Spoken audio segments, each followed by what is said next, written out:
Chevy trucks. More dependability awards for trucks than any other brand. And anybody to hear beatbox? Back to. Somebody here is going to take the jitterbug.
say something. Then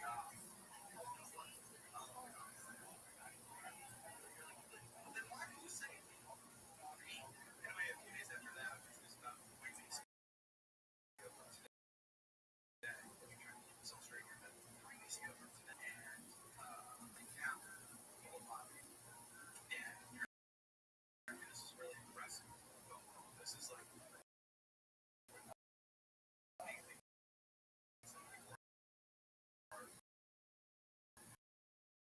So,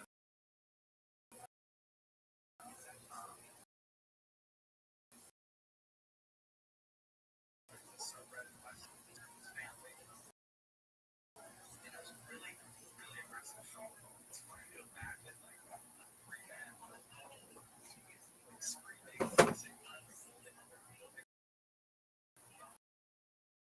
like sharing it, trying to get the stuff. That's fun. Yeah, like it's just fun. Like share it, hear the Bob saying, and then I forget something to say about it. All under the rug. So, but on H3, they don't have H3 podcast at all. When you've got free satisfaction, you've got the freedom to do things your way.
So my whole thing was that's never compromised again.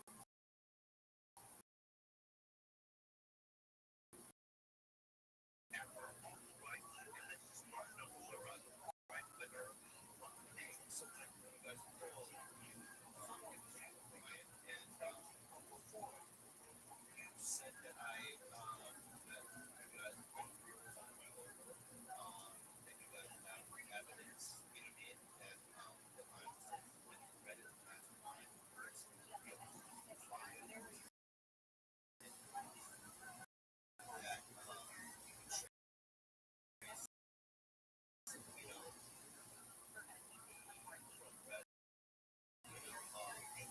that I have been for 6 years.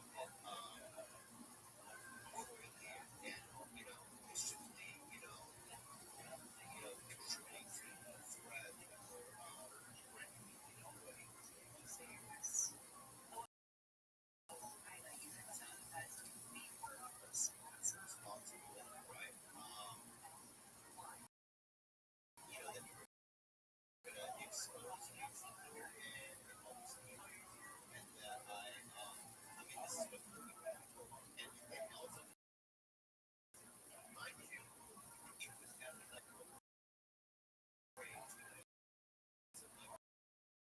soft spoken, like, yeah, you straight, threats, and then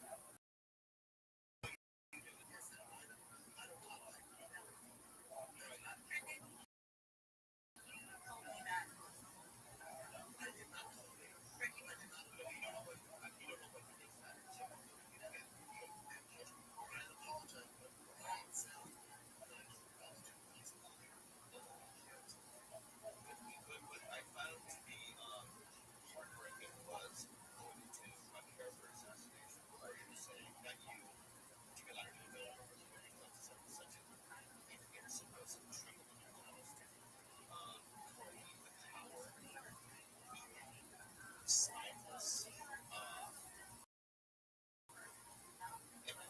but I just have my own way of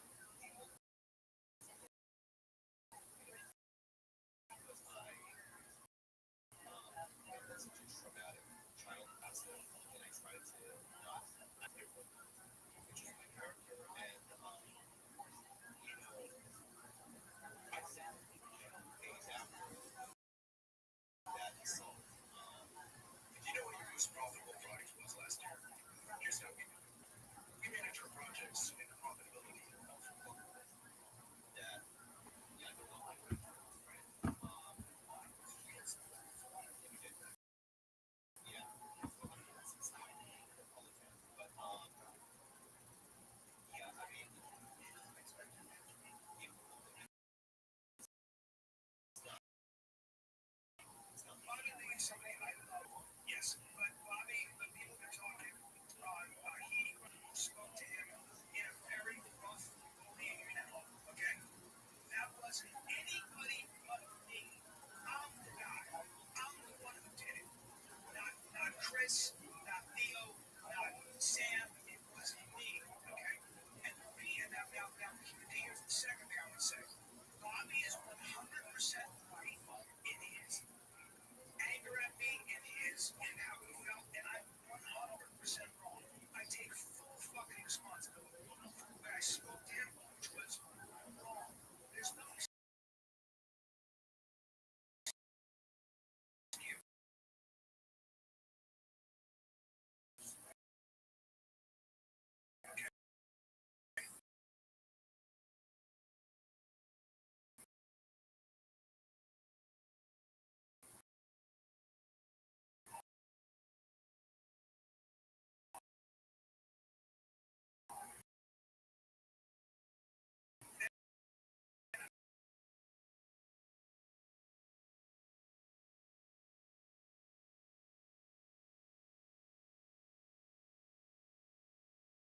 I said, me, I'm the guy, okay?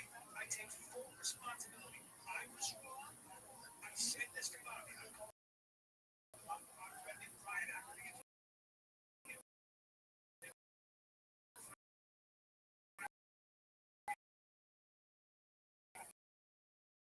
fucking punched me. And I said,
should have friends. But here's the thing: he's a short, right? Yes. And he's like, I don't know. I am not that audience. But that's fair. That's fair. And yeah, if you all go out, because I don't care about everyone do that. It's like I go. Here's a big tough guy. You see in a front, and he should be able to rip people's faces off and catch him in hands. And I see him running around the stage, but I go, you're gay now. You become gay. Why are you gay? Was a fucking night. I said, he's a night. He's a night. Now he's a chest. Now he's dead. He's a dead man. When you watch his special, he's like, and you go, what? Why? What is this disease? Maybe they should come out next week. What is this disease? 6'6" you're gonna garnish you. You can kill men and fuck women, and you don't have to fuck these skanks at the comedy store. Fuck on women. Fuck on men. And instead, he's fully gay on stage in Dallas in front of 45 people being like, the lion is not going to. It's just. Yes, one of the days it's like it's so silly for each other, talking shit, celebrating each other. It's like, guys, the art of drama is you can't afford to win it. So it's actually real drama.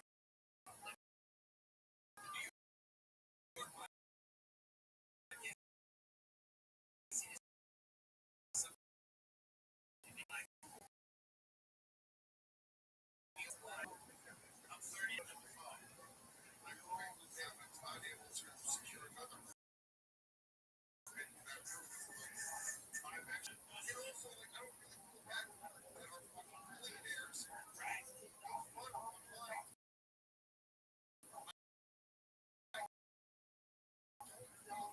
That's right. That's your first call. I feel is that people on Reddit were saying, there are people that cannot eat. There are people that don't have the money to pay their rent and cannot get their kids in school right there, right? Now, some of those people, I understand. Everybody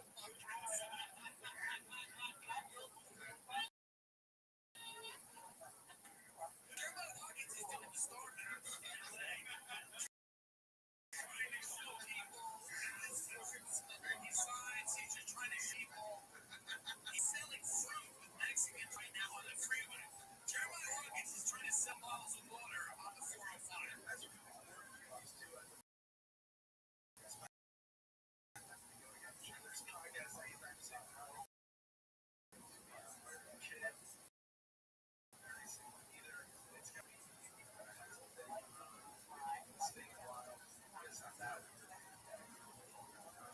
Seems like they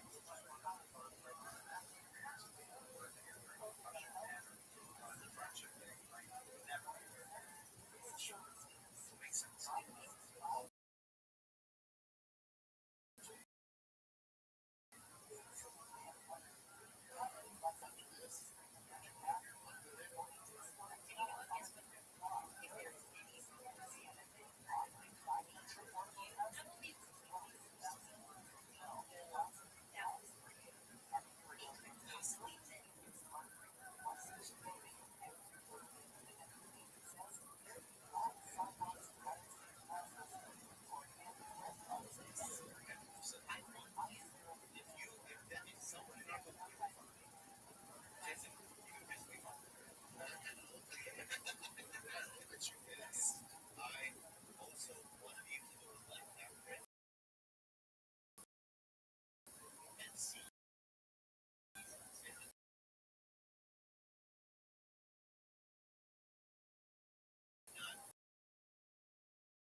Guys, it was a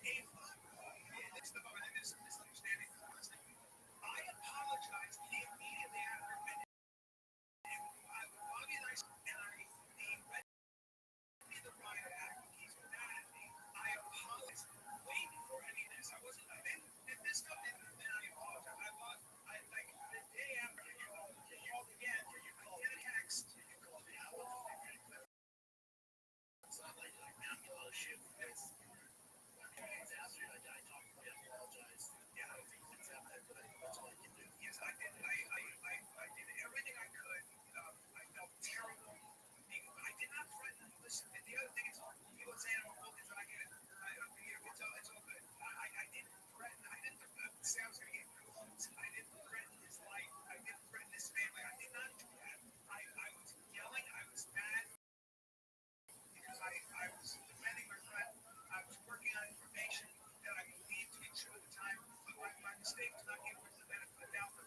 accepted my apology.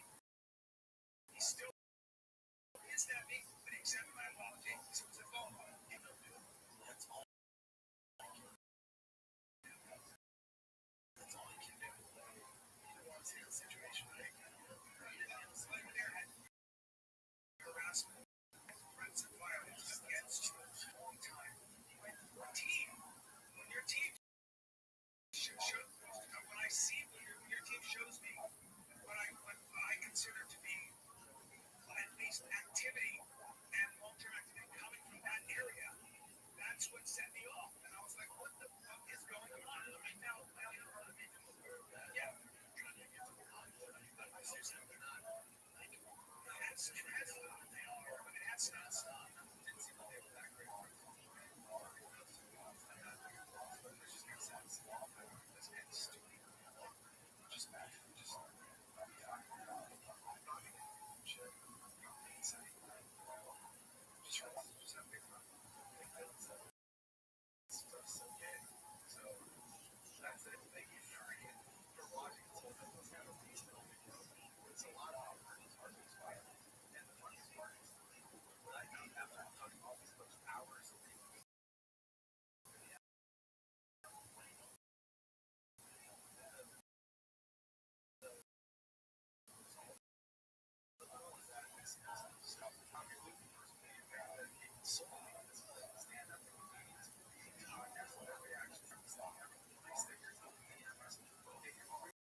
You're going to start taking Jitterbug.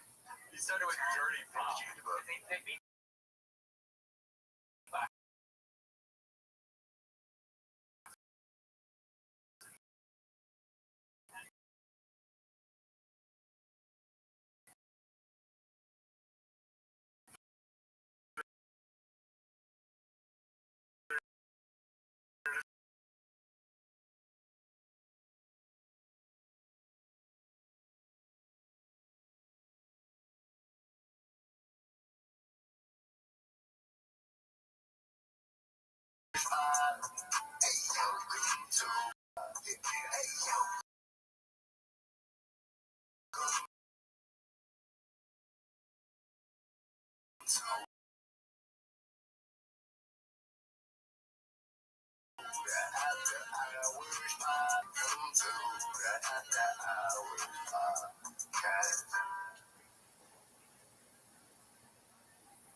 had his lips sealed because he had so much gold. He's not going to now. He said, you're going to want to coordinate some of this shit that I don't have to say.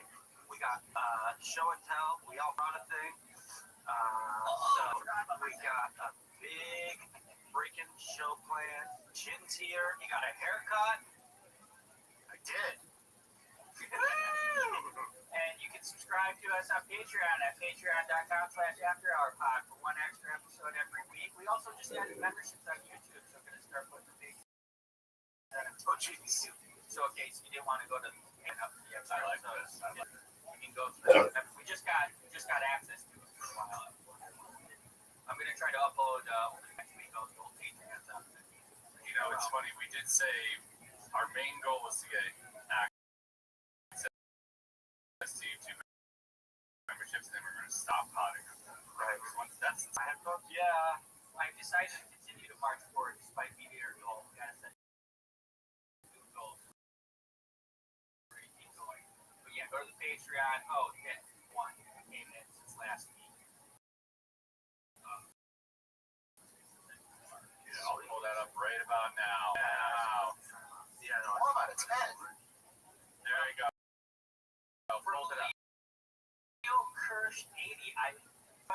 and I believe that it's the host of Movies and More.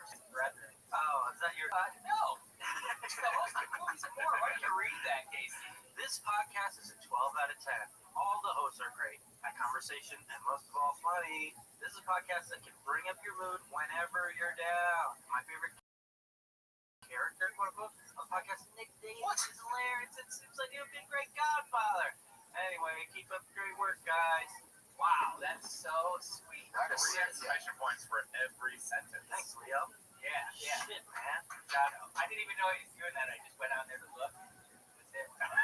Sweet. And if you're down, call me. Also, let us know who your favorite quote-unquote character is. Yeah. You guys don't want to do that. Come on. Leo, let us know. I was a joke was that they would all be mean. Yeah, I know. I was just joshing. Yeah. When I first started I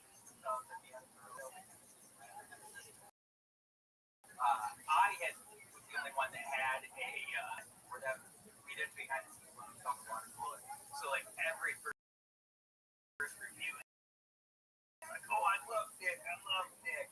They try to spur the people more to say Nick. So I'm gonna do reverse psychology. Say Nick. Wink. Say Nick. Only Nick. Wink. Yeah, do it, guys. I double Who's your favorite character? Say Nick. Wink. All right, let's get into it. We've got enough fun off the top. Let's get into the hard stuff. We got so much hard stuff. I've had a real big bathroom fiasco. So I live in there's stairs. Apartment across from my door. People below us, people below the other people. Us moved out upstairs across the hall. We got to get into our bathroom and redo it. And I'm so like laissez-faire, like okay, cool, whatever. Come Thursday, cool. They come Thursday. We didn't play.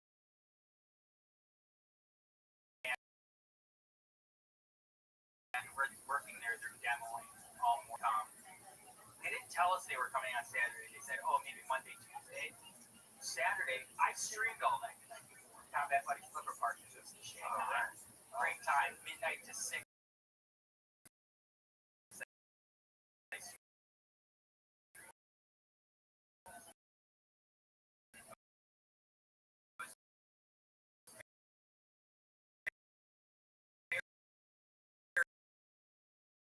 Very tired.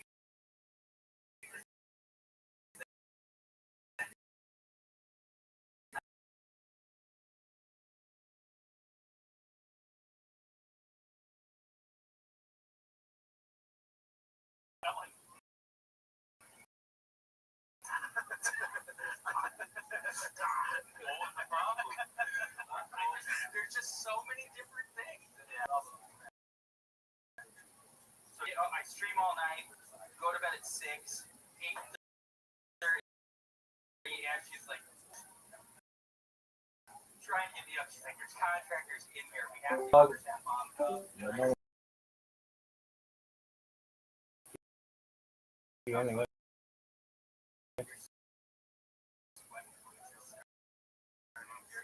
I do that too. So I'm like on top of it. Your bathroom isn't in your bedroom, is it? Yeah, we have two. Oh yeah, that's right. And it's the one in our.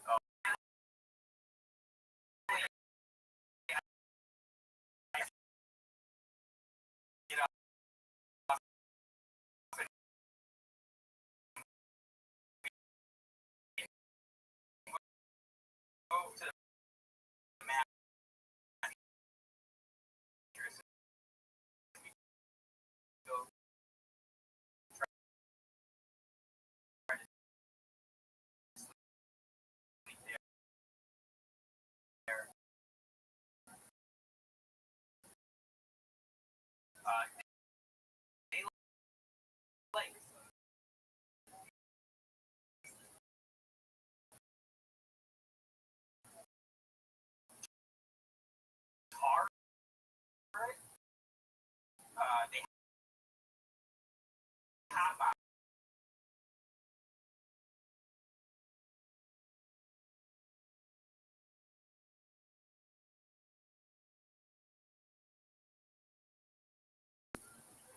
property manager of the week. He's like, so what? They should have offered us a hotel. It's like literally unlivable. It can be toxic and shit. And yeah, Ashley just went fucking lazy about ChatGPT and said some really strange stuff. They're getting a professional cleaner. I don't think we're gonna get money, but I have to still pass. Yeah, you got tenants' rights here in California. Yeah, you can really do it.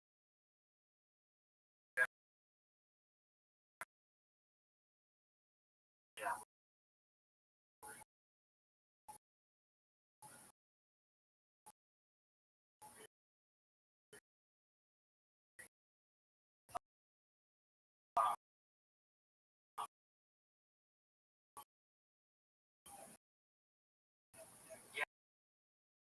Yeah, so that's. Did they give you a heads up that they were going to do all that? They said they had to come in and fix.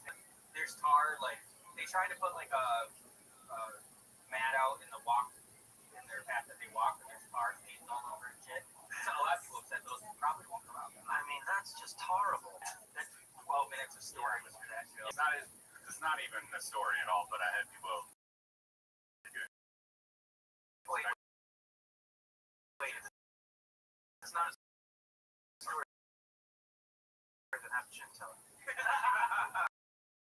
It was inspections because they're gonna have like LA City inspections. So my landlord came in.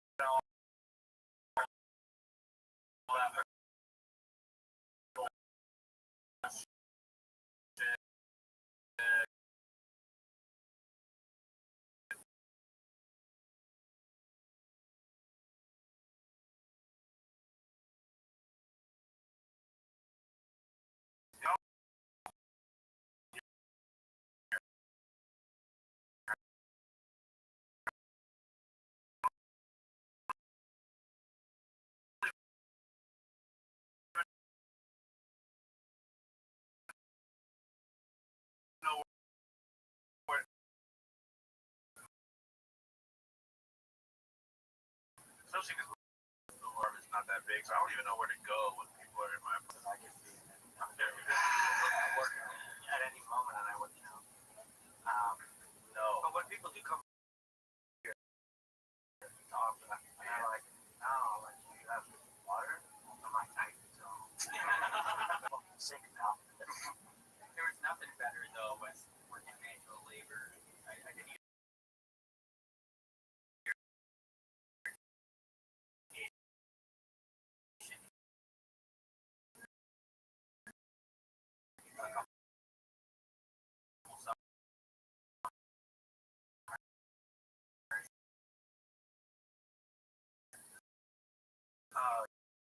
Yeah. Right now today.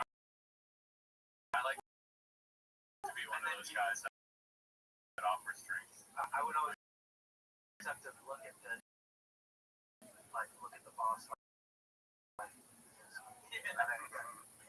All right, with your I wash windows. Watch windows. Did anybody ever offer you guys? Ladies, old white ladies will give us lemonade. I was like, lemonade? Lemonade kind of sucks. I hate it up. No. Ice cold lemonade. All right. Let me make you a lemonade. Go ahead. So watch your windows. No. Mark's gonna open up a lemonade company. Actually, during COVID, I had to do a thing called sidewalk slushies. What's that? Because we were getting cocktails and stuff like mixed drinks delivered to us, and they come in like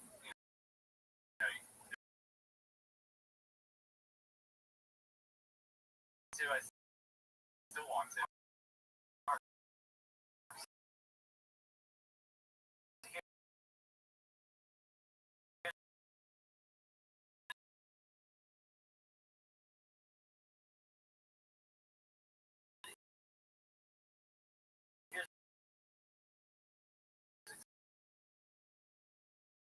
exactly what you want to do if you order lemonade steak. You call it a lemonade sit, and every lemonade would come with it. Get rid of whatever Nick sent me.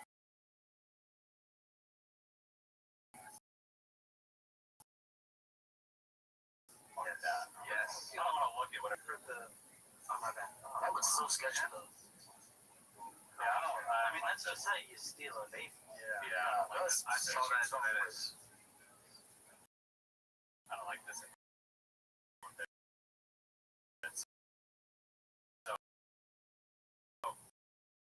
For the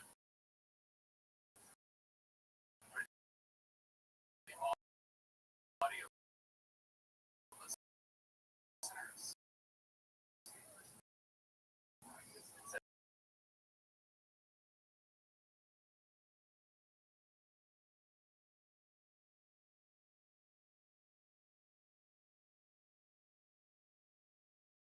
Someone put a lot of money into that. Is there an age limit on when they're driven around when they cry? Maybe.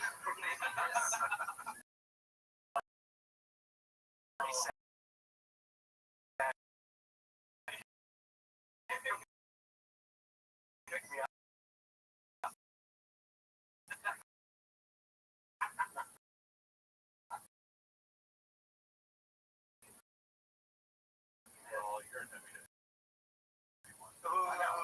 I'm a W-2. No, I'm not anymore. 1099, baby. This isn't.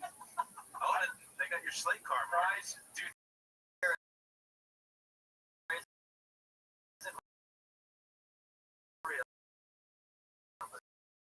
Slate is loud.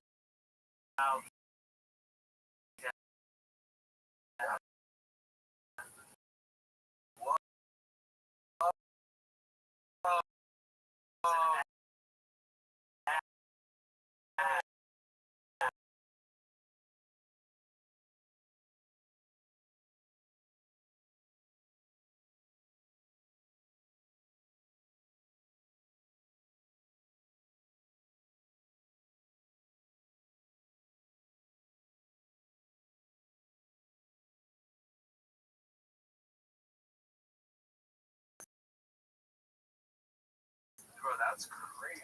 Wow. I'm glad we got to the bottom of that. Yeah, right. They should have QR codes all over that. All right, now it looks good.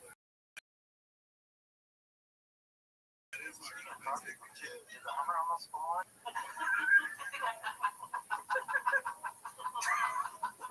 Damn it. The way you describe stuff, that's why. No, I was laughing at him almost dying. Yeah.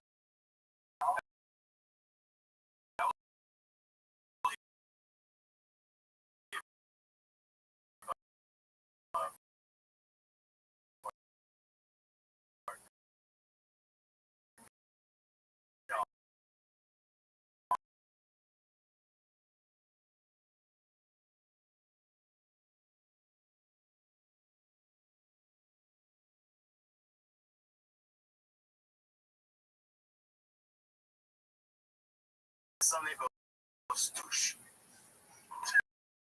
And I'm like, oh, video of this? No, I was stoosh because it was that way.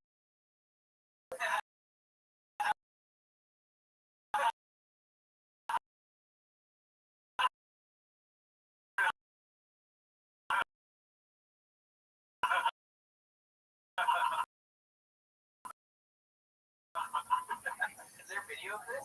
No. It was, like with all this and everything, now it looks legit. It looks cooler, but it's just it takes up so much more space, so it's, yeah.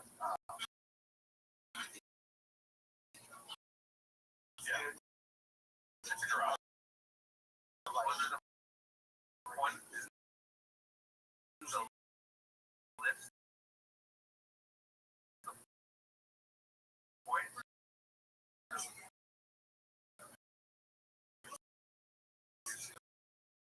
Walking under those things. Yeah, So I'm like, squeezing through like whatever crevice I can find where there's nothing above me. Man, I just keep navigating cars full of a bunch of stuff, so it's even harder now. Yeah. Oh. I imagine just walking around.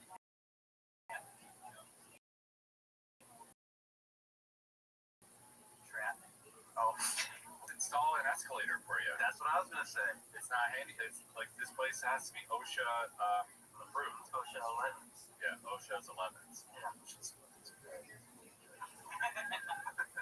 All right, Scott. With this segment, because you fucking exhausting. My vape in the bathroom. This could be his thing. Because he loses everything. And then before that, it was my phone, and it was in the bathroom. I got one. I played golf with the homies, the country club homies on Friday, and it was Max's birthday. We play golf. We're having 11 high noons. Yeah, I had 11 high noons. Then we go to Max's house.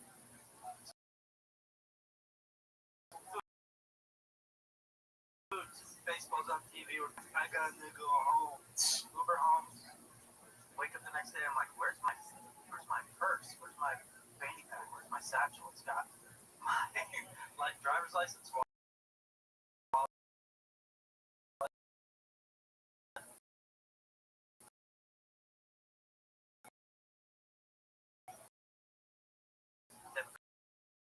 Card. Birth certificate.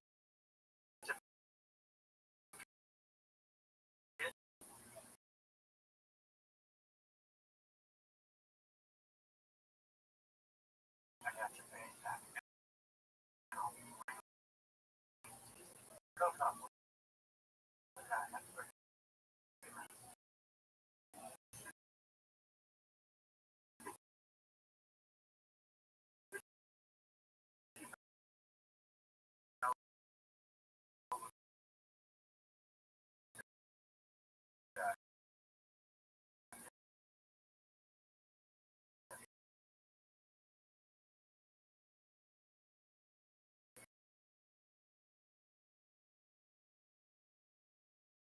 Nice.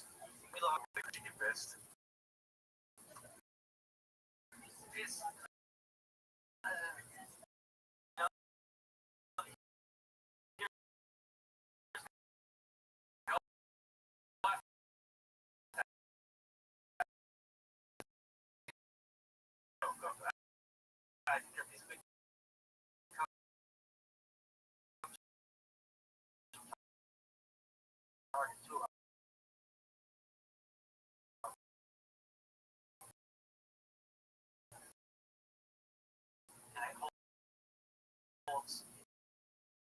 either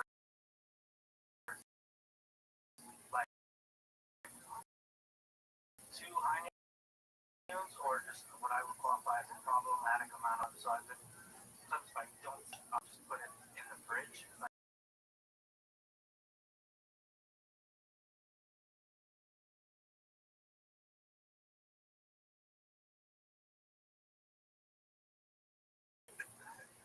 You keep laughing, Mark. I'm going to go over and strangle you. Mark was 11 or me? It was me and the record.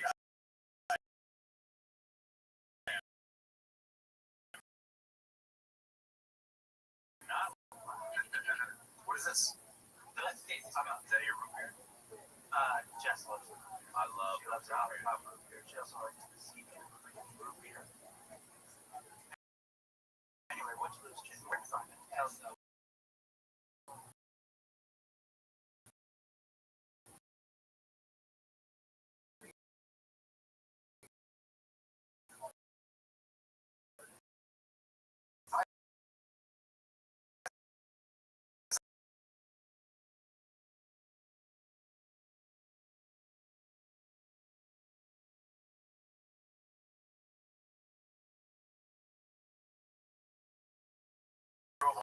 All the way down to my friend's house. We all hung out. Blah, blah. Drank. Had fun. I slept over that day. I don't want to try to, mess up. So early morning, drove back home. I was gonna work to prep for the driving home on Sunday. As soon as I get, at least it wasn't like gone. I knew where it was at, but I was like, fuck. This is like an hour's plus drive to get to, I had Kevin deliver me Vitamin.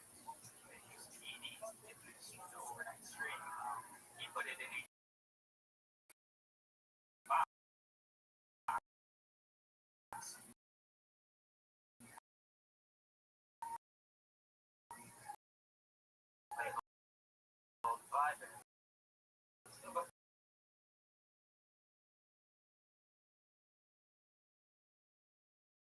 All right.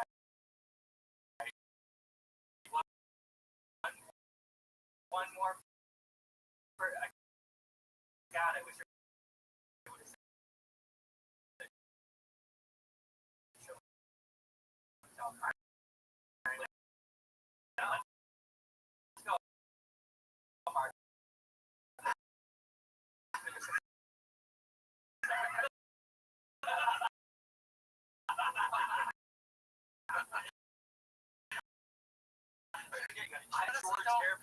More like range loser.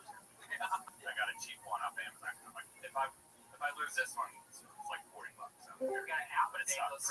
Dude. I know. Big dog. 100% correct. Can you hear me? Yeah. How did stand-up comedy go?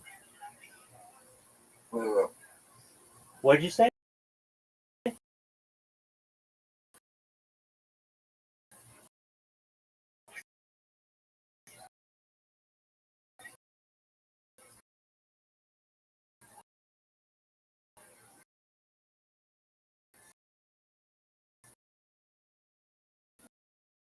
really well.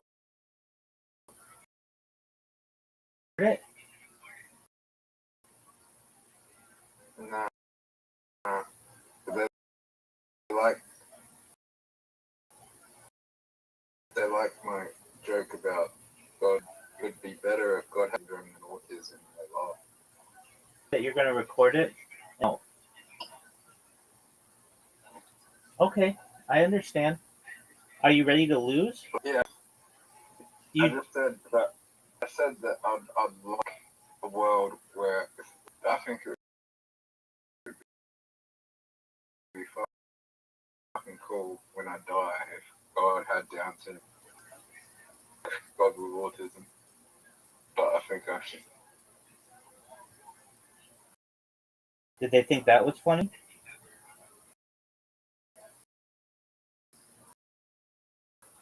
Yeah. Well, I think anything that you said wasn't funny?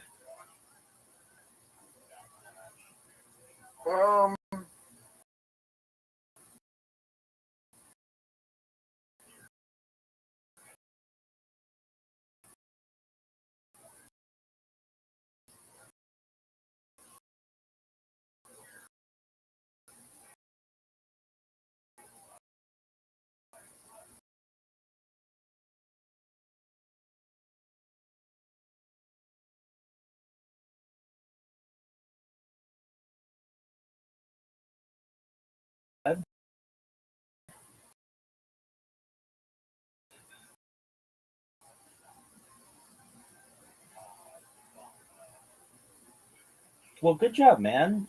That's really great. I mean, you're getting the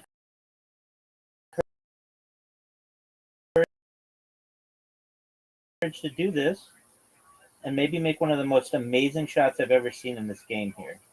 Oh, that would have been amazing.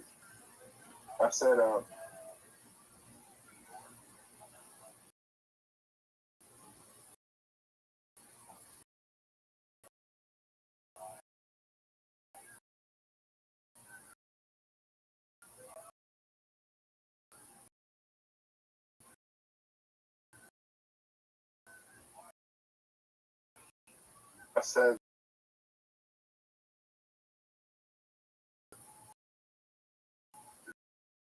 the person who discovered autism was.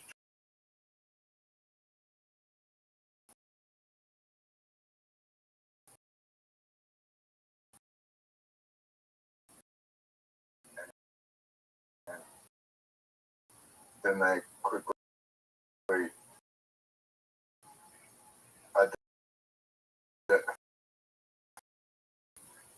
Going around telling everyone that son's retarded now. Okay. Do you have any jokes that aren't rated? I'm just wondering. So those are the only two jokes that, only two topics. That's fine. Everybody's got it. I was just curious. Have you ever? It's not. It's not racist. It's not racist to say. Say about neo-Nazis. I mean, just or mental health, and you don't. Uh, And I was just checking. um,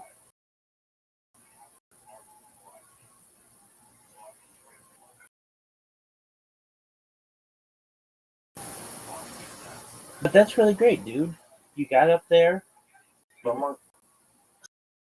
someone called me yeah. Somebody called you what, Zoo? What did they call you?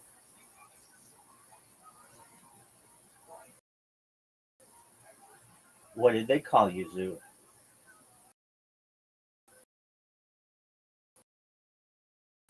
What did they call you? Fuck.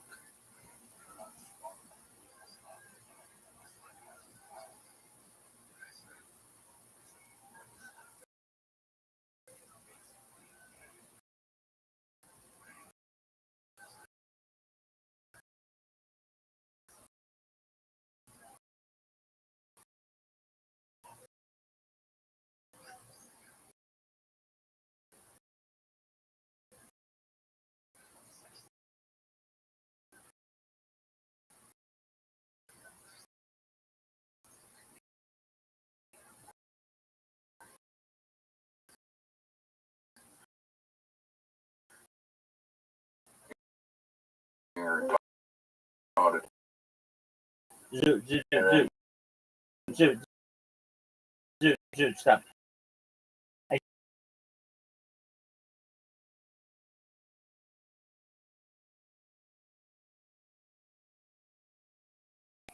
You still there? Yeah.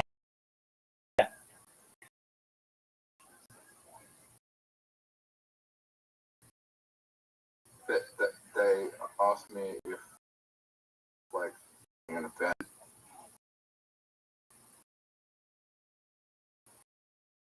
as it was them. I said, no, I don't even think I have it. And they said, are you sure your mannerism farms? And I was like, you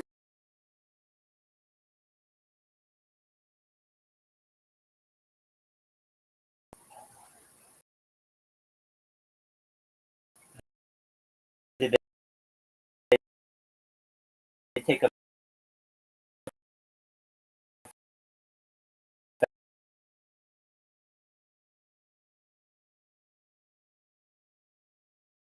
offense to your jokes? Offense to your jokes? They take offense to your jokes? Hey. The person. No. This was today. This was before the show. Oh, okay. So it wasn't. Oh, what a shot. Maybe 7 years? Oh, okay. When do you think they're gonna come out with the ghost mini golf? Rabbi, I've known this person 6-7 years, but I've only met them in person 3 or 4 times. 4 times. Okay, why that?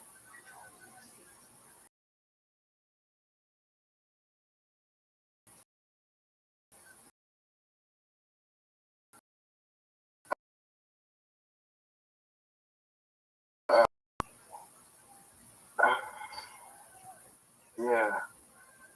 Is she hot?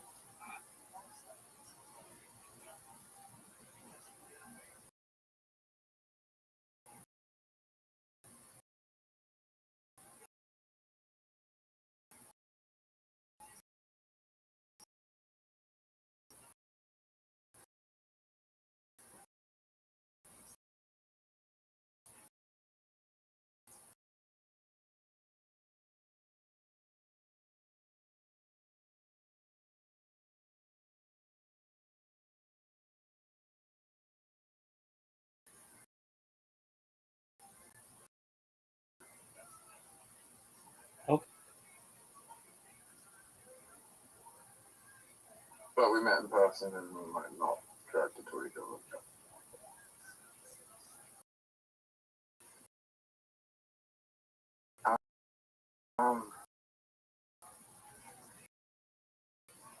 No.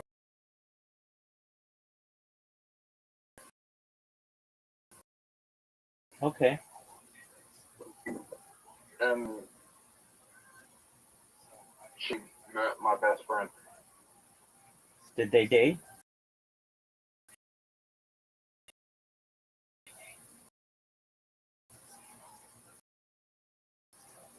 No, dating, but living together.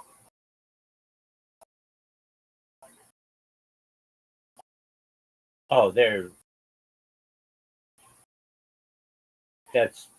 that's dating. No. Yeah.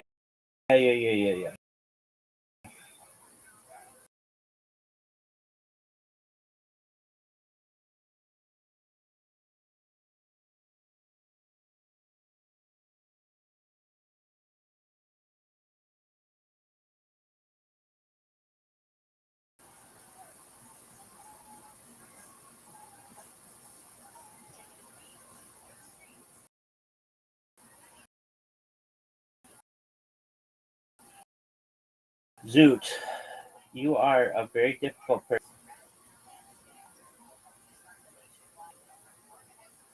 Did you know that, Zoot?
Yo, pimp. Whatever. Yeah, you have an invitation. You can accept it. You can jerk yourself off raw.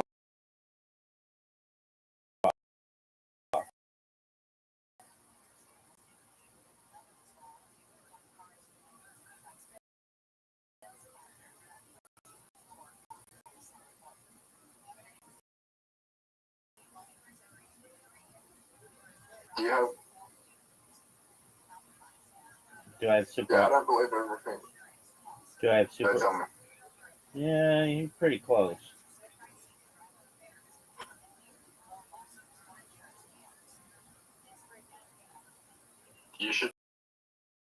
You should see the way I'm acting around these fucking mental health professionals.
know what the dragon attack is?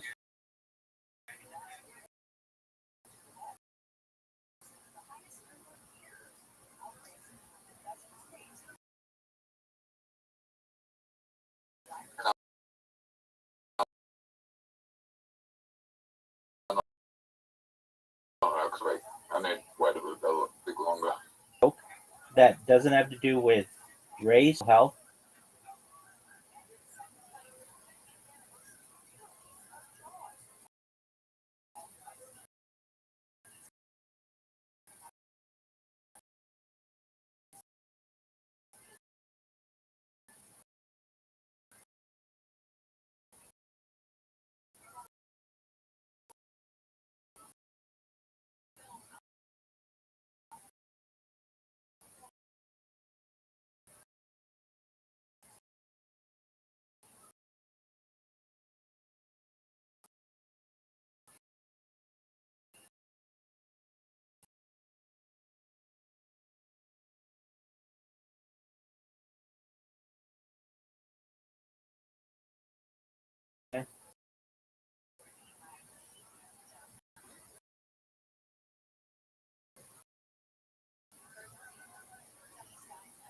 Dude, are you seeing? Oh, fuck. Dude, you have a chance to get 2 right away. Get those 2. And fucked up. Oh, dude, that's a major fuck up.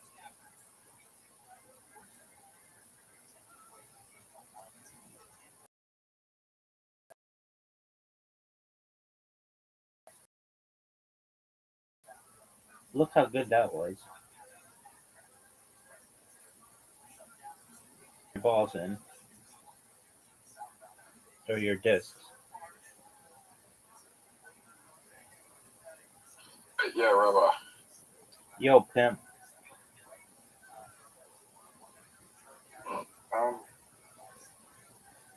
This girl has really bad mental health. It's like she was known for her mental health. That she could get back to where she was, right? But her mental health is not gone.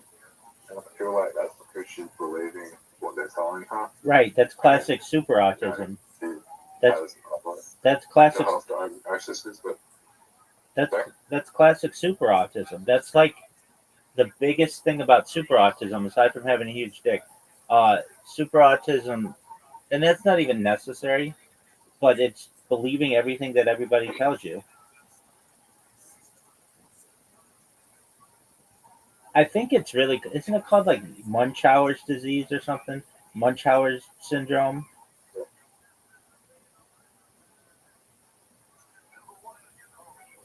Dude, are you ready for this? I'm gonna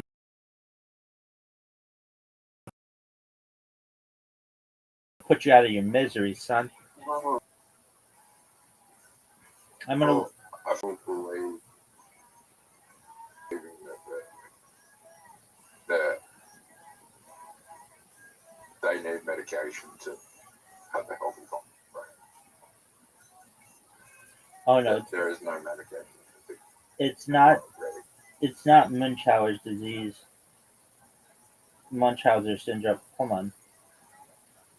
What is the disease where you think you have everything?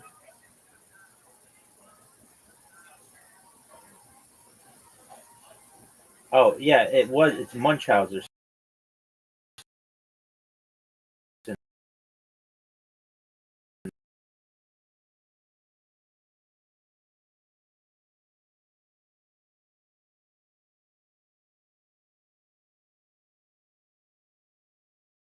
syndrome. But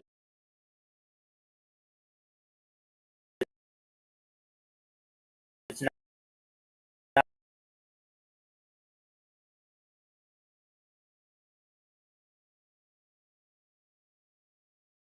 Medication. no.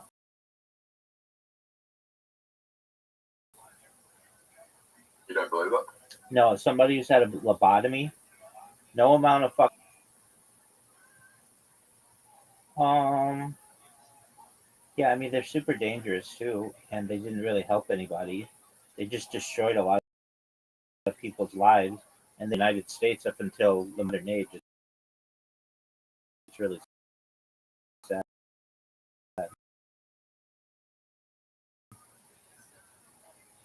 And then he gets someone bother me in one for the two cents. Dude, I knew a And guy. Jada kills him. I knew a guy. Yeah. Just a moment. That how that how Did my dad have a fuck no? I knew a guy. Right. I knew a guy who he didn't have a lobotomy. He had this really interesting thing though. He is married to a very predominant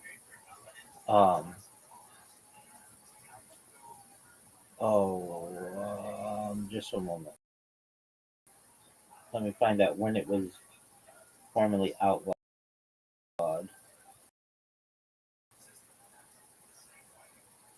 Like one of the most famous linguists.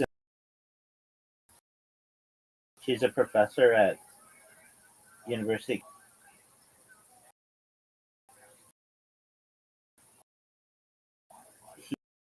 He had this.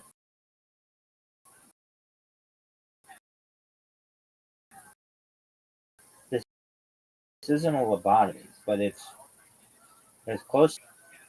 And they stuck a needle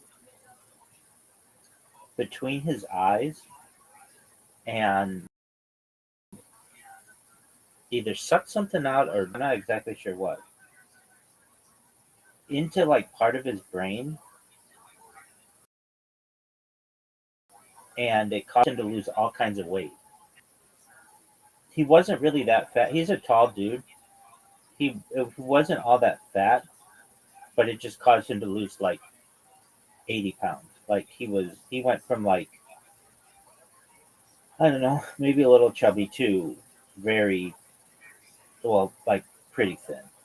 He's kind of an, he's like a weird kind of guy. Um, he's really into computer program stuff and like virtual reality.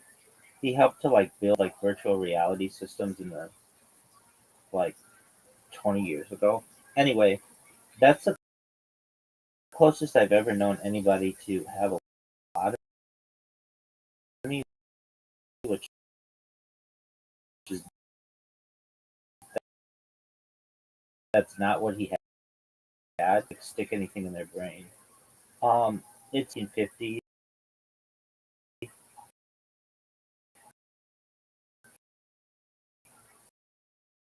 and, and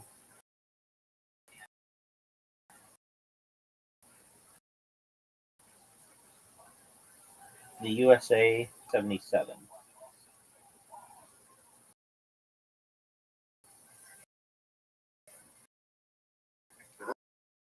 That wasn't too long ago. No, I was looking up that's right. All right, Zoo, ready for an invitation?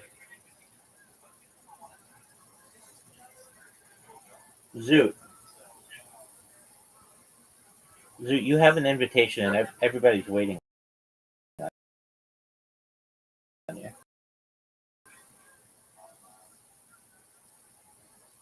Zoo, you have an invitation. Zoo, are you going to accept your invitation?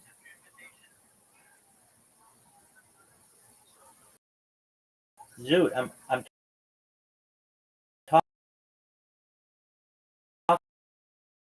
to you.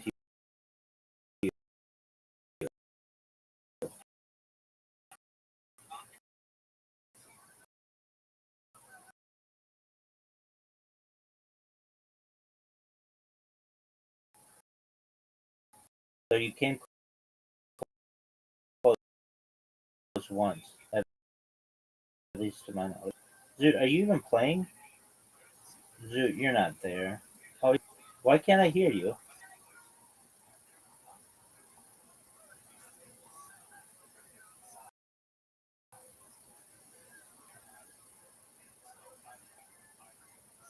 Zoo. I'm here. There you go, big dog. I missed your voice. Dog, I'm playing this. I've like never. Zoo, are you happy with the results of your.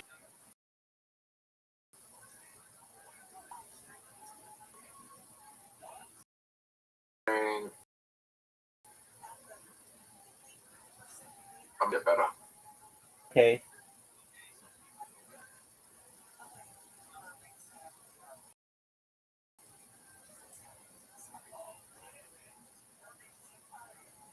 Zoo, good.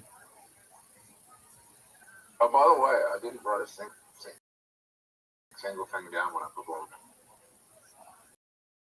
Well, usually you don't write it down when you perform.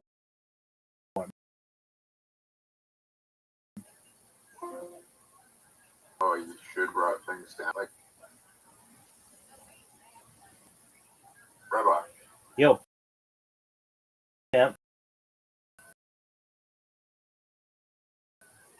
things that I thought of today that I performed that Okay. Are there any people who go up there and they're really funny?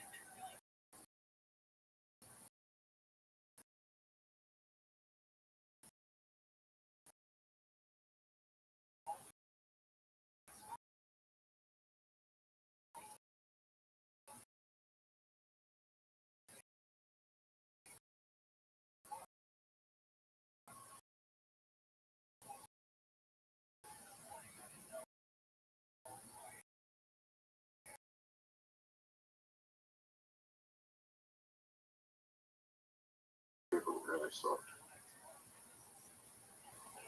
Good job, Zoo. Zoo, what the fuck are you talking about? I have bad hand-eye coordination, dog. You're fucking good at this game.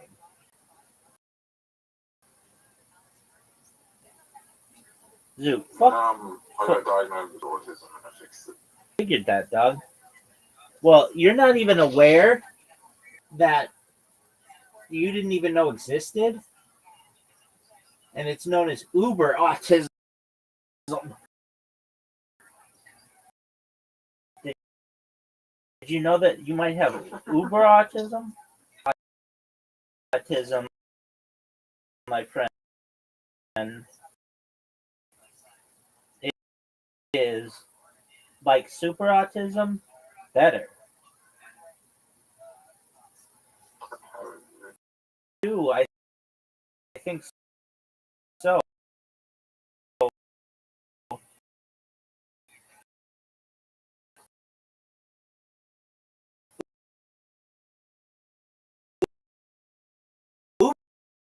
Uber autism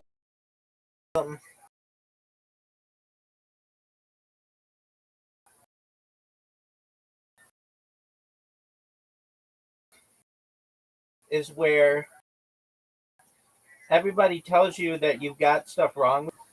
I've already with you.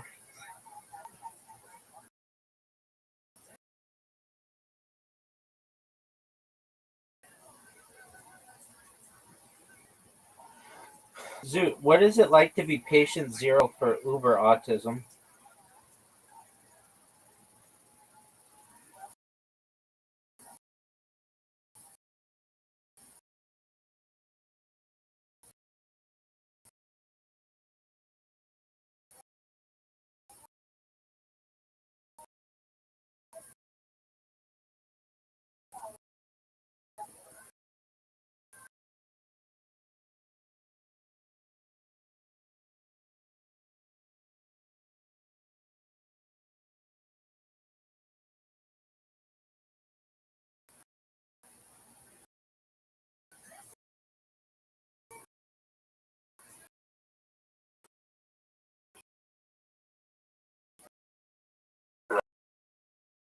across them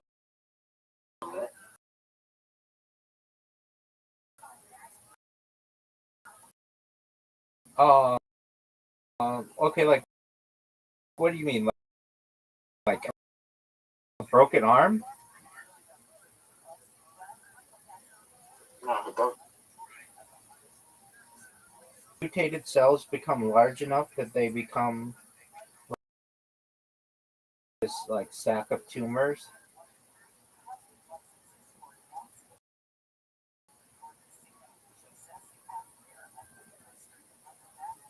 So the mutations get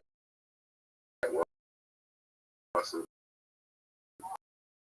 Like the mutations become more likely as we get older.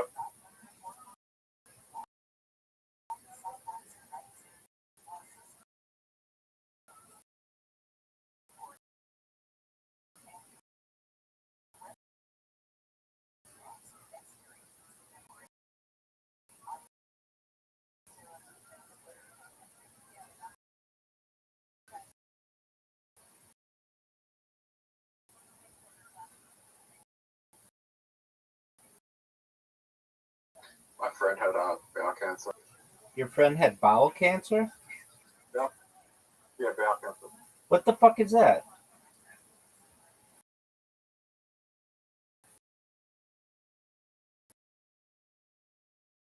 Bowel cancer. Spell it. Yeah. Bowel? How? What is that? Colon cancer? Yeah. Who calls it bowel cancer?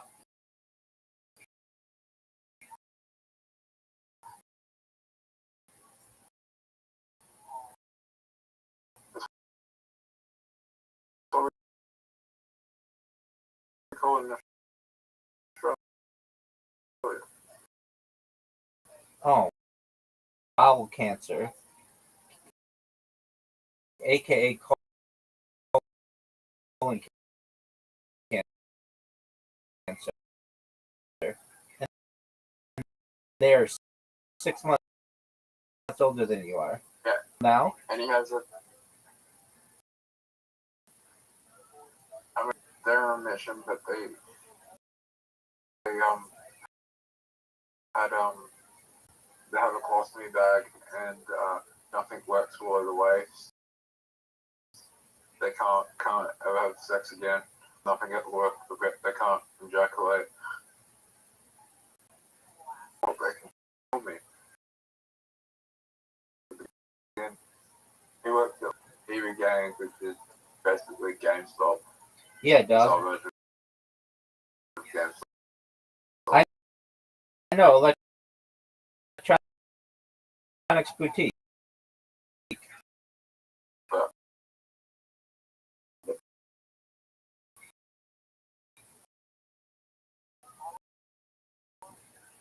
shit. So I walked in one day and he was like, "Yeah, I'm really, really, I feel like really half." He comes back and tells me he got bowel cancer. Bowel cancer. I was like, "Oh, that makes sense. Like, why you were so sick that day." Word, dog. Zoot, did you know that I got all 10 cups? Yeah. Yeah, he was. Yeah, he nearly died. Okay, so he worked at electronics boutique and he almost died. That's no fun, dog.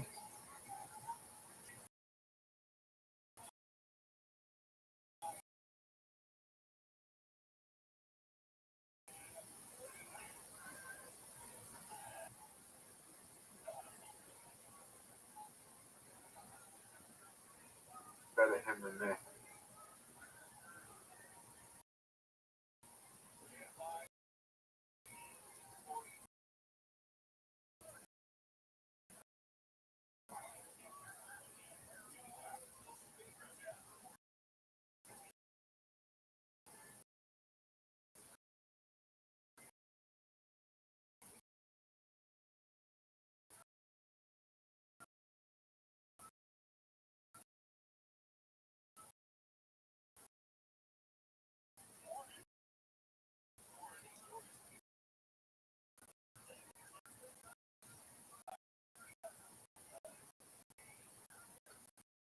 after this.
How do I can't go. I can't go.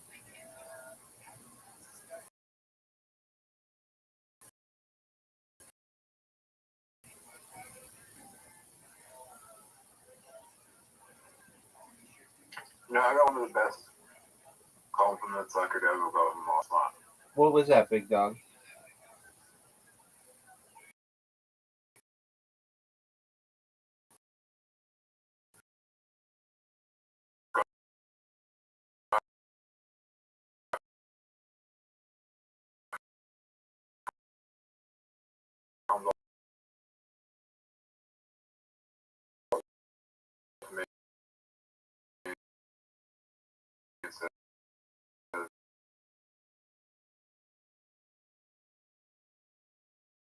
Oh shit! I am too.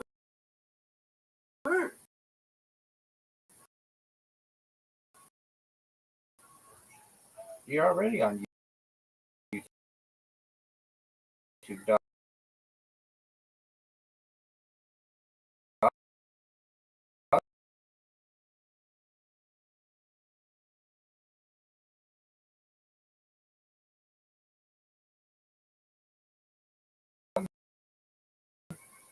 I've made you into a super.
Yeah, you have. Who do what I do, you have to have some amount of confidence to be able to. If they call me, I would just stop. I don't let that get. Probably. Oh no, for sure, it's over. You won. You've got 25.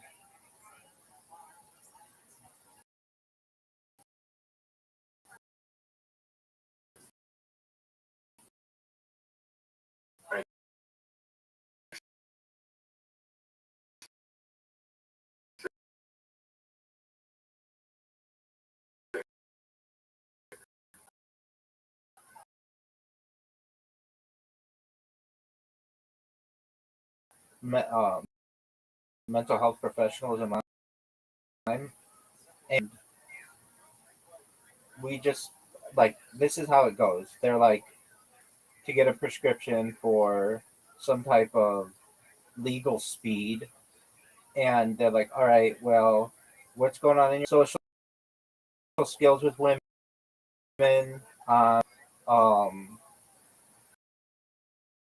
really, everything's going pretty well, and then they're like, all right, cool, and then they write me a prescription. That's how it.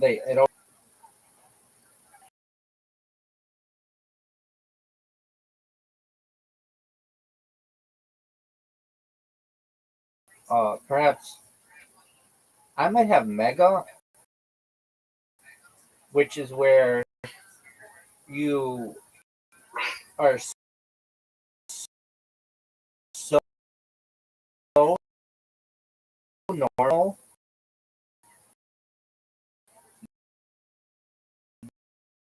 that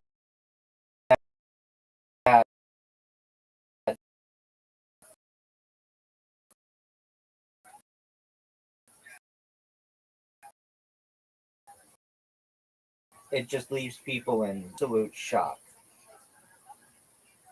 Normal life. And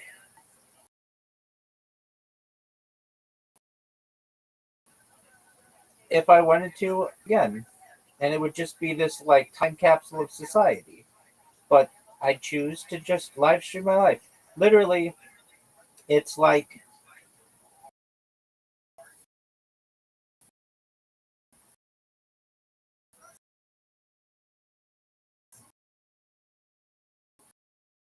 if someone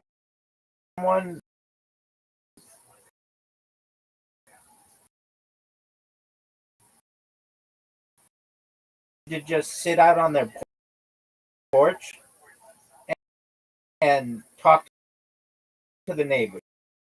That's what I do. And everybody'd be like, well, he's always on his porch.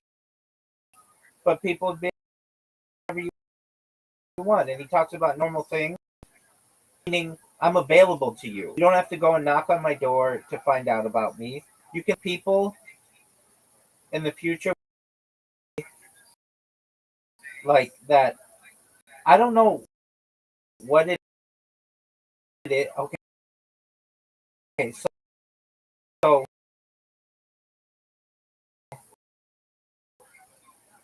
the opposite of a voyeur is I honestly am fascinated by the fact that other people can do that too. That's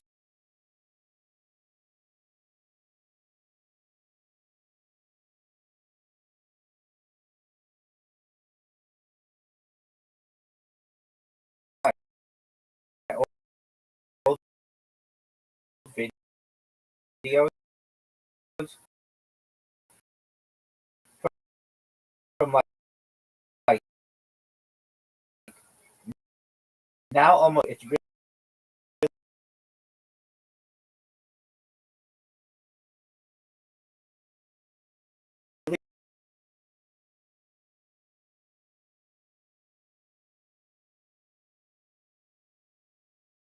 funny to me. I really 40 years later. Zoot, are you gonna go or are you just gonna jerk yourself off raw?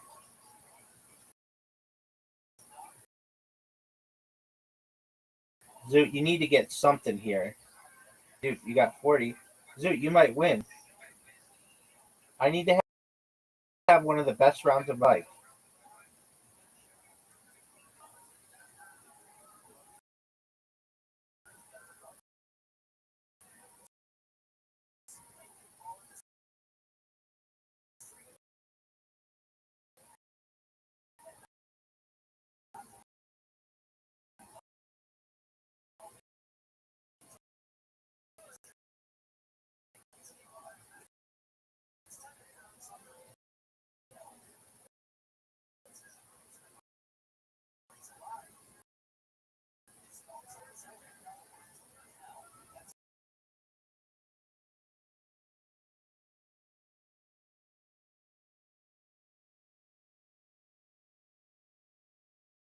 Get another 100. Wow, dude, that was really good.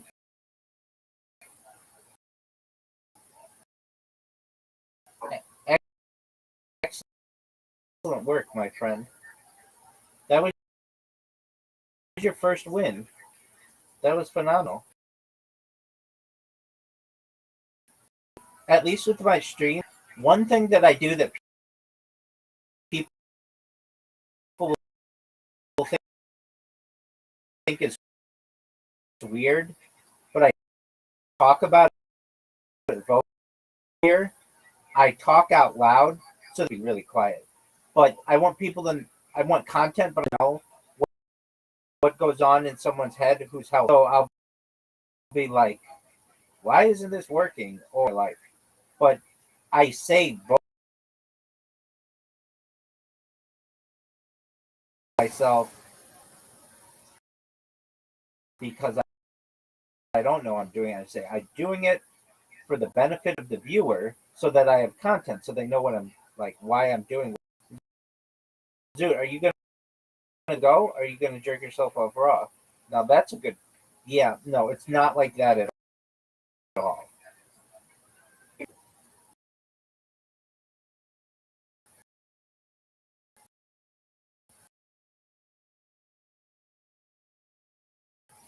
What you do is a lot of times you don't know what, Zoo. That might be the most. Nah, that wouldn't be the most vocal ticks online.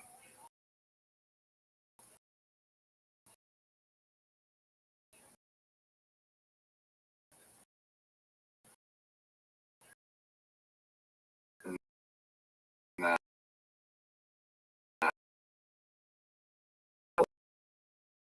You mean most, what do you mean?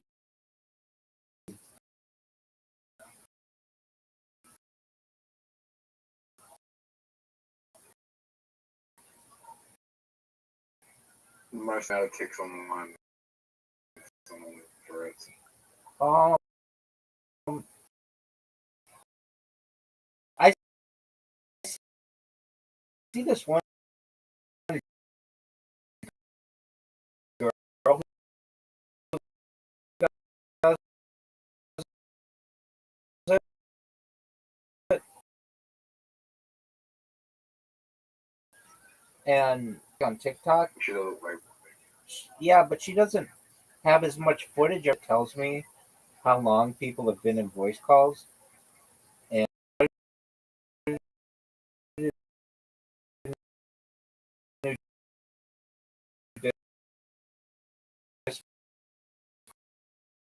Discord.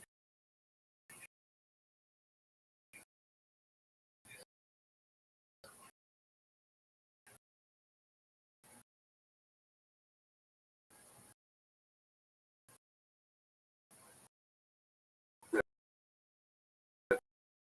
10 months ago.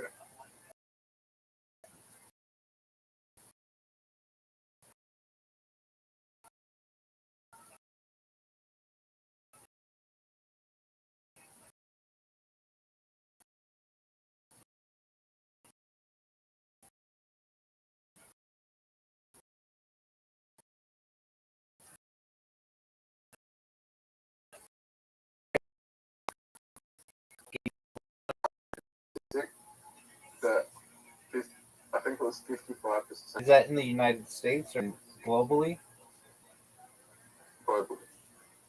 Um, yeah, maybe just because. Okay, Zoo, you've spent. Uh, let's see here. I don't even know. I'll have to figure it out.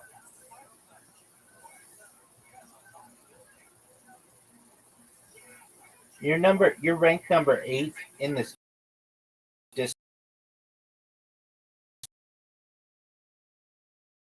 Discord, yes, but spent the most amount of time in here. How much time you've spent?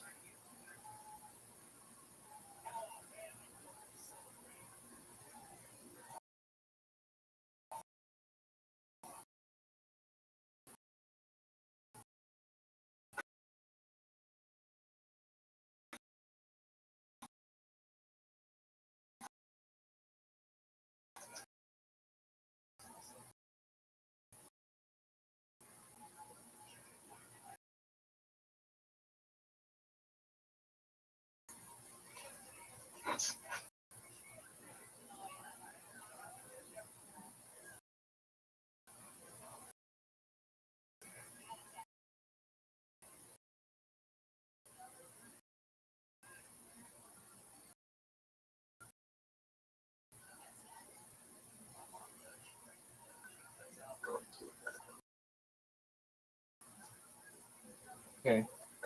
Oh my God.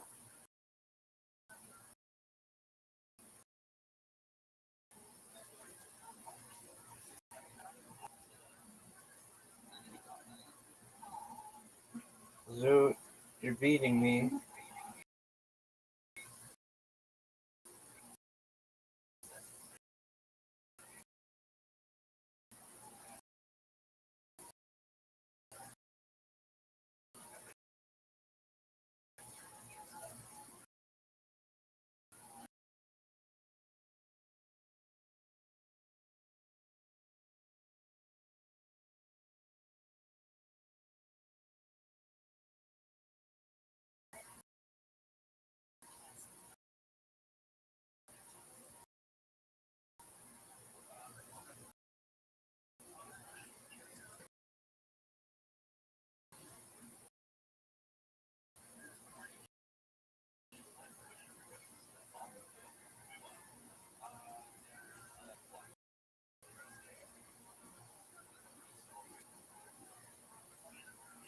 Oh, Zoot, you have multiple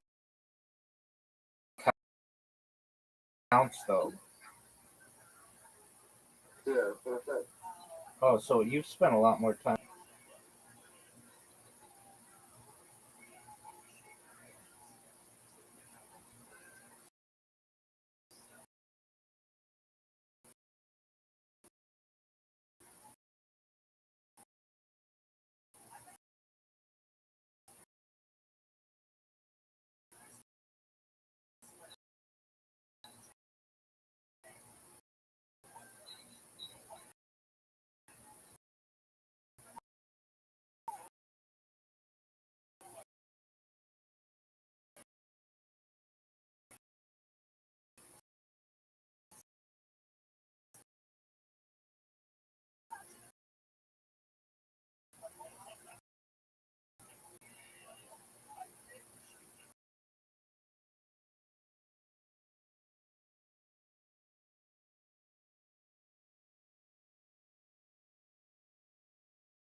Oh, extra move.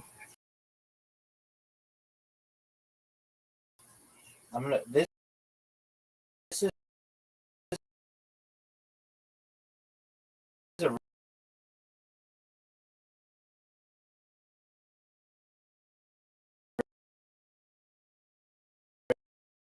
risky move, but it might pay off. It's a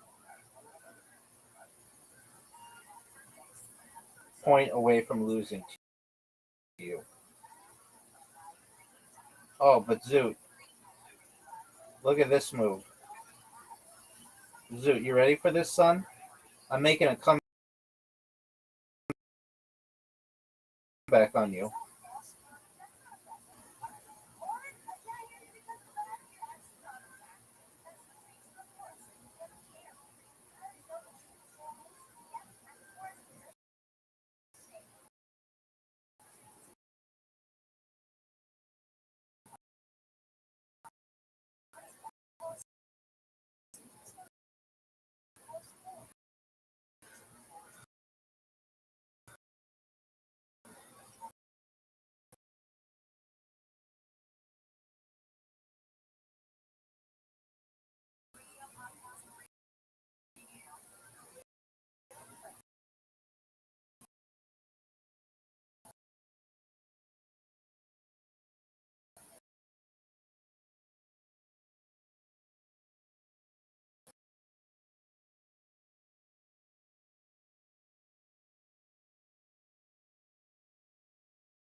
Here we go, Zoo.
Have you ever beat me in this game?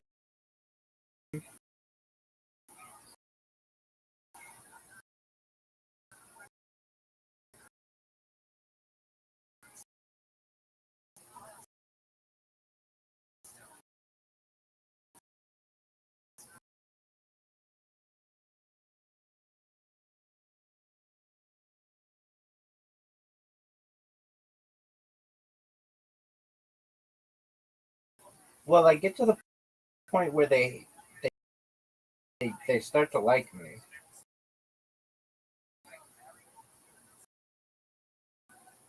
It's known as it's known as mere exposure effect. Basically, if it's like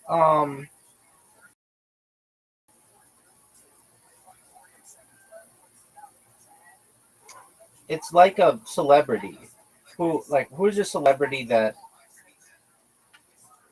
you don't like? Who's a celebrity you don't like? I'm going to say Andrew Tate used that business model perfectly. Perfect example. Although I don't really know who that is. I mean, I do. He's a bald guy who just like took advantage of women. I don't know. I gotta go to the bathroom. I'll be right back. He was everywhere for like 2020 through to 2024 and kind of figured it out. All right, be right back.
He was just Do you see the background on this? It's like vaporwave. I fucking love vaporwave. the worst person.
today. I forgave him.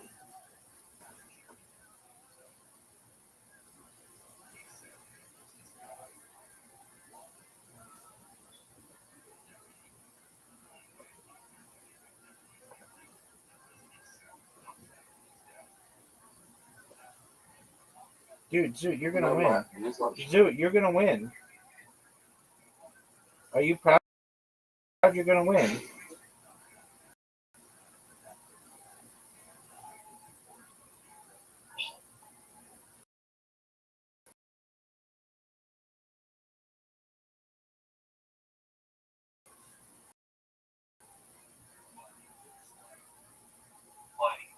Zoot. Won. Good job, dude.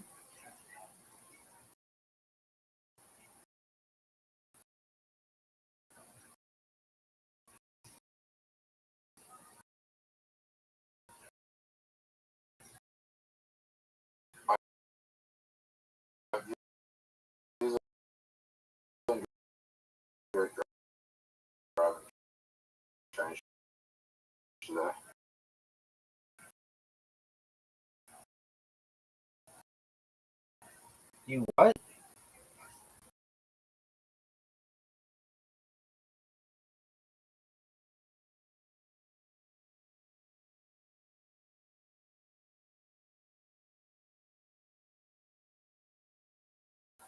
Okay, so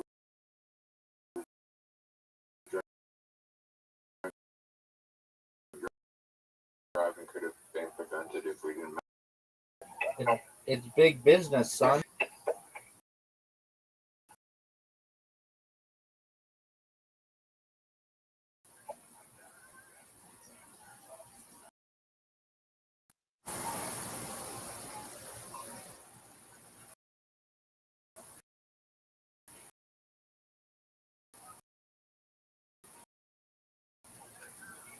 If I told you what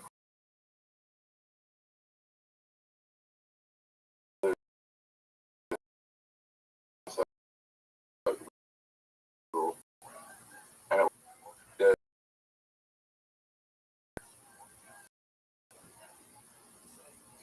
you want to try? I like to try everything just to have the experience.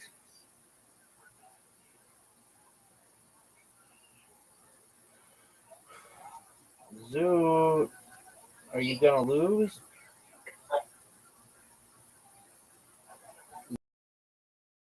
Zoot, this bitch is over, son.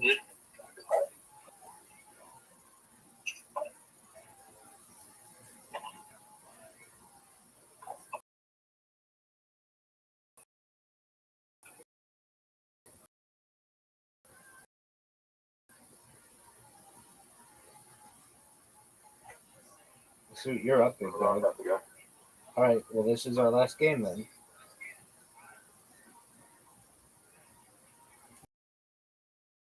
You're up. Okay.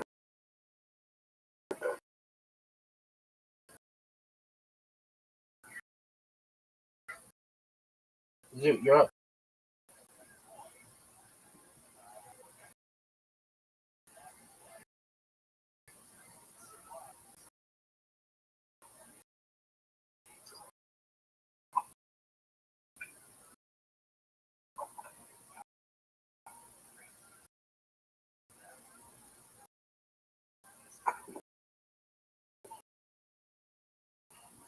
I see what you did. Thanks, baby.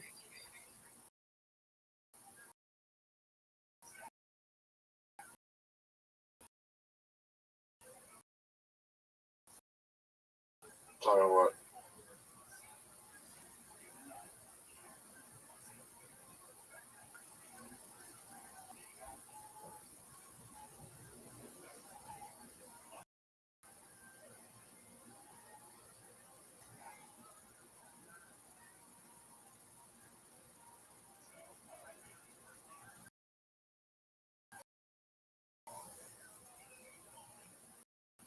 Get out of here. I didn't even Get out of here. say. Get out of here. Here. Good job. Wasn't actually. That was phenomenal, dude. Peace. Shout out to Zoot for overcoming a lot of fears that people have with stand-up comedy and making people laugh. Shout out to Zoot, man. I'm proud of him.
But he something.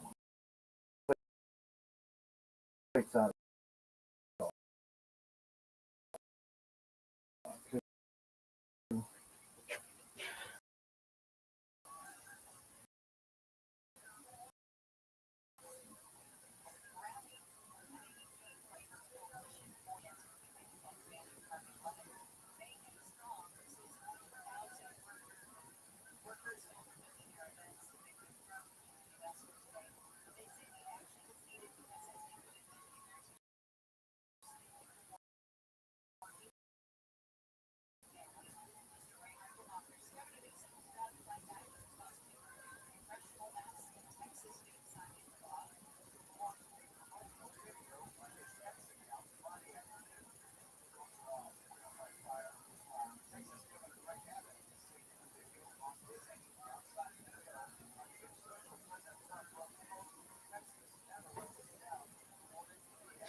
Show and tell music.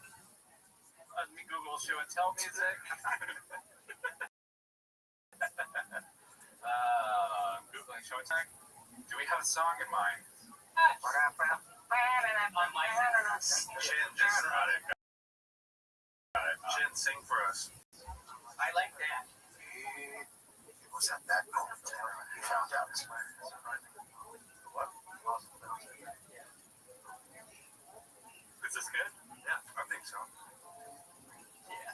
Okay. Okay. It's like, yeah.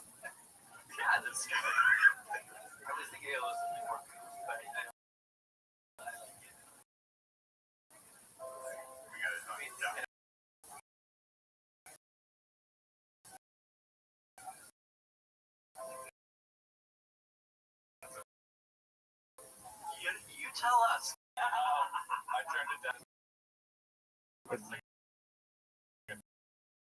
I gotta go get my. I gotta go get my stuff. You bring. Check. It's so hard to hear you guys. Yeah, we should just turn off the audio. But Mark's on now. We can't. We're stuck with it. We'll wait till Mark gets back, Jen. We're just gonna sit and wait. I feel like we can still do stuff. All right, I'll tell you guys an anecdote. That's only you guys know I'm really into Red Dead. Recently, we went to Costco yesterday. I was just pretending I was in Red Dead. Oh yeah.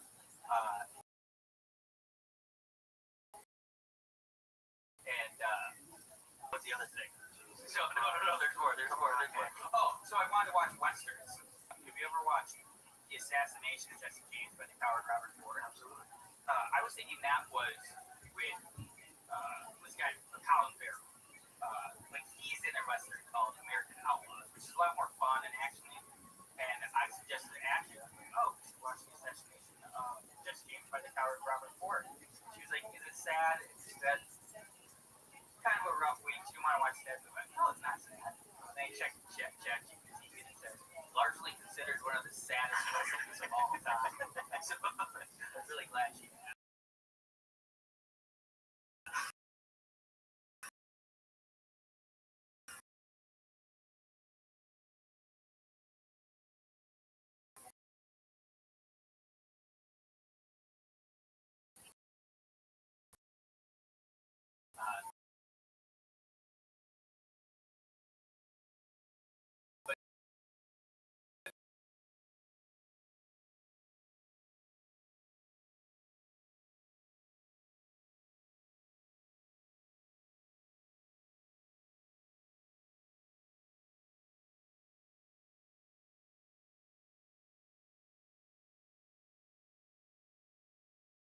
A movie that they've already done. Yeah. It's kind of similar. Anyway. Where'd Jim go? Did he die? I guess church by the hump. Do you guys want me to tell? Yeah. Okay.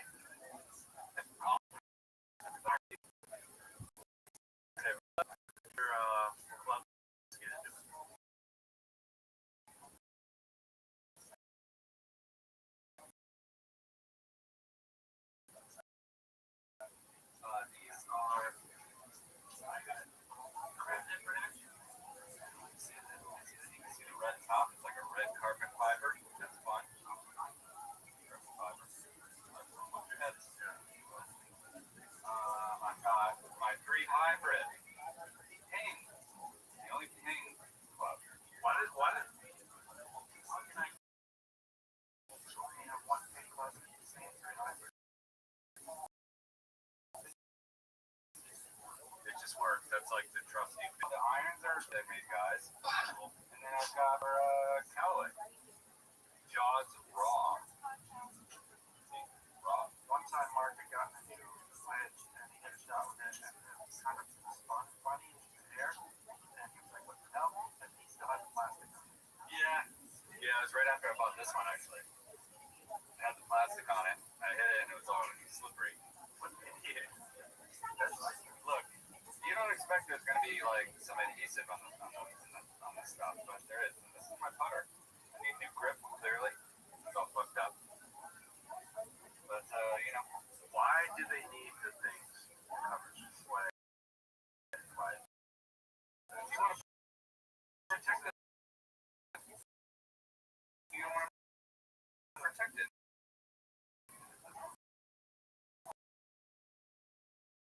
Why do you wrap your car up? Which makes sense. Totally get it now.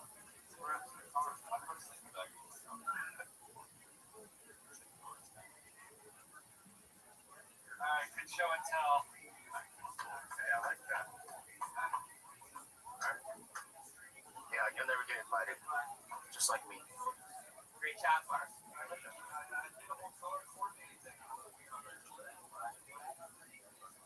That's awesome. The zoom in on that driver is nice. What else you guys got?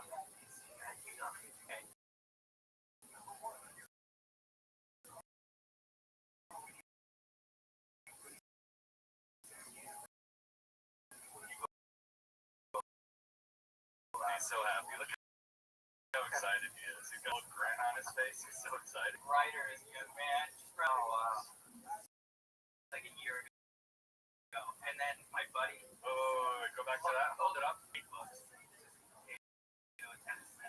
my god. And we all made him with duct tape binding. Set his. It was called Two Legs Too Short. I went into appendectomy. They took my legs instead. And he sent me it. And he sent every screenshot of the page. He's like, why don't you shop this around in LA so we can get this big? And within a minute, I went and grabbed mine. I was like, I'm just like reading myself. But this was potato. It was basically based off a Mitch Hedberg joke where he said like big Pringles were supposed to be a tennis ball factory, and then they got potatoes. Like, fuck it, cut them up. Yeah. And that's basically just a mix of tennis balls. Did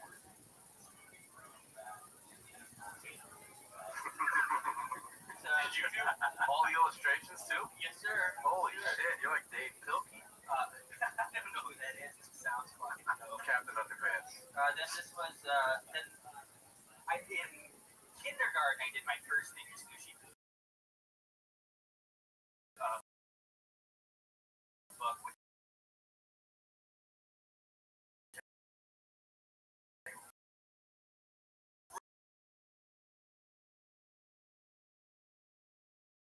really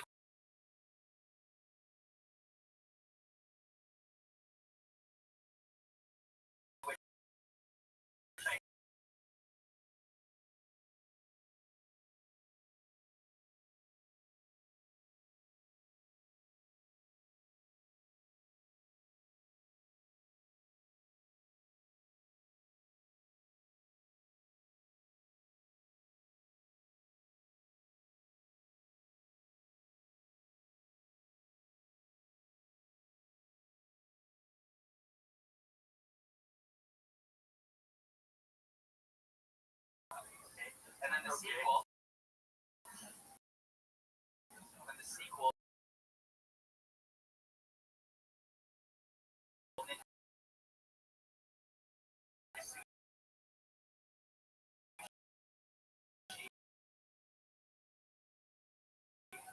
And the Attack of the Evil Elves. Dude, this podcast stuff, this is just on the back of the book. It says, when a few kids sneak out on Halloween, they found out that their school is more than just an ordinary school.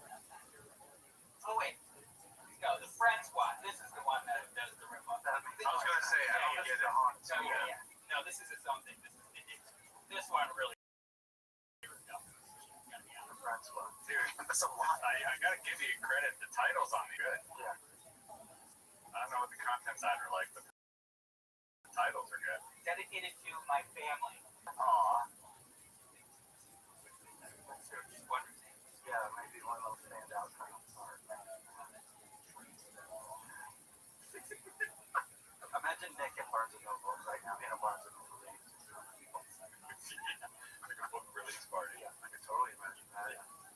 He's wearing a vest. When he went to Master Walla's mouse pad, I thought you were going to say Master Vader. that's what he calls his house. When he went to Master Walla's mouse pad, he was playing the computer game Pac-Man. Master was great at video games. Master, you want to talk to me? Said Sushi as he bowed. Yes, that is right. He said this voice. I'm afraid there is trouble. Trouble? Yes, trouble. It has to do with coaching. Not to make up with you. He's making plans. Ninja was dumbfounded. He was in disbelief. He would never. Ninja started before Cass, said Master, almost as if he knew what Ninja was going to say. Ninja didn't know how Kojo could turn on him after all these years. Nice. The logline. Ninja Sushi and Samurai Kojo are best friends who are trained in martial arts. One day they get in a fight. Samurai Kojo leaves but comes back to try to take over Snowy. Sushi saves Snowy without hurting his friend. How long read and find out more? Find out more.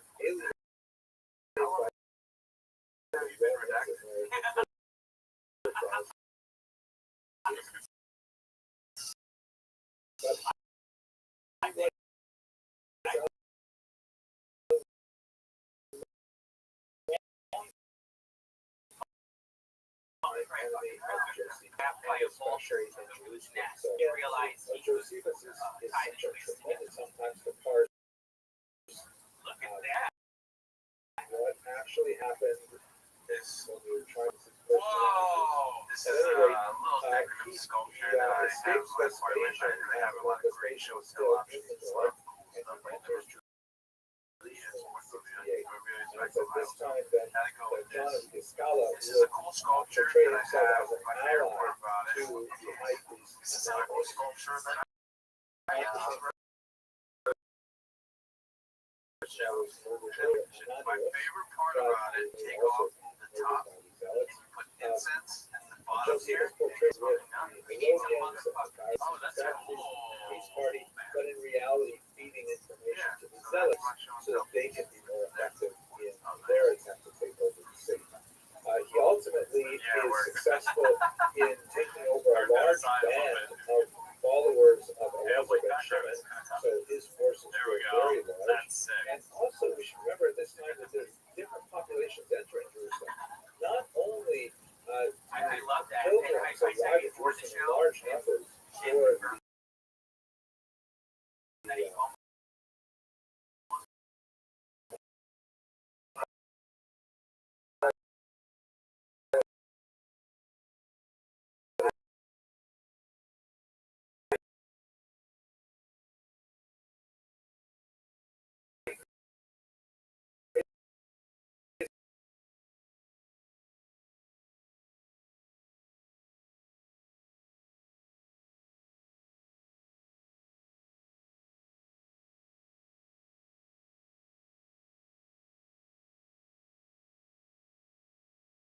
the south would have these wandering around.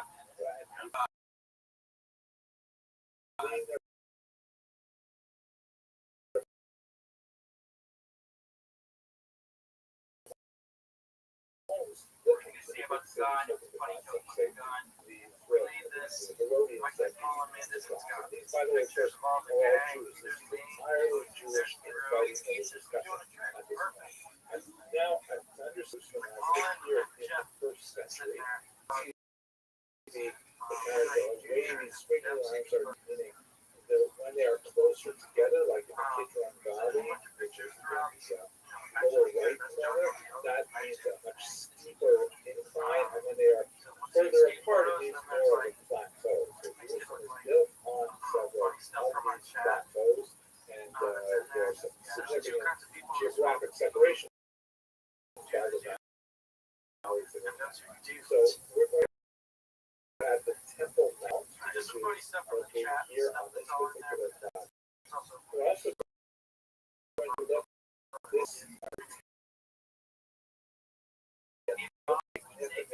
military fortification of the Temple Ground itself to a contingent of soldiers at several points in the war, and it is the base from which most of the military activity. We also have this region called the lower city, and of course this higher class area called the upper city, where Herod actually built his own palace. There are also several walls around Jerusalem. There is the so-called first wall, which is kind of an extension of the wall surrounding the south that encapsulates the upper city and the lower city, but so it's like a larger expression of the Temple Mount wall itself. And then a second wall was built that protects the Antonia and reinforces some of the northern suburbs. And finally, especially as the population rate of Jerusalem, the third wall was built outside. In fact, that would be penetrated very early on. And so now that we have a little bit of geography, we're going to return to some of the major players. The high priests and the Pharisees, again, this is one of those, this is a peace party, this is the unusual, coming together of ideological enemies saying, we may disagree about a lot of things, but we certainly can't have fighting in the streets. They they call upon the nations of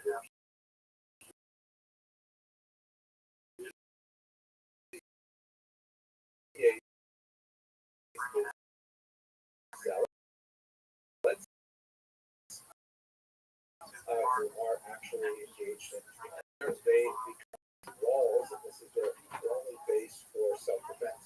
They do manage to the south is a there's an interesting population, and claiming that they have been oppressed, like the Idumeans, by the aristocracy, by the Herodians, and would they please send troops to rescue them in Jerusalem? Now, Idumea is here in the south of Israel. It's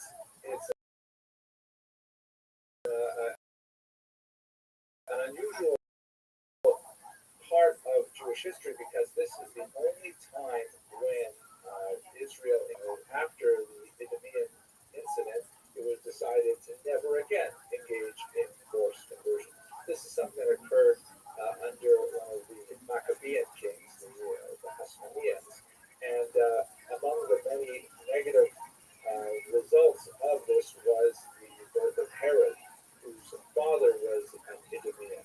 And so it was widely regarded as within a thought that the whole idea of forcibly converting any population to Judaism was just a bad one to start with, and Herod wasn't one of those.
And the Idumeans also have a kind of a feeling that they're often looked out to rescue Jerusalem. Great segment. Numbers that Josephus offers to take them with a grain of salt. There's a significant factor. They get to Jerusalem, oppressing the zealots, they come in here, they commit violence, and this is not good for us. It's a Roman field, they're fighting with each other. It's just a movement that flips out the city once again and actually opens up the city gates for the Muslims. And this is when the violence just gets much worse. The Idumeans enter, and together with the zealots, they massacre the high priest. Yeah, but what's covering it out? The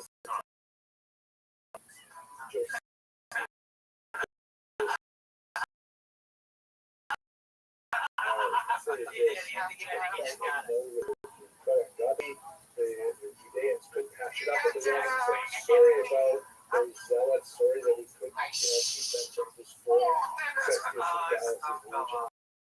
Things like that. We couldn't do those things. But once the high priest was murdered, the population was actually picking up on the mic.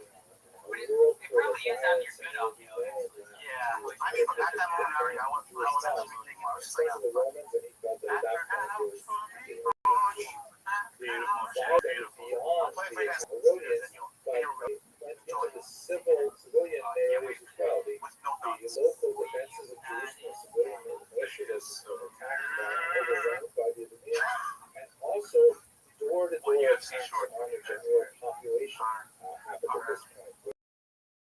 Troy, like the Idumeans themselves were simply raping and intimidating themselves. To give one example of the level of lawlessness, the zealots wanted to put a particular prominent individual named Zacharias on trial. That would want the impression of zero ass. So you know, tax not going to cut out sides. Yeah. To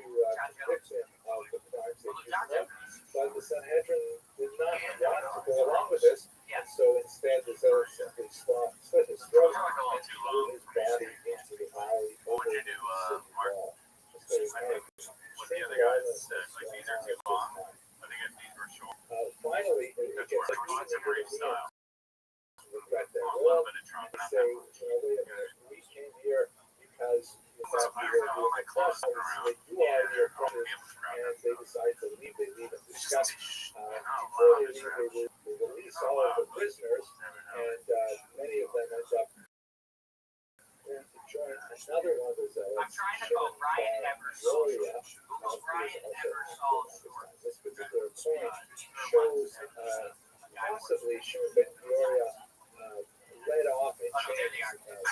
That's Holman. He wore those by training.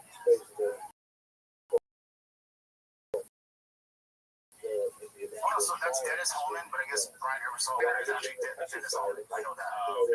General lawlessness These way beyond that's definitely, those are what you call Galilee. mosquitoes. I think the other guy got an extra bonus for beating the guy who wore those. Highway robbery, literally being killed.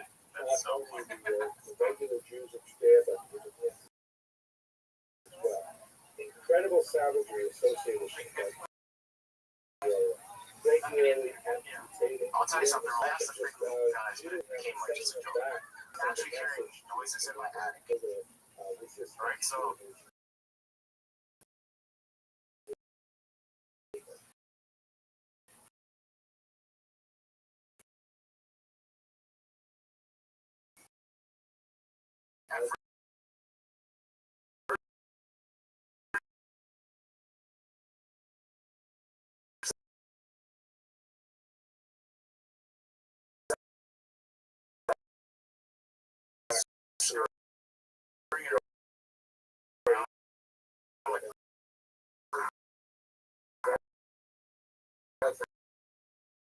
There's some submission by more recently, his that was from my each other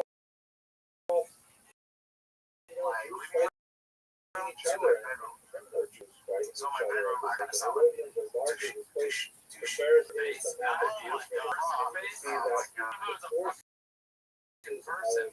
That's what I mean. But then things happen as well. So I'm always locking all my doors, right? I came home one day and my back. So I'm like, I must have forgot somehow. But I'm like, I'm so paranoid how would I forget, especially when I hear noises, you know? And my security cameras right now are not working. I can't get it to function because they cut the fucking lines. You're just like Brendan and I right now. Holy what did they say? Same thing. Oh, it's a ghost. What is that? Oh, it's different. I mean, oh, fuck. That's what it is. You know what? I might have to, but then his attic, there's like this rope that comes down and you're supposed to go to the rope. It looks so creepy. Hoping that they will No. other Leave me alone. incredibly stupid and short-sighted strategy because the Romans are going to use Don't have my gun. I'm strapped on that. but by destroying the grain storage of each of their opponents, I don't like scary stuff. they have no way to withstand the ultimate I mean, you're not in my place, so you're fine. I know, but I'm scared. Well, one time I was in the living room, I thought 100% someone's on the roof. So I turned the lights on, ran outside.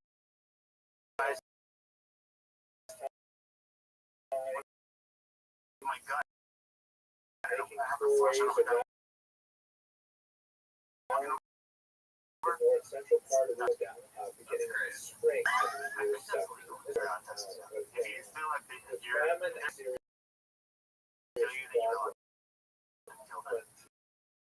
but if they're just standing on my roof, I can't do anything about that. teachers thinks that to have a fixed time because devils provide unusually different, even though they're busy fighting each other, they end up becoming quite ferocious fighters. You're going to get a camera. At the same time, a couple of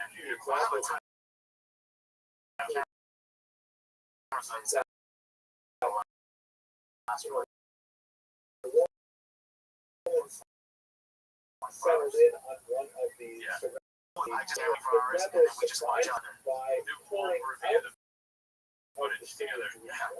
and actually guarantee attacking it's going to be a mouse. tremendous disadvantage. That sounds like a human being. They actually managed to make tremendous progress.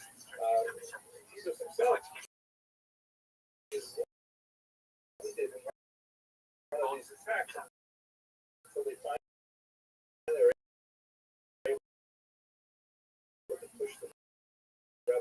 can you imagine seeing something just walk by?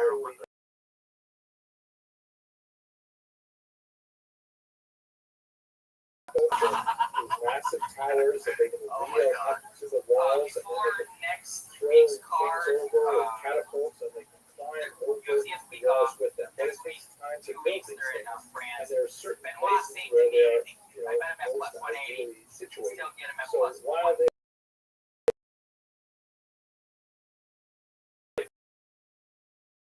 busy building these that they can use tunnel underneath the filled with wood, and when the Romans placed their laborious product of their work, the siege engine in place, the rebels set fire to the wood in the tunnels, collapsing the tunnels and destroying the siege engine. This is like hugely frustrating to the teachers because this is schlepping out, so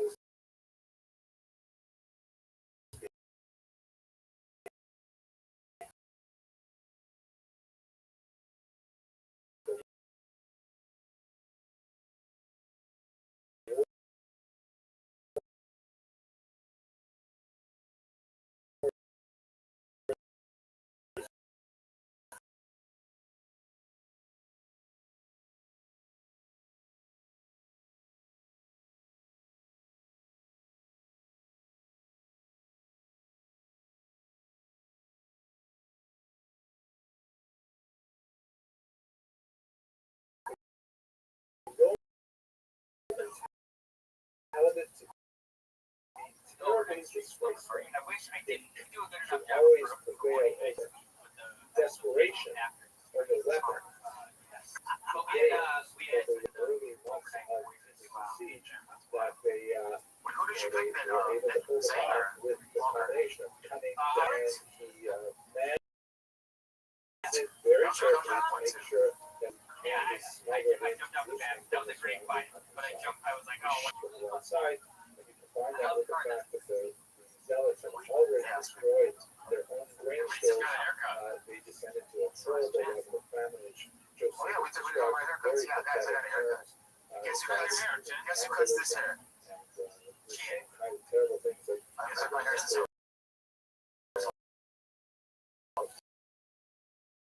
described Jeremiah. whoa, that's great. You guys saved like $50 a cut. High five, case. The story behind it, however, is somewhat complex. Josephus says that How do you do it? What's war your process? council and to burn out, but he wants to actually preserve the temple itself. Now, as Josephus places Cephas in a very positive way here, I'm a little more because fast. I have Josephus Ulster is very fast fees. I responsive replace guy the plates with ceramic plates from Angus. being assigned the Flavian name because of his close relationship to the Roman Emperor. I guess I'm controversial. It's also possible that he just wants to preserve the temple because For whatever reason, my oil gets so as a I have an oil in my plates, and he has the same awesome amount of fat. and all around the Middle East, Jews and non. So we really Would you say know Brandon how Sarah's thick this is, but it's not impossible to imagine. I faded him up too. It's not actually It's not most clear. he wants to destroy the rebellion, I know. or the Jupiter or something like that, like Antiochus did, conquer the region. But Oh yeah, we talked this about is it. an Fat area Joe. they Fat Joe signing him. Now, the rebels, in the context of this fighting, which we discussed in a little bit more detail in the previous lecture, they rush out to engage the Romans, and in that context,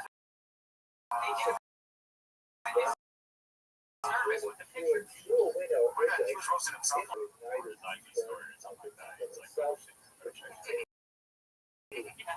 line above well into the tent of And his color is brown. I couldn't tell. He said it's brown, but this day. I mean, he is big brown. Yeah, which makes sense. Food, Just for it's just you don't say. class, Kev. I remember we were surpassing Any more brain busters for me? Now, what is heavyweight? Yeah, Kev, what's the limit? Century. And above? And he concluded by saying, Yeah, Jewish authority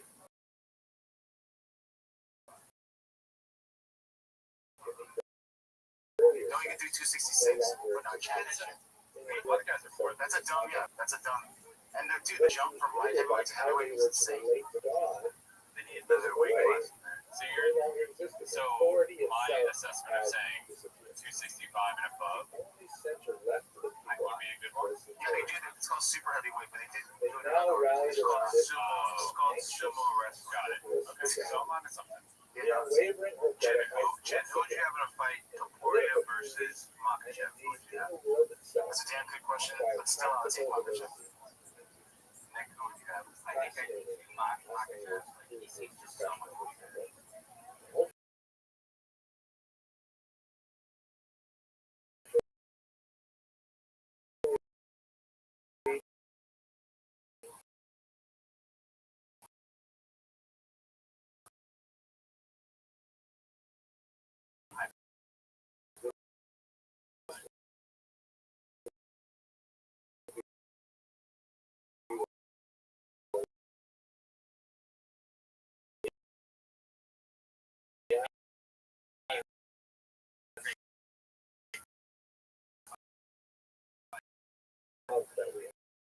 Anybody else?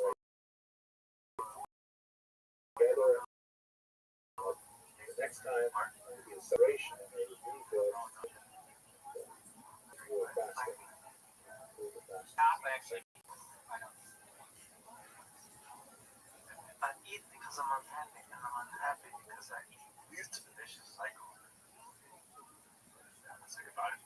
Bye. Bye, guys. Thanks for listening.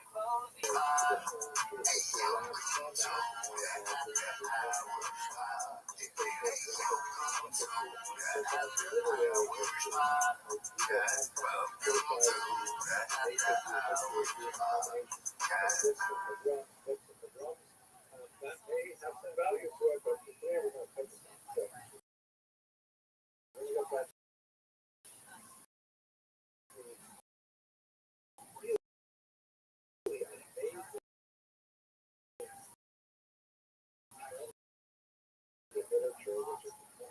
My holidays, which begin with Rosh Hashanah, the beginning of the year, and this year was in early September, is a period of judgment with all humanity.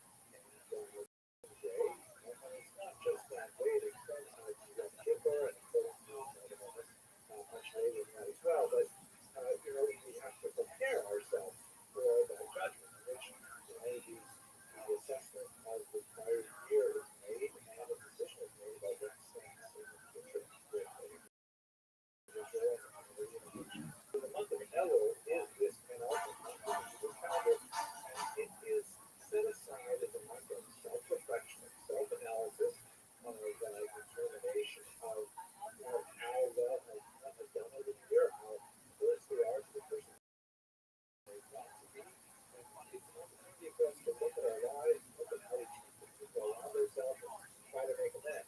Apologies is a very big part of that. This is considered the best time to kind of clear the accounts we have with other people, not only in terms of paying our financial debts, but also in terms of paying our emotional debts. Trying to wrap things up so we don't relationship with a clear conscience and a record of possible. So in this context, it's become a tradition for many centuries now that Jews and the literature was related to repentance during the month of Elul.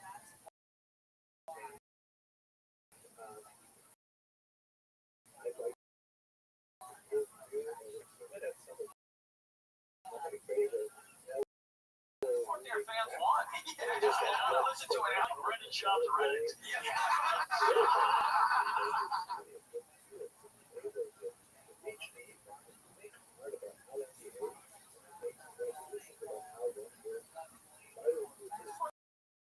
Their fans won. Listen to it out. Their fans won. listen to an hour of just It's weird. It's really weird. This is what podcasting's become. This is like Brendan Schaub's Reddit. The Two Bears One Cave summer break is complete with Chrissy D and Stuffy posting their final guest episode after 6 weeks of carrying the show in Tom and Bert's absence. And most of us assumed it'd be a few filler episodes going for Tom to cover his car payments while he was off chasing his Hollywood dreams. But instead, we got a full 6-week arc of Chrissy and Stuffy slowly realizing that not only were they doing the heavy lifting, but the audience actually preferred it that way. This was by far the biggest revelation over the 6 weeks. Seeing the two of them slowly realizing just how much hate there was for Tom and Bert and how starved of real entertainment the YMH fan base is, made me realize just how much of a bubble most of these comedians are living in. And by the end,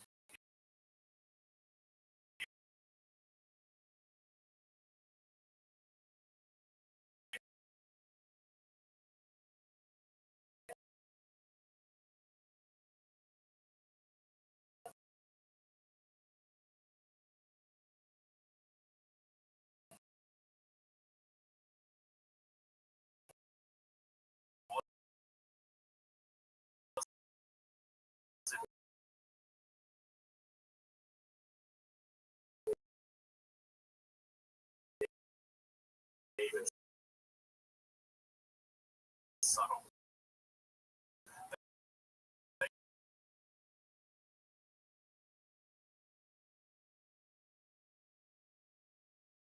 And how he managed over the phone. He fumbles this fucking really be selling. He's sucking energy out of the room and then he hangs up. But then Chrissy and Stuff understand comedy anymore. Took the coverage. Posted video. Roasting. Top and did they deliver? Telling you to tell embarrassing story. Yes. And that kind of is how it sits back and goes, oh, tell me about that. Right. Horrifying thing that your family is going to be pissed about you revealing. Yes. That's kind of what I do. Yeah. Even though I'm fat, yeah. Open up your comedy. Talking about your daughter's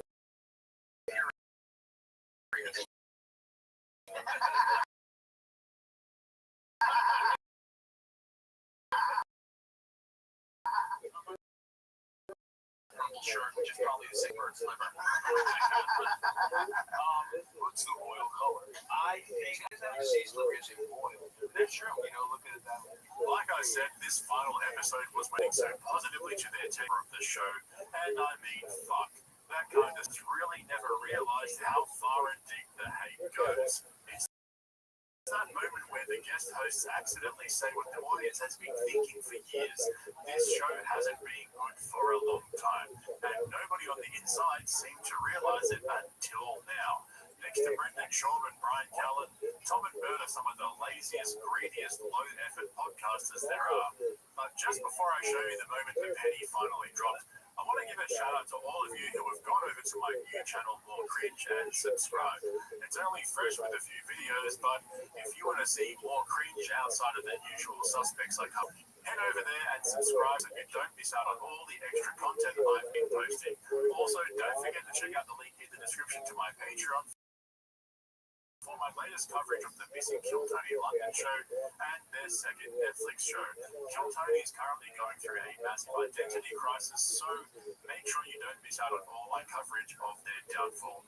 Anyway, let's get back to Chrissy and Stuffy having a short epiphany about how far gone Two Bears One Cave is. I actually can't believe 6 weeks. That's crazy. We were only supposed to be signed on for 5. Let us go to 6. Because Tom and Bert just don't want to do it. And we think this is our last one. I thought, honestly, I had no idea what to expect. I was like, oh, Chris, it'll be fun. I love doing pods with Chris. Everyone's not installed. Right. Like to me, I was like, this doesn't make any sense. They listen for you guys. I have been shocked at how much people love this. The stream be like, it almost feels like someone making them listen to this podcast. I don't understand. Mr. Aquarius, Go back and watch. Gets the show subs. how you doing? How you living, girl? Good. I'm eating caramel cake right now for lunch. I'm eating me and Papa eat caramel cake. That's amazing. Is it good? Yeah, it's good. Excellent. What are your plans for your Labor Day? Nothing. Just gonna sit here and relax. Train up and get ready for tomorrow. I got work tomorrow. Oh, I'm building robots, entertaining the masses.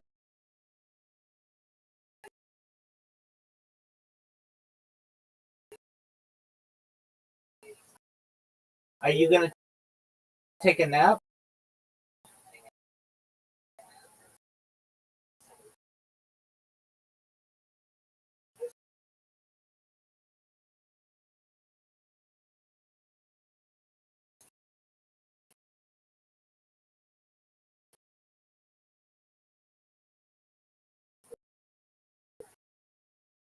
Yeah, after this.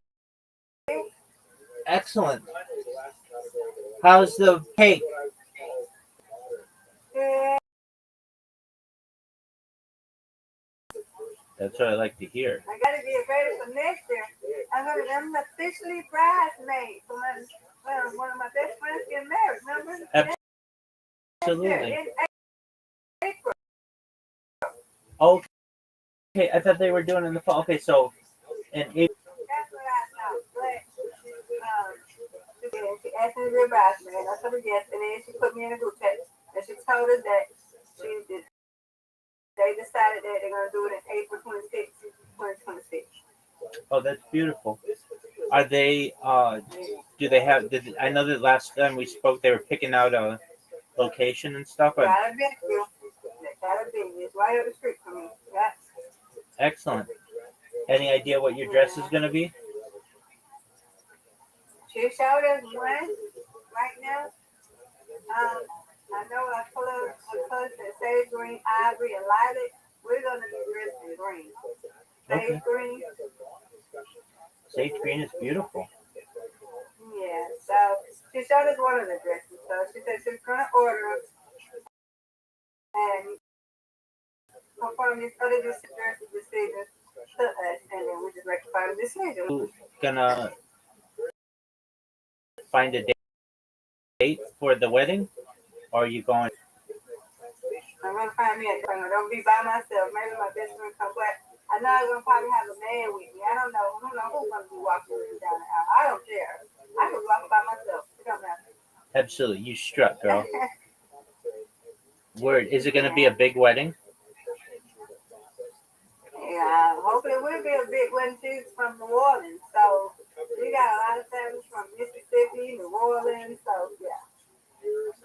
Very She's cool. gonna invite everybody around. I believe it. And then he's got family from South Georgia and his cousin, and then matter of fact, his cousin I met when we had the engagement, surprise engagement party. She's gonna be a bridesmaid, one of the bridesmaids. And her best friend, she known for elementary school, is gonna be there, and her cousin or her two cousins, and then me. And I know most of her family from not all of them, but yeah, it's gonna be a big wedding. Who's the maid of honor? Yeah. I have no idea. I don't know. All right. Don't know. I just know there's 5 of us in the bridesmaid party, bridal party. So I don't know who's gonna be the maid of honor. I don't know. Maybe somebody. I don't know. Very well. I will ask for that one next. Who that? Absolutely. Hello. Yo, what up, Odachu? How you living? Odachi. How you living, pimp? I had a question. What's your question, my friend? How long would you go until you file a missing person report for somebody? Oh, that's a good question. All right. How close are you with the person?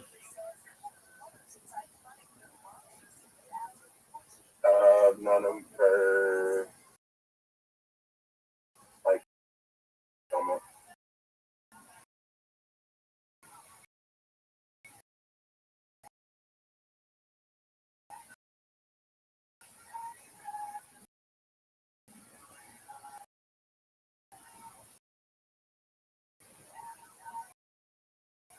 You've known him for how long?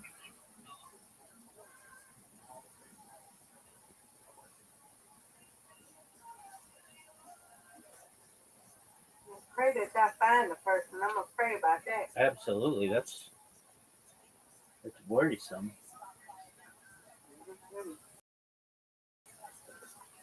Oh, Dachi, can you hear me?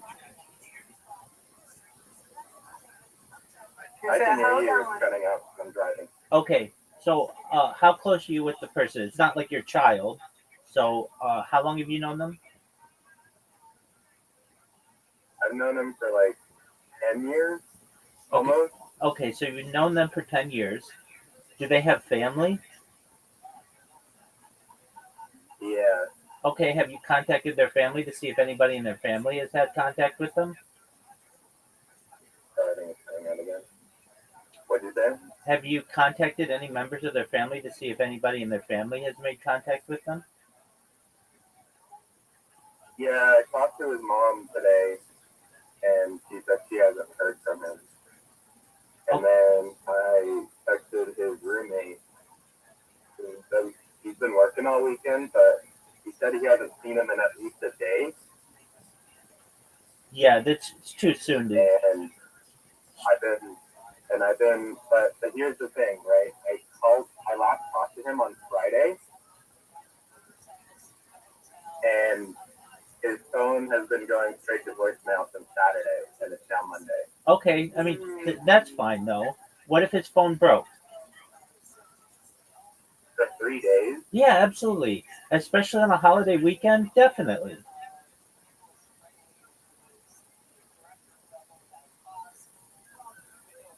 Yeah, I give that one a week before I'm gonna file a report. And and I'm not even gonna be the one to do it. I would tell his mother, look, I'm worried about him. I don't know what you consider to be that worrisome, but I advise that you seek a missing persons report. If you don't want to do it, then I'm going to do it. But yeah, I would have somebody in his family do it. They usually have more power over those kinds of So things. what if his roommate's at work and he told me he would check when he gets home. So if he's not there today, we would still wait. Because he lives with like 3 roommates, but I can text him. Yeah, I would tell his mom. I would say that I'm worried about him and that, she probably should be too. Is there any way that she could file a missing persons report? And if she refused, yeah, I mean, I would probably say I would wait. I would give him this week to find out. I mean, it doesn't hurt, but it's also not a crime to go missing. So I would. He's very out of character for him. Okay. So then, does he have a dad or anybody else in his family? Not really. Okay. All right. So did he say he was going to go do anything?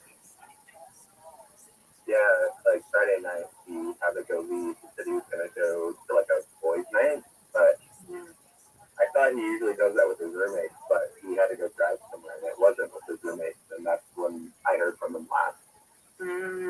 Okay. And did you tell his mom this?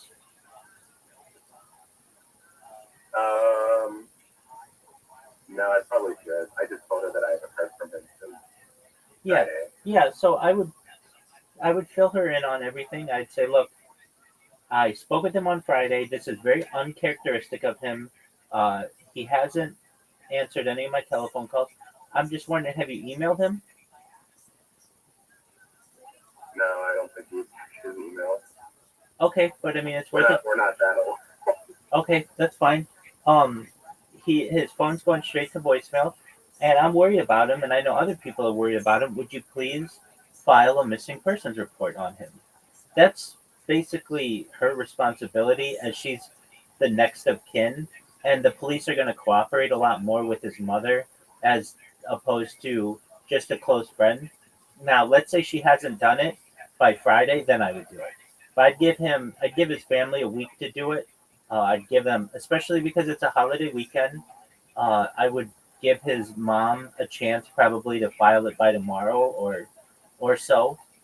But I would fill her in on all of your concerns because I mean, well, firstly, let's just say you're an amazing friend, Odachi, for having this much concern for your friend, um, and especially because this is out of character and everything. I would fill his mother in on everything. Hey, his phone's going to straight to voicemail. He said he was going out for a boys' night. Does he have a car? Yeah, Okay. Was he drunk or anything Friday night? he's very religious. He doesn't do that. Okay, well that's good. So, I would say, he was sober. He was going out with friends, but it wasn't the friends that I thought with whom he was going. His roommate hasn't heard from him, and I'm concerned. Is there any way that you would file a missing persons report and you just fill her in on everything? And when she has the prodding of someone else, she probably will.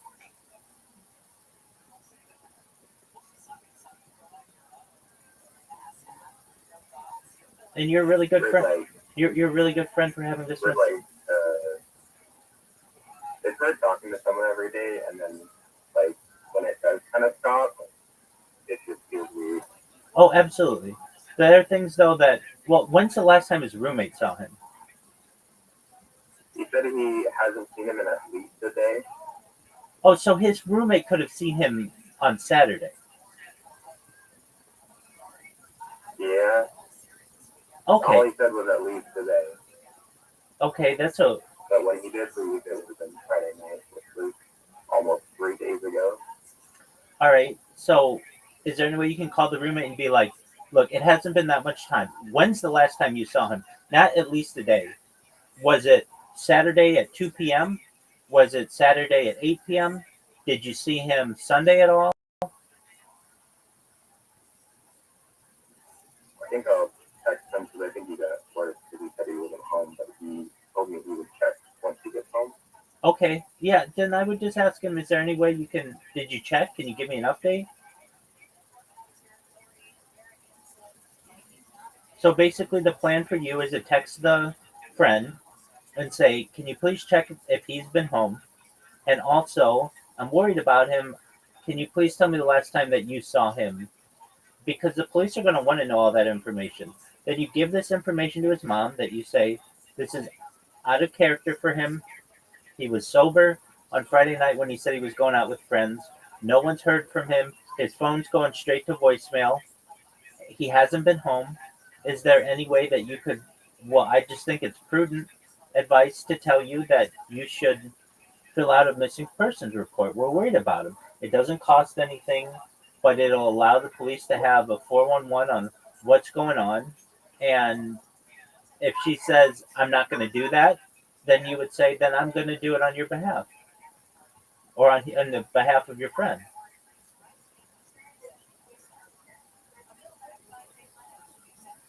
Yeah, let me get to the phone. Okay.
Oh, he left.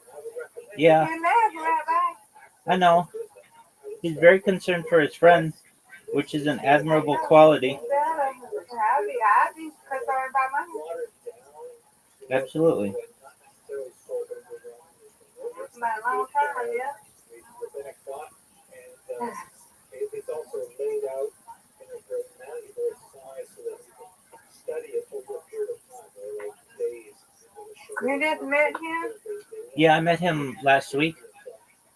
I read this English translation over an adaptation, and I thought that it was tremendously. It was very good. You actually informed not only my personal speech as best I can. Where else you hang out at? Just socialize? Let's see here. I'm in. I think it's called.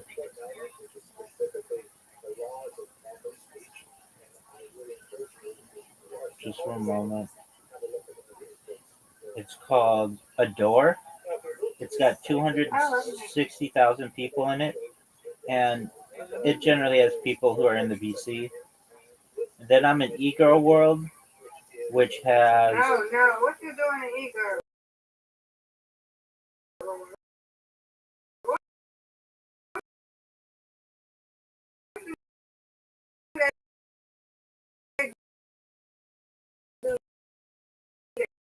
They say they do. I mean, it has. Yeah, Oh, it's not big. yeah. It's they have voice channels, social, call, nitro, anime, active, emotes. It's not sexual. An e-girl is generally a girl who likes to play video games. Oh, I thought something totally different. That's okay. Thank you for telling me. Absolutely, I kind of thought the same thing. Now it can get. There are women who do more than that, but not the largest server on all of Discord. It's very big,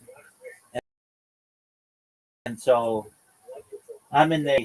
I get groups of people who come and hear from there, and then I'm in Socialize, and then I was in this other server. I was in it longer than any other server till last week, and they told me don't tell me. So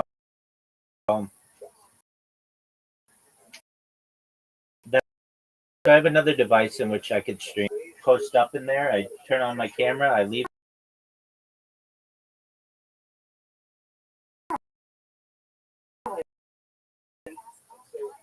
Well, here's what happens. You get somebody who comes in, and they're like, well, yeah, they do that in Socialize. exactly. They say about you about that. He be on here every day. Anything bad, yeah. Exactly. You know exactly right. So then somebody will say, I don't like him because of his profile. It's advertising another server. Or I don't like him because he's always online and I don't like looking at him. It's just because people have nothing else to talk about. Then you become a subject of their conversation.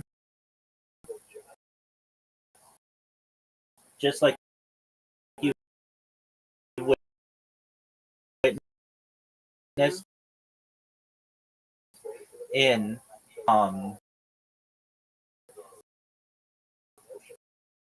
in Socialize. And I mean, as you can tell, like I don't interact with those people. I literally don't even know what they're talking about. And you can mute me so you never have to interact with me. People, some moderators who say, frankly, we like that you stream in the server because it makes other people want to go into the VC as well. If one person's in there, then it get in the pool. They don't want to be the leader. So if somebody's already in the pool, then you're not the first. Then there's somebody else in there, and then everybody will go and enjoy the water. Yeah. Well, I got this thing called Robot, and it do everything. So I got what is called Lounge. Have you heard of that one? Yes, I have. They got one of these things. Category, I can't get it out. Which one? Let's see. This is one. Okay, this is an invalid one. I don't know that's what it is. Okay, it's the same stuff. Okay, well, we got one called Mood Therapy, Social World. They got one called Blessing. They got one called Fun, FAWN. They got one called Dulce. They got one called Anime Pirate. They got one called, this is thing, oh, it's called Cutie. It's an e-girls and social. You heard one called Daily. They got one called Social World. The Coma Cafe. I've heard of that. I got one called Aura. What's this? Auralis? AURALIS. And on Daily, I already said that. Yeah, I think that's it. Yeah, they send a lot of stuff. Like if I go in a service, it says different stuff. Yeah, there's some We kind of got one called what? Go ahead. there's some kind of program in which you can enroll. I think you pay for it, but basically, whenever someone joins your server, it'll send them invites to a bunch of other servers, and those are all the other servers. We got all kinds of kids. I don't. Yeah, I'm with you on that one. Now, I have been a member of 18 plus servers, but those usually get to be adult, and I don't want that. I just want adults who keep their clothes on, basically. Like, That's it. yeah, exactly. And in order to verify on those 18 plus ones, you've got to send them your driver's license, and you've got to you have to do all kinds of stuff. You have to be holding your driver. You have to show them a close up of your driver's license. Then you have to hold your driver's license in a hand symbol. Like they send you an emoji, and you have to do a hand symbol. And on the one where you're holding your driver's license, you also have to be holding a picture of yourself with the name of the server, your username, and the date. Oh, it's incredible, Miss Aquarius. It's absolutely incredible. And then when you send it to them, You say it's incredible? oh, it's incredible, like how ridiculous it is. Right. It's ridiculous. And then on top of all of that, they'll say that your picture's blurry or that they can't read it or whatever. It's like, look, no, you can obviously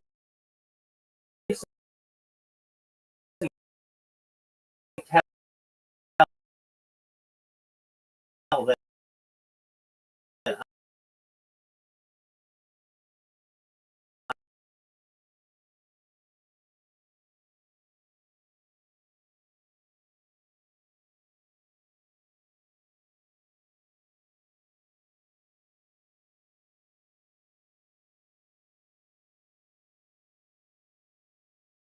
it's safe. I'm like, quit that. Like, I don't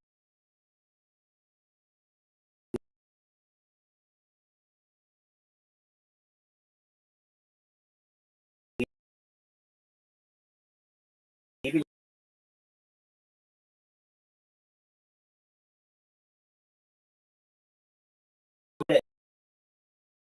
you've got weird karaoke It's a karaoke lounge. If I would go in there. Karaoke lounge because they didn't like the slept in there, and it's like you can always shut my camera off. So I don't understand what your deal is. Like, if you don't like me, mute me and shut my camera off. It's as simple as that.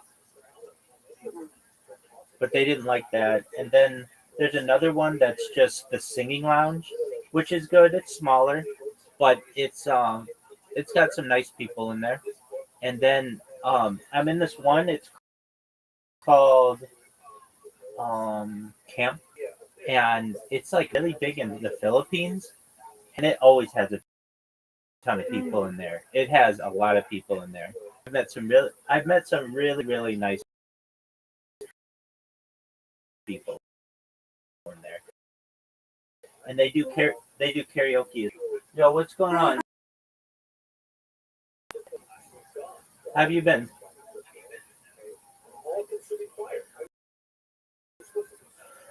Hope you're doing well. And I'm not saying my white friend. Hey, Brandon. Hope you're okay. yeah, Brandon always comes in here with lots of devices. I love it. Hello, how you doing, buddy? Hello.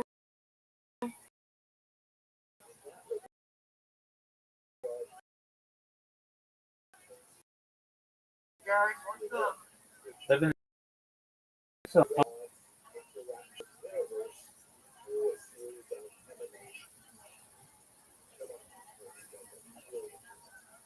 I'm in some other subreddits. In English, there's an English subreddit, and so I'll just go in there, and there'll be people who don't know English that well, and we'll just go through glossaries of words just to improve their vocabulary. I want to talk to somebody. Yeah, Bye-bye. sure. It's discord.gg/English, ENGLISH. And there are a lot of people in there. Well, I don't have to go there with you. I was just playing. Okay. I think that's sweet. Yeah. So, like, I don't know. I've done it. I've done it a good amount. People are always like, so you just come in here for free? Like, yeah, if you need to improve your English, I'm willing to help you. So you make like corrections correctly. But most of all, I just go in there with glossaries of words and improve people's vocabulary. So I just find a random uh, group of people, and they, if they don't have a native English speaker, they just don't know as many words. Soccer, or I like football, or whatever. They're like, okay, well, let's learn all the English football words that you would need to know. And so we'll just go through I'll just go to ChatGPT and get like a list of glossary words of words of football How words. you do the comparing? Yeah. What are we talking about, Rabbi? Oh, just speaking Discord. It's for people who generally are not English as a first language speakers, and um, and I'm certified as a teacher to teach English as a foreign language, and so yeah, I know a little bit about how to. Well, I shouldn't say that. I mean, I'm a native English speaker, so I know quite a bit about English. Now, even my English isn't perfect, but it's better than probably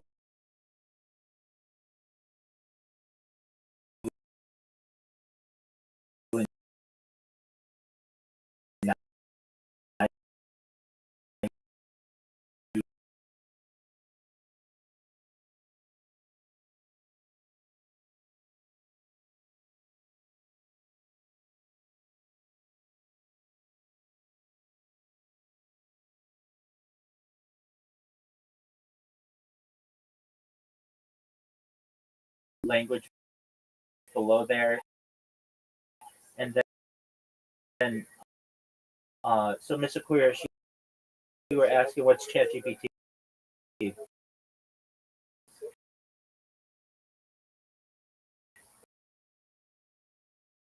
It's a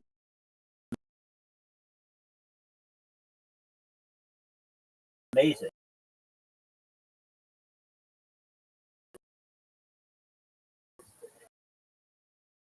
It's it's a what's called an LLM, a large language model. You can go in there and ask it any question, and it will put it together for you. It's AI. Her friend's wedding coming up as a bridesmaid. It doesn't have to be a really long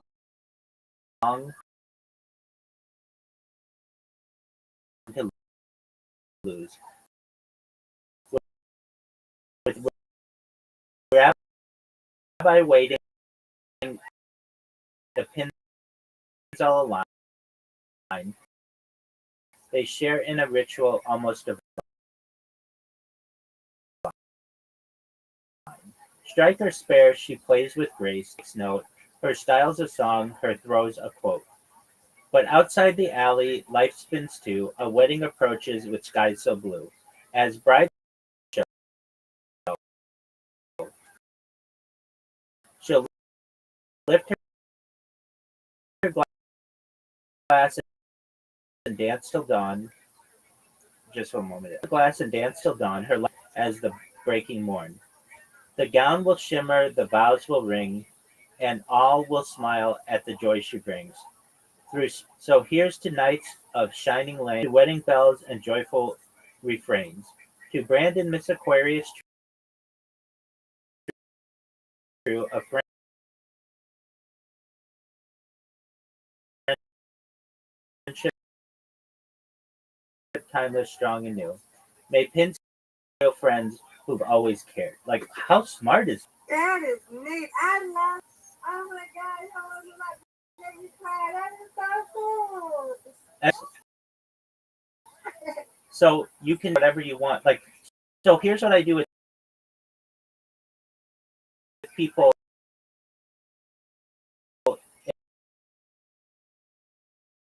in English. I'll say 10 English words to her. And then it'll say team score points. Goalkeeper or goalie. The player who guards the goal. Kick. Free kick.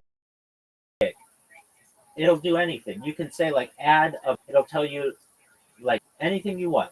What's a question that you have, Miss Aquarius, that you've never known which you've never known the answer?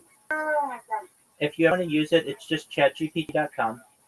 And it'll also do pictures for you. It'll do diagrams for you. It'll create charts for you. It's putting a lot of people. It'll code for you. It's better than any coder that's a human. It's literally like a revolutionary. Absolutely. Here we go. What are the elements in the sun?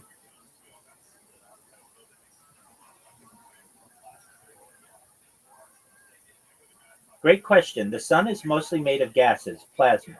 And while there are many elements inside it, a few dominate. Main elements in the sun by percentage of mass. Hydrogen. It's about 73% hydrogen, the primary fuel for nuclear fusion which powers the sun. It's about 25% helium, produced from hydrogen fusion in the sun's core. There are trace elements, together 2%.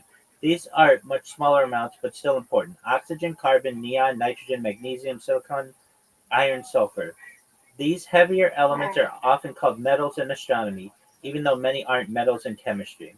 In short, the sun is mostly made of hydrogen and helium, with a sprinkling of heavier elements that influence things like solar wind, spectra, and the sun's evolution. Would you like me to also explain why hydrogen and helium dominate? Yes. All right, so then we just say yes. And it says, perfect. Let's dig into why the sun is mostly hydrogen and helium.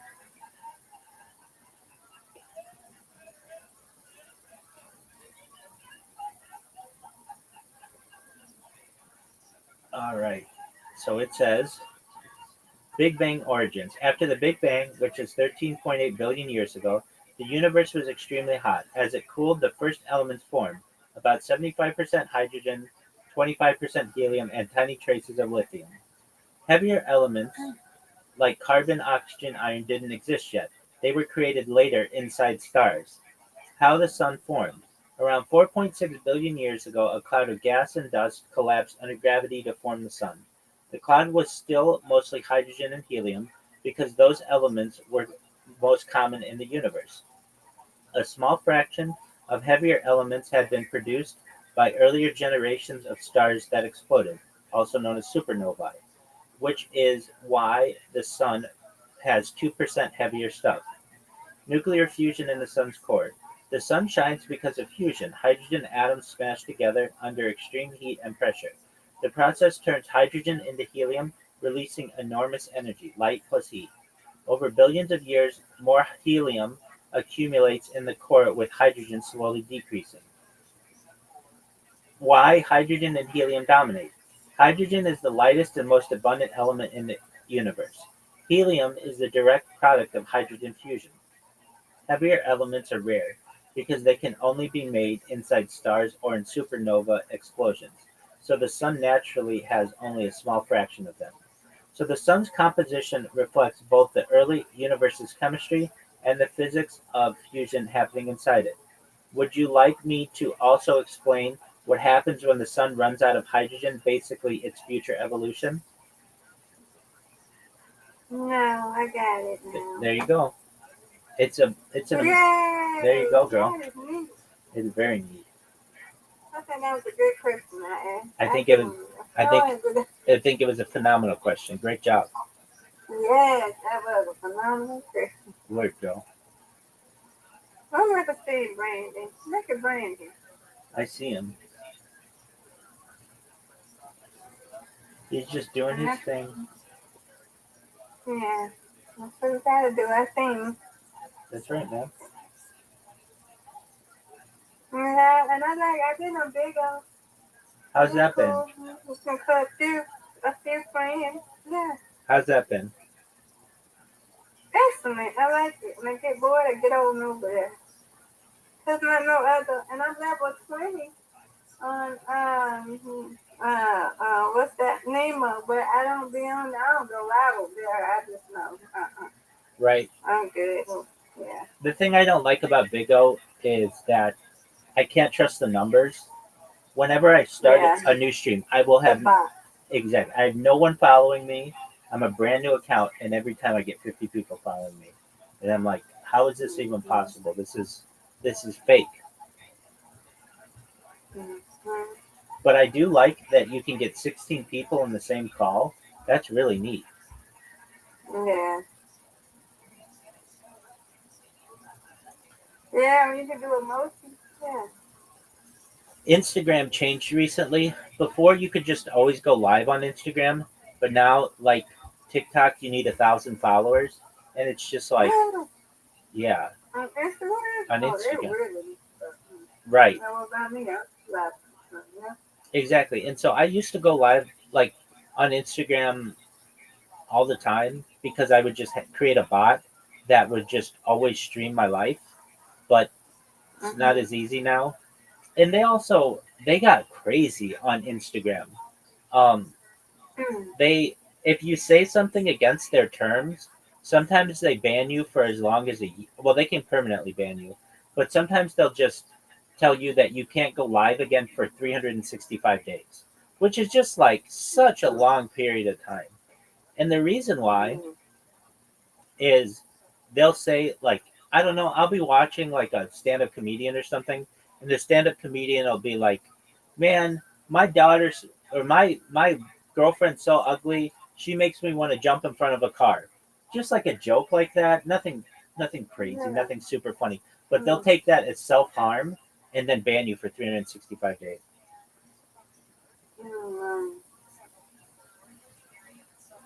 Yeah. I used to get on KIK. I used to get on that. I used to get on that and go live. That's okay. Just like the other one. Yeah. But and the KICK, I would know good like that. It's for gamers and stuff, and Twitch is for gamers. I just don't know. Right. I use Kick a lot, KICK, which is really confusing that there's KIK and then KICK. Right. I spam a lot of people on KICK.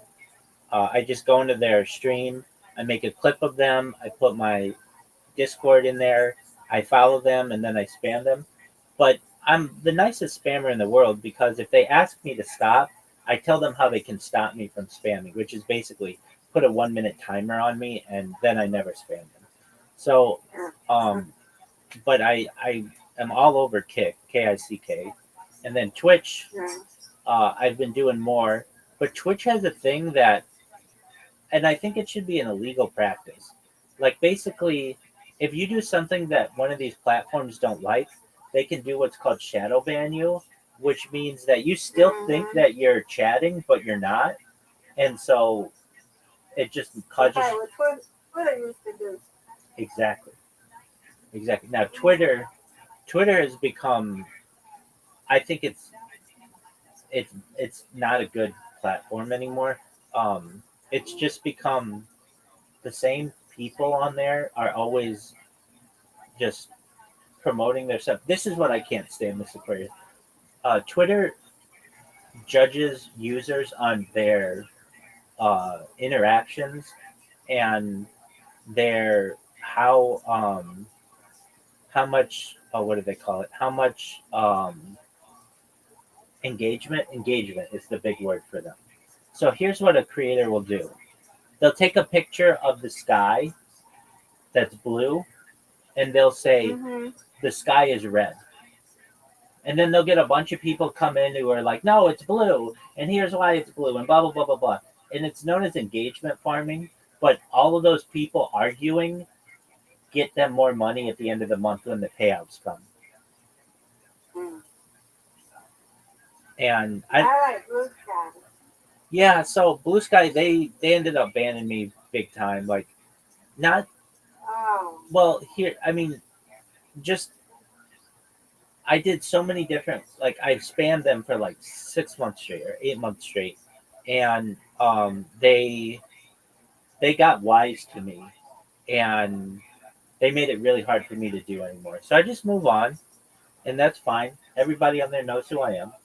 And I do like it more than Twitter, though. Well, in some ways. It doesn't have as many features as Twitter, but it's not as toxic. It's not as toxic. But what I don't... So after you be did you be on something else, like something like that? So the big ones that I've been on are recently are Kick. Kick is a big one that I'm on. KICK, and then Twitch, TWITCH or whatever. Okay. And then I'm live on Twitter right now. I've been live, but like nobody ever comes into my Twitter. I think I've been shadow banned on there. And then I'm live on Discord, and I'm live in Telegram. So Telegram's another one. I don't know if you've used that, but it's. Wait a minute, how you go live on Telegram? So you can, it's a different system, but is it for Android? Because I got an iPhone. Yeah, it's on iPhone.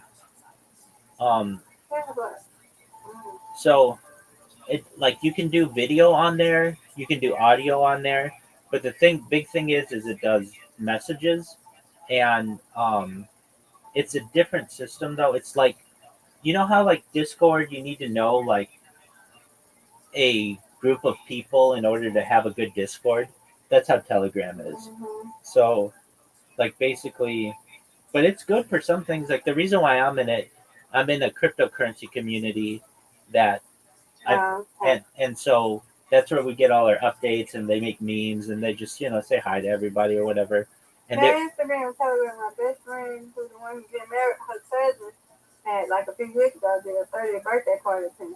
So she put us all in Telegram, to communicate with us. Exactly. About her trip. So yeah. Exactly. Yeah. And that's kind of how that one works. There aren't that many of them, and the reason why is because they're very expensive to maintain. So there's like, it's just limited. If I'm ever bored though, the bread and butter, the one that I go to the most is Reddit. Reddit always has new stuff, Right. and it's amazing. I learned so much from Reddit. Now just kind of go live. I don't know how to like this video. Yeah, if I were, let's say I didn't have any connections and I just needed to go live on something, Big O is one. There's also another one that I think, I don't know. It's good. It's Camfrog. It's very old. Oh yeah, I was on there. Camfrog is like 25 years old. Only thing I've been on there, every time you get on there, it's like you want to the camera. I don't want to be on the camera. Yeah, no, I understand. It's Yeah. just if you do want people on the camera. But that's a good one. Camfrog is a good one. There's another one that's like Camfrog. I can't remember the name of it. But the thing is, the people. Tail Talk? What is it? Tail Talk? I think it is that. Yeah, I think that's used to it. be, Yeah. Yeah, that a long time ago. Yeah. But the thing is, the people who use those are kind of the same people. It doesn't get a lot of new people in there, and No. yeah. But those are big ones. But if I didn't have anybody and I want to communicate with people, Big O is where it's at because you can go in there Yeah. and stuff. Kik is one where you can kind of do the same, but it doesn't have as many features, and it's a little It's older. just like meeting me. I've been on meeting me, but it's just like meeting me. The kick is okay. Yeah. When it comes to streaming, I know that's not what you do though. It's like impossible to get anybody to watch you on KICK or Twitch or YouTube. Mhm. It's very difficult. Very difficult. Mm. Even to just get one person, let alone, a bunch of people. TikTok has this thing.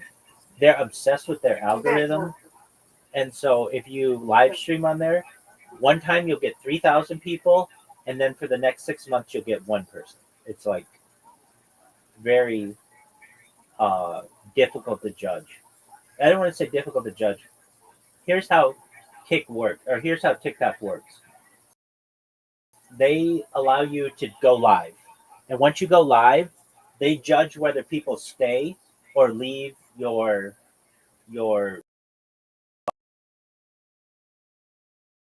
um your call. So if people Kind of see too. Have you heard of that? no, or not to my knowledge. Something like that. Let me see. Yeah. It's just the letter C and then the number 2. Yeah, but they might not want to. They might kick you out. It's just like Big O, but they just started guest spots and they only have 3. It's like an agency. It's just like Big O. You don't need to be in it. They might get you out of there. But I was just saying, do not go over there because they might kick you out. I understand. There's Snapchat as well.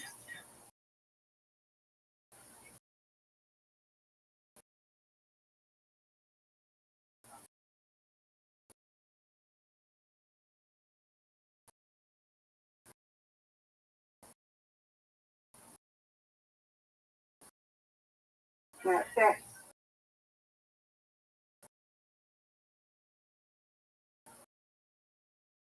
I got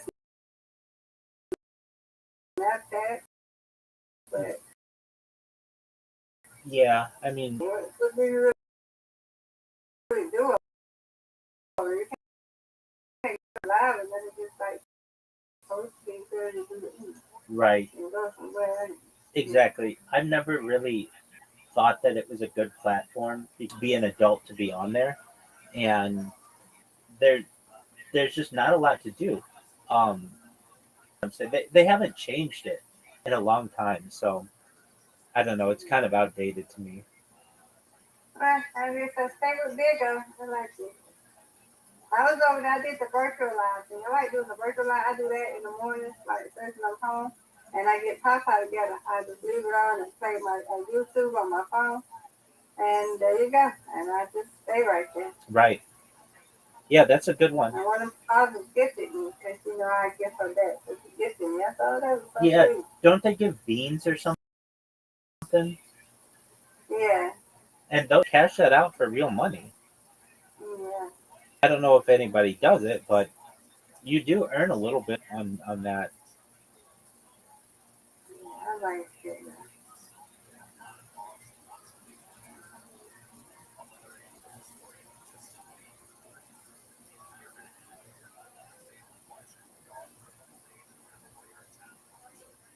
Yeah, that's the basis. I understand what they go.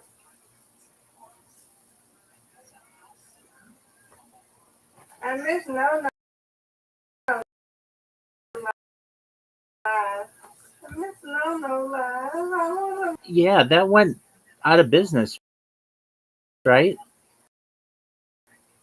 Yeah, maybe on yours, but they don't have it for Apple.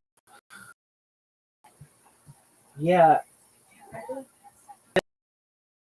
and caffeine went out of business. It's just so expensive to run one of these companies. It's and they don't make any money.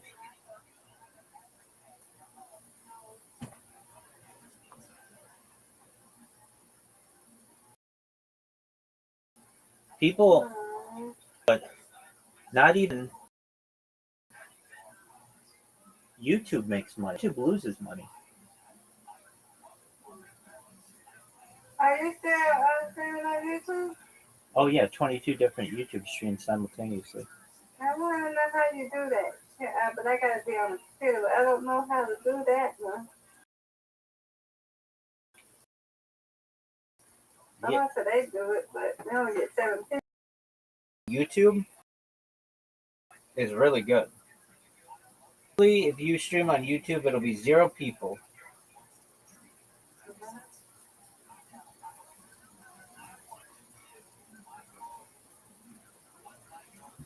I'll be right back. Okay.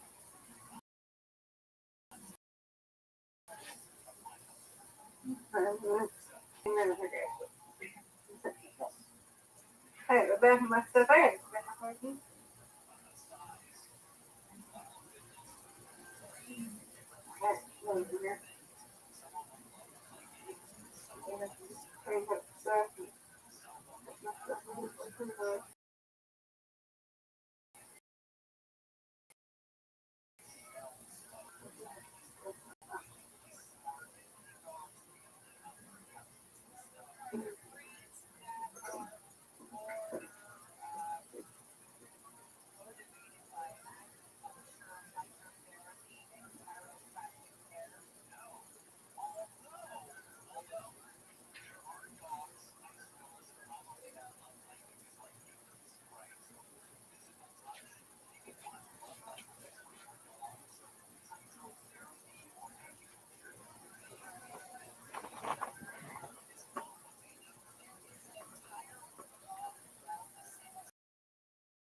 They love the Summer Bears episodes and blurts it Off out. we go. It almost feels like someone is making Yeah, a listen to this how do podcast.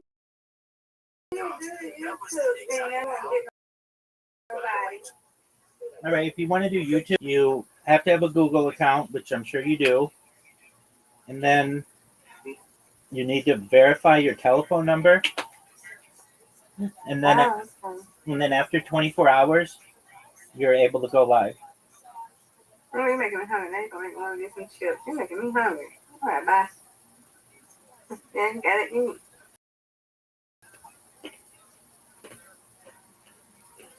Okay.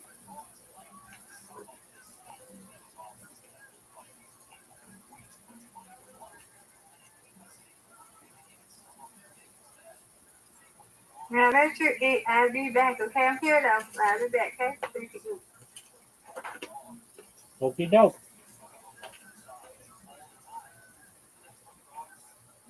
Tom and Bert have been treating us over the last few years. And the best part is you can tell this thought genuinely hadn't occurred to him before. That's how deep in the bubble these comedians are. To them, podcasting is just this fun little thing you do with your buddies while the ad money rolls in. And if the fans don't love it, well, they're just haters, right? But now they're faced with something way more uncomfortable. The idea that the audience stopped caring about Tom and Bert a long time ago, being quietly hate watching this show out of obligation. Just waiting for someone to point it out. He immediately starts spiraling. And it's fucking brilliant. Honestly, the only thing that compares to this is seeing people discover the first time. They go all in on roasting Tom and Bert. They compare them to two deadbeat dads who promise to stick around and pick-ass baby the minute volleyball. They start talking full-blown breakup. They're the new stepdaddies trying to win over a family that's been emotionally abandoned. And it's not even subtle. They say outright, we're just fucking around and people act like this is the best entertainment they've ever had in their lives. That's not a joke. That's a diagnosis. That's two guys realizing they stumbled into a gig where the only competition was two guys who checked out years ago. Literally, the guy that knocked the lady up, right? High school, right? Promised they'd be there forever. They changed. They're off to Hollywood. Right now, we're just some guy who pays the bill. We're not doing a good job. No, we're just not. I guess just really bad. I don't even understand. They said the bar so nice and low. We're just kind of around it. People act like this is the best entertainment they've ever had. Clear, we are. This is it. There's no. We're not making a podcast. No, we're not. This is life. There's like these are little surprises. I didn't even expect this to be this fun. No, I really thought this was gonna be bull. Yeah, and I was just kind of doing because whatever. Who gives a right? It'll be fun. Let's play some games. Saying all this, and then we leave here. I know what I mean. Full Yanni's on, and we are back for. Hey, it's not the summer bears, it's the fall autumn bears. Pumpkin bears. Okay, I got it. There you go. What you eating? Noodles? No. Potatoes. Ooh, yeah.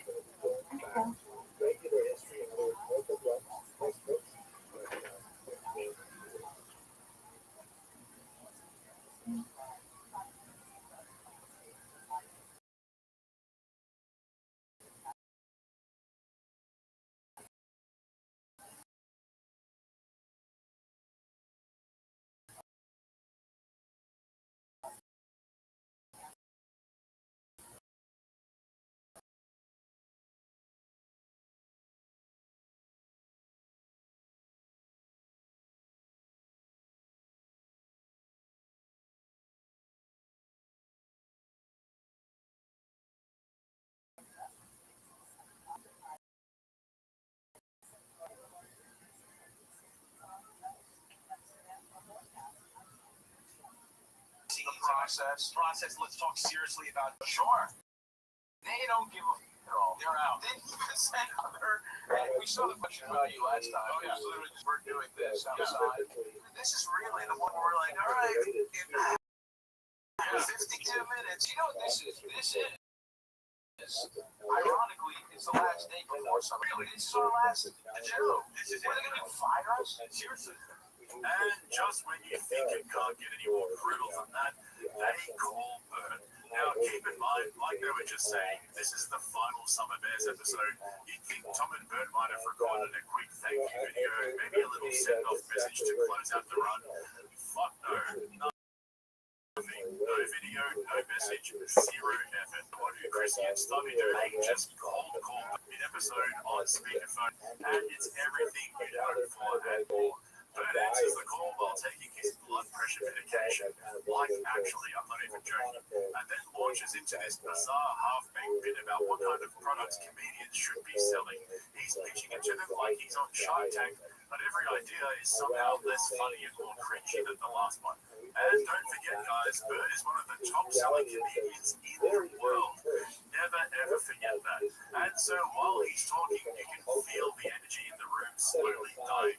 Chrissy goes quiet. Stubby starts that polite podcast laugh people do when they're trapped in the mothership green room, forced to listen to Rogan ranting about the pandemic and free speech. The contrast between old bears and the new bears could not be clearer. Then Bert hangs up and Chrissy and Stubby's back. Not passive aggressively, full on this guy comedy anymore energy, like they've been holding it and finally had to say it out loud. We did it. We got him.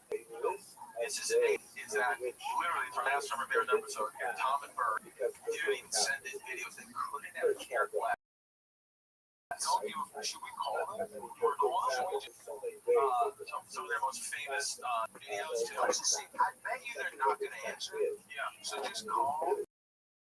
See what we got. Bert, what's up, Dave? It's Nobby. We're live. The last summer Bears. We're coming. We're planning to call you.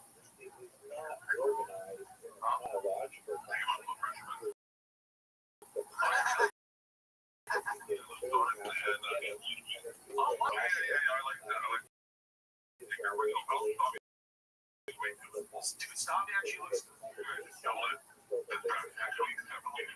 Thank you. Of course, we're trying to pop the last two, you know what I mean? We thought it started fine. We thought it'd be fun for you guys to just take it out of the recreational that you do you remember that pilot? It's Gerald and that lady that did a mural. Yes, the first one. You're like, hold on, it's no one. I want to try one more. Brian, I want to attack.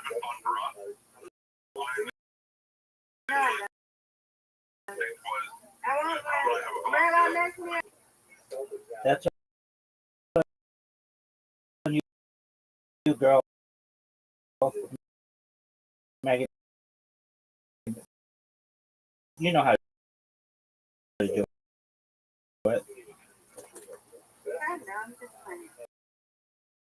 That's a lot of work.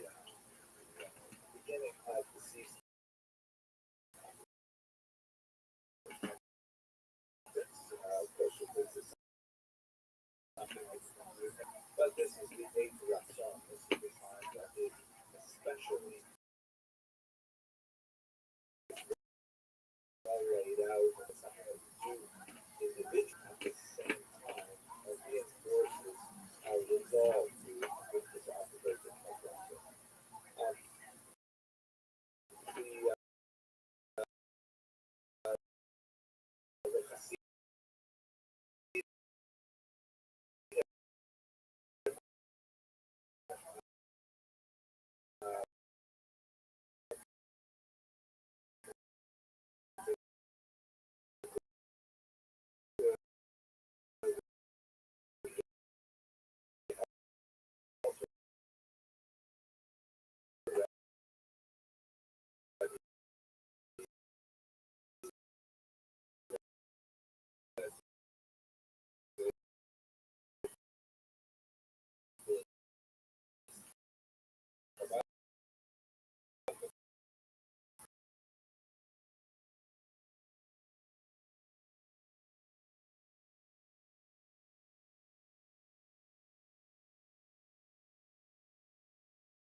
So into the field as a lot. There's also the sugar process.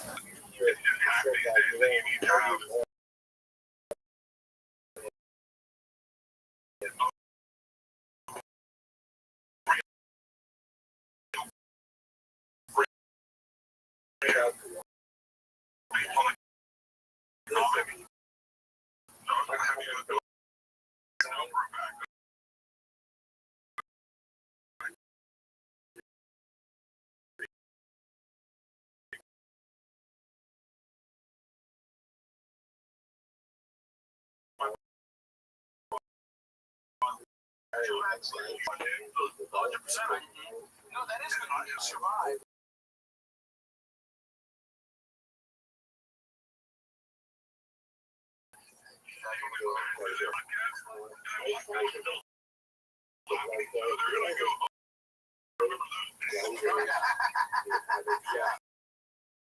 Yeah, you guys are like the married couple in another. Oh yeah, you guys are just trying to jack off at each other's little things.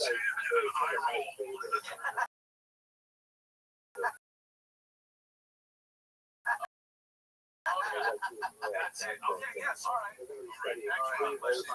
So that didn't plummet the rating. We just called Bert.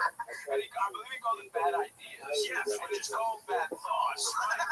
So you're still listening now.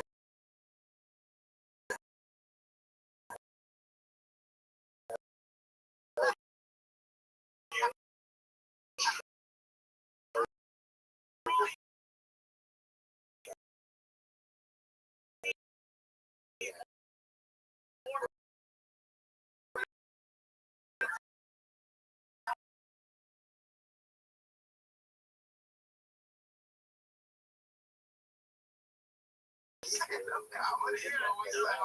like, yeah, when he will be rich, we'll oh my God, when the apocalypse happens, we can one of Bert's 8 bucks.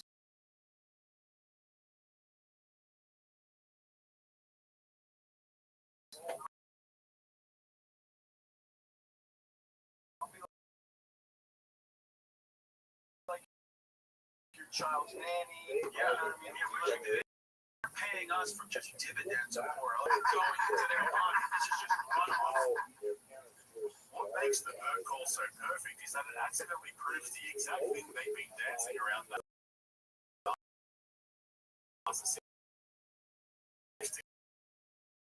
product pushing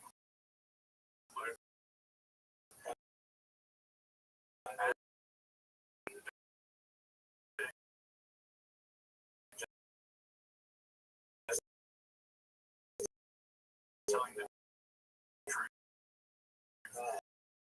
But the fun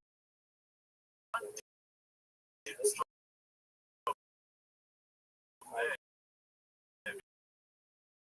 because they started pitching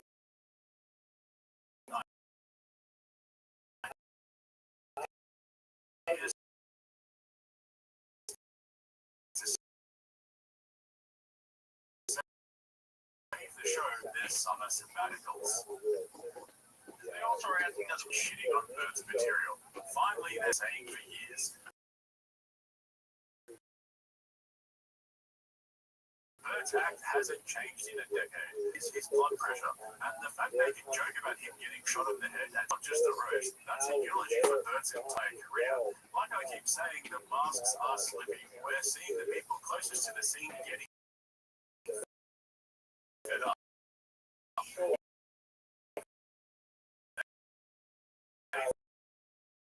Watch Bert run the same people over and over.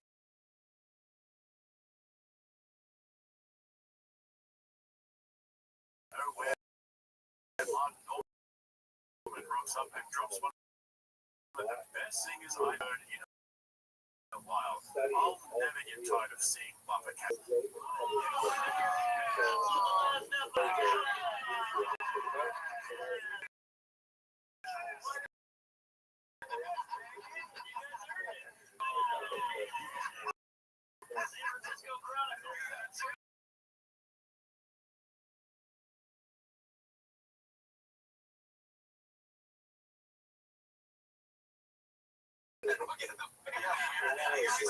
We just have a countdown. Grandma,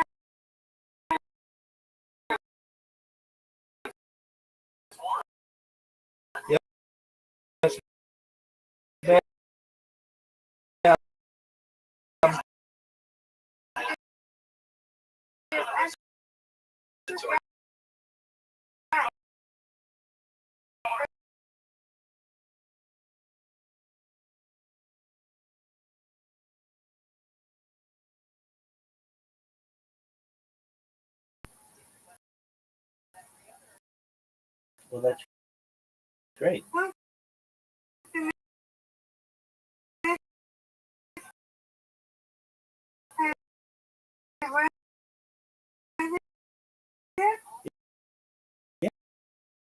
Yeah.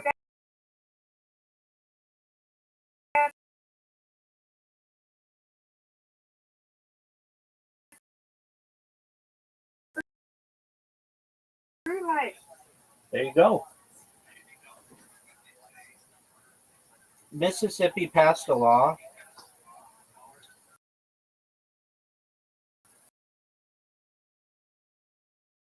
and the law says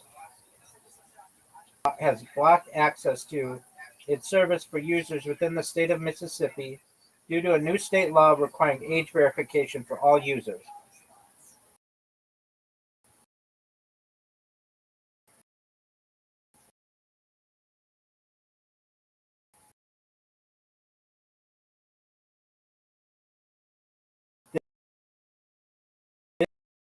This decision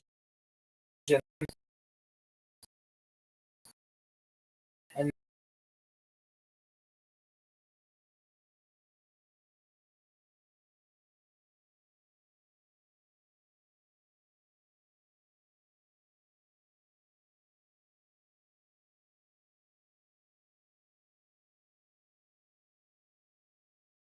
law to take advantage of every user before granting access. Take substantial infrastructure, develop time and privacy protections, which the small team cannot IP addresses within Mississippi. The platform has not responded to requests for comment. The move has been described as the first major social media positively bypass the block using a virtual in 2024 and is intended to protect children from online harm.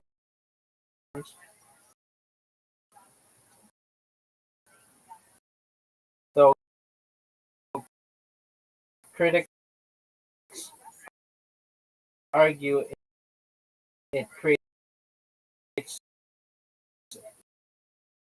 significant privacy and free expression challenges. In contrast, the unrelated UK law, Blue Sky. Let's see if that one.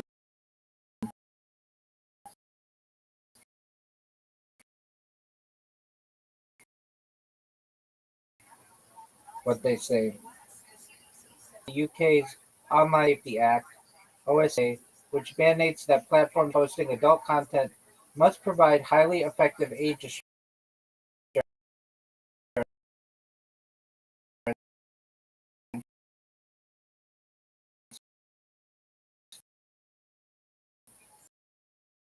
to protect minors,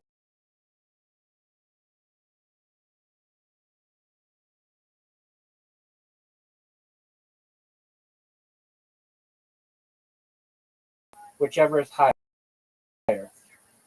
As a result, Blue Sky began rolling out age verification features with the full implementation coinciding with the law's enforcement date.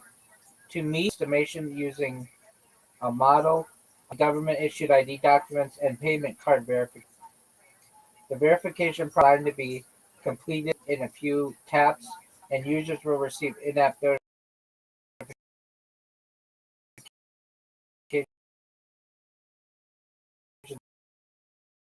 prompting them to verify their age. Crucial, it's yes or no token confirming the user's age status.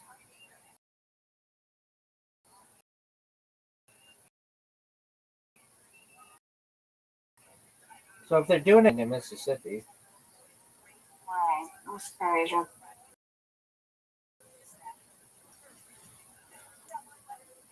I need to find some other where we can post stuff and all that. I understand Reddit, but sit down, Papa, sit down. Why you stand up to take them off? I don't know why. I don't know. That's crazy. You do it in your state yet, Rabbi? No, California probably do something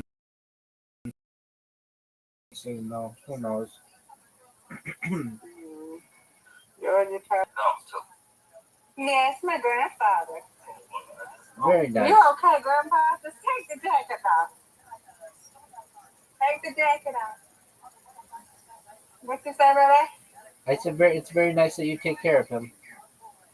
Oh yeah, ma'am. I have my auntie, so yeah. You almost what? You broke down. What you mean you broke down?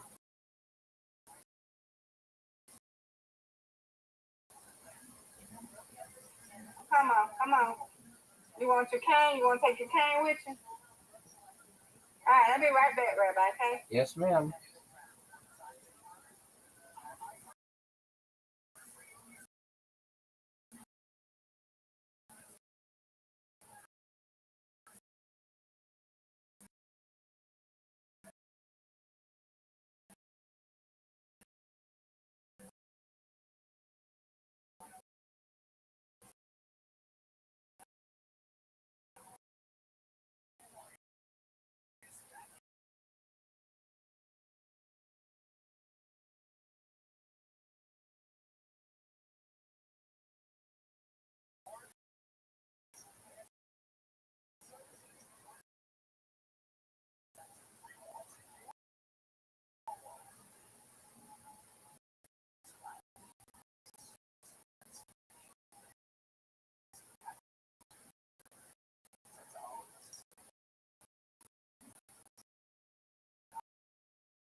It's full of it. What you doing, Rabbi?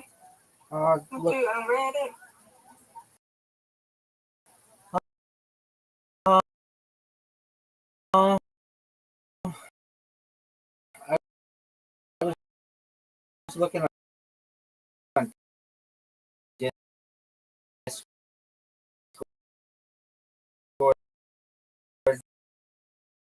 and just seeing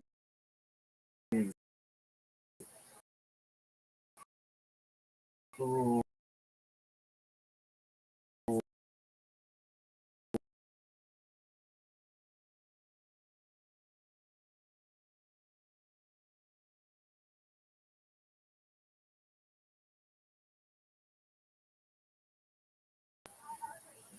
300 people in a. You in there now, or you got kicked? You got kicked out. This one I wanted to check out. I'll send you an invite. I forgot what it's called. Was it Bravo? I think I said I wanted to try. I just sent it to you. Okay. You're welcome. Go in it. Right, Look how many people are in the calls.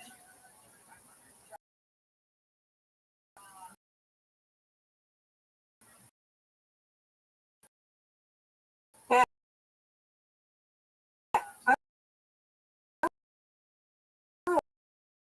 Oh.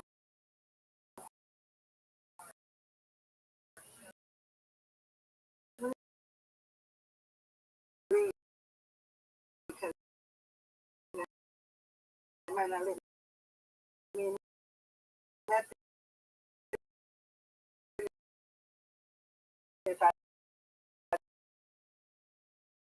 don't read this. Oh, I know. Isn't that sometimes if you don't read it, it'll be like, oh, the timer's up.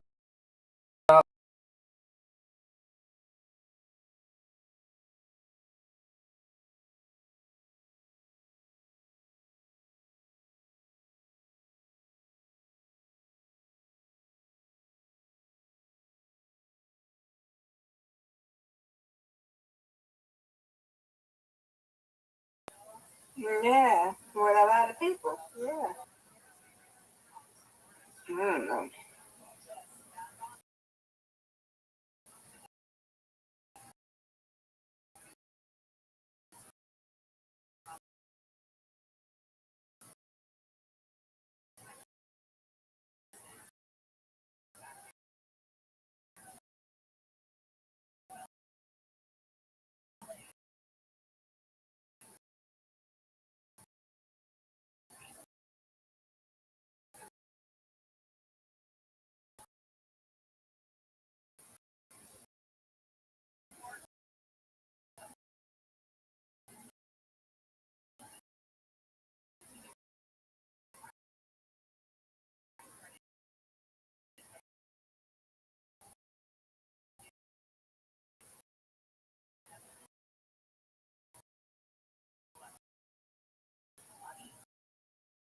Oh, that is cool.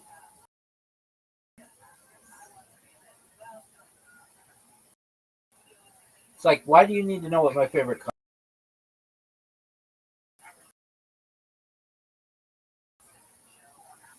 I have no idea. I did that. How I did them rolls.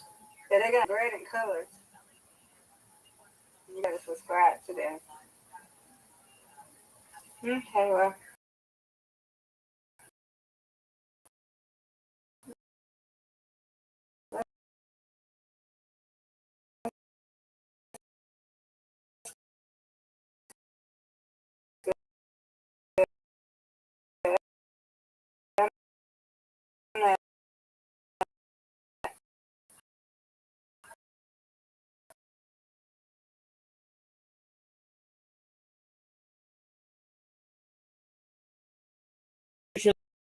Usually, it's like 10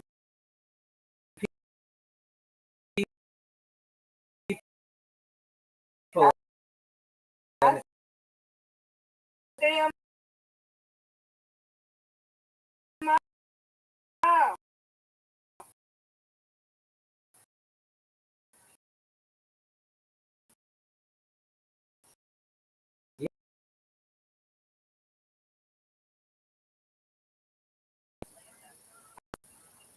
That one is the English one.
I use a lot, but then 20 people and some calls, and I was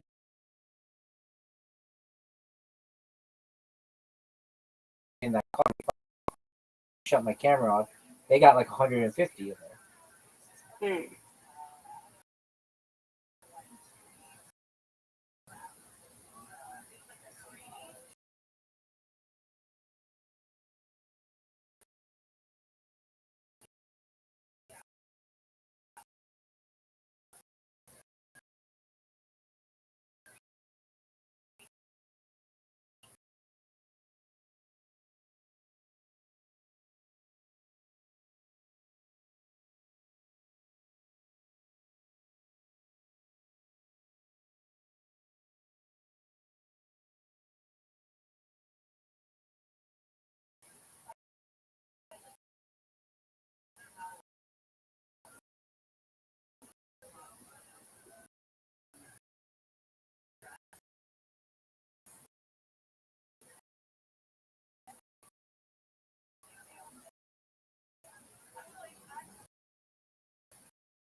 So what else you doing, Red? I'm bored. I know. I want to do it. I want to do it, but Really helpful to you if they're like what would you use? You could get a robot to, you know how on I go you like people can said bye, though.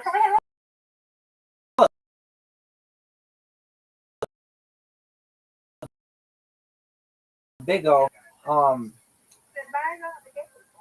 so you know how there's a thing that you like press that like boosts your room. I know it's on TikTok, like you just likes.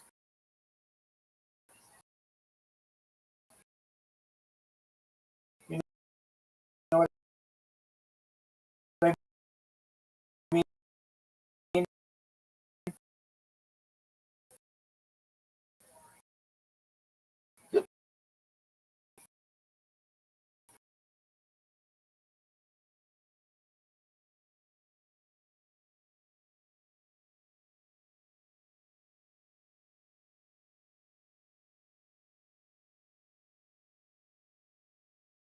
Boost your live stream.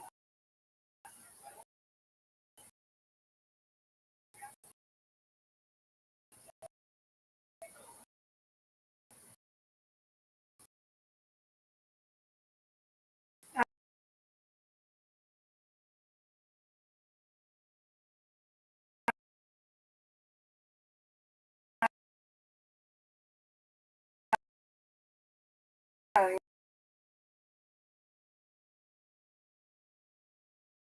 yeah.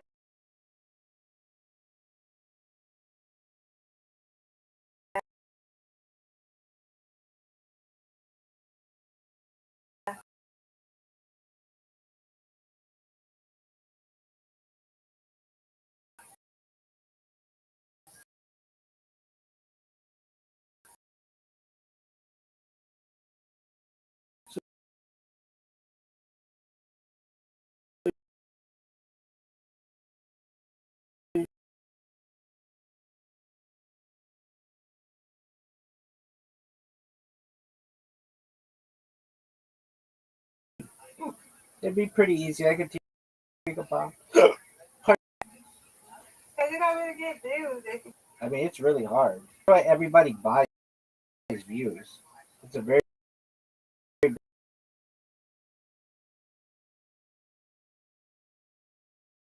Like, that's the What about people do stuff.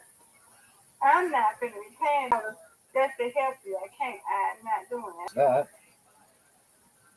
Yeah, I can't do it. Everybody got to,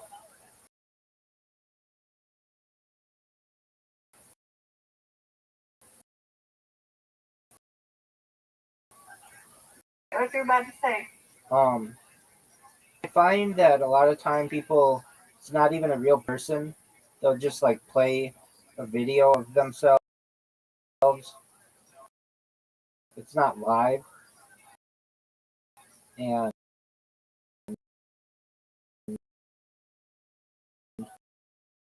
Yeah.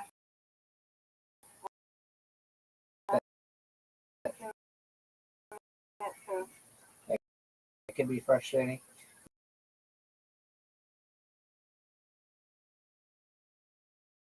But it'll just be somebody who just has like a soul, a ping pong ball, and they're just throwing the ping pong balls from across the room, and then just if they get it in, then they throw these ping pong balls until they make it in. And believe it or not, that to me, it's like mindless entertainment.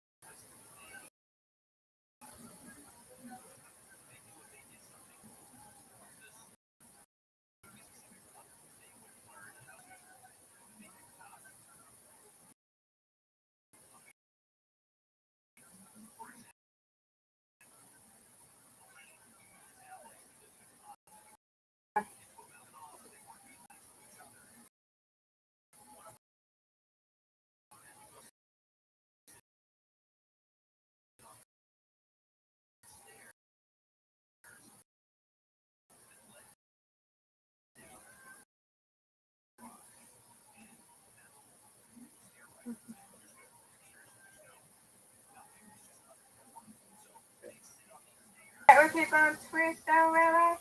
Which, yeah, I get in here. That's how I met that guy who was in here earlier.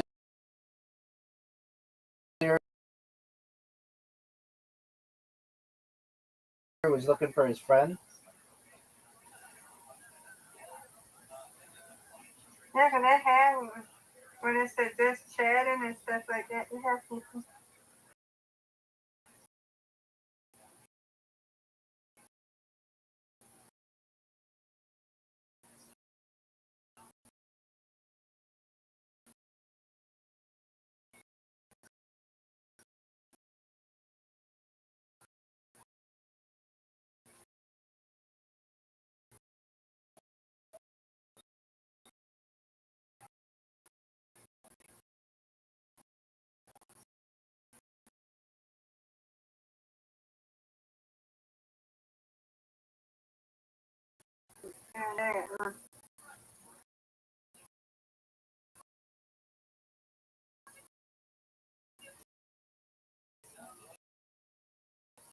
See how they do that on the computer. I don't know how they do this stuff.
I'm on Rumble. Yeah, I tried to do that one, but I don't know. Rumble has a lot of ads. Yeah.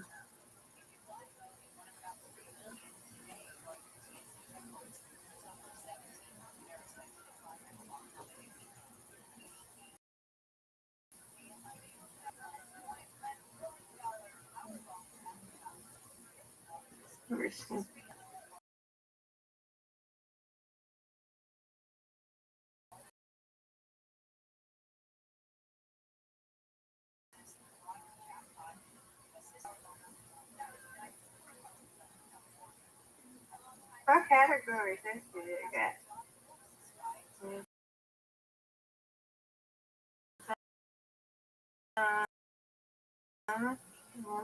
That's it.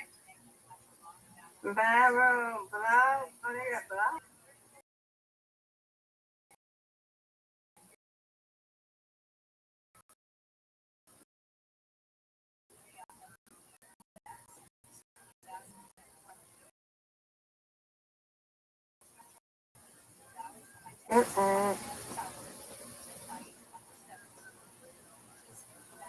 Right, they got a lot of ads on here. Alright, there we go. They have to be able to pay for it somehow, and it's really expensive.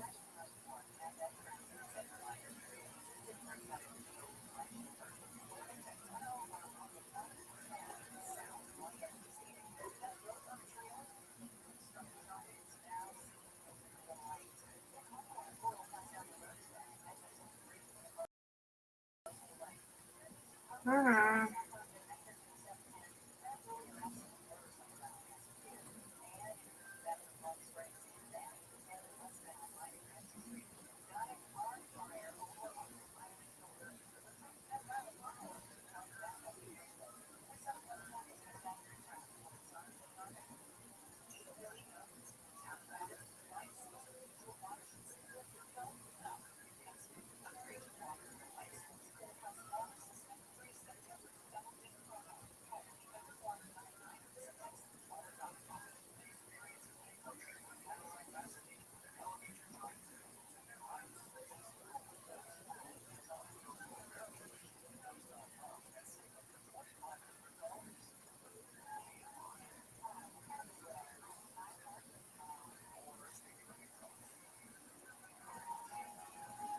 Right.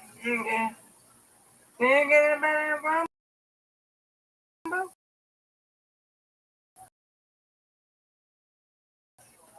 Oh, really? Of the ones where I get the most people, They come in a certain server. People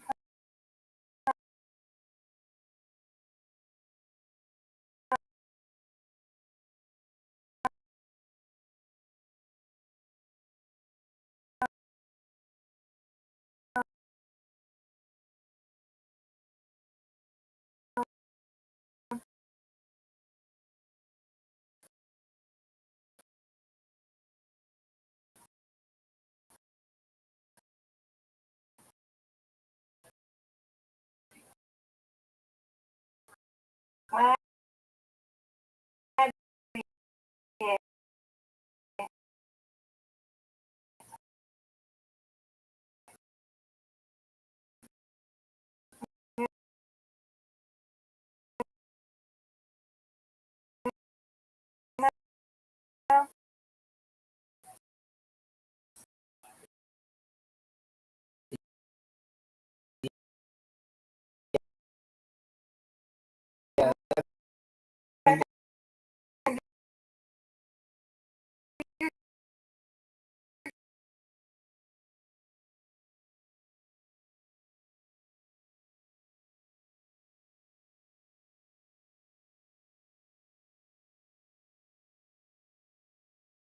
No spaces because nobody gonna never come in there. How you say that name? Rothschild? correct, Right? correct. Right. I like that.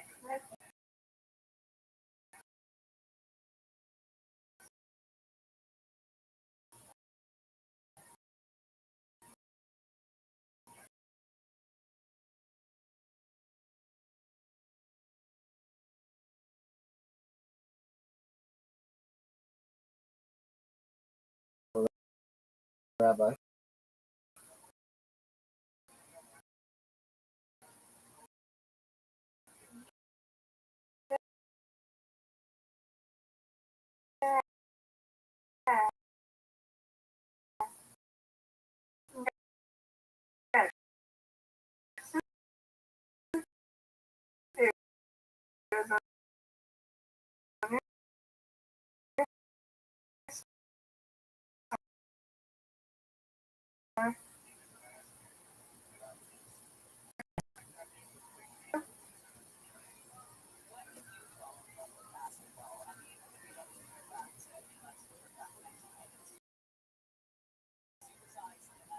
How did you get a ladder?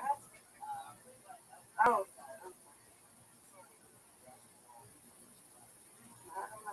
oh. But they were never taught.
A lot of followers on that, Rabbi, Right. on the TikTok. Oh yeah, I've got like 3,000. Um, they, they have I think he follow. What is it? so they have a thing where you go and do a TikTok live, and everybody who types in the chat follows you, and then you follow them back when they follow you. And then They don't, the new videos don't have nothing. I mean,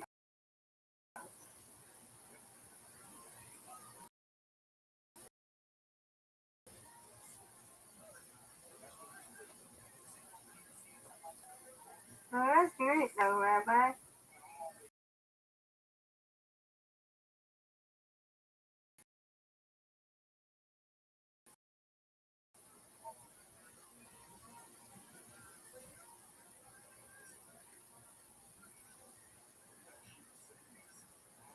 That's neat. Okay, Rabbi, see you.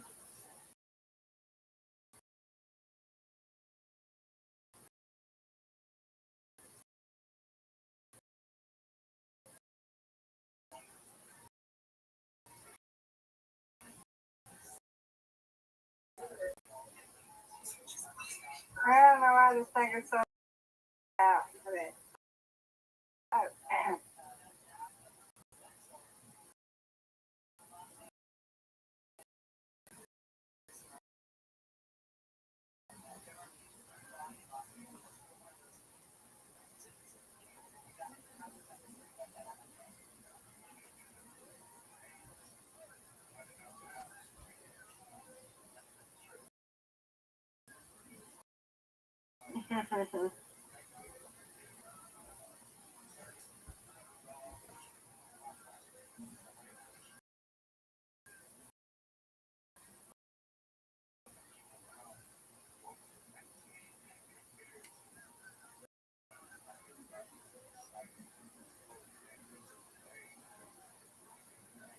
Okay, let's see.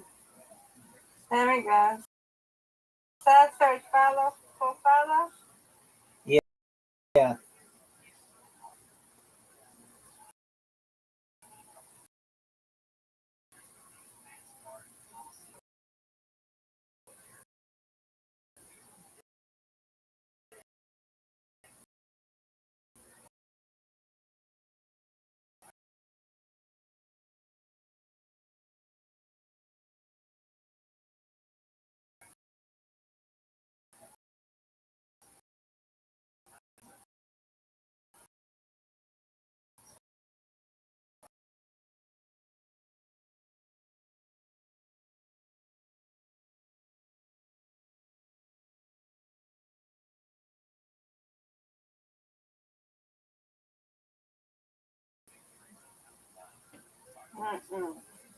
Oh, they're playing games.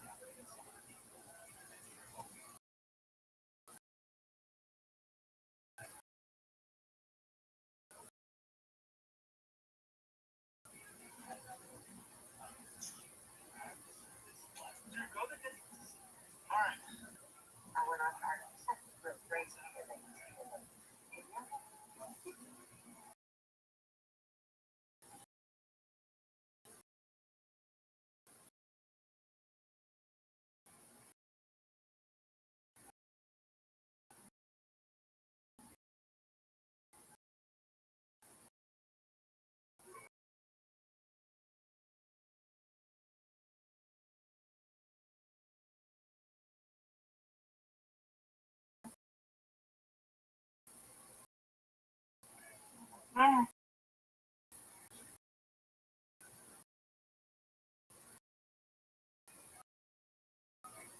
Mm.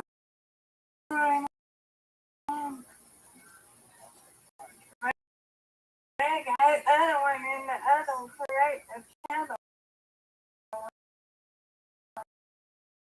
are you spamming in? I got out of there. She was saying that you knew that the ass out. Just put the name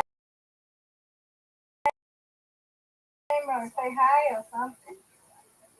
I got a follow party, right? You got some follow party? Yeah, that's one.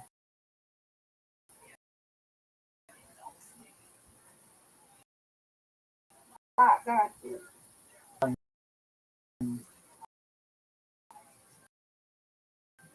TikTok? TikTok? No, I have a bunch of I'm accounts there. thinking join the party.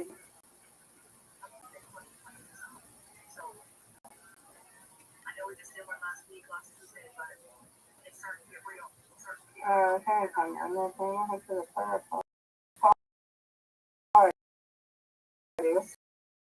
This one. Hang on, so. Home party last time. And they bested cat.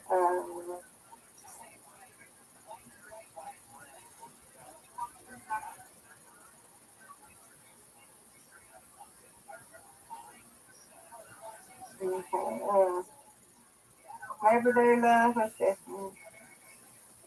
Alright. Don't want to miss this.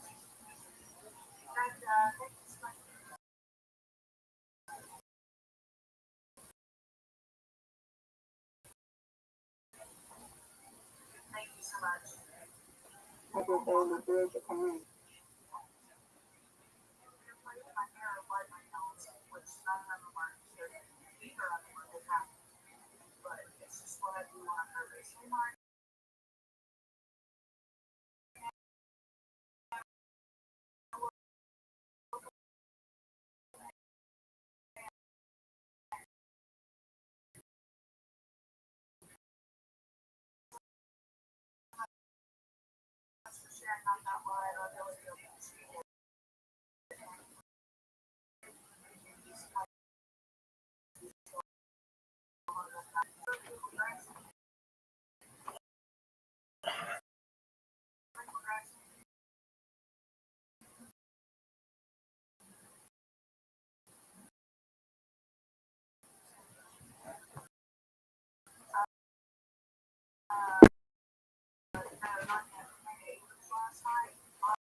I ain't got nothing right now. I'll check again later, Rabbi. Okay, they don't have anything going? No, follow party. Okay, look, I'm gonna try to find it for you. Just one moment. Okay, so this is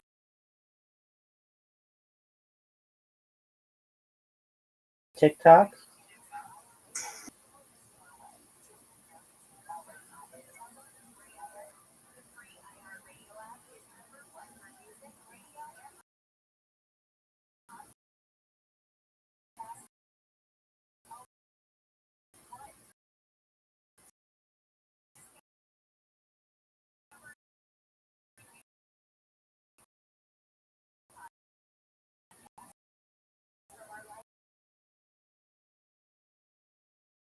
Follow for follow. Right now I see live.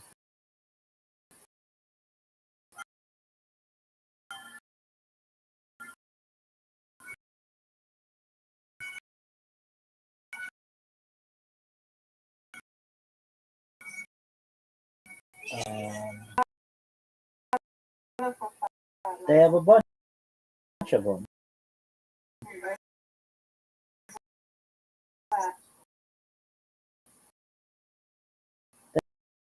They have a bunch. I want to do one follow party. DJ Tifuman. You can just join.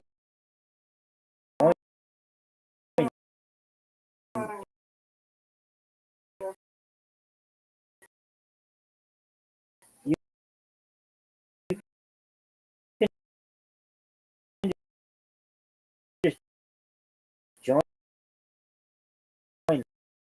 there.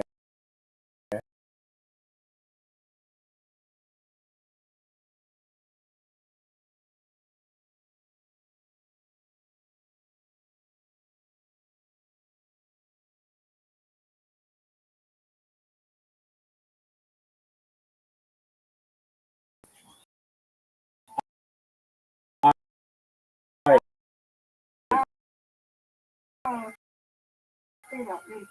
This is maybe that's dumb how they have some of them with likes and others with okay.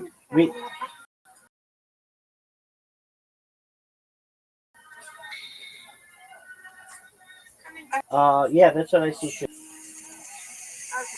Okay. Okay, so the first one, let's see here. The one that you want,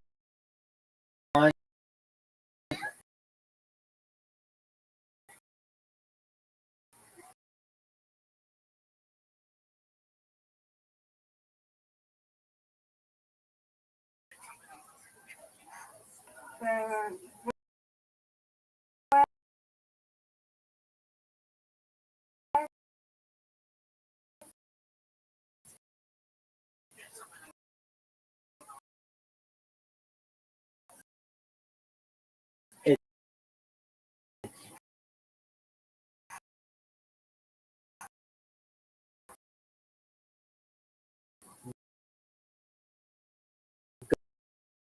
go for 700K followers. Okay, the guy who's selling hot dogs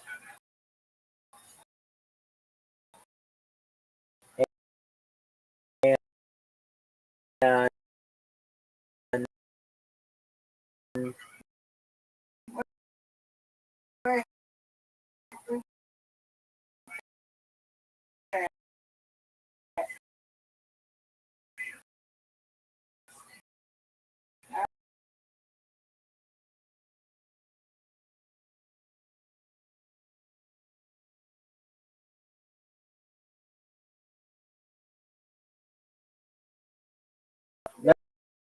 I'm gonna try to find a. I'm gonna try to find a better. You don't like that one? I mean, it's okay, but you do. Apologies. That's a way to do it.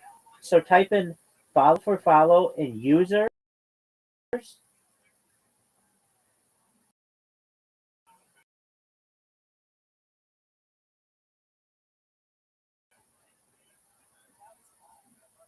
Hold on. All right. Let's see. You want to go to user? Yeah, go to users.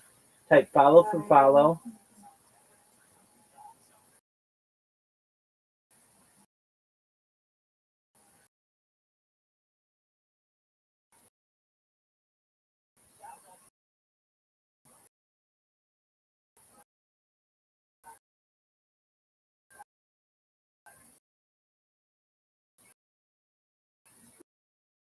This is my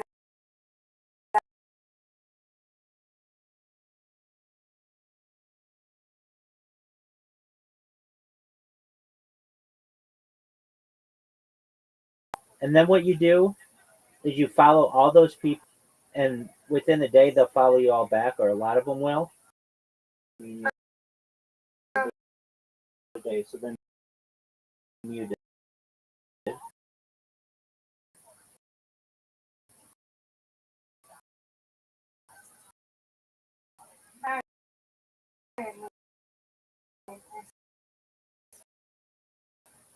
my back. Next day you go in and you look at who hasn't followed you back, and then you unfollow those people and just do it again. Oh, yeah.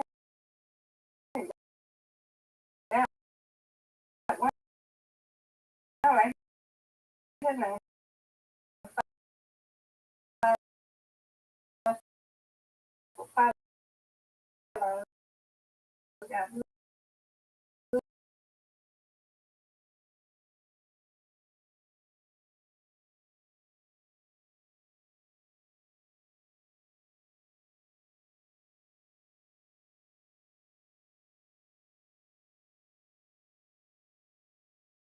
Follow you back right away.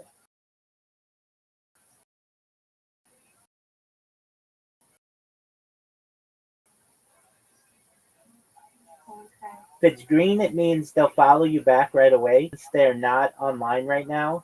And if it's red, it means that they're not able to follow you back right away. What do you mean? Where you see that at? So like when I type in follow back in users, I see like people with like a name like follow in 5 seconds back. And then if you follow them, they should follow you back in 5 seconds. Yeah, follow in 5 seconds back too. But they got it's green. They got a green profile.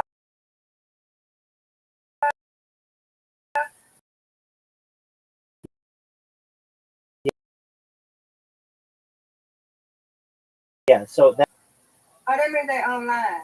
if they make their profile picture green, it means they're online. If it's yellow, red means they're offline.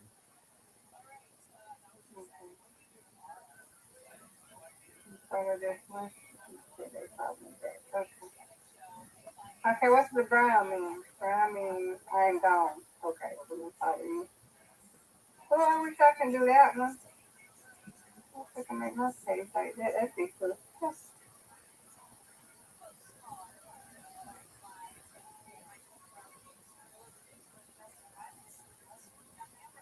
Okay, what black means? Probably.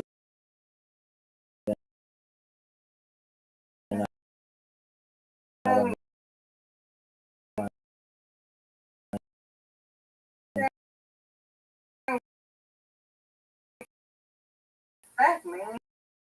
It probably means they're not online.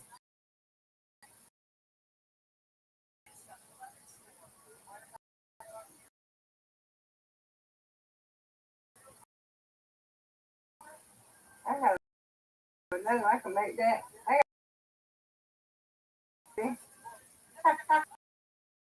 But they not following us.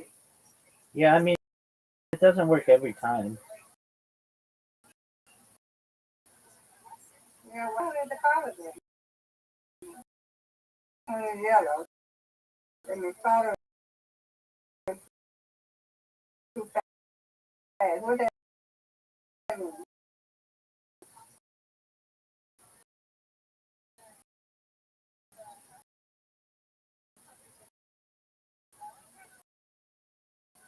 They coloring too fast or?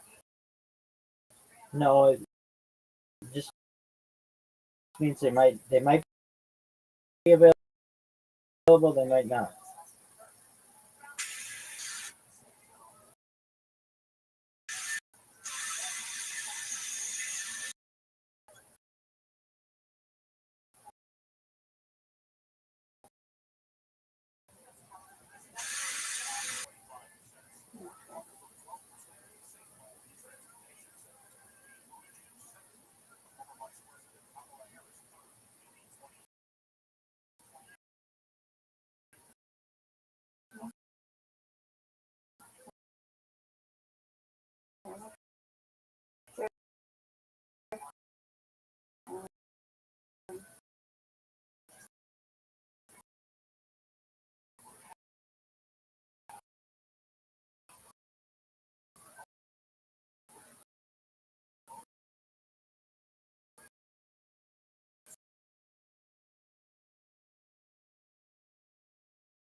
You unfollow. If you did that every day for a month, you'd have 1,000 followers.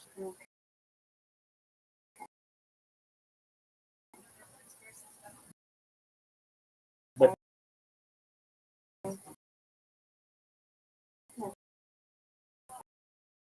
it's really easy. It's really easy to lose your uh on tick do other things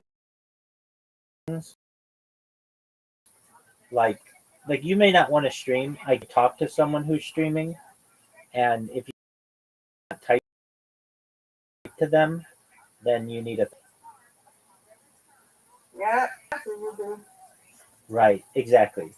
Now you should be fine because you don't talk about anything really controversial, and um you don't like you're like a good user.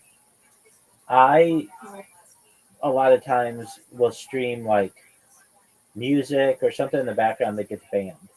So if you are gonna do that, just you got to be careful. Yeah.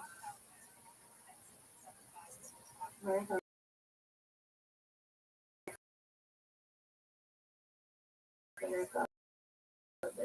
Okay. I did a few. Did you get anybody to follow? No notification. Let's see. I get a notification like that. 43 followers, 100% follow me. I followed some people, but I got way more followers than I have. So yeah, my can refrain from that one. I don't know who that is. That's a big shot. No, nope, not yet.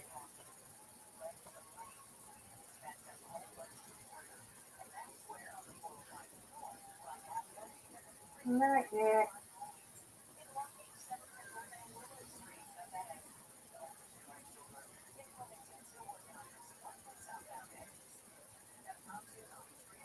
I ain't got no nothing.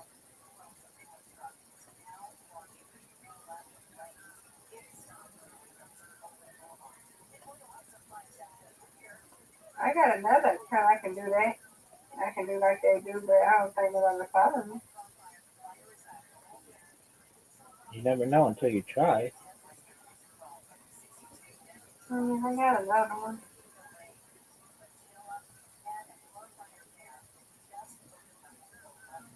Oh, what's this one?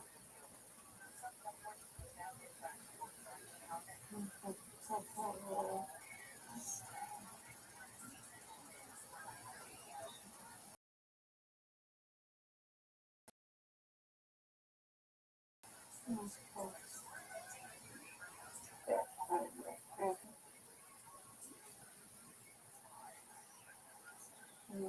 here we got this one now. Let's see.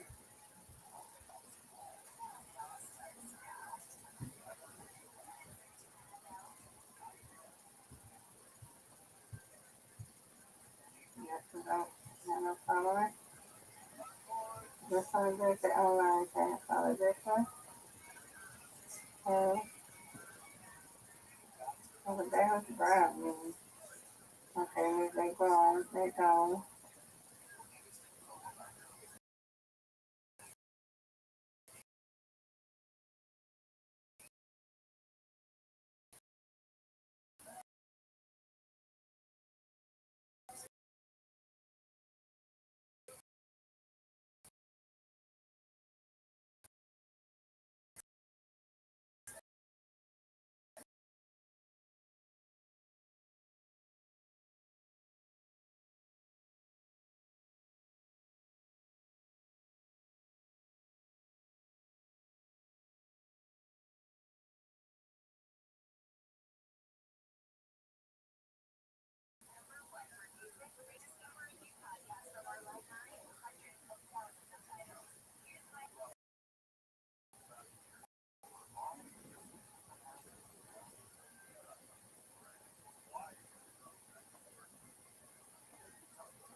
Oh yeah, brown stars. That's what yeah. You never played that game. I think what is it? Brown stars? BRAWS? Is that a good game? I've never heard of that. I have never known. I just seen it on somebody's TikTok. Mm-hmm.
We will wait and see. For whom are you looking? Let's see. Oh, it got the app. I'm still on the follow back thing. Clicking. Just Did the following did people, but did anybody follow you back? no. Well, boo on them. That's also on the spot. So we'll see if it's gonna work in there.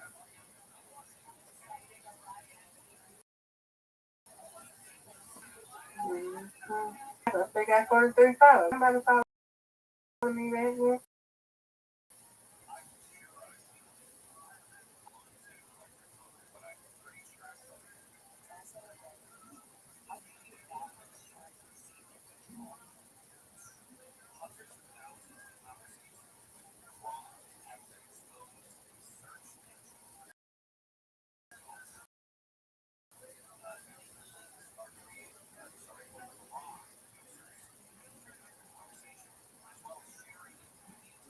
Now, I know you heard of Lemon 8. Well, I don't Lemonade? think they have a live thing yet. It's Yeah. called Lemon 8. Yeah, Lemonade. Yeah. Yeah, I have heard of it. I think it's owned by. They own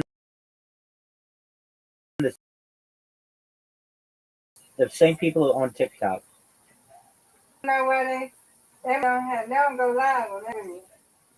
Um, I don't think you can go live on that yet. Oh, no. I think you can Don't look like it. download that one. It might be fun.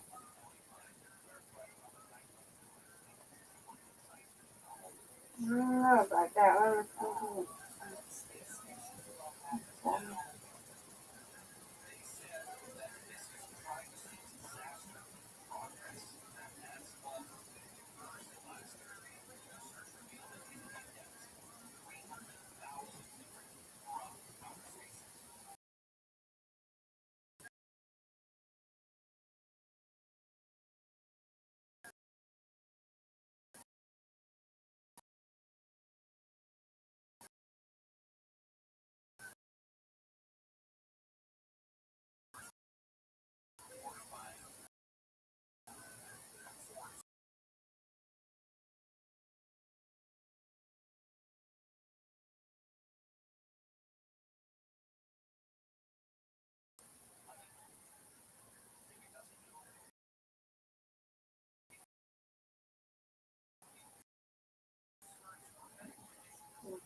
The same thing.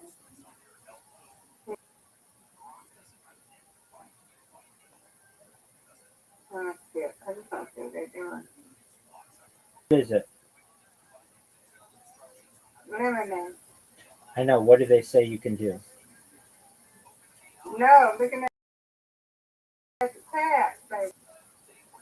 What is it? Looking at the tab, baby. I'm looking at the tab. I know. Usually they have a live thing. It's not a live thing over here. I know, but like, what is it? Is it like TikTok or is it like? Yeah, it's a little bit like TikTok. Yeah, Okay. it's just like TikTok. But, yeah.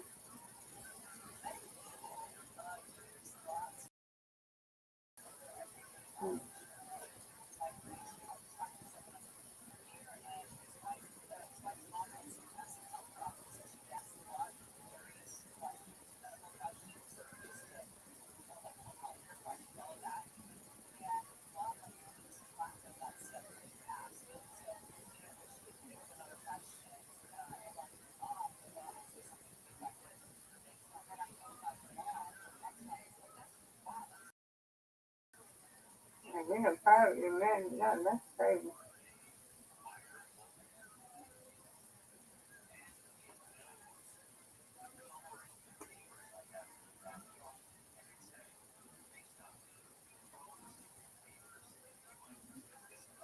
Oh, yeah. We don't know.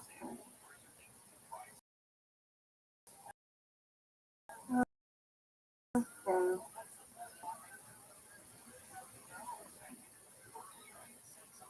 Yeah,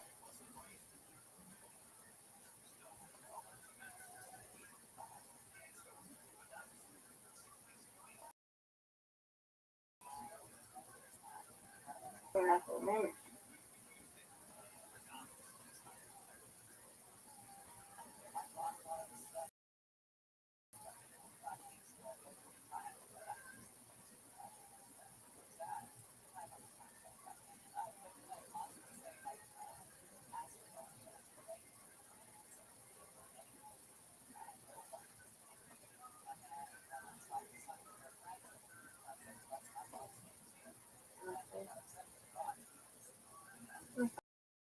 Another one, I forgot the name of it.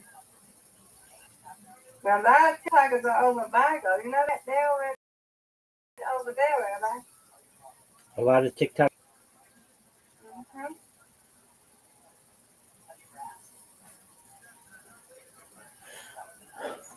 Yeah, they own it.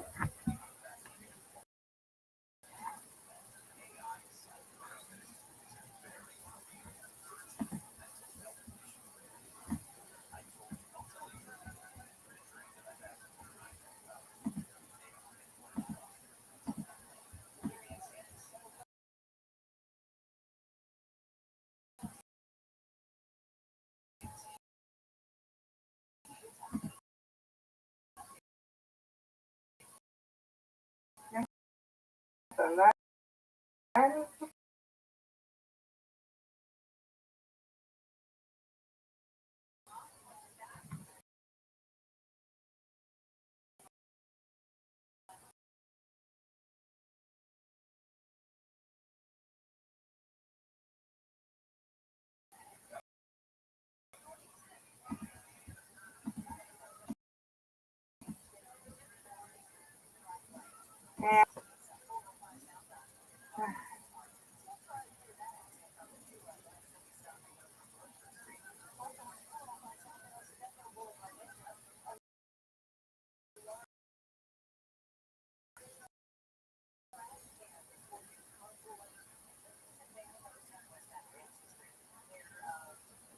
don't have no disco where you can just open your can and just leave your cam open. They don't have no disco like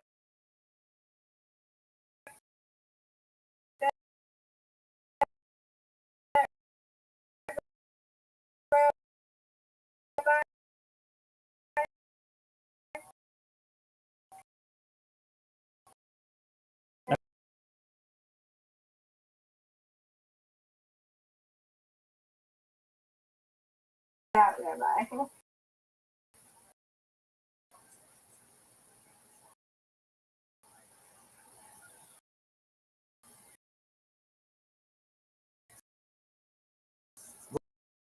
What you can do as well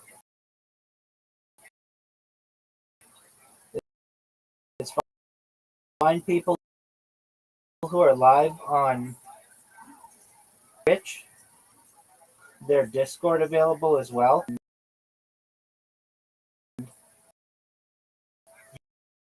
You can so you type in, let's see if we can find somebody. So in Twitch you type in Discord, Discord, and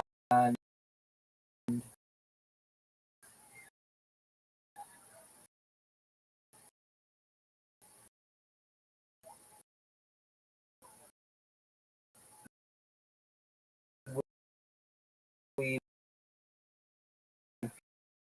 got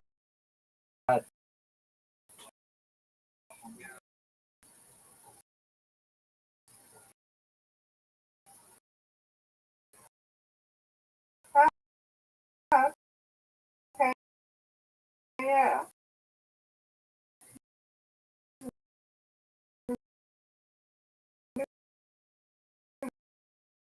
Yeah.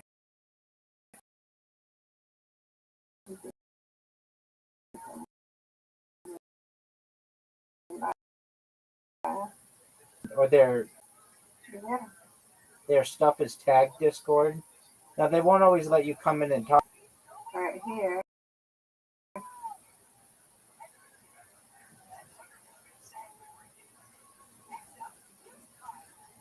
Well, they got a lot of viewers except this, so I don't wanna listen to anything.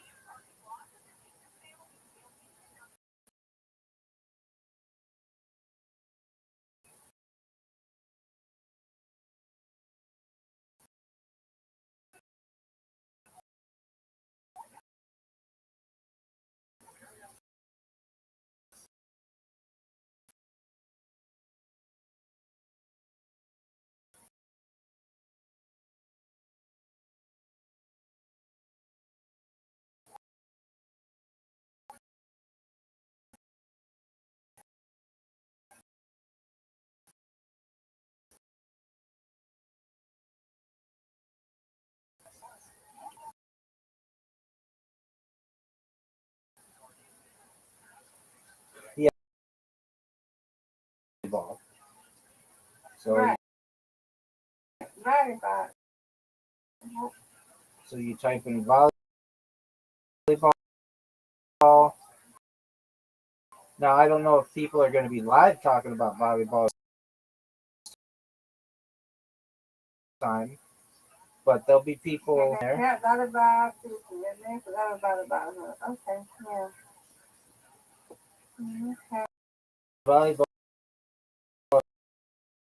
Future.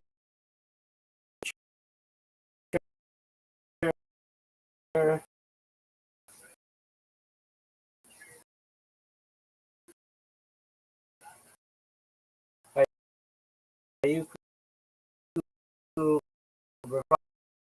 revival.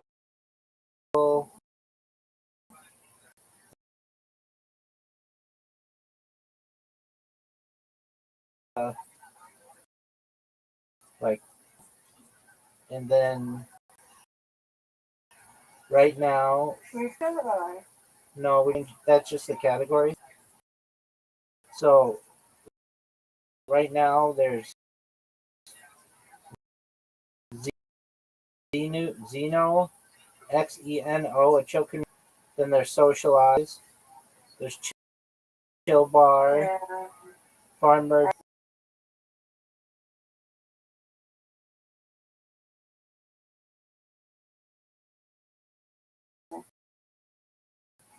Chill Haven.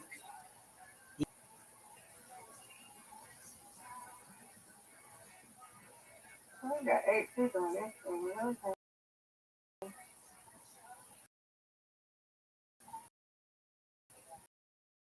The interesting,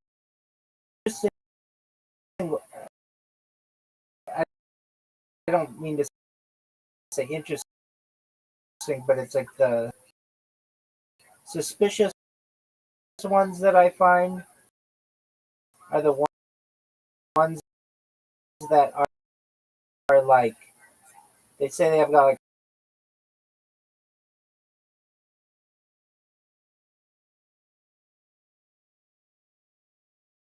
did you stop?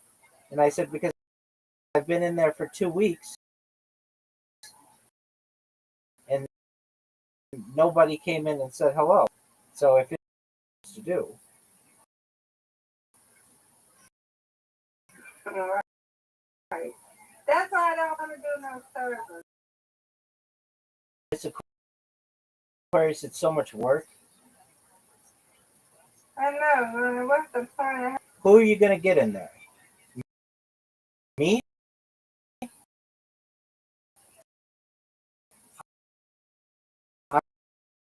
I'm going to be the person that you're going to get in there.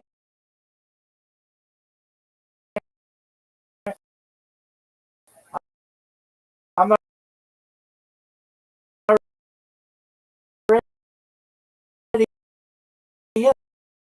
in a service. You know what?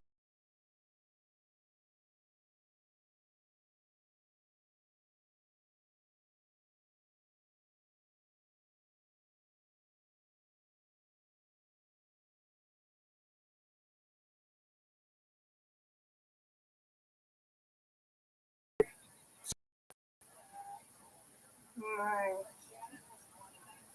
It's still, you might get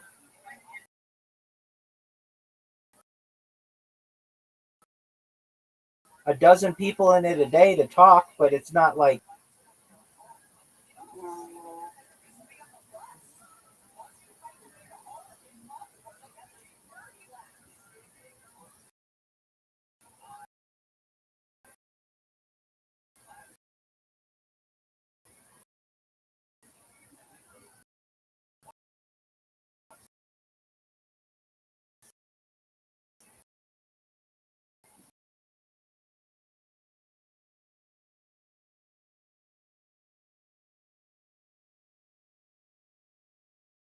Economic crisis accelerate. All across America, restaurants are going dark. Close. The downturn, even Chick-fil-A. Even recently went in the crowd for America. Fried chicken isn't enough to save from the impact. Well, I hope it ain't gonna be down here. what's your favorite chicken place? Oh, they got two at the third mile last time in Georgia. The first early this year after third place we were most. What you was asking me, Rabbi? What's your favorite chicken place? Chicken Chick-fil-A for right now. All right, But what? if it's a chicken place, it'll be church. Okay, It'll be church. turkey would be turkey. You like, oh, what's that one? Have you had Dave's Hot Chicken? Okay, I always see it being advertised on TV. Okay, do you have um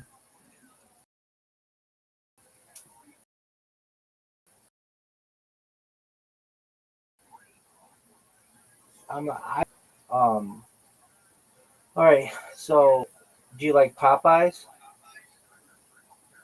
Yeah, but that chicken sometimes be spicy. Just like I love a shrimp,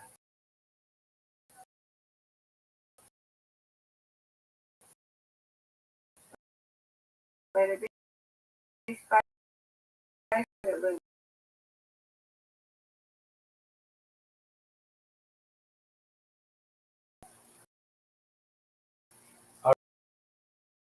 All right.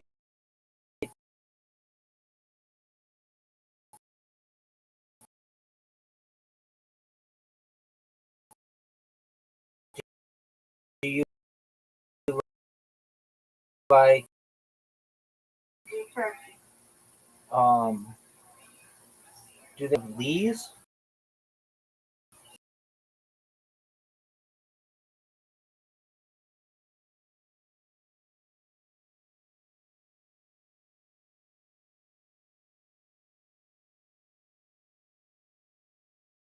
Just say leave it. It's just called Lee's Fried Chicken. I think it's based out of Tennessee.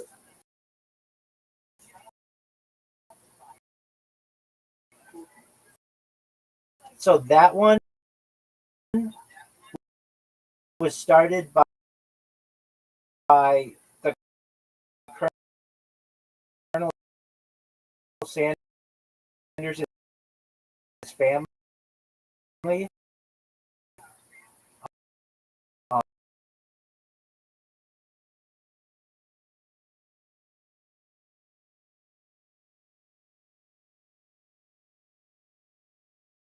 was bought out by the some company bought it out, and they changed the. Apparently, they changed the recipe. So there's this guy who's all over TikTok. You can see him. His name is like Harlan Sanders. It's Colonel Sanders' grandnephew. And he comes out and he just talks about how KFC screwed over his family. And he had an uncle who started this other chicken place. And this other chicken place, Lee's Famous Recipe Chicken,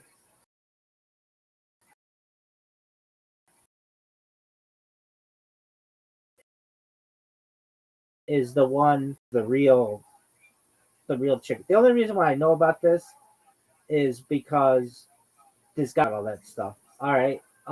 Remember a few years ago,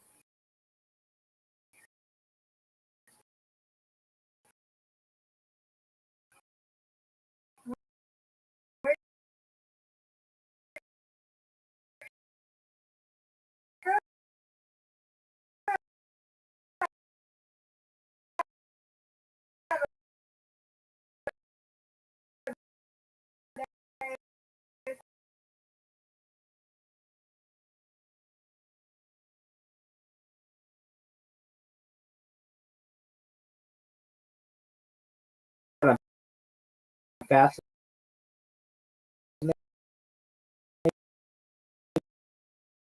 by them.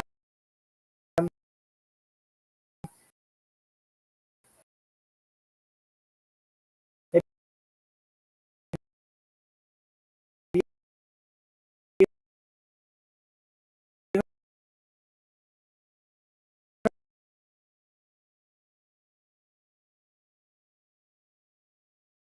heard of cookies about? We got one.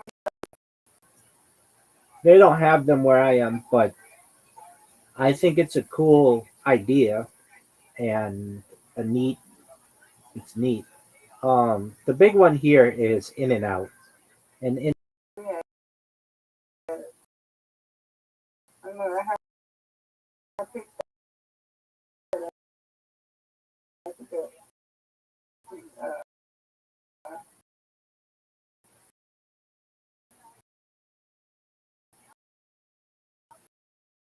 Yeah. Um, I've had things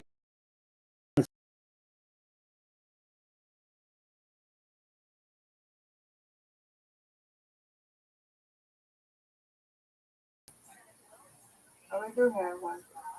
fast food, quote unquote, places like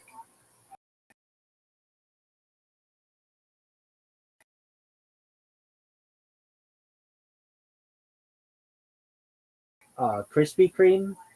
That's kosher, and so like donuts, also Baskin Robbins, and I love that.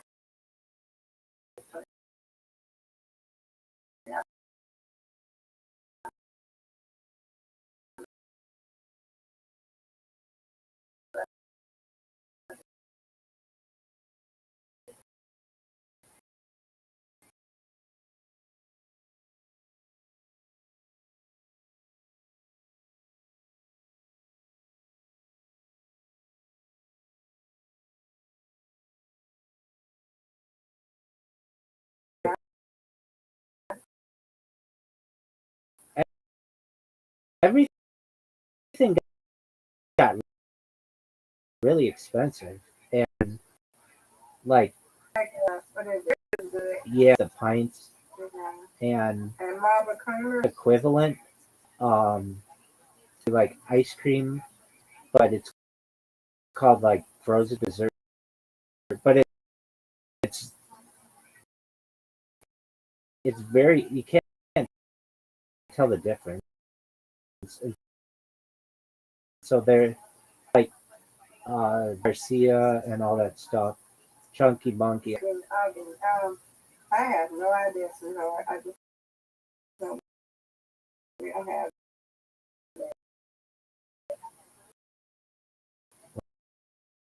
Wow, we got them all over. There's like one. Yeah. There's like one on every corner. I know I say that, but it's like Okay. So when I put 7-Eleven, we got a circuit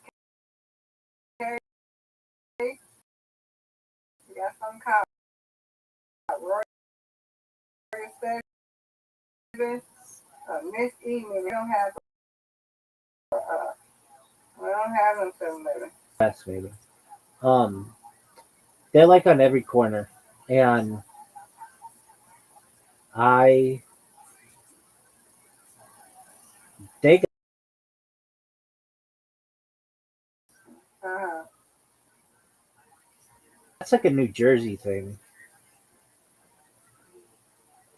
They got one of them. It's kind of. I don't have one here in Georgia.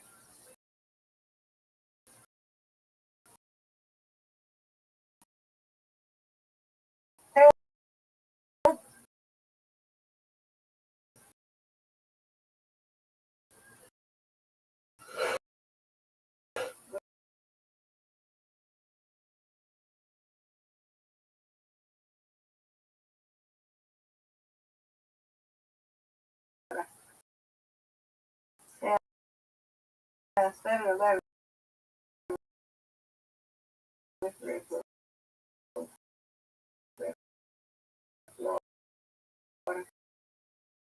That's interesting. I, there's a lot of money there. There's a lot of people there. Why doesn't it have 7-Eleven? Here we go. Why doesn't strong regional players. Chains like Quick Trip, Racetrack, and Circle K became very dominant and crowded out the market, making it tough for 7-Eleven to re-enter. Franchise focus. 7-Eleven's U.S. growth has mostly been through franchising and acquisition, where they already had a strong footprint. Like recent expansion. In 2021, 7-Eleven bought Speedway, which has a presence in Georgia. Some of those speedways may eventually rebrand into 7-Eleven, but for now, they're keeping the Speedway name in many locations. See, we got an answer. That's AI. Well,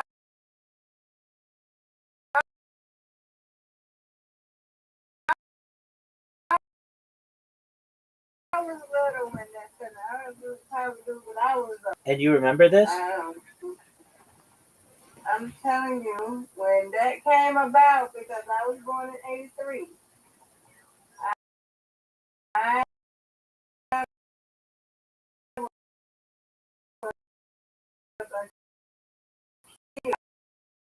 was a little girl, so I probably thought if I did see it,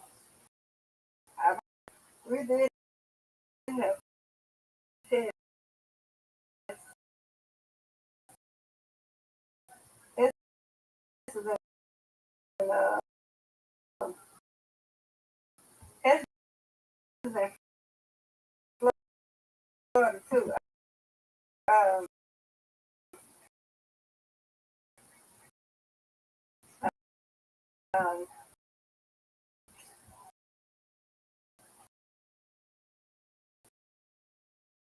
um, okay. I don't know. They got so many Valeros, I guess. They got so many gas stations, right? Right. Yeah.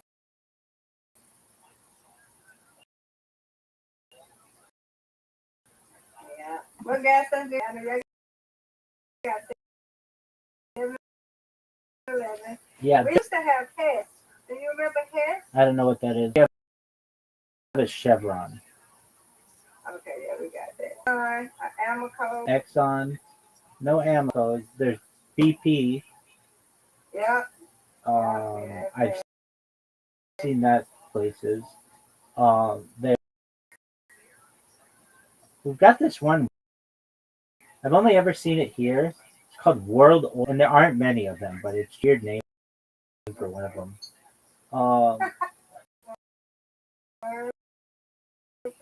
Okay. We've got 76. That right there. I think it's 76. I think it's 76. It's orange. Orange and blue.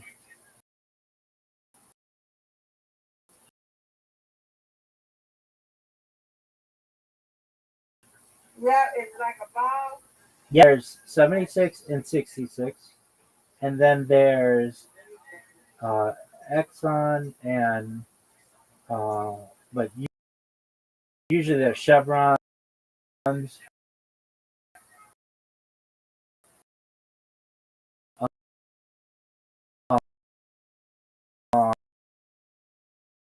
There's 7-Eleven, which is huge. I mean, of course, it's at least one of them. They're like everywhere. Not all of them sell gas. Some sell gas. Some are just like convenience stores. And they don't have bathrooms a lot of times. And I understand because people mess them up. But a lot of times if I'm traveling, like I have to go to the bathroom. And so if I stop, then they're so big they built a casino. They're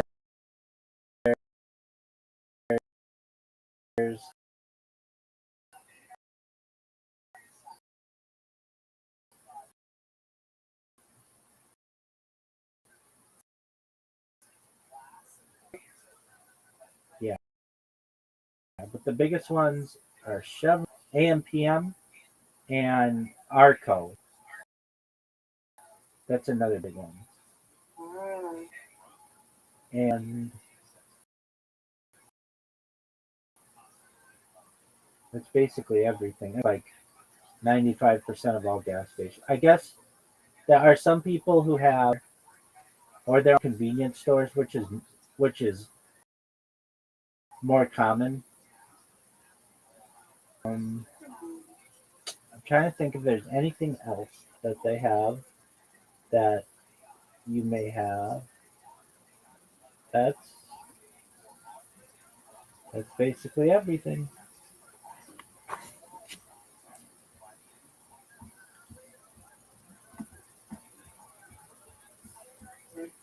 Yeah.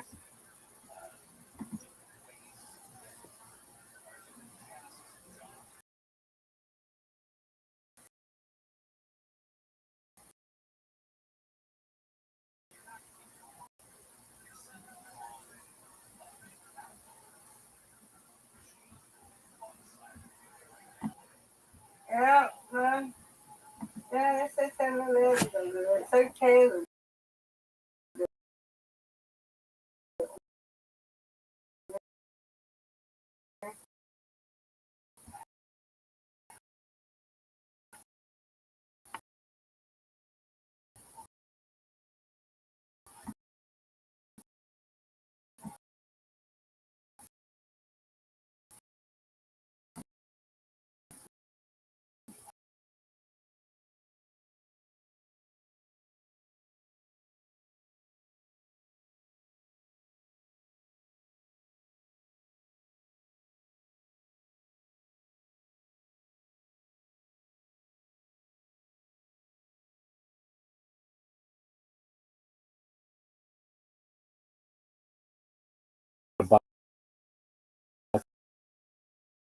Keeps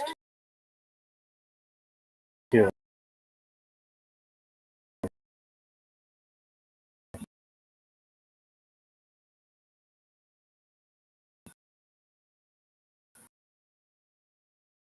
I want to go to Bucky's too. Another door there. Yeah.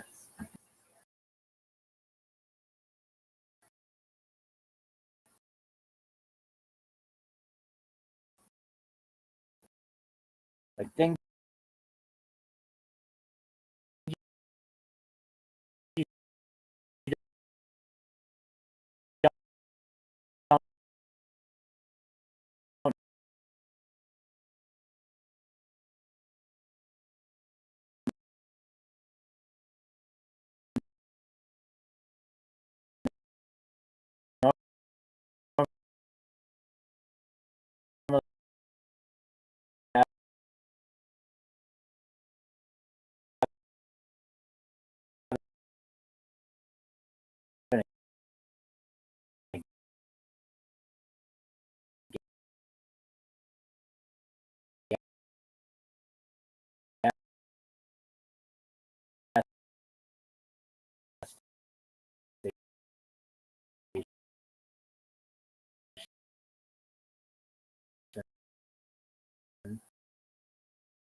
and then go to the Alamo, and he's like, "Yeah, I'm like, that's they're known to be."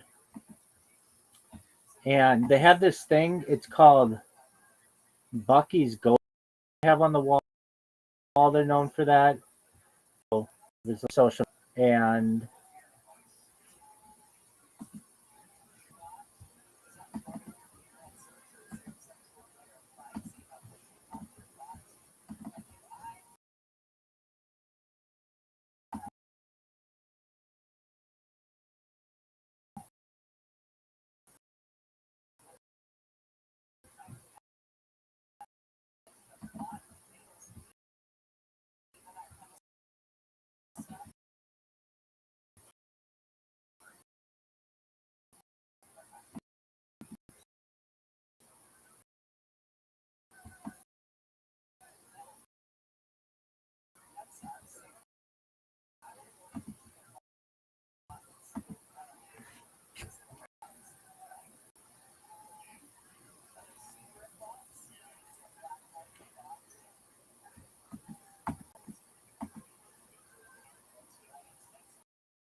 Are you excited for the Falcon season to start up? On my birthday. My birthday a few years ago, they had the playoff.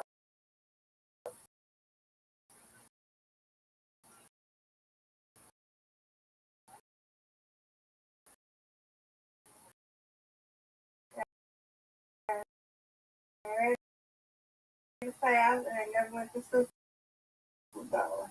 But that was a moment.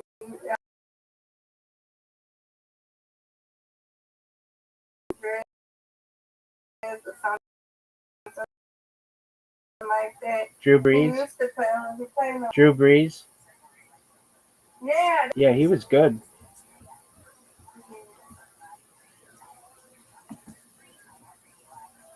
This girl on TikTok is sleeping. She's very popular. She said, join us Discord, link in bio. But she ain't there sleeping on TikTok.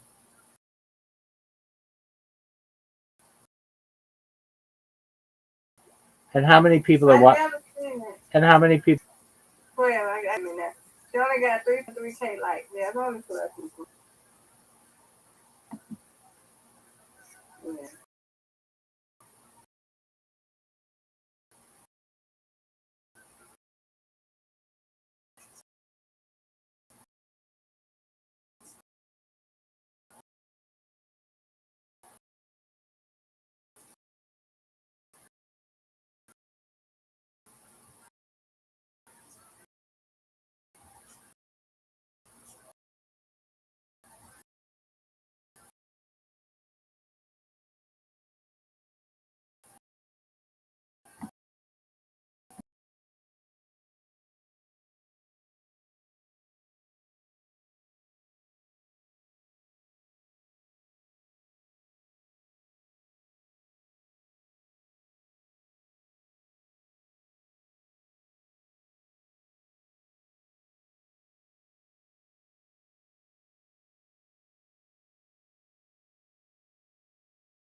Like LA lost a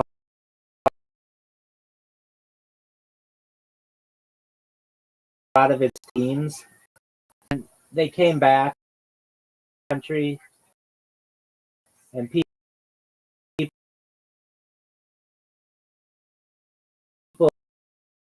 are really really excited about their teams.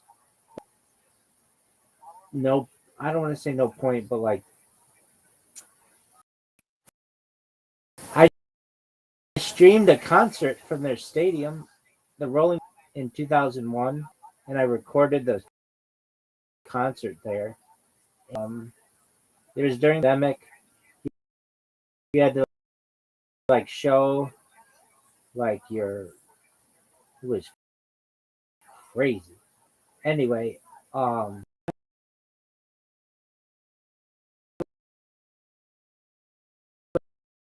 really really nice new state, really nice. And San Francisco was always good when I was a kid, and they had a really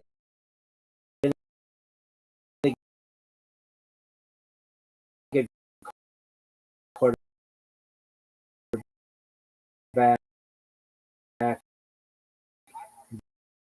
They had,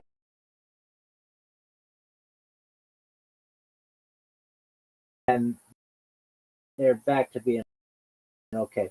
So I do this thing. It's called fantasy football. Do you know what fantasy football is, Missy? Fantasy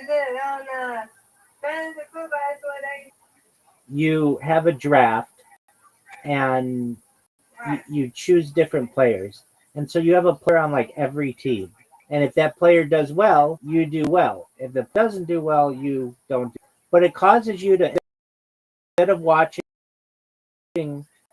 for me, instead of just I have players who are on every team basically. If I don't have a player who's on that team or playing in that game,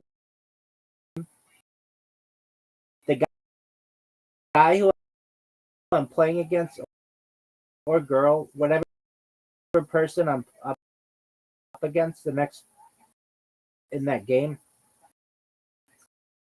need to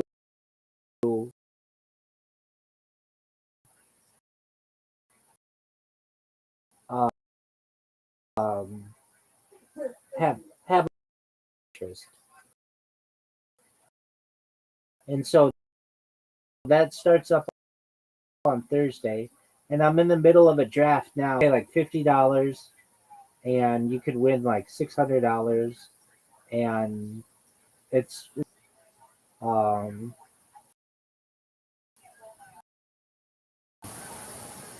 think it's neat that they're back to playing, and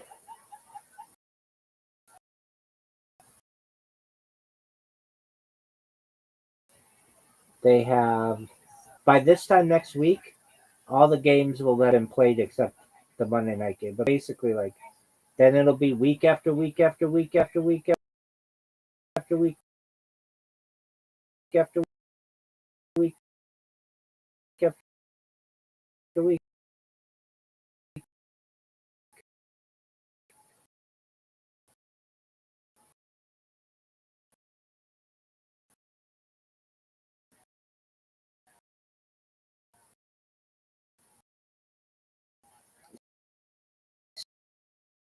So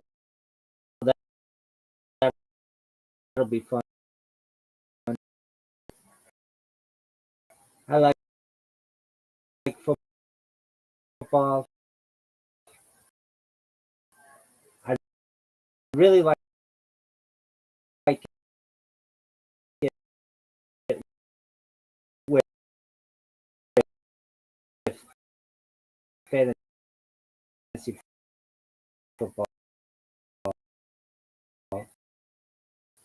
In fact, LA in 2 years, have some stuff, maybe some minor stuff like in my city, so that'd be cool.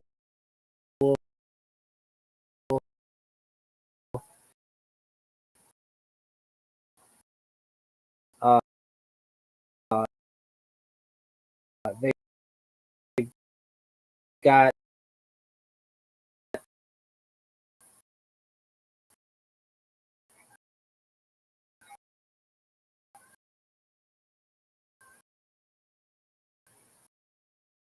like they're redoing the air places, the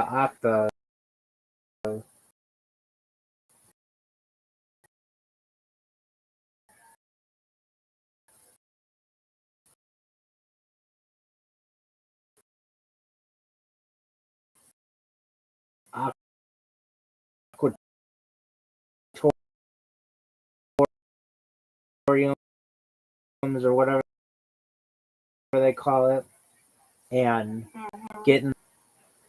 And we've got the Winter Olympics this year. Or this like it'll be like in 6 months, and I don't know where those are going to be, but they're not in America. I know that. Leagues, and then I'm in uh, NBA leagues that'll start up, and then I'm in hockey leagues. So basically, I'm in everything.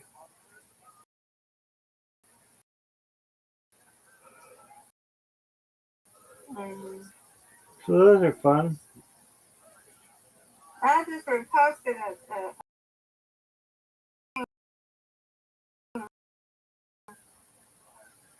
I don't even know if it's oh yeah, I did. I put it repost.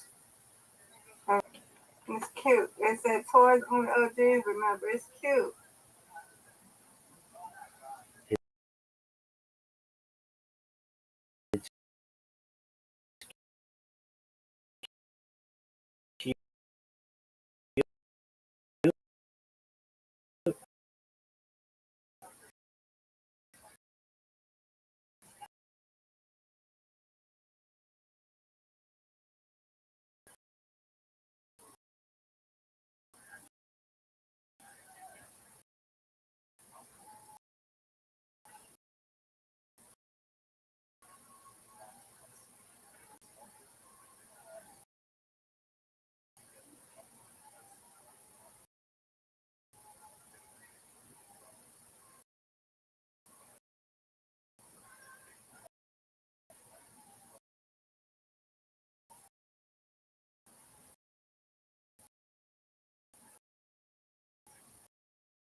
Do you like the Braves?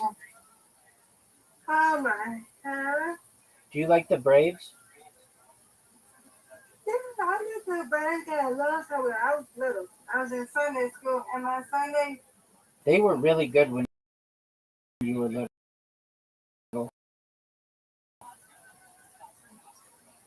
um,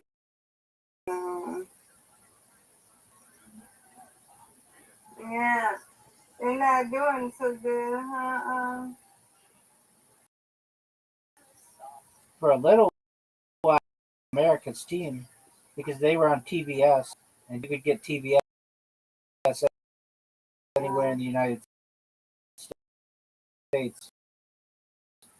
So the Braves,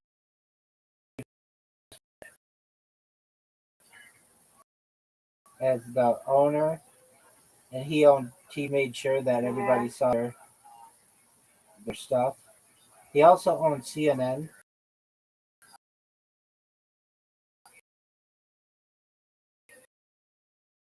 which is really the whole CNN Plaza. Yeah. And then they made the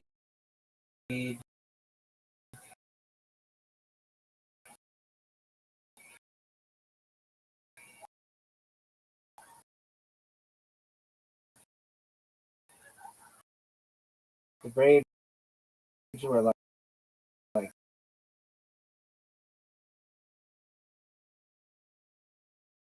Frank McGriff, Fred McGriff. They had Andrew Jones. They had Lofton. They had Albert Bell. They had, I think, maybe not. Are any of these names sound familiar? Like, no, Jim Thome was Cleveland as well. They had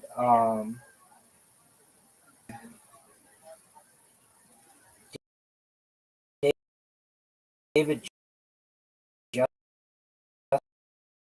Justice.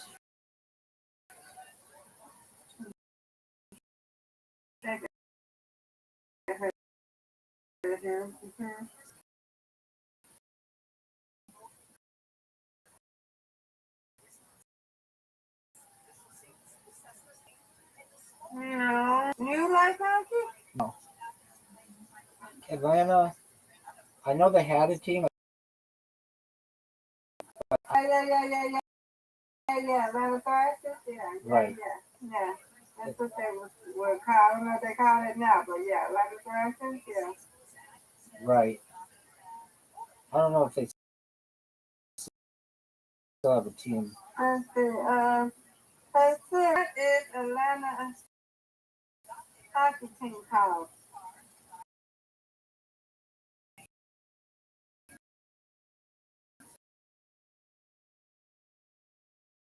Yeah, this they called. Yeah. Yeah, I like them. Yeah, okay. Everybody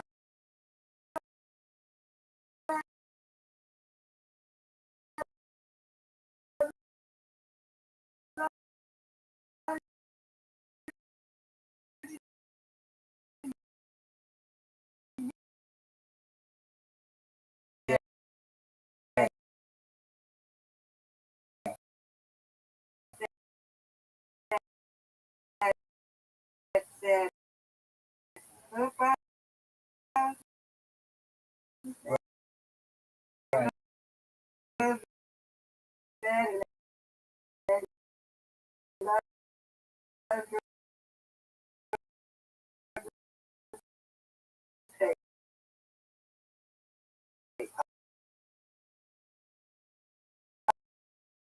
Oh my God, they love them. Yeah, they love. Athens. Yeah. I didn't even say it is really expensive out there. But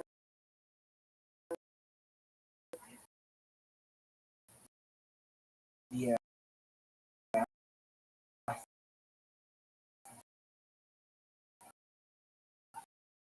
He lives in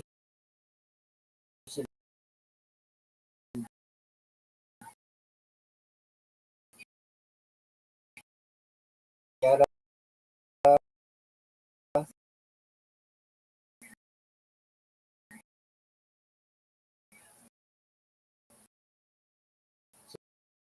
Something like that.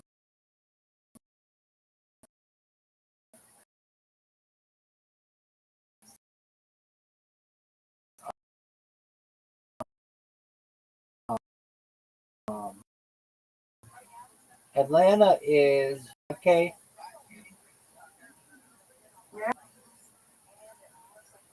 At Rockwell, which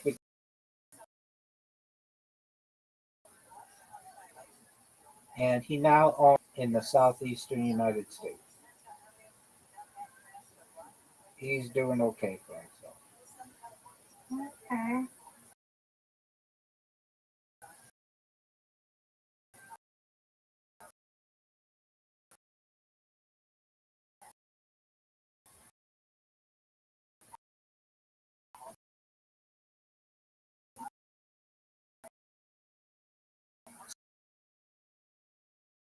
Aside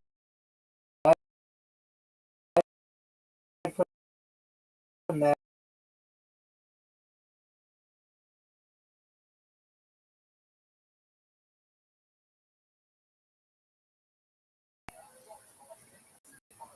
I've seen it.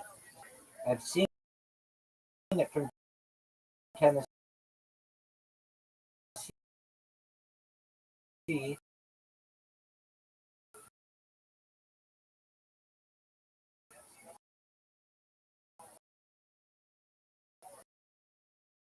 There's a place called Rothschild. See, They had a wedding just in like northern Georgia, southern Tennessee.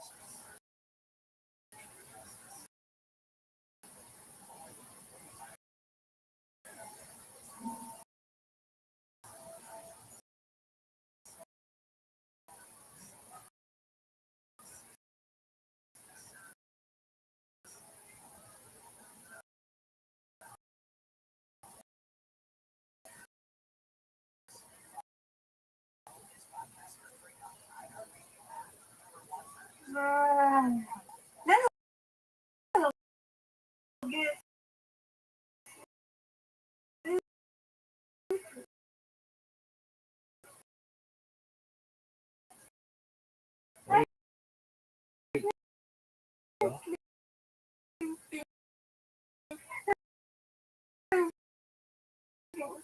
I'm good. burn my sleep. There you go. Yeah. My paper, so I'm going to do it.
terribly exaggerated because it describes about 2 centuries of phenomenal cultural effervescence and fluorescence, I think that's the word, where the Muslim rulers of Spain allowed tremendous freedom to the Jews who were living in the region, giving them incredible privileges and possibilities of advancement.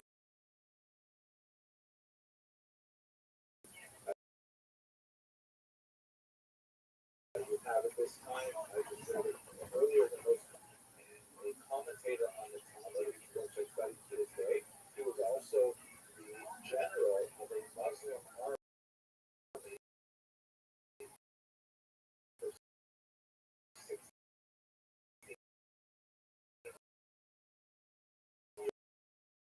years.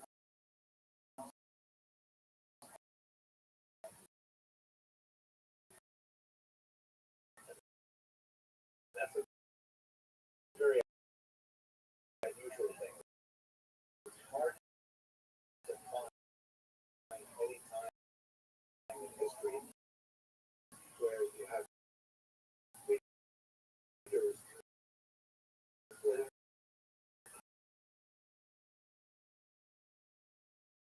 Africa. The Spain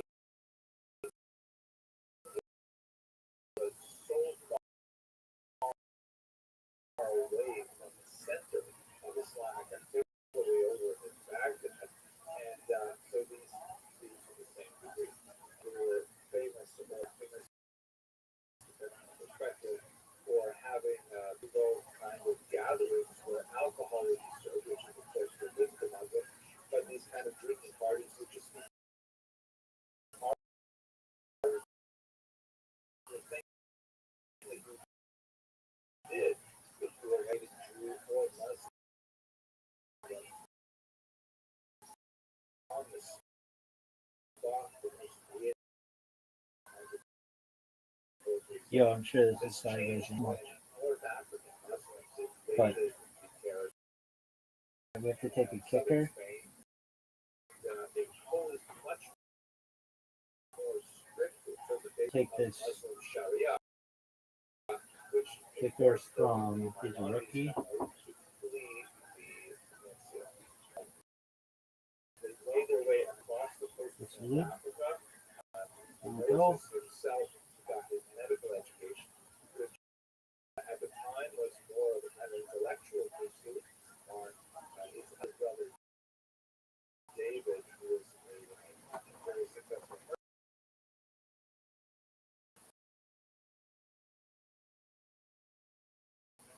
But when they got to kill a shipwreck that completely devastated the family finances, and so Moses had to go to work as a doctor. He ended up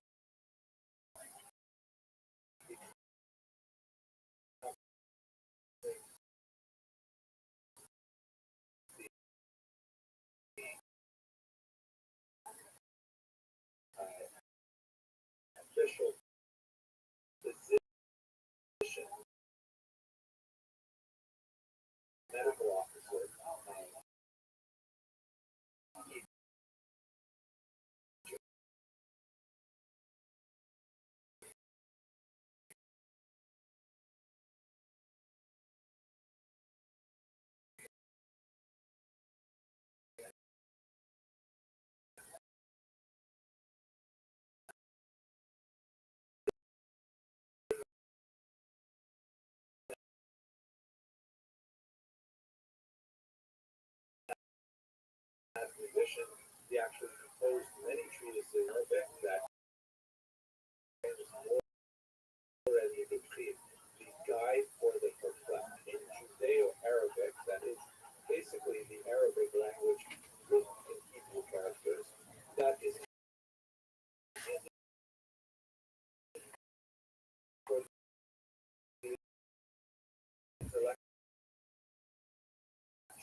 culture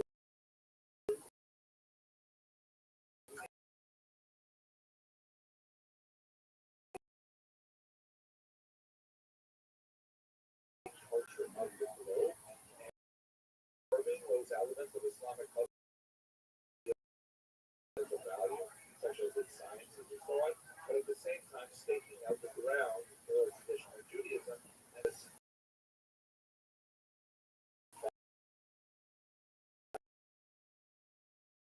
by the way, incredibly criticized for his friends, argued that he was overly influenced by Greek philosophy and that his perspective on Judaism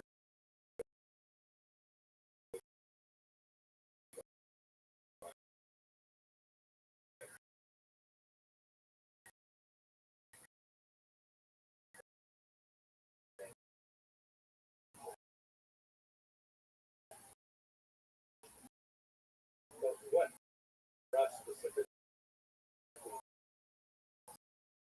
for Elul is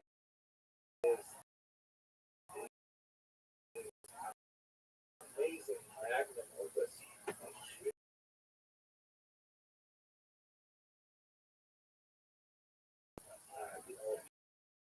hard to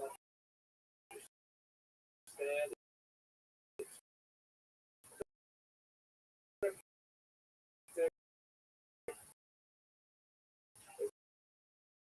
hard to know when it's providing halakhic and Mishnah Torah, which is literally the repetition of the Torah, and this is everything you need for Judaism. Very important. That as long as you have a Kamash, the first business, which has its ritual significance for unique, and you have my Mishnah Torah, you will know everything you need. A massive document that goes 14 to death as a strong and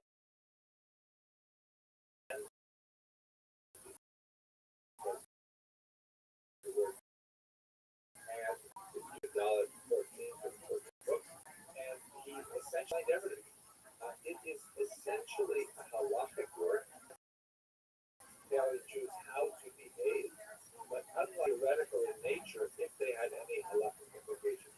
So, for example, he was not shy about speaking about all the laws of the future.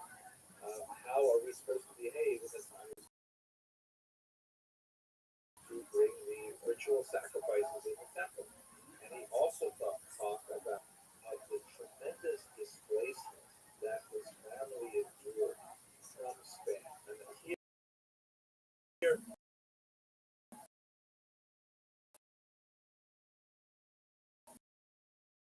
I'm stepping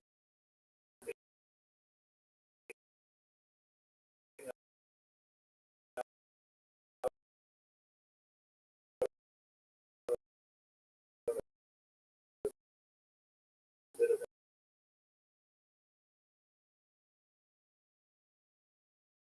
magic that as a young boy being forced from his home and then fleeing across and enduring tremendous uncertainty going from place to place, wrecking, early shipwreck, losing all the, these are traumatic things. It is my suggestion that perhaps when it comes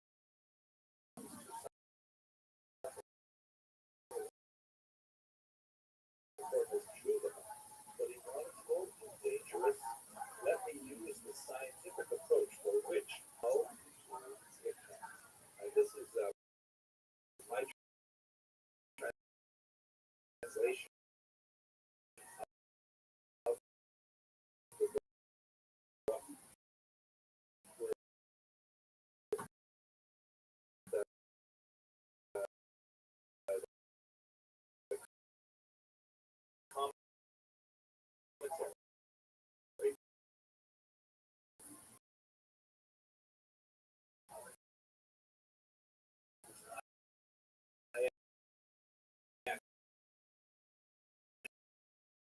actually I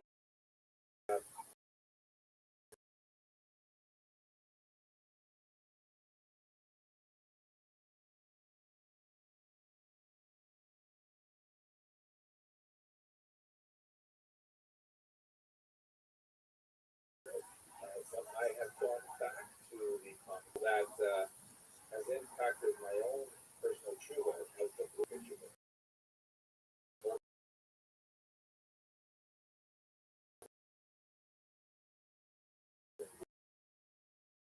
cover edition right now. So here, for example, you can see that this is my synagogue in New York, or the side in February. It's freezing in February, unlike in Beverly Hills, it's really cold here. So what happens in this particular book, and what I find so fascinating, is that Maimonides, you think of it as kind of like a root. Oh, change yourself. Oh, repent. What does that even mean? How does one repent? Maimonides in 10 chapters goes through the actual stages of repentance and talks about feeling regret. He talks about confession, hugely important. He talks about resolve. He talks about what if your past has harmed others? How do you rectify it? How do you ask forgiveness? How do you ask forgiveness if someone you wronged has already passed on to the next world? Really concrete, important questions that give us a foothold to climb this incredible mountain of Judah. And since much of the material in Tony's philosophical questions, he has no compunction about saying, come on, like for example, you want to know what happens, like why should we repent? Well, we have this idea of rewarded punishment. How does rewarded punishment work in Judaism? So we'll have all discourses on how God rewards our punishments. And of course, God says, well, how come we see so many people who don't deserve punishment,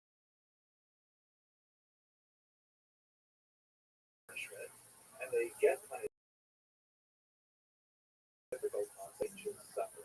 It is an incredibly important, beautiful document, and I encourage all of you to have a look at it. There are English translations available online through Chabad.org, for example. There's so that's Maimonides, and his element is trying to respond to the chaos that his family endured by creating a logical scientific framework for others. Maimonides himself, by the way, did this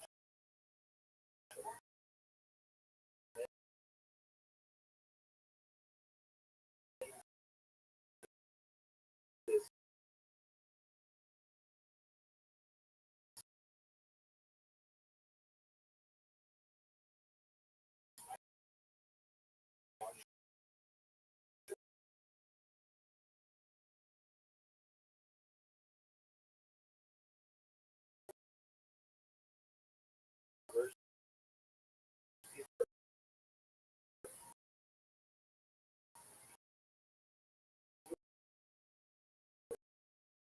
100 years.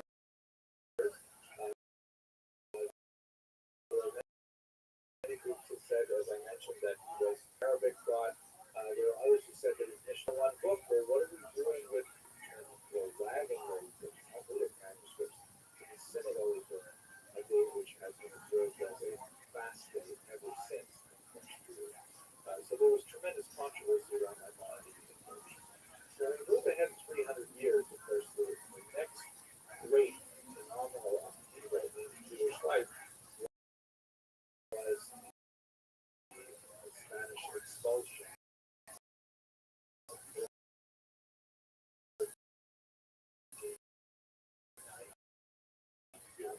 Although probably once removed, I rendered his name as the traditional spelling of Roberto. He was actually of Portuguese extraction, and he wrote his own name, Boero, which was a rope maker. His family was probably involved in creating ropes, perhaps in the north. What basically happened to many some in the neighborhood of 150,000 of them made their way across the land border to Portugal, which is, of course, on the western edge of the Iberian Peninsula. And they received a certain amount of welcome. They were definitely qualified. Jews had to pay a very heavy tax to allow them to live there, and the vast majority of Jews across into Portugal were not able to pay that tax, and they lived there actually as illegal immigrants. But it was a short-lived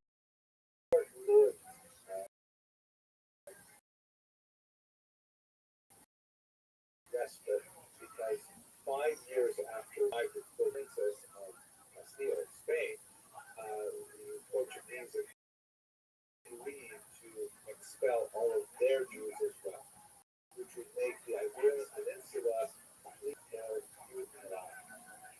Now, the Portuguese king at the time, Manuel, realized the Jews are highly valuable, and in fact had been a place of Portuguese Jews were highly urbanized, very literate, very numerate, incredibly capable of contributing to the Portuguese economy. So he really didn't want to let them go. Instead, what he did was forcibly converted them to Christianity. Horrific measures, which included, among other things, the removal of children from their parents, as a way of forcing them to birth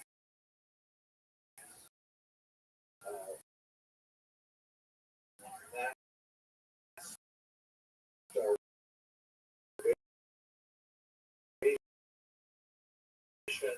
mass arrest. So finally,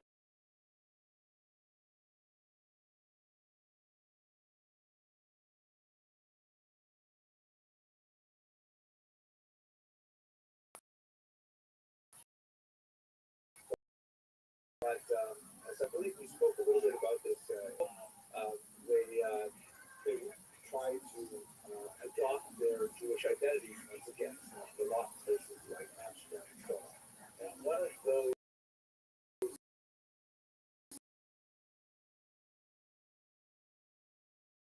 key destinations for this scenic town, you can see it in the photograph in the background here, in northern Israel, and the lower Galilee, with these beautiful vistas. In fact,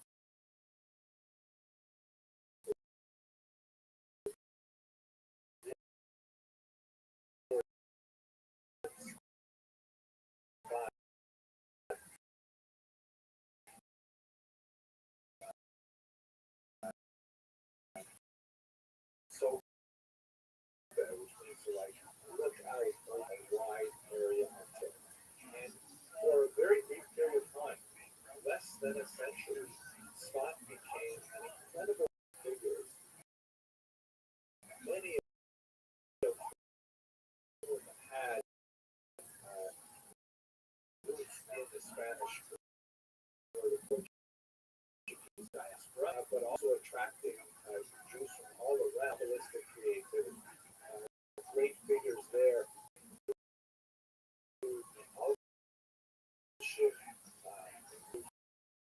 The Rabbi Yosef Kar, also of Spanish extraction. And in fact, the incomparable Dakota there at a very young age, the entire experiment with Scott ended the century because a cholera plague that wiped out much of the capital.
Elul has one of the most incredible works of spirituality.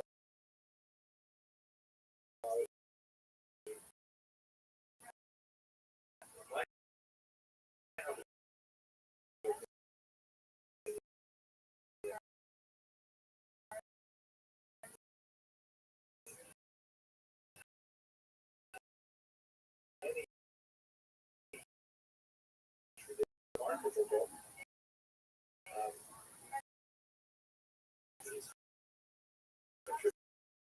It's quite a bit.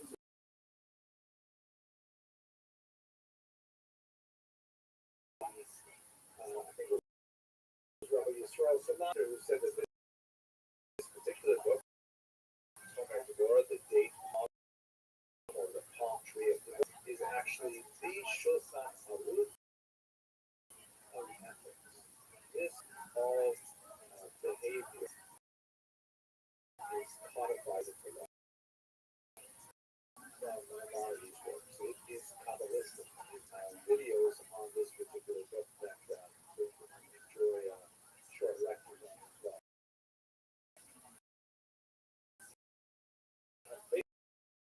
Basically,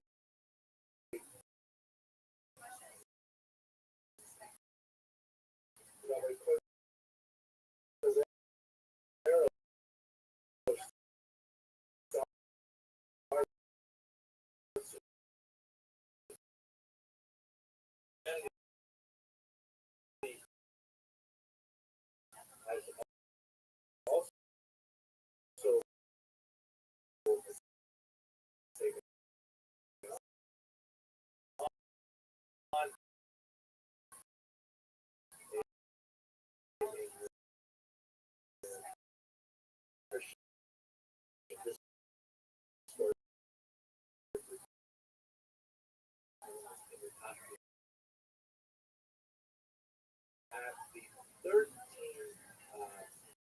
road, which is a way of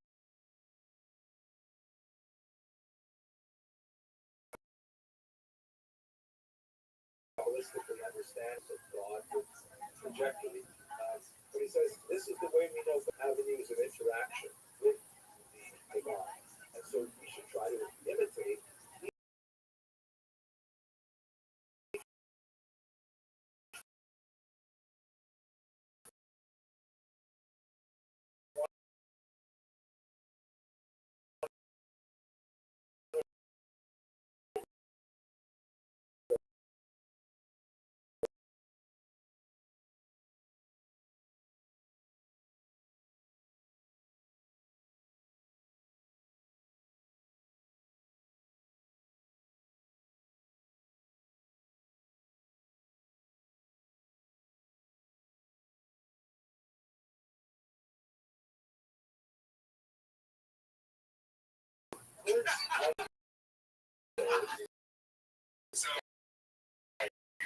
So you think you can come back?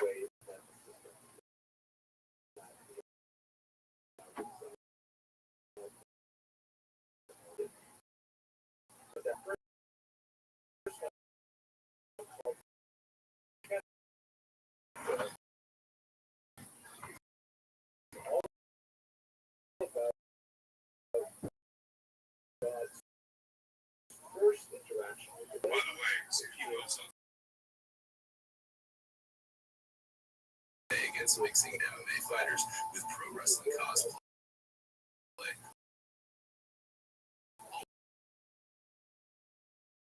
At the same time, the breakdown of the conversation. Kumi and Lewis Big J Shields and Gall were essentially playing ping pong with the absurdity of the event, and the ball was Rasha Jackson's ripping smack back and forth until finally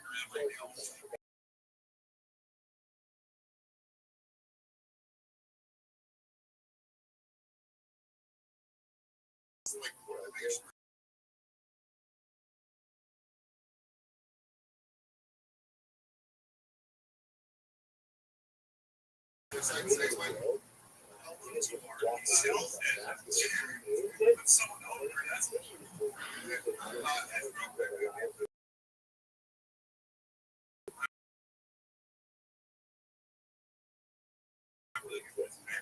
unfortunately, that happened extremely sad. No, I understand.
It's naturally approaching it.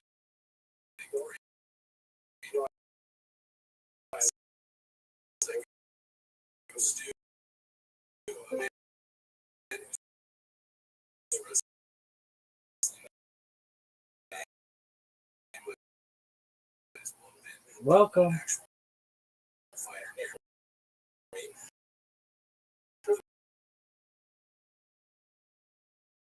Hey. Wrestling show that named Psycho Stu. Yeah, bye. He's truly Raja that went on his stream basically. Where you come from? Where you come from? Rabbi, where you come from? I believe another Discord.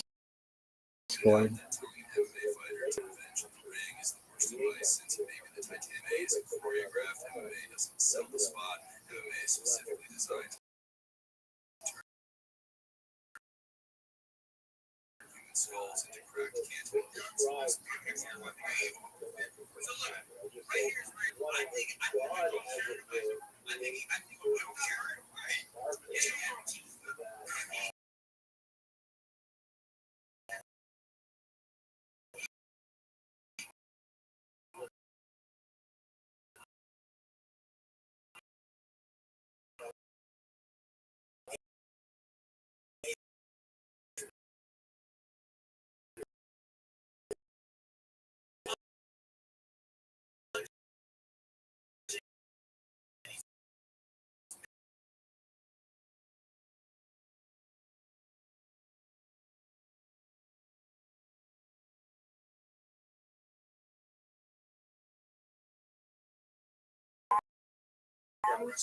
Word, girl.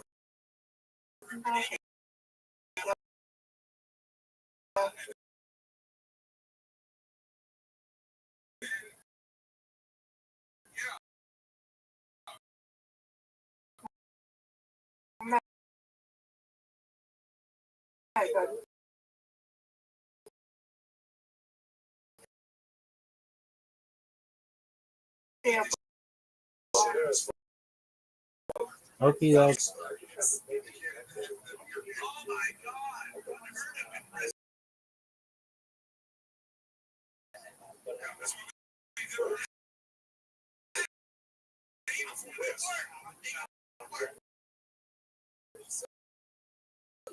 so for about 7 to 10 seconds.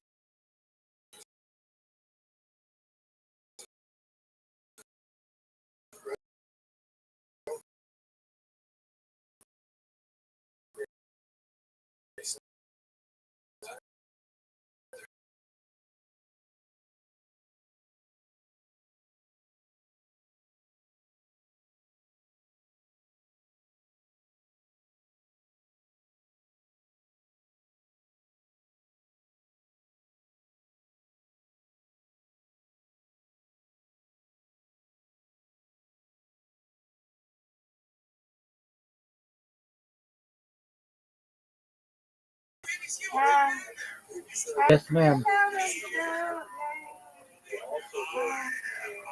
Crime 59. Yeah, I do actually.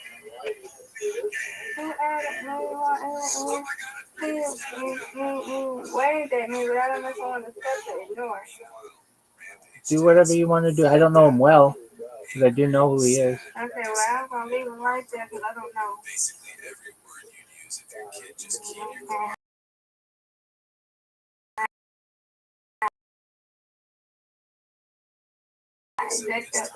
even admitted So that's bail money instead of college imagine. Just he was really sad and upset.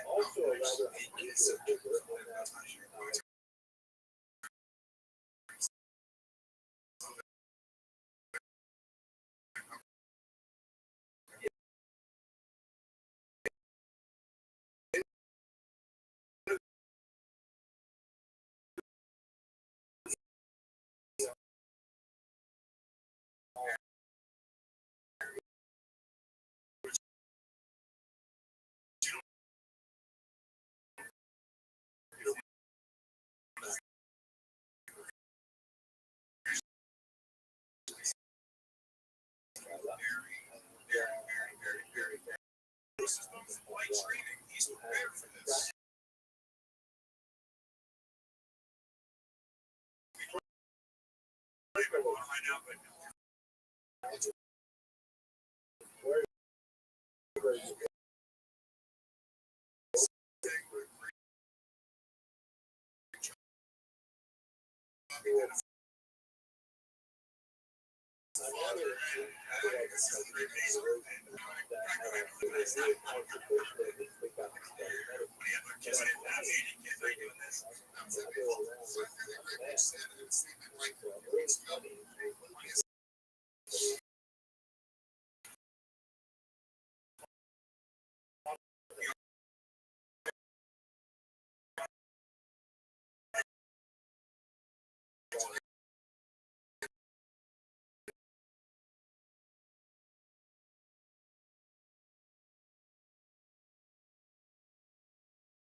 Nobody defended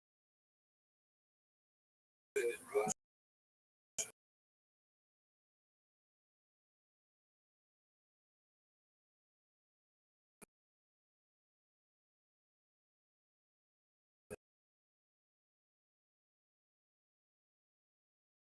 On the Shields, Gaul, Cunha, and the Skanks.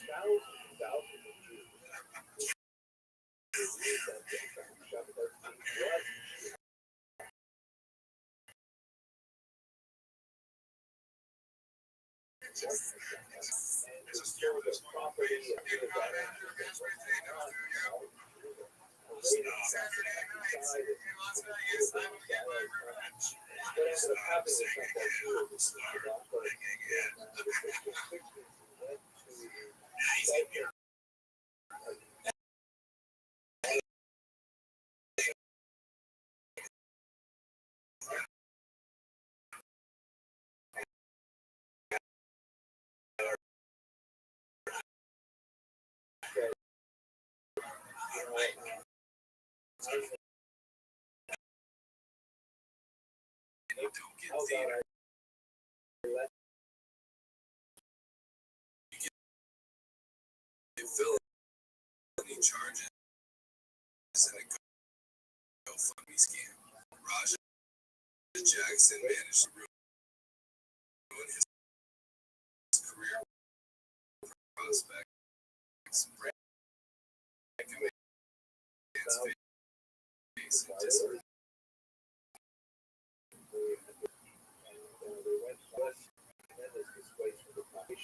A small number actually opined that if they're to Islam, they're called a Duthat, and they exist right after the 20th century.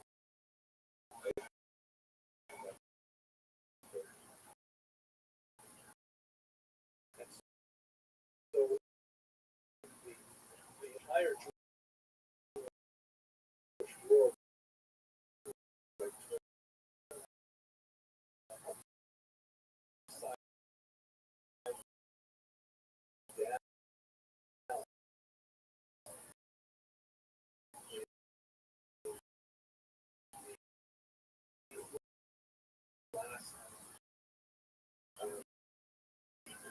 century.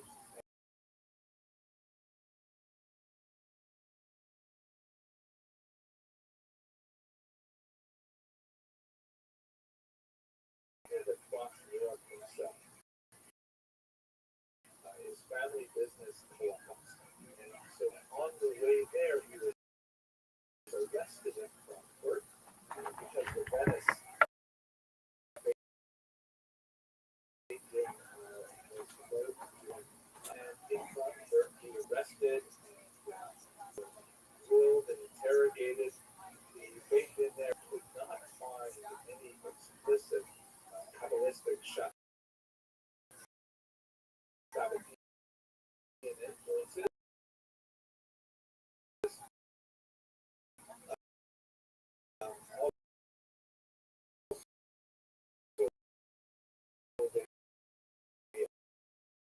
Has a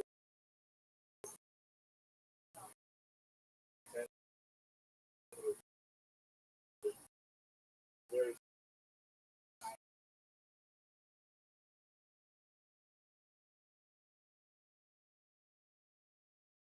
often lost the sight of the chest of Alexander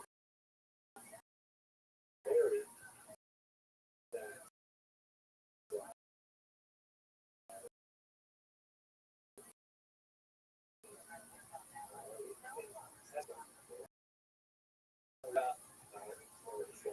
played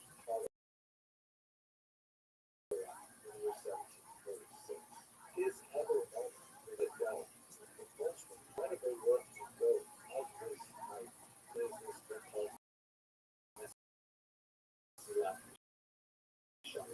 I have here, and what has been studied for hundreds of years, a phenomenal facet of Judaism, into a passage in the Talmud that describes personal development through the of character. The character or characteristic, perhaps I should say, first you begin with watchfulness or caution, and then you proceed to alacrity or speed. Then the third level is called cleanliness. And each of those levels refer to a certain kind of personality orientation and a confident decision to behavior changes. So fascinating work, and it's tremendously exciting to read. And what made it especially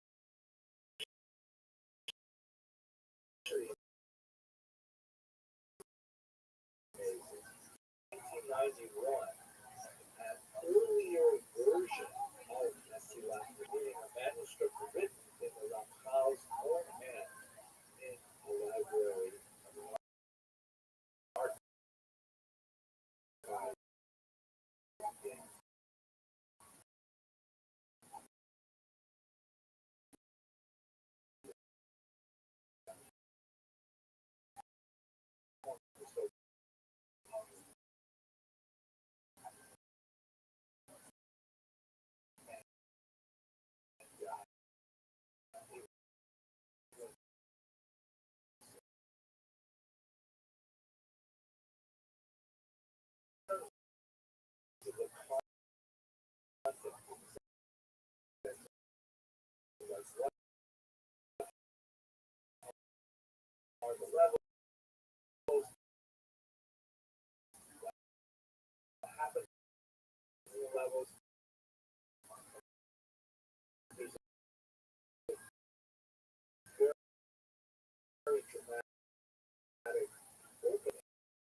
Yo, dog, how are you? So excited. He goes over and he says, "Hey, wow, I was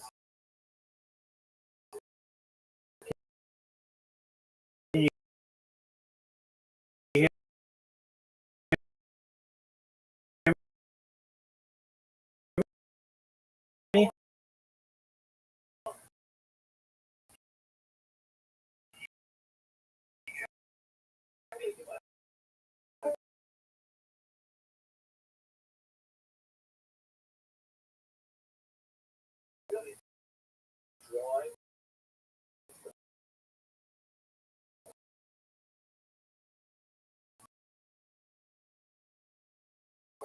all your religious life." Another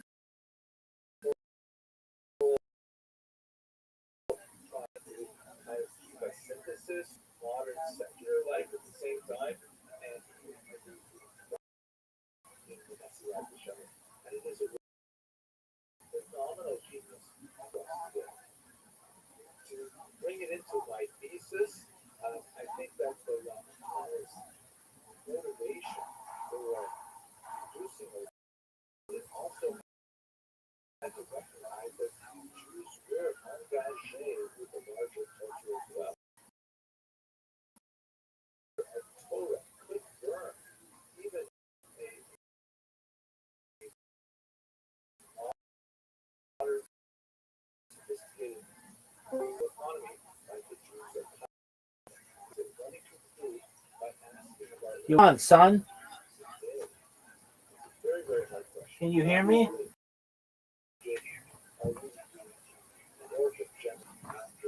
Yo, dog, everybody's talking to you.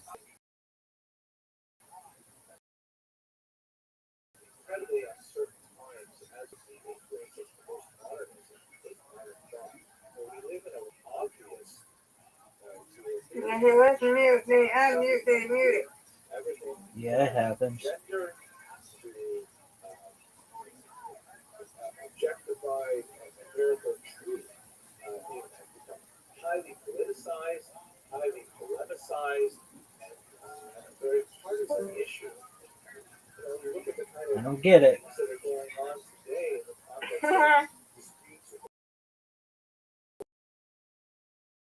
over how to manage the coronavirus, I think those things navigate some of impassable chasms.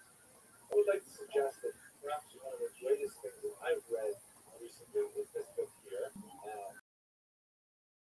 Jonathan Sachs, late Jonathan Sachs, who just passed away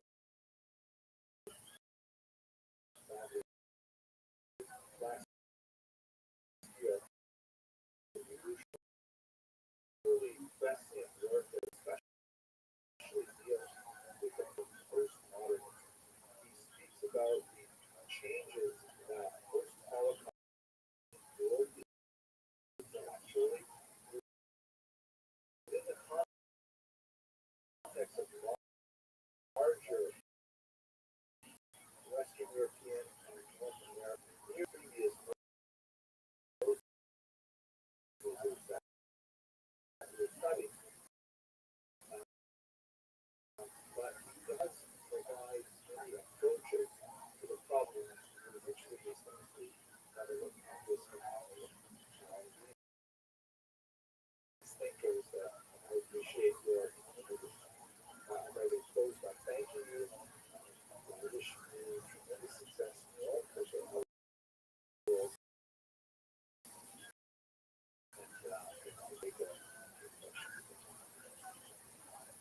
Dr. Emerson, thank you so much.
Germans call Fichte, meaning the history not only of writing the book, but the history of how people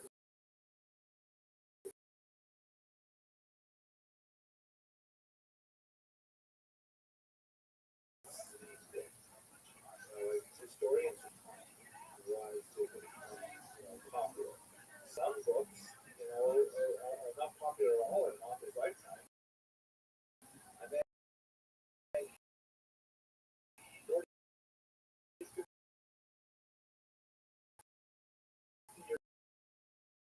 years later, all of a sudden it becomes like bestsellers.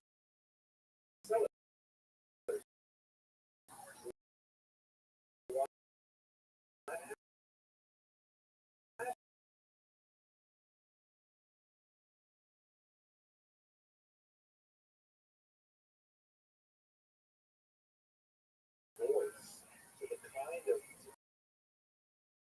fears and aspirations that we all have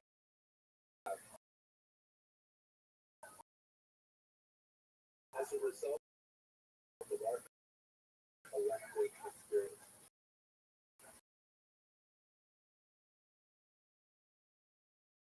Faith indicates that people felt very strongly about it. So major works immediately found audiences, which indicated that they spread word in the larger population.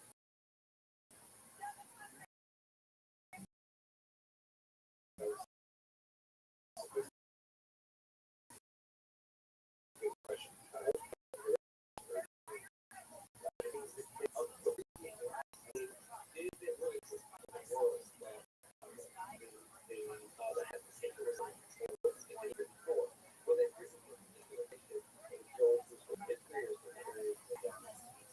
Yes, absolutely.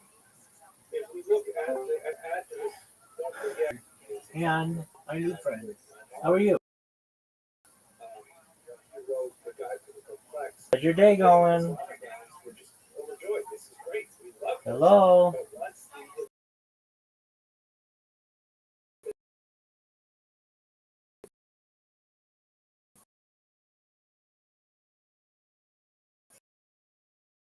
the family, then there are scholars of philosophy, which was in that case, and later translated to Latin as well, to Thomas Aquinas, very important. The translation has its own reception of the shift that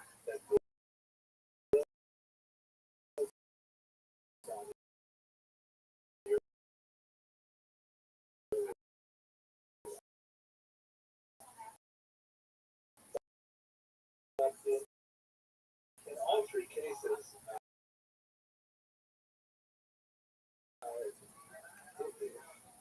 this particular Toma Devorim is somewhat inaccessible. His major work is a book called Pardes Ramonium, the Orchard of Pomegranates, which was essentially a kind of Mishnah Torah for Kabbalah. He was the first major system advisor of Kabbalah to say, hey, if you've ever read the Zohar, you know how confusing it is. I'm going to lay it out in a system. With chapters and so forth. This concept you've got to get now. You've got this concept, so the next concept. That was a really popular work that enshrined his reputation even during his lifetime. The Talmud Devorah, however, was among the many manuscripts that he left behind posthumously, and his 8-year-old son and his wife, about whom we know very little, had to somehow make sense of these documents and figure out which was important and sometimes whether they really belong to each other. Like even the title, where does this title Palm Tree of Devorah come from? It's not mentioned anywhere in the text. Why he named this book the Palm Tree of Devorah. Devorah, the prophetess, we assume, who sat under a palm tree. Yo. But How are you? He named the book after this. He wrote another book. What's good? Can you hear me? Rabbbi, which has chapters called Palm. Hello. There's 70 chapters. Each one is called Palm 1, Palm 2, Palm 3. Yo, dog. How are you? One of those palms was Are you talking? How's your day going?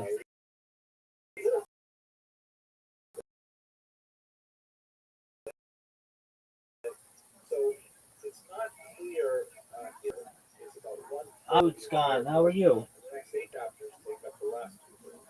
So it seems like it still needs editing.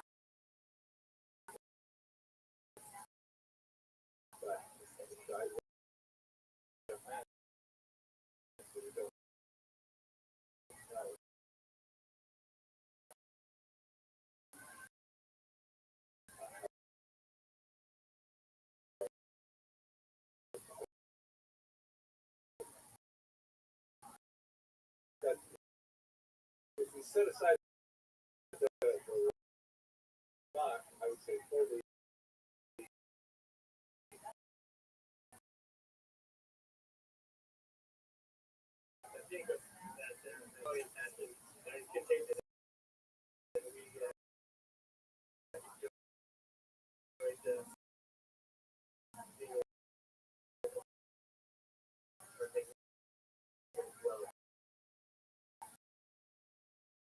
with you a wonderful hello and for our time anniversary and then we're very excited about that opportunity and continue to learn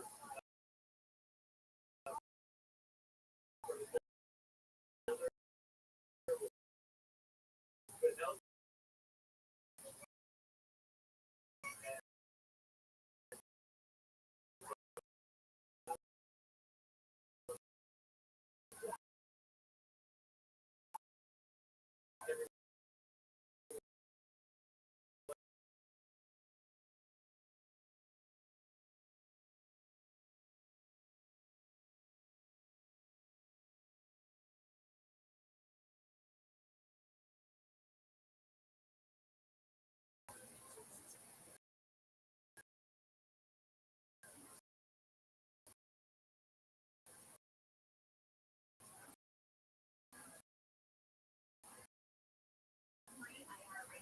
Jewish history, thinking about an interesting notion of the Jewish rediscovery of Hanukkah. Obviously, I have peel off the skin of an onion, and we had a very basic kind of understanding what Hanukkah was from our most essential sources.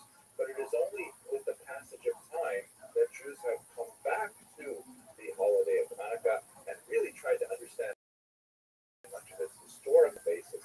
This really gives me a lot of pride as a historian because I feel like I've contributed to understand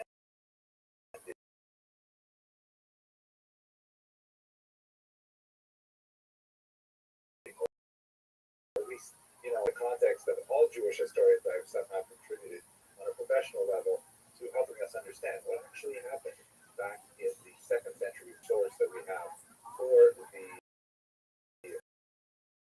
history of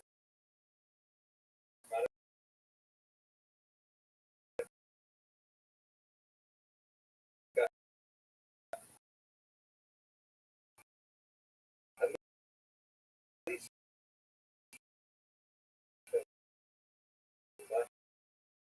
much of the medieval period.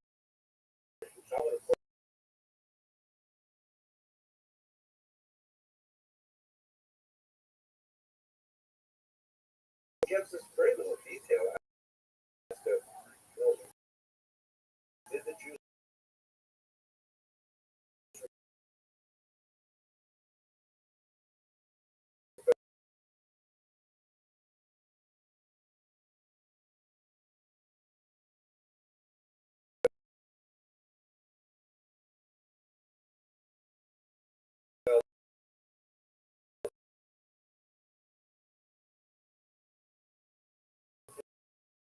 was Antiochus, what was going on there, and certainly doesn't give us any of the blow by blow events of really satisfy those stuff that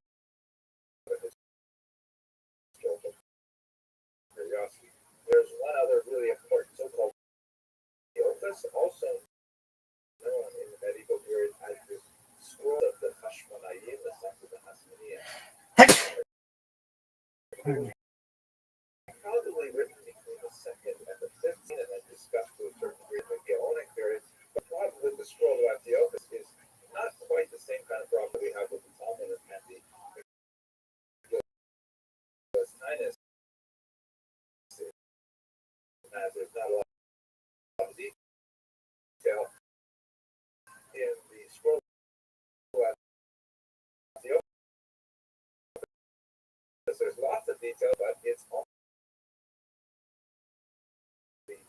especially helpful. What is especially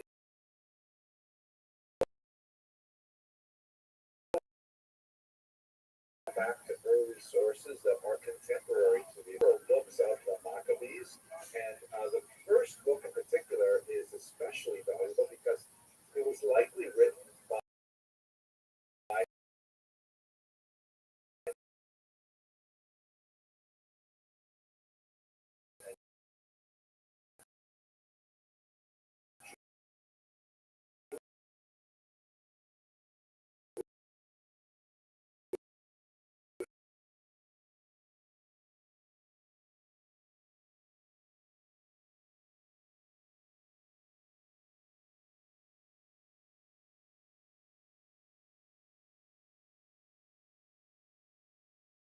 first person of events, incredibly valuable, very well written actually, for an ancient document. There's a lot of drama to it. So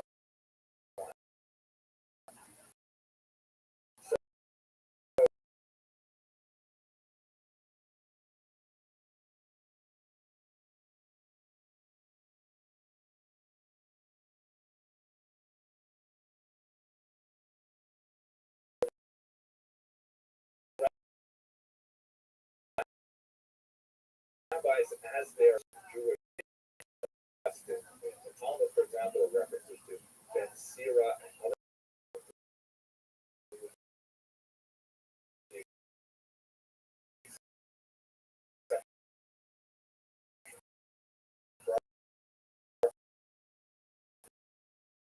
sources to the first book of the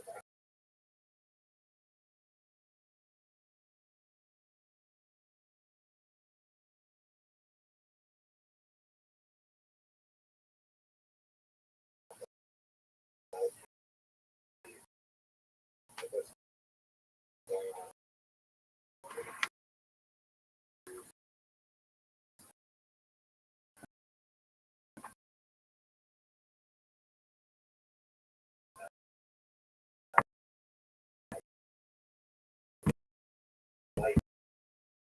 During the period of the Another very important source, also roughly contemporary, is of course Josephus ended with the defeat of the Jews in their native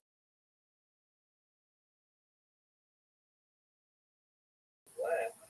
To a really illustrious career as essentially a court historian. Studies of the Jews, which is essentially a history of the Jews.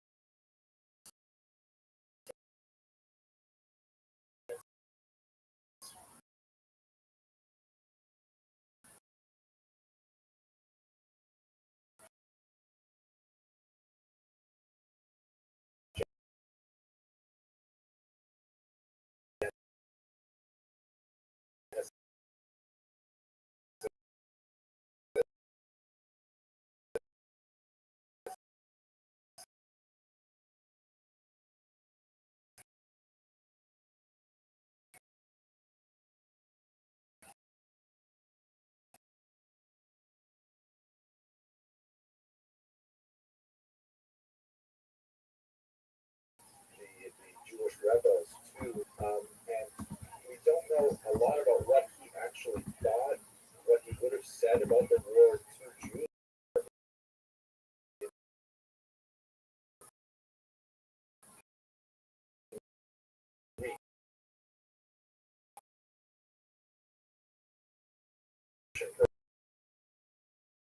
For example, of the Jewish war that he wrote in Arabic, he also was fascinated about the Jewish people.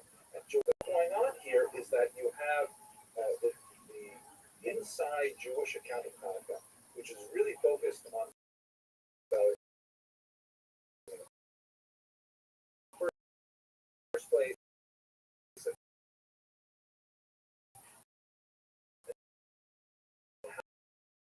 how the war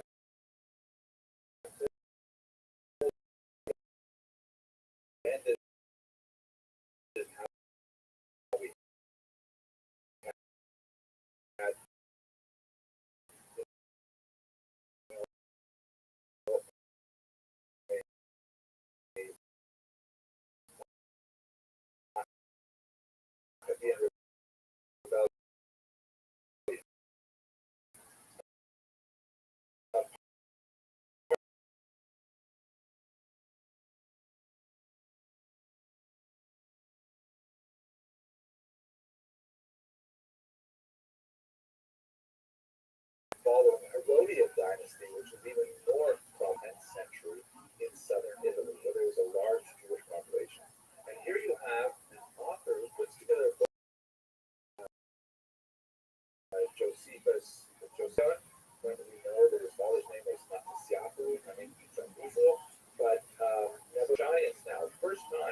that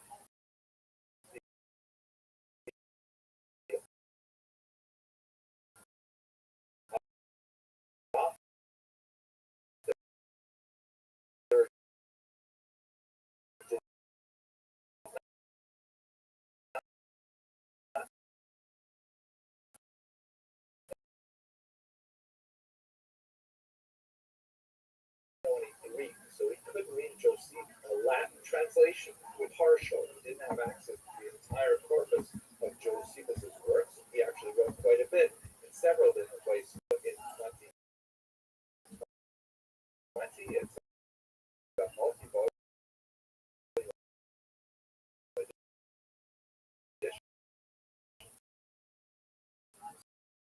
So fascinating that all kinds of Jews are still studying this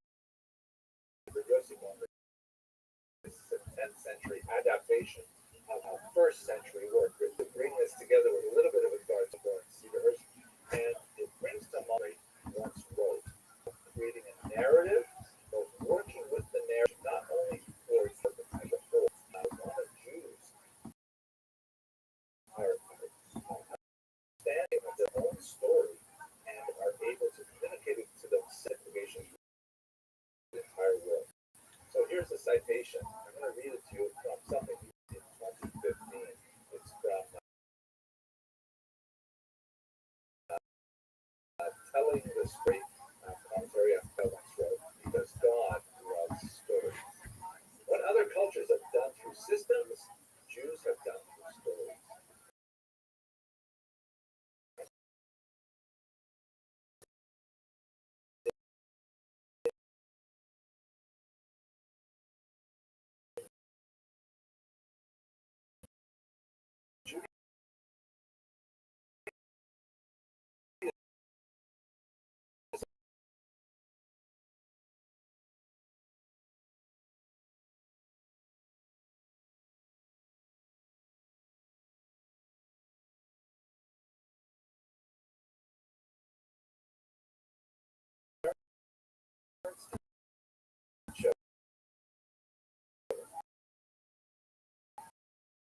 As the gift of the past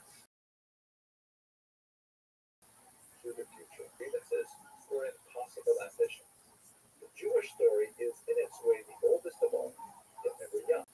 Telling is a great vehicle of moral education. Or is insight that a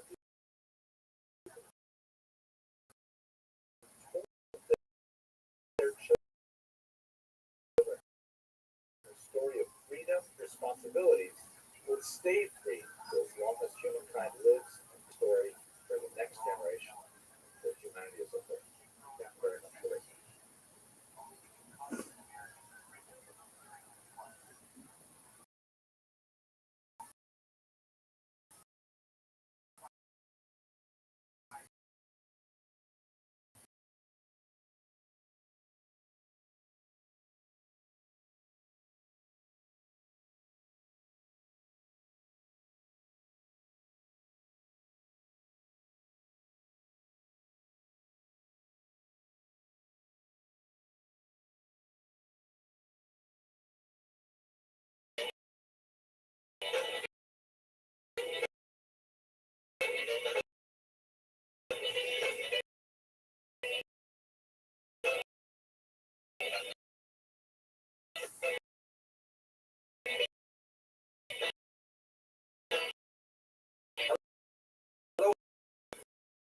Some Jewish history and happy Hanukkah.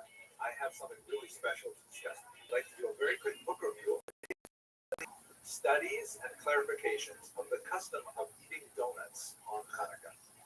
Wow. Now, you will recall if you're following the series that a few weeks ago, I have to give you a class on the Acharonim, mainly double column pages like this, all on the custom of eating donuts on Hanukkah. And I was like amazed. And this is the double amazing thing. The one of the members of our regular class is actually the mother of Rabbi That's my son's book. And she got me. And I was so excited. So I just before Hanukkah, and then my wife sent me out to buy donuts, and I ended up doing. Okay, so let me tell you a little bit about what's in this book, and specifically that's connected to Jewish history. So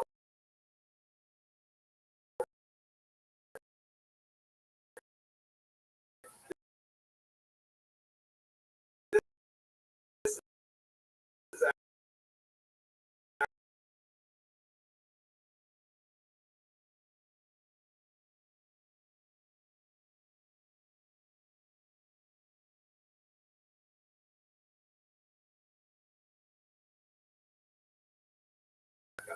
the other two volumes are also quite fascinating, but we're going to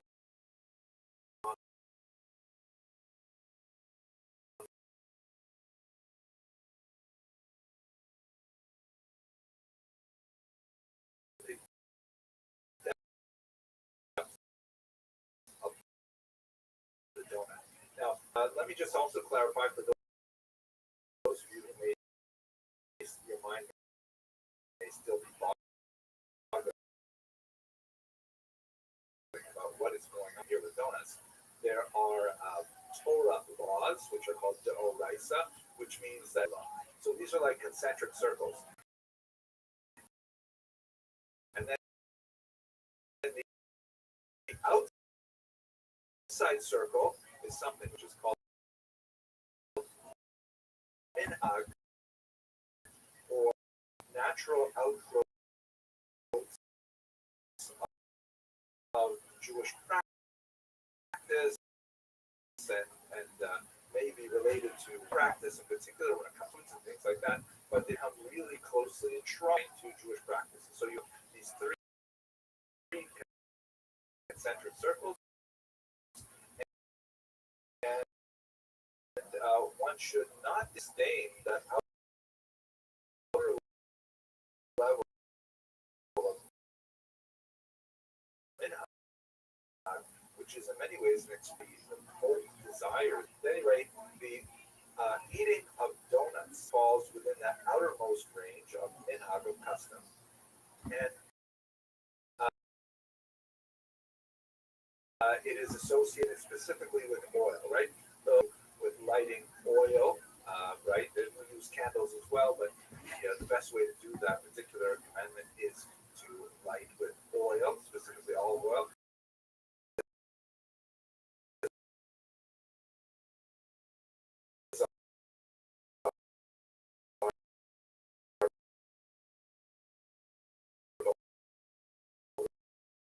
We'll get to a lot.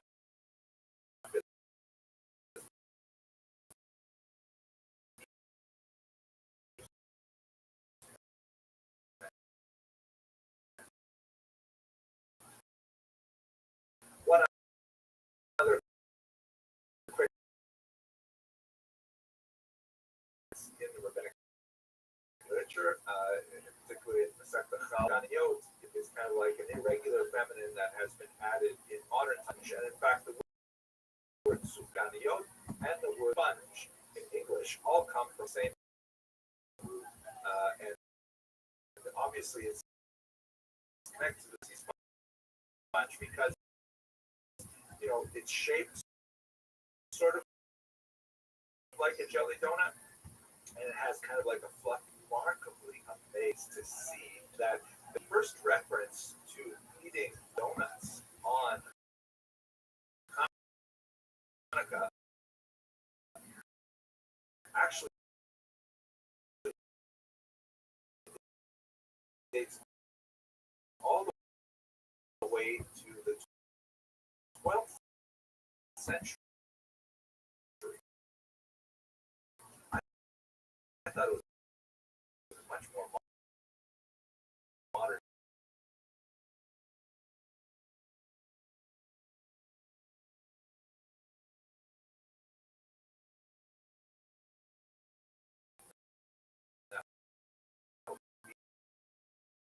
In the 12th century, And then in the following, very unusual Hanukkah. So clearly by the 12th and 13th century, so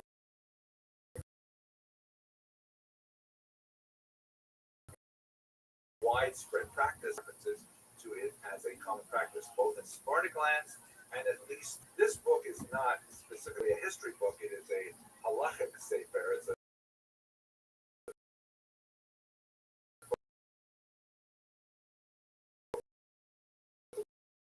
Jewish law.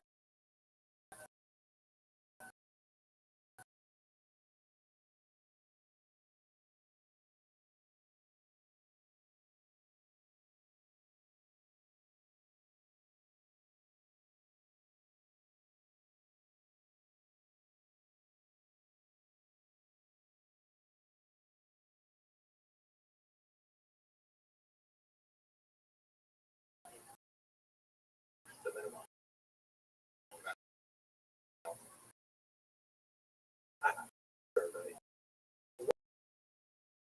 When should one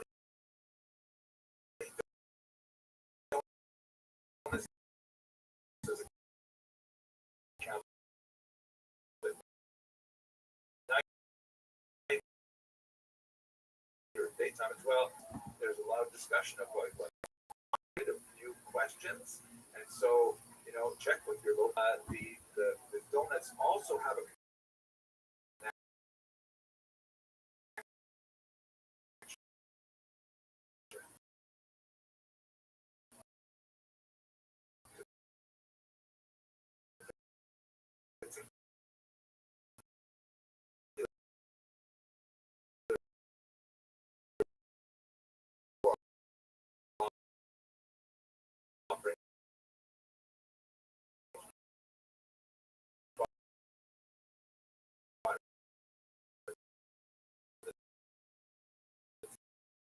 temple.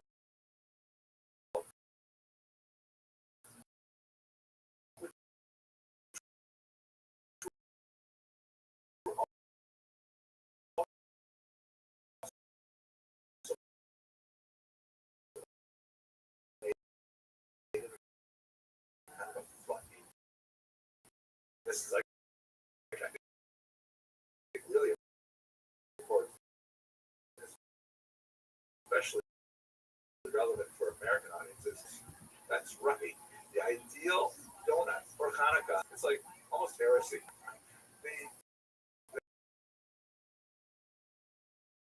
The donuts are supposed to be like a whole, like the manna that fell from heaven, which is the kamal. So there you go. One last thing. Another commonly eaten food on Hanukkah is, of course, latkes, which were also made with oil. But in this book, the author, Rabbi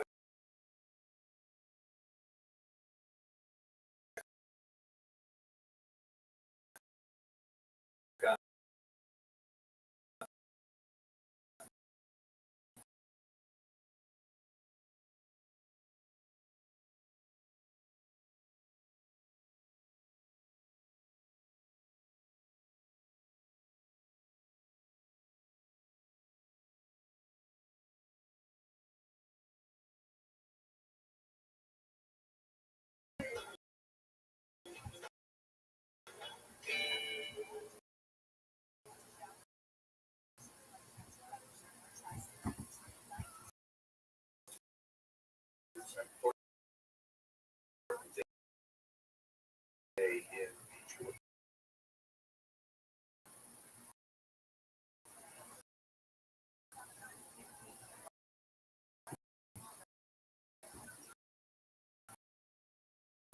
Historical calendar on the 14th of December on this day. And why is it significant? On this day, in the year 588 before the Jerusalem began, we have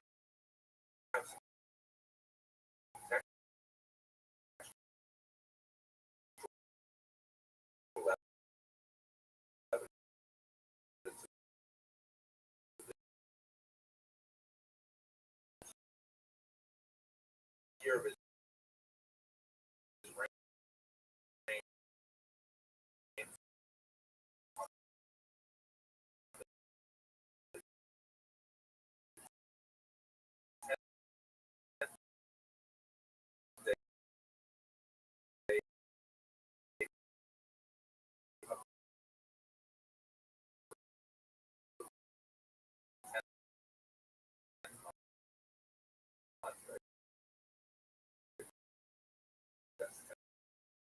David, that's another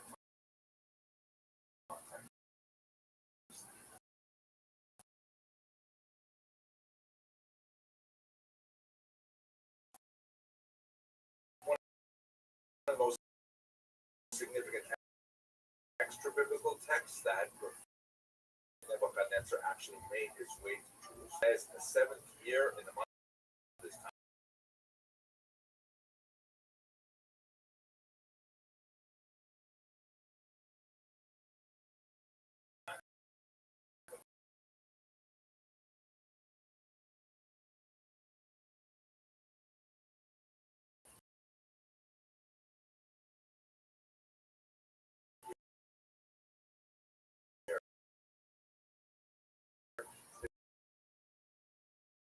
The king of Babylon assembled his army, and after he had invaded the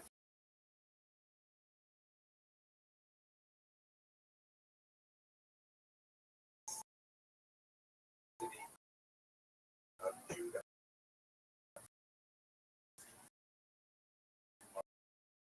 on the second day of the month of Adar, he conquered the city.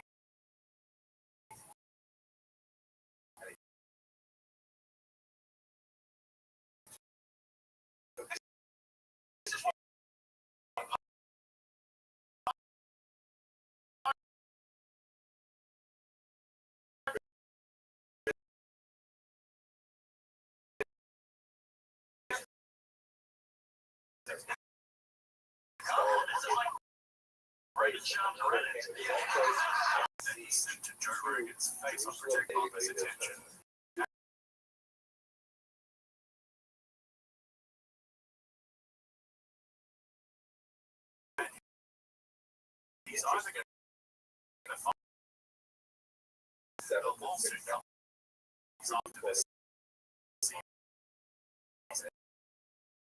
era. And speaking of lawsuits,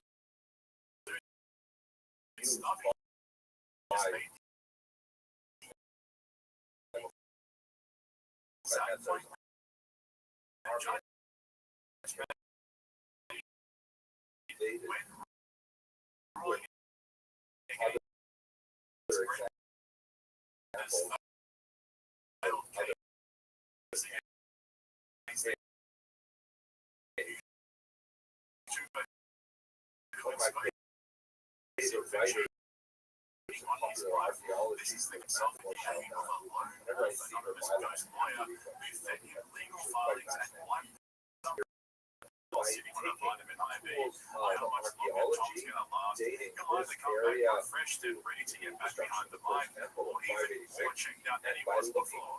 Yeah, I'm going to go with option 2 on that one. This is going to be fun to watch. In the meantime, though, make sure you head over to my YouTube channel for more reviews and check out the link in the description to my Patreon for all my latest Kill Tony coverage. Thanks for watching, guys. I'll catch you.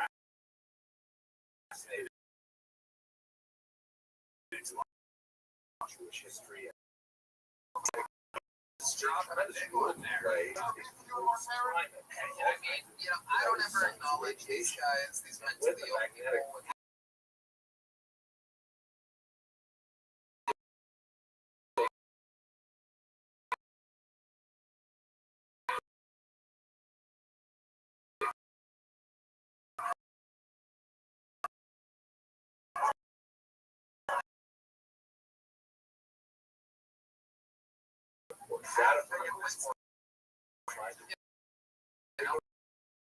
Well, I put out 2.5 hours of I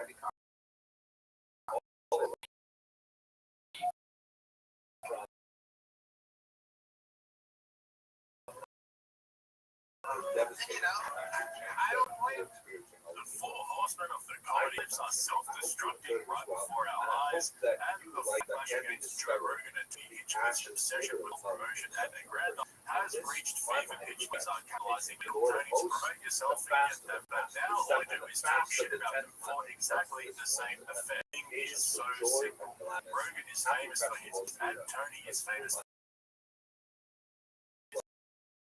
live talent, roast show, whatever the fuck you want to call it, their own fart cloud trying to push this narrative that as if they've created a revolution down in Austin.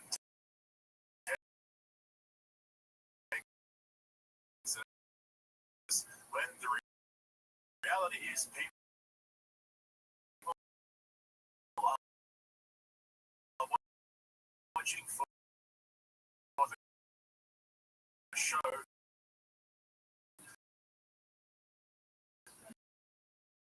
Not for them. I'm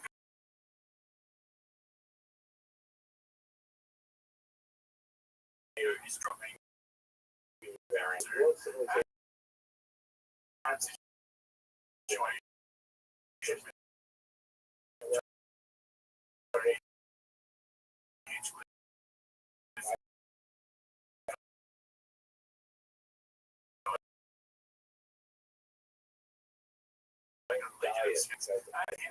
Mark Maron and Anthony Jeselnik,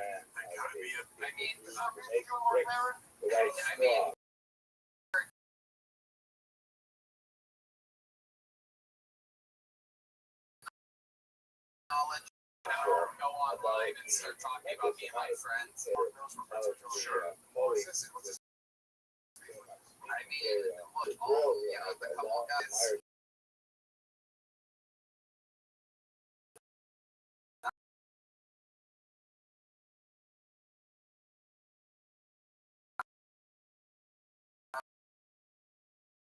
Will play that now, we're in the comedies.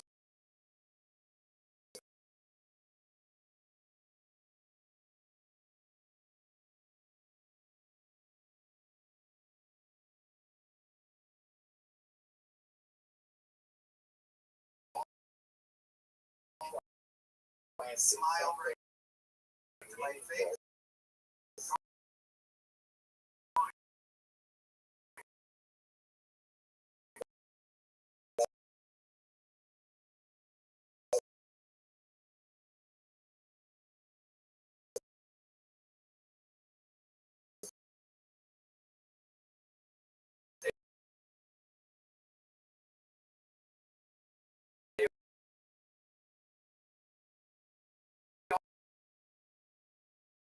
Fancy enough, coincidentally.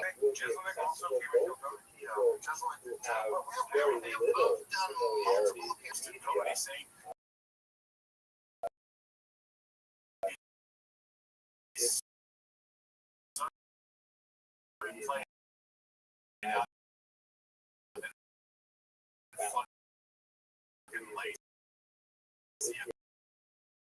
Said that.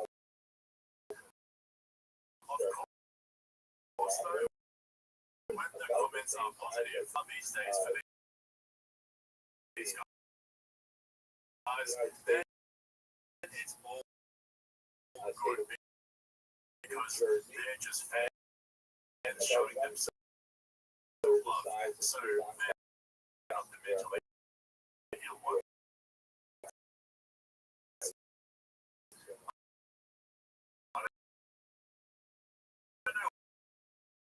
Why this analogy just popped into my head, but it reminds me of all when we tell you to laugh, you better fucking laugh. Also, no heckling allowed, just sit down and laugh like the sign says. And speaking of kissing the ring, Tony's sitting there acting like a mob boss whose nephews betrayed him. But look how they broke my heart. I gave them everything, and look how they repaid me. I spent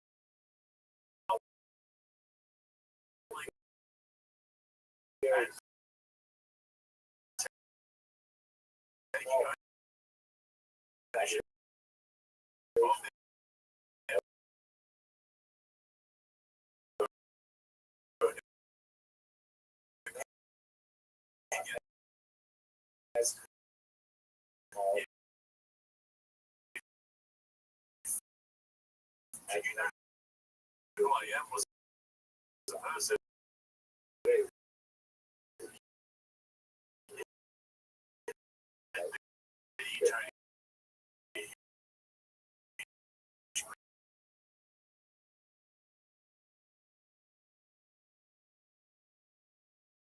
The big lobby they hosted on a comedy special every single week is so delusional that I think he actually believes it. Learning that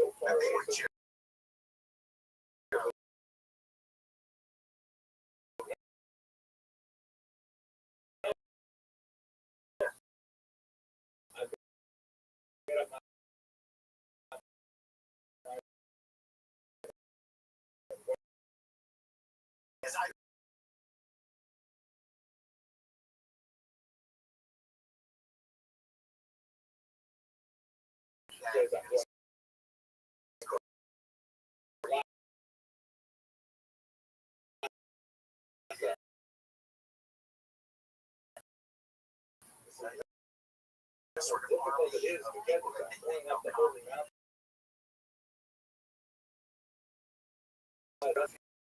You know, the culture has changed, right? And you don't necessarily think it's better. And they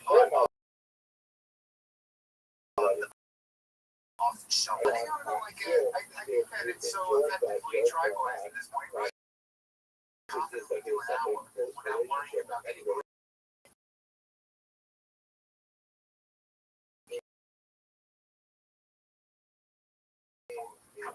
Crowd work. What are you defining what they are? Interesting at all? That's a problem. Yeah. So I'm tired of the attitude. I thought you were getting the violence in this country.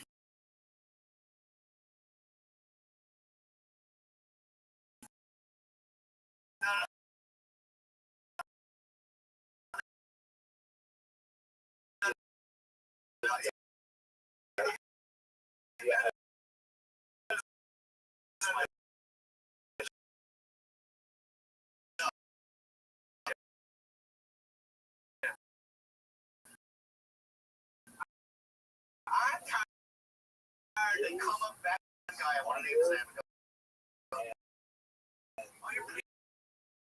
Seems like you're trying.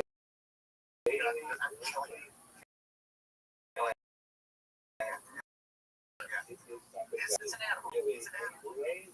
By now, everyone get out the body lady was Tony Hinchcliffe said the arrogance to come out like that you're killing it now when nobody actually cares about your stand-up act is so typical of the most. We want to see roasted and the different guest comedian panel. Occasionally, an open mic of murders on stage, and it's moved its way back onto the show after Tony and the panel clearly hated him. Nobody's tuning in questions Tony's going to ask today. We all know it's the same shit on repeat. But like I said, Tony is right about one thing. And even though I agree with a lot of the criticism, guys like Mark Maron and Anthony Jeselnik are purposely drunk. And instead of ignoring it, Tony's getting sick. There are 630 not 10 He's ending it because there's no one's listening to massive it. network I mean, I don't know if you look at the charts at all. No, it's no one listens. I just don't get being worked up about stuff ever to be like.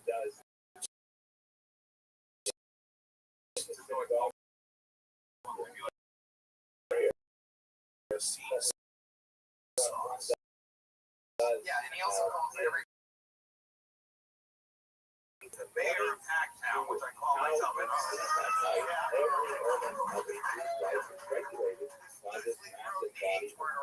like it.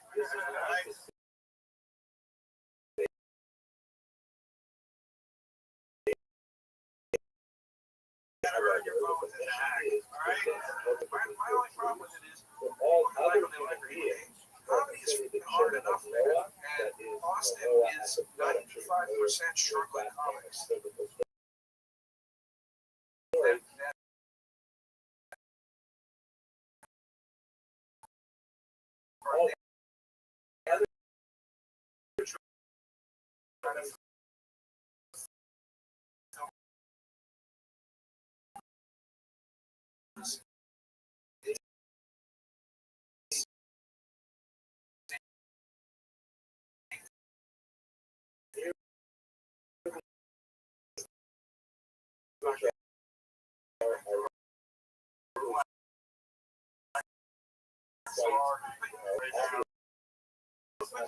guys going out.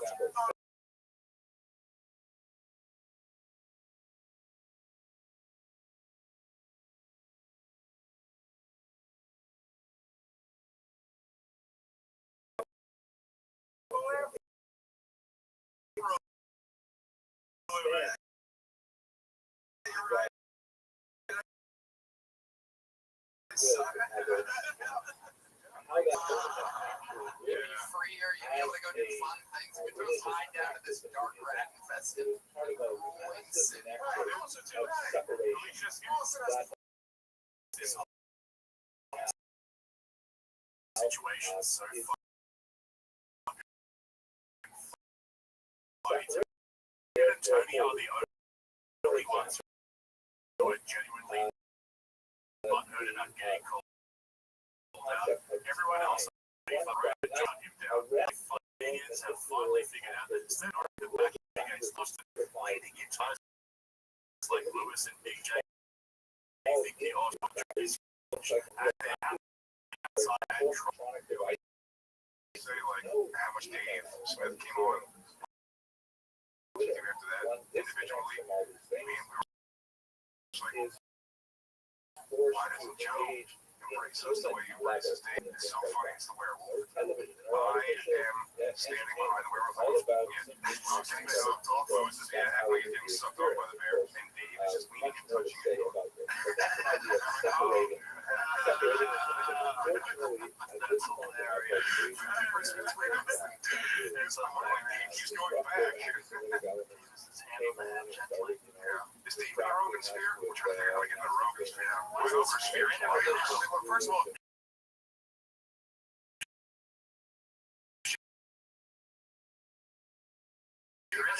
let's just move Shane out. Big Jane in that position. You're in the sphere right now. You're on the show. Every time the Rogan sphere is talked about, we never get when Cat Williams said 6 unfunny comments. Was it Nigel?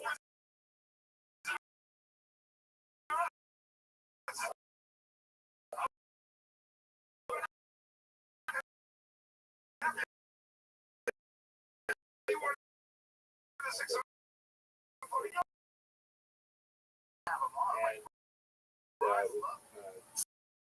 Slow Joe strikes again. Realizing he's being controlled by real comedians. And we're starting to see more and more kinks in Rogan's armor. A couple of years ago, I think he genuinely ignored the hate all the comedy fans. His comedy sucks. The backlash has gotten so big now that I think it's impossible for him to ignore. He's taken down. There's getting hundreds of thousands and millions of views dedicated to shitty, tall, and funny.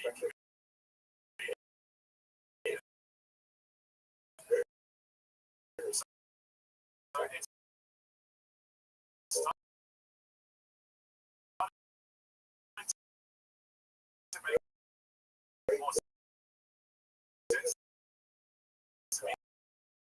now that behind closed doors.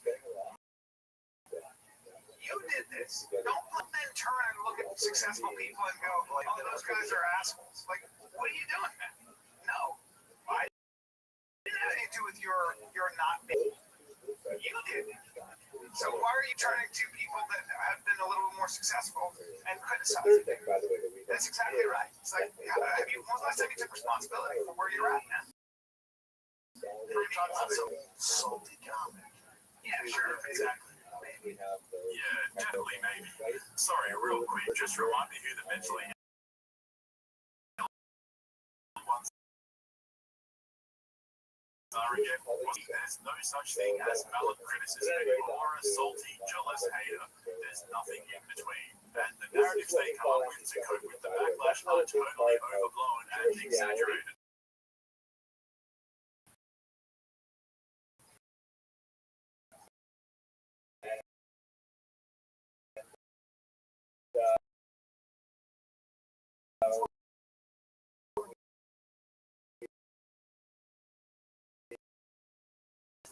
Yes.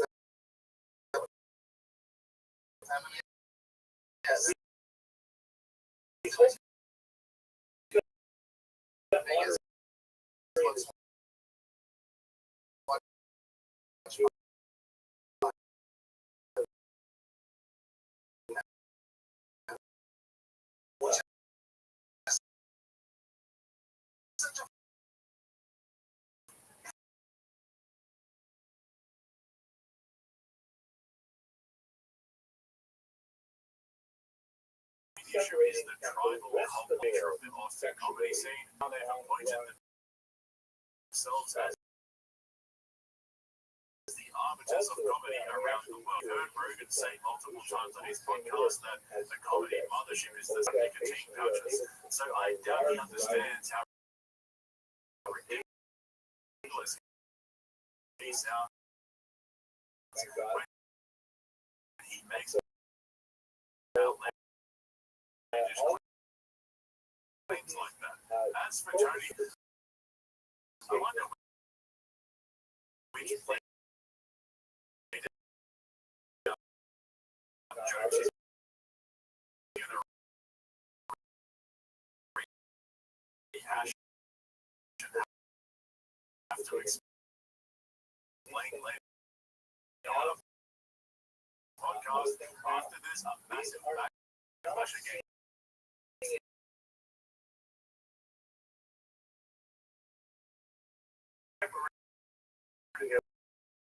Keeps talking about some people that tend to do it. No, I didn't have issue with your not being a superstar. You did.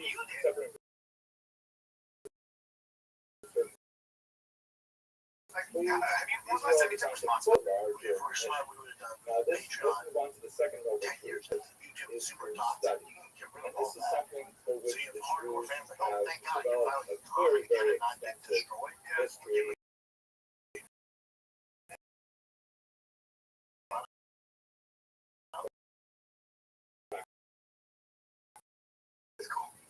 Study in itself.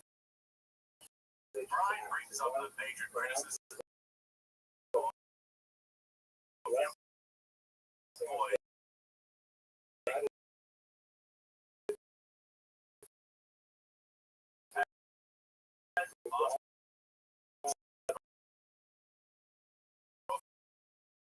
as a red.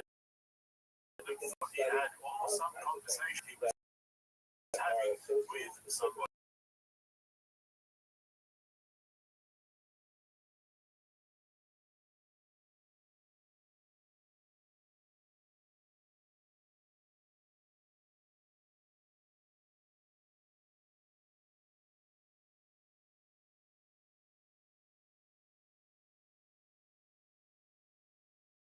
He has the subtlety of a poet and the precision of a marksman. So Chen's gonna die, and here's the thing: we're all gonna die. Take your pulse right now. Ironically, Brian's probably the healthiest person in that storage unit, and so in keeping with the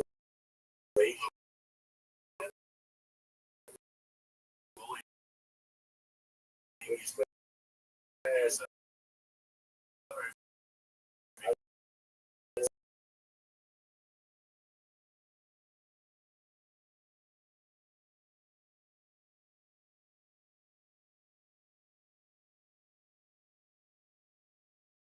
really speaking to his Bubba.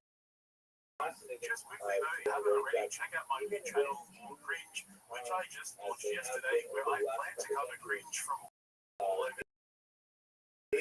Shout out to all of you who have already subscribed and helped to get it on the channel. Which way so late recommendations. And seriously, the friends, so many people are just like on my side. They're just like, just see your thing. And then when you guys, bro, do your thing. So anyone that says do your thing, the one thing about the internet is you can count on them. Yeah, I appreciate this support. And they also put that out. Also,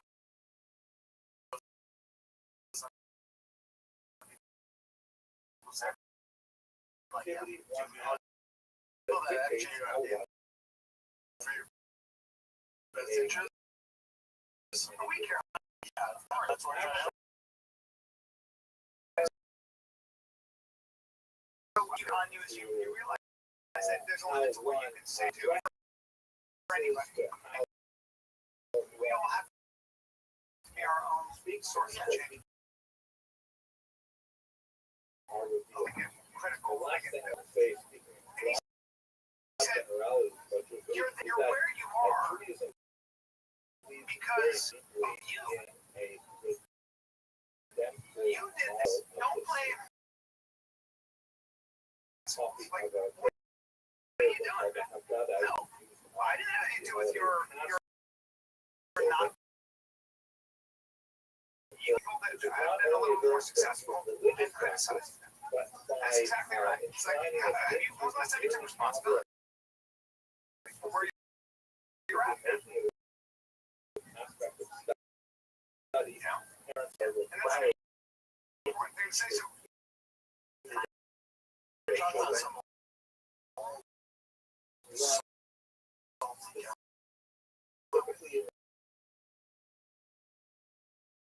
one way or another, there's things happen in life, but what are you going to do to get through it? And they spend a lot of time kind of like criticizing and just successful, and it's like, or maybe that attitude is the reason you are where you are. You're going to have to in their liturgy, in their practices, day in, day out, and especially. I seriously couldn't publish that with a straight face. I was literally cringing the whole time as Brian smelled that.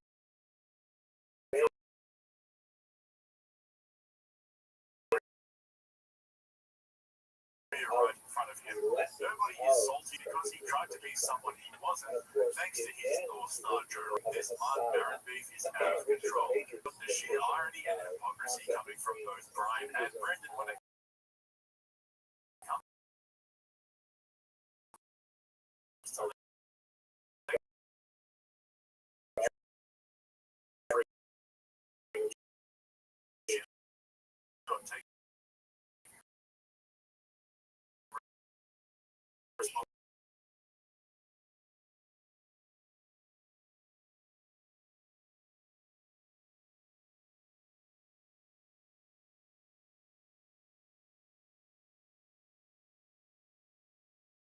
comes to take without the stationary budget, Brendan has to be one of the biggest hypocrites I've ever driving through Brian right there in that clip for a minute, because when Brian was recalling that conversation he had with Rogan the night before, Brendan blurted out that he was talking about the old salty comedian, and we all know he's talking about Mark Maron.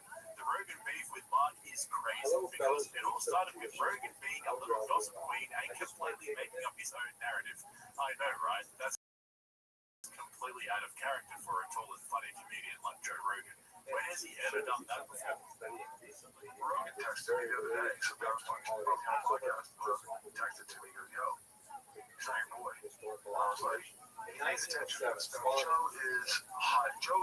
Joe's hyper aware of weird concentric circles. Like, he doesn't care about him. He doesn't care about, like, he cares about his boys and, like, just giving you a heads up. This guy told me, he said it to me, and I was like, the guy, I'm friends with the guy. I've been on my podcast 2 times. What was it about a real thing? Like, I was on an Instagram live, just doing the thing. I was rambling on, like I do. And I was talking about Netflix. And basically, what I said was that Netflix has created this cash grab culture where a certain national amount of comics can just do, pop-up shows, shit face, and they play into that. And I was represents the borderline between do you know what I'm proper and Nubia. So I and it's not in a note day. It does a lot of me, but yeah. I decided just to be diplomatic and not mention names. I was like, talk about Christ. Oh, that sounds so.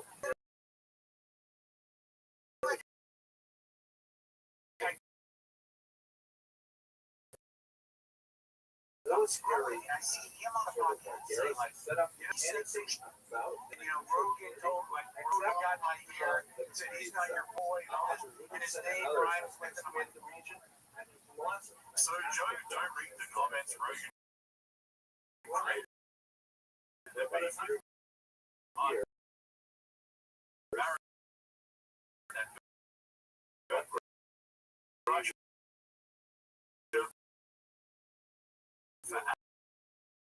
absolutely.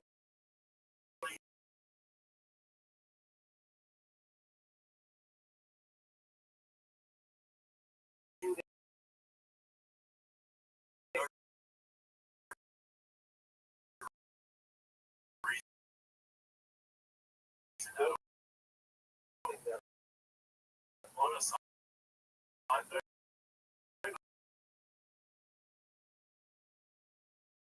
special has been keeping Joe up at night. It's funny to me how Rogan fights for this time and time again. Remember how last year Cat Williams caused a stir by Rogan to cave and invite Cat onto his podcast, which in turn gave so much publicity at his comedy special out. The whole business model of going on JRE to promote your special has been flipped on its shiny bald head. Now, comedians are just calling him out for the same effect. Now, be sure they should try UFC, except there's no fight and they're just comedians. But I promised you earlier I'd show you a clip of Rogan doing exactly what Brian was describing earlier, blaming everyone else for not being a success.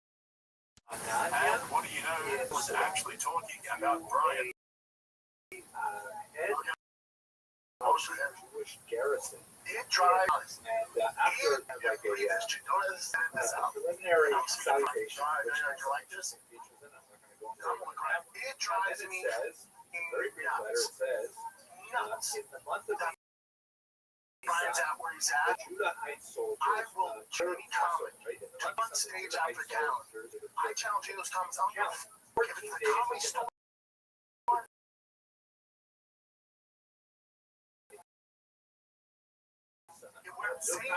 Wherever it drives me nuts that he's not up there with those guys. He's better than 99% of them. And you want to outcast him over some bullshit? That's what I don't. That's what upsets me. So what makes me proud, and I'm now trying to get Matt Rhodes proud, is he's not going to lash out. Brian's cool. Brian goes to work. Brian's doing the road. Brian's trying to sell tickets. But I'll tell you right now, I don't forget. That's not cool with me. That's what you don't see in those places. Line is, drink no beer. Soldiers and beer, Passover, no, drink no beer. This is especially relevant because Egyptians use kind of watery beer as their staple. It's more popular than watery. Eat nothing less than contains 11 from day 15. I actually have some solid advice for your boy Bubba though. You see, the thing is, babe, you can't keep blaming everyone else for Brian's actions. At some point, he's got to take responsibility for where he is. Sitting next to a washed-up UFC power bottom with shit for brains. That's on him, bro. You can't keep blaming everyone else for the allegations that brought his comedy career crashing down. By the way, I thought the reason why you don't go to those comedy clubs anymore was because you retired to be with your family. Got back in the studio, had a healthy year with a baby girl. It's on my social media. She's waiting for emergency surgery. She has trouble breathing, and she's been in and out of the hospital, like I explained on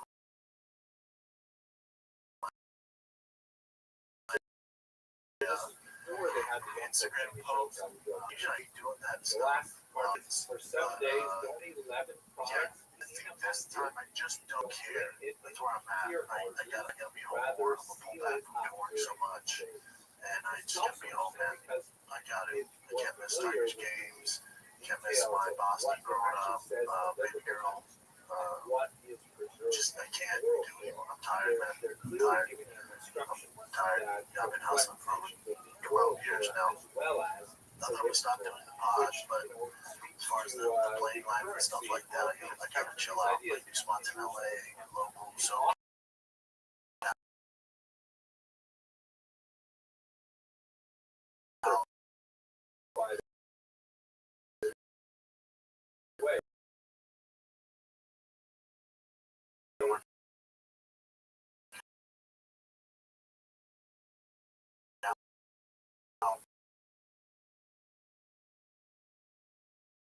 But yeah.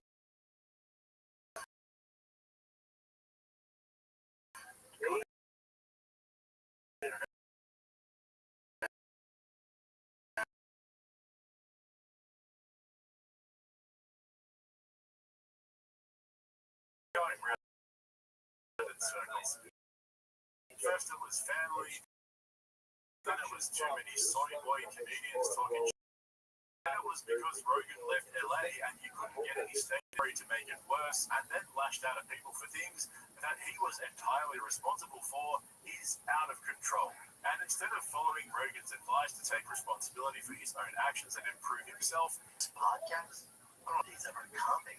But if it did, that would be awesome. We're going to just do podcasts. We're going to worry about raising. If we're smart, we would have done Patreon 10 years ago. Yeah. And so then eventually it gets built up. But no, when you are back, we're just all free at the actual fans. We're going to trade it. We're okay. I'd be down for it. We're not really done. I'd be down for it. Just for the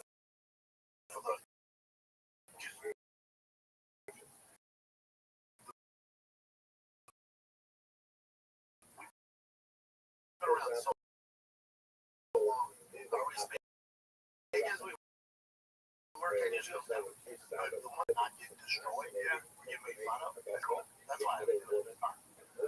Like I said, after 12 years of a free show, I would pay whatever is $3. You have to add content to it. You can't just do the same show. They're like, got it free from them. If you get someone behind the scenes, you do some live shows, you do episodes, you do longer episodes, you can make sure that you give a reason to subscribe. That makes sense. Especially the kind of Oreo though, that's my biggest favorite. Oreo. I wouldn't have to commit them because it's gonna be a beat now. Bro, all right.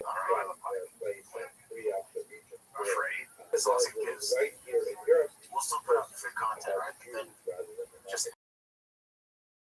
adding to it, like extra stuff for the supportive system. Extra episodes, longer episodes, Q&As, jokes on it. Yeah. And the goal would be eventually get to a point where we don't have to do anything. We're just doing it. They can just enjoy the content when I have it. That's the big. We don't have to go much.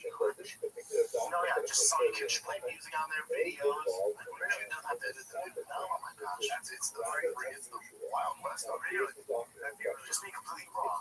Like, you guys are pretty raw as is, but every now and then we'll have to do something. It's on me. I'll say a few outlandish things and shit.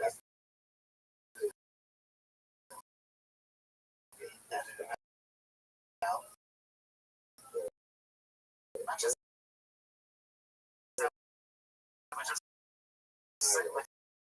saying names of people.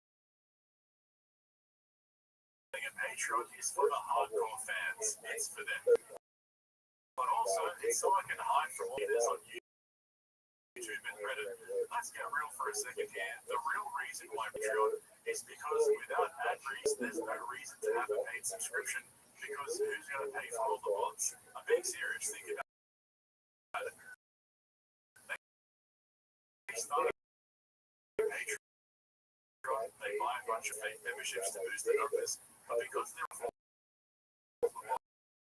bots, so what we do is go into full having production teams in our podcast.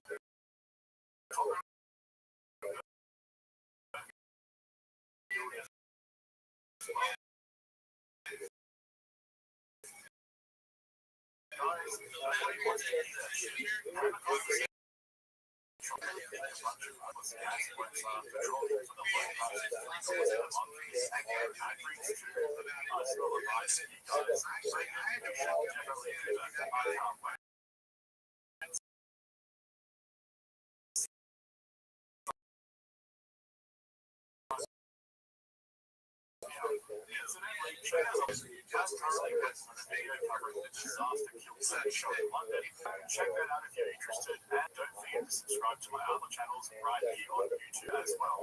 Thanks for watching, guys. I'll catch you in the next one.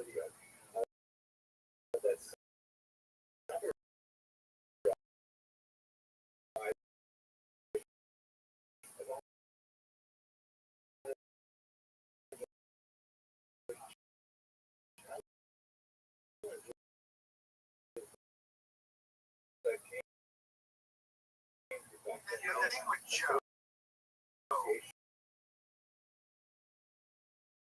I think is good. There's an ugliness that's out there right now where, there's certain podcasts out there that if you're a racist, if you're an anti-Semite, if you're a psycho nationalist and you want a softball interview, there's podcasts out there where you can, and they will laugh at bad jokes and just give you this path. We've seen this, and we've seen what it does to a nation. And funny comedian Joe Rogan is back in the spotlight as boring. The tough thing for Joe is that they're not all calling him out for the same thing. Mark Morano Peters against on friends yesterday where he criticized Rogan for ruining comedy, which was discussed towards the Boston comedy bubble that Joe created. And then there's Bill Burr last week who didn't call out Rogan, but all of the other comedy podcasters had politicians on their shows and gave them softball interviews instead of staying independent, as in both sides. In a few channels, including my own, that predicted the comedy.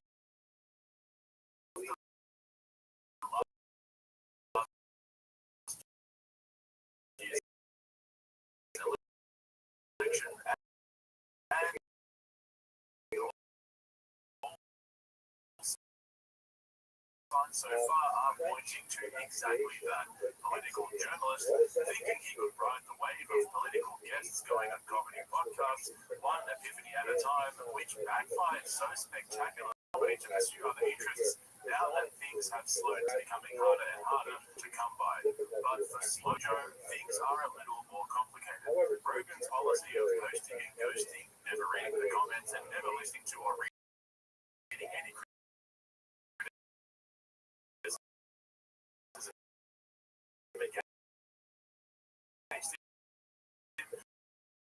has come back to haunt him in the most interesting way possible. After being forced to endorse Trump the White House last year by his close friends and billionaire handlers,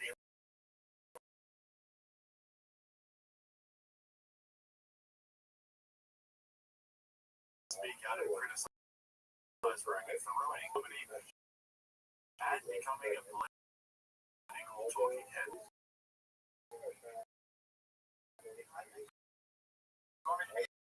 Yeah, you can have my free on this show.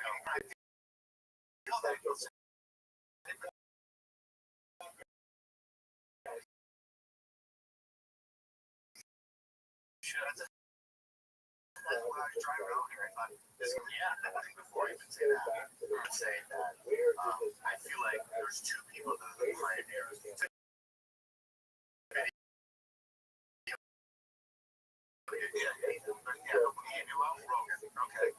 Who's that? Joe Rogan. Joey. Joseph Rogan? Yeah, exactly. Oh, yeah.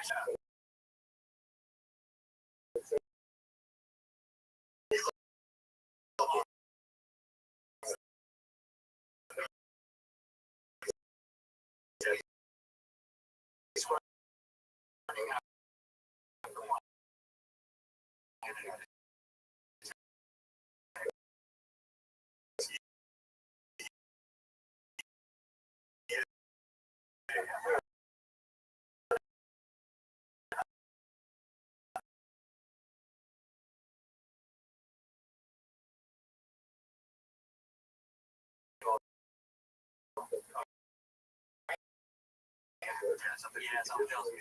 It's weird.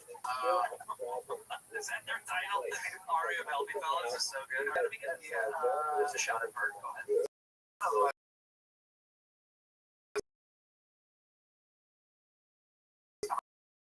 I talked to Joe. People for a while were like, why don't you go on Joe's show? And my answer to that also, there's no way for me to, like, what am I going to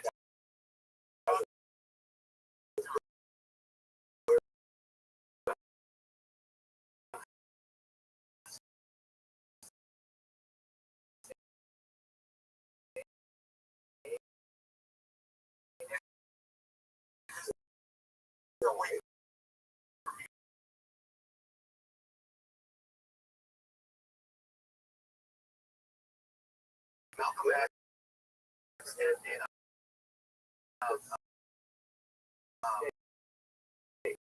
Luther King meeting. At one point. Yeah. Well, that's right. And pioneers of the civil rights movement.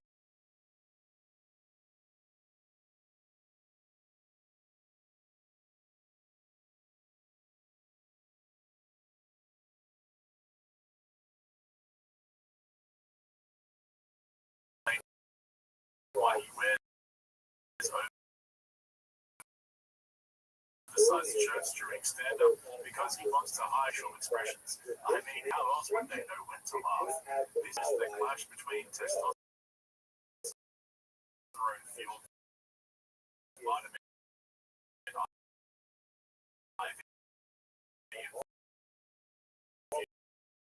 infused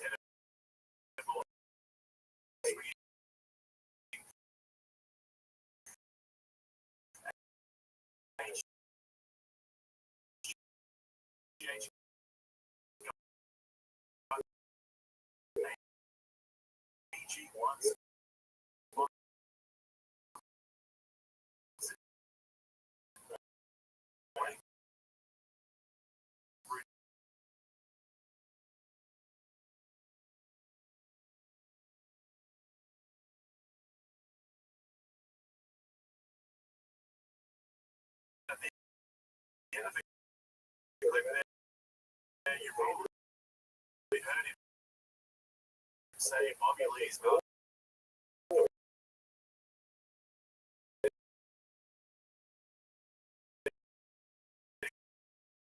Martin Luther King Jr. analogy didn't make sense.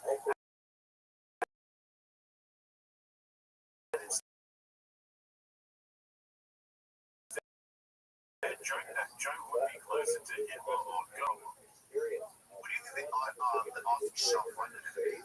I don't know. I think that it's so effectively tribalized at this point. It really comes down to material. I mean, at one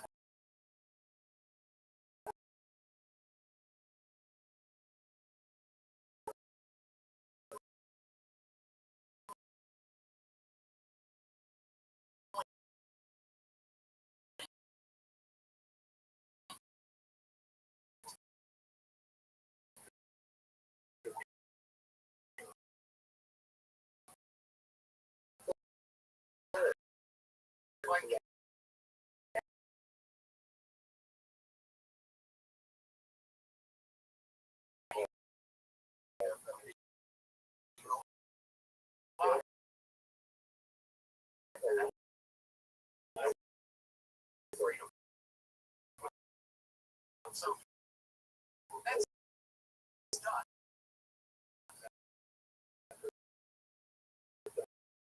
When you stop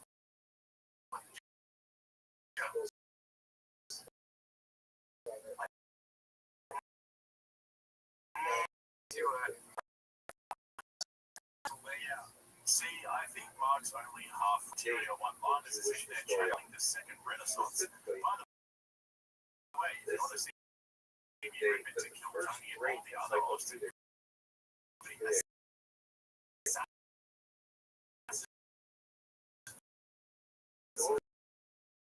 check out the link in the description to my Patreon for Joe and Tony of the new Gatekeep Comedy Band. Story at the top. Which maybe not exactly on this particular day, but certainly came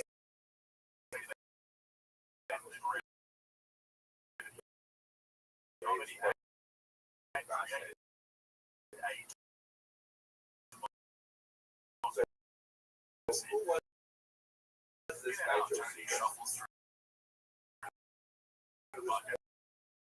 Born in 37, more or less, he dabbled in all kinds of different religious ideas. So he finally decided, somewhat hesitantly perhaps to run enthusiastically to be siding with the talk about the billionaires and politicians. At any rate, defending Judea against the Roman invaders it was before that. I remember the first time I saw that President first on the Tonight Show. Basically, what had happened was I thought it was in cheapening the 66, office.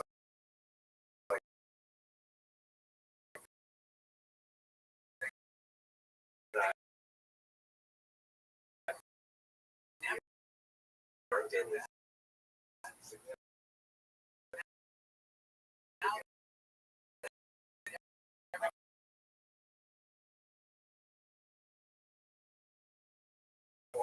President down and trying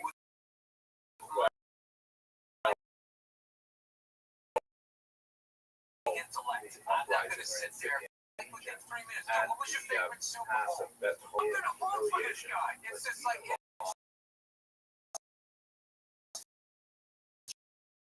just so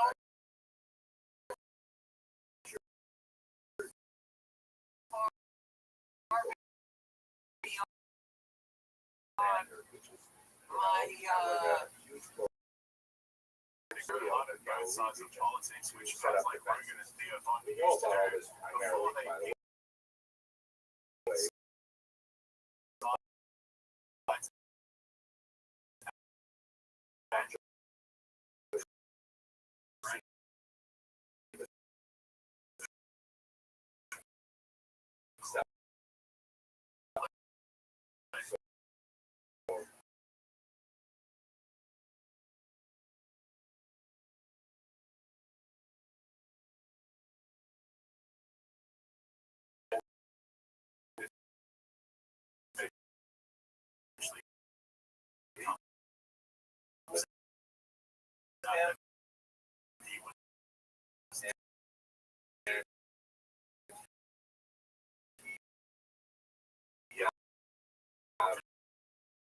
the throwing his hands on the air and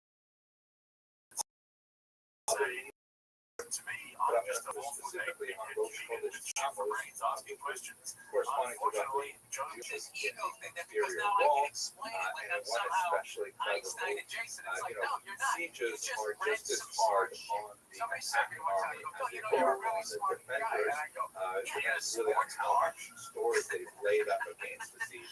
You While go the to a sports bar attackers on the going outside about have to 70s and 80s find their own sports. food all the time. I That's am not so simple either. wildly. I'm So soaring the very besiegers were high. hoping All right, that you put me in would like succumb to that thirst course, you in have to particular, interview and in somebody order to try and that send is going the to run for opposite president, message and then and all further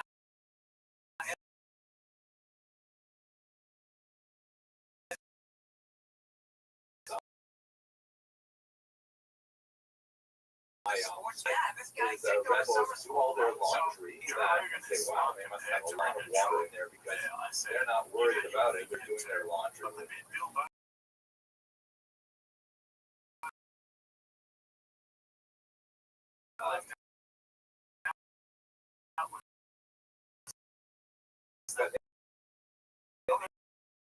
Yeah.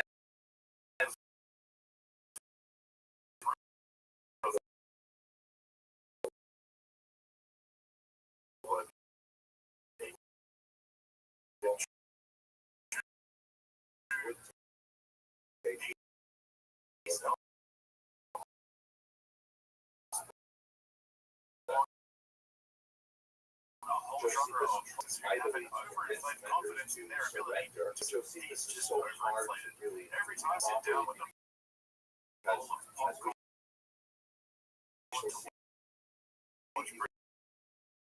they show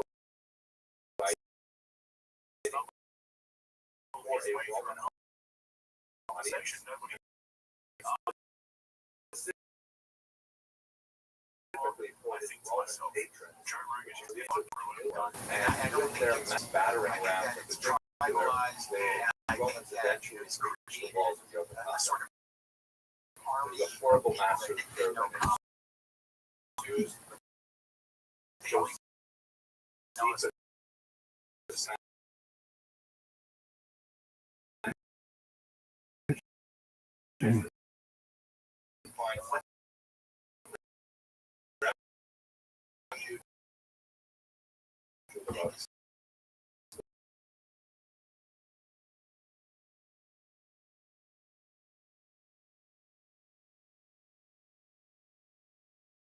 well, you know what? I'm talking I about think we just should like do this. interesting. You know, Weird. explain Is to there them that both these things exist and it would be terrible So to this is go what out I there would and say. worship You'll- them. and that's what's great about there's some good comments in there, and there's a lot of middle section. He says There's a lot. I can't believe that we all and we exist. also know And that it the doesn't matter. Bible I forbids get what you suicide, mean. and that's It's a not great all transgression on against God. him. So therefore, why don't we make Culture has changed. Right. let us And I don't necessarily like do a lottery, the rest of us, and we'll do this in sequence with one person showing about 10 people, another person with the next people, and then that way the last person will actually commit You're suicide. just So you're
the person end up being more discretion.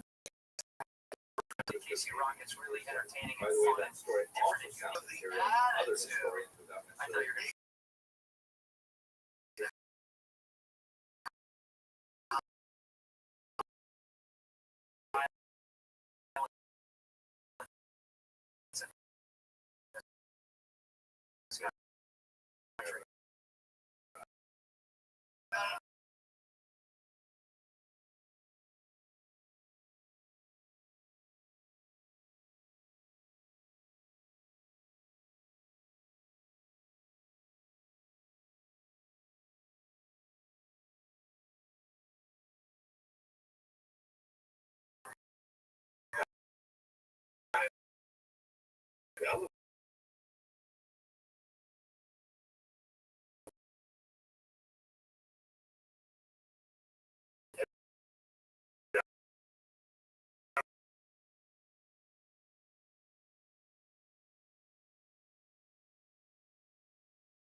then drives out to Brendan as they begs once were. Jesus The funniest part of that to story is that avoid Brendan had it's so crucify the refreshing rebels to hear a who comic who be simply does a not give up. ghost To be honest, or he was happy to hear Mark trashing Brendan and later, Austin comedy years later, series while going out laughing a lot. never goes back Ever to since the Israel. whole Brendan truly Not a realized that difficult story damage to work Rogan with had done because to we the know comedy.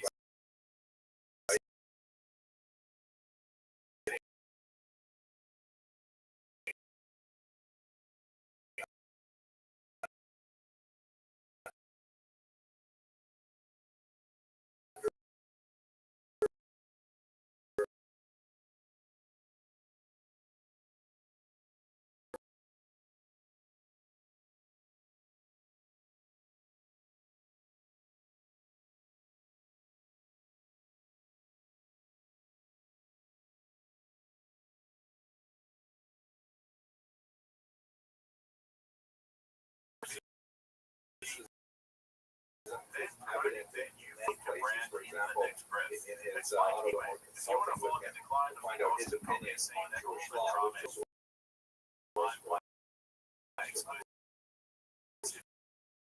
concept and videos covering he's actually the very talented writer.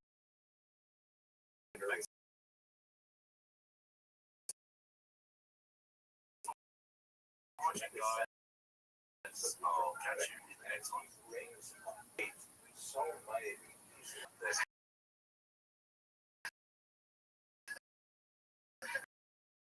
couple of years now.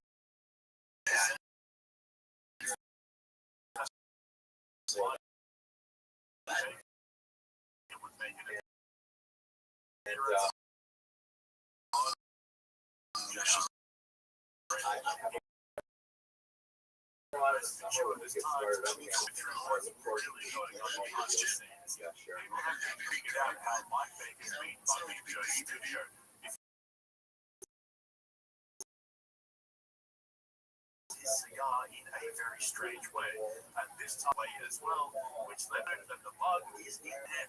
Joe's probably always wondering why Mike accidentally leaves his hands behind every time he visits the studio, so he keeps it for him in a little tin in the middle of the table. That's why he never actually and playing down his relationship with them. He had a really nice relationship. They don't tell me what to say. If I go on TV to talk about something, they just here's our review on this. Yeah, trust me, I'm not gonna point you out and talk sources and method. Just talk from an operational perspective. But yeah, so that was my which reminds me, it's my boy.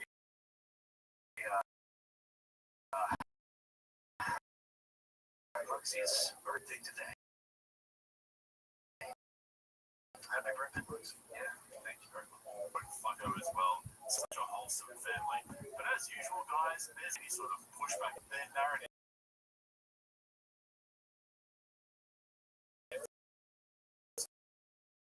And even though Joe has access to all the people involved in this, for some reason, he routinely asks questions after the fact that he could have easily asked them when they were actually on his show from him in the studio. That was so crazy because when Cash and he was like, there's nothing. And I was like, talking about, yeah. I'm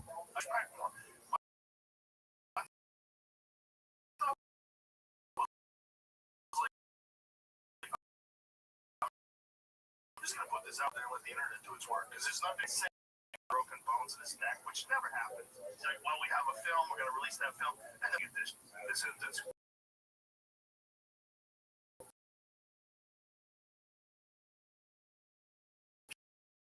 huge conspiracy, and then you release a 2-page, a 2-page. How does Van Bundy say we have thousands of hours? And then Cash Patel says we don't have anything. And then Tim Dillon said he has launched JD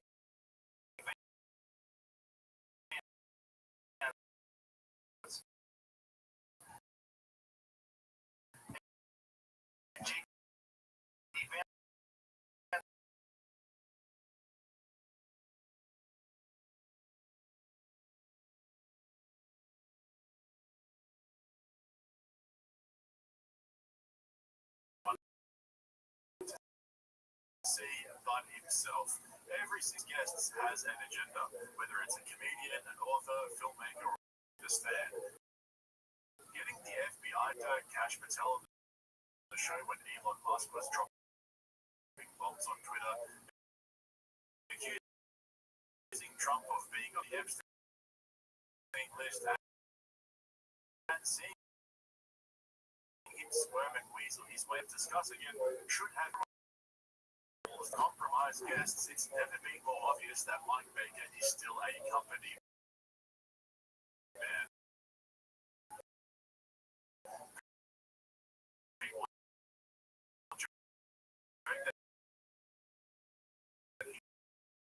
He's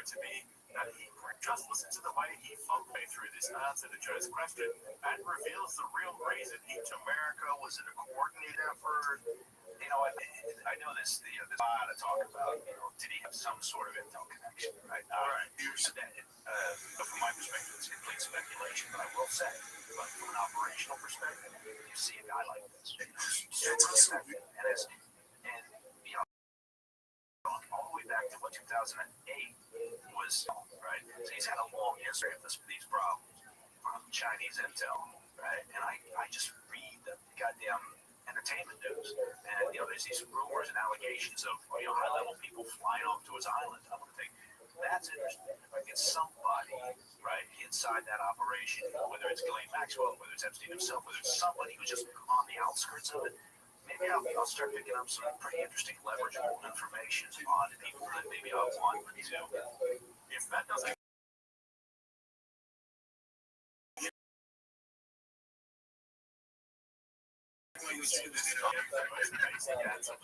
let's China the explanation of what everybody already knows.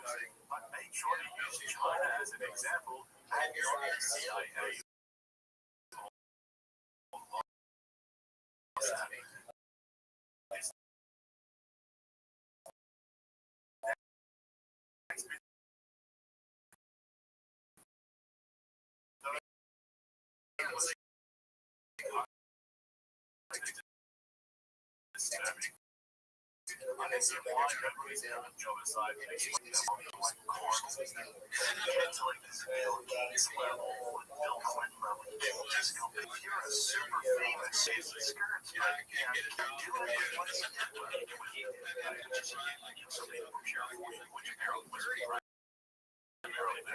Clearly operating as a female version.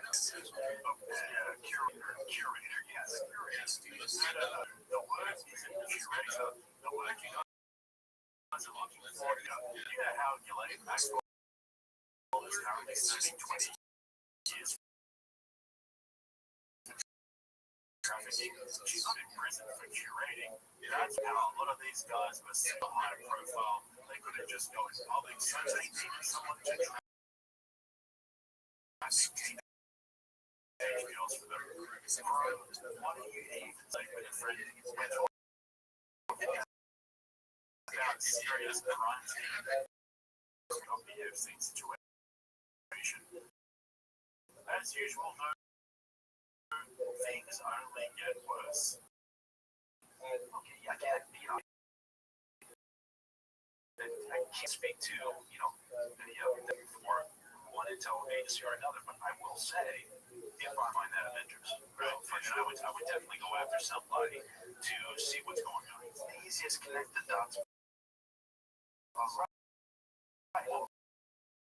Yeah. The rich, powerful people and hot chicks and cameras. Yeah. No. Joe, buddy, we're not talking about hot chicks, guy. Bro, you've got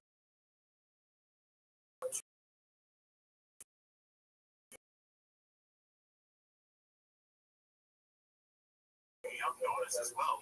That's honestly crazy to me, lines, and it just comes off as some sick fantasy. It's almost like he relates to the rich and powerful men who were hanging around Epstein more than he identifies as the father of the kids who were abused by them. But at this point, Mike Baker had finished playing.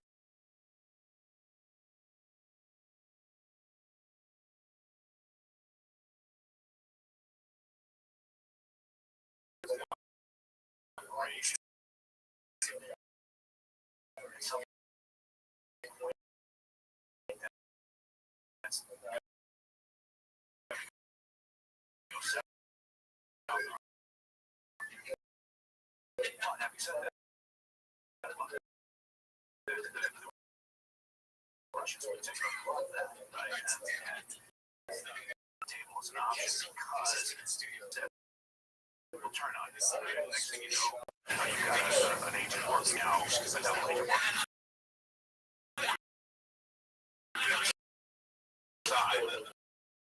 because they're just so by the fact that they've been blackmailed. And it's up to what they position and decide to do wrong. They argue like constantly that. And so that's the operational reason for trying to avoid black. Of course, some services go to it much quicker than others. Which service the Russians run their users or something like that, operations. But the Russians stole elections. So now, according to Mike Baker, running the Epstein of what being true unethical methods to have ever been involved. Let's just unpack that for a minute.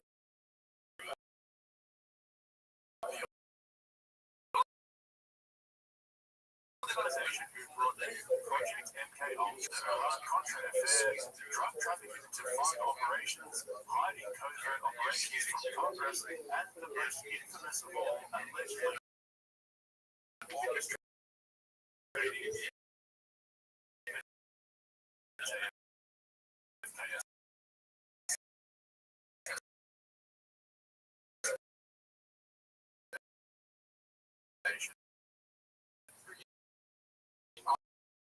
after all of that, blackmailing rich dude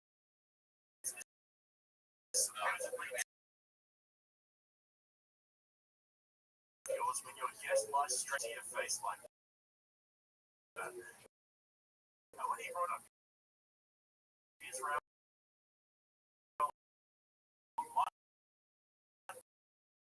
dismisses it.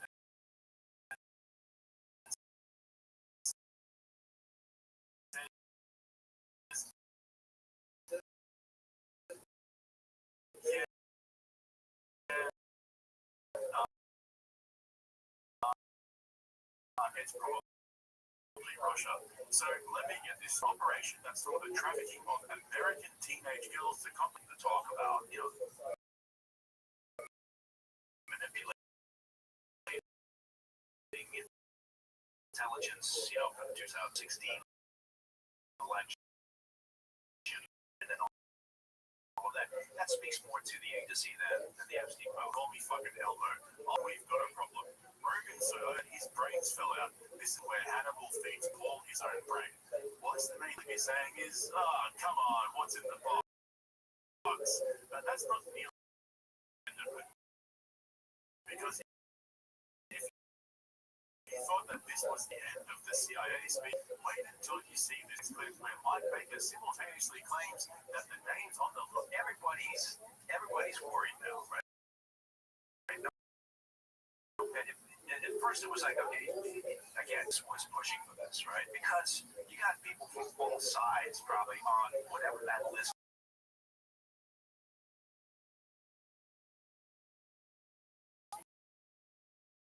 looks like, whatever that Epstein file looks like, whoever was it, we're not going to make a big effort here. We're not sending anybody from DOJ. The Dems aren't, during the Biden administration, calling for the release of the files. Now,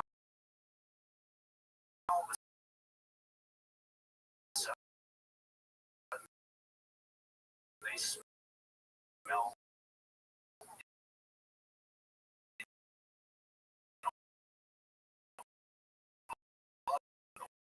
water. Nobody, no matter whose it is, doesn't necessarily mean there's nefarious activity. This person was there. Doesn't mean they're connected to software or underage. Maybe they were, but I'm just saying, there's a lot of people probably that are going to be named if they're out who may or may not have been engaged in illegal activity, but just release the guy. So just because they're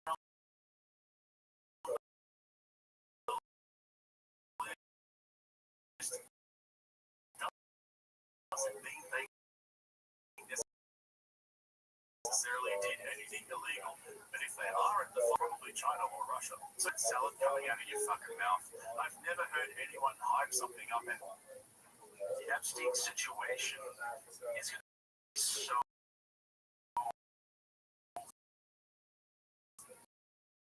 disappointing to so many people.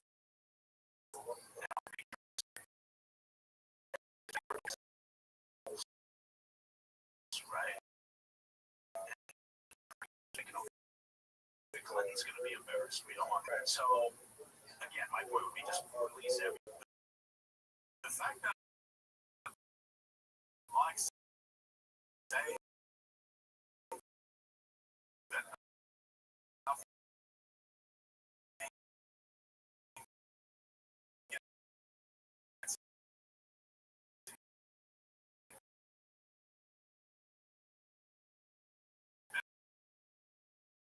investigated properly in Washington, and then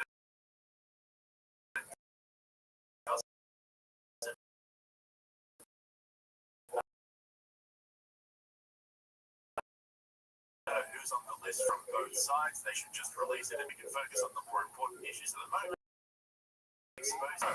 Mike's basically saying the files you're all talking about will only scratch the surface, so let's just release them.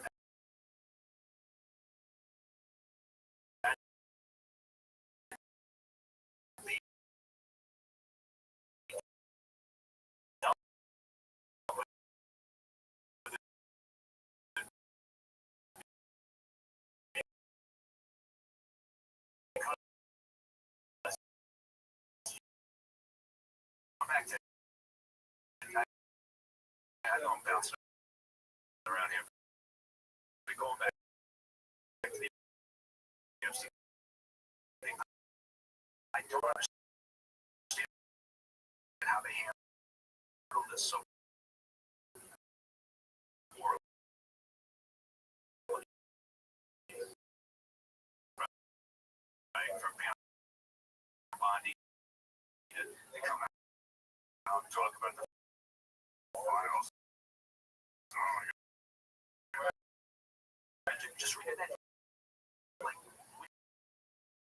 in a blink of an eye, they come out with this bullshit Sunday night memo. Yeah, I do. Yeah, that makes sense. I did a messaging problem. At the beginning of this video, I told you guys involving trafficking or something similar, it would have come out already. The CIA doesn't like him. If they had something like that, I think they would have already used it to get rid of him. But I don't reckon Trump is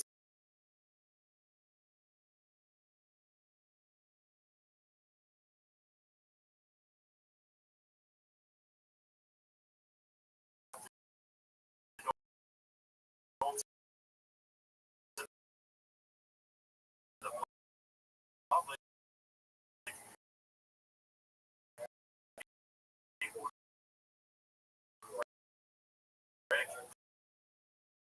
The rest of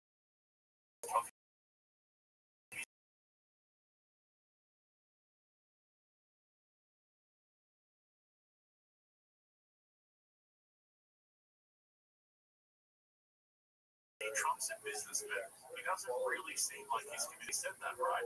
Who cares about Epstein? We all have this other shit going on. Look how much we're winning, etc. So it sounds to me like he used it as an election promise to get people on board and just hope that everyone would forget about it and move on to the next thing. Except that's not going to happen. I don't know. It's either that or he's plain and simple on the list and there's incriminating evidence against him at this point. Honestly, who the fuck knows? Anyway, don't forget to check out the link to my Patreon so you can watch my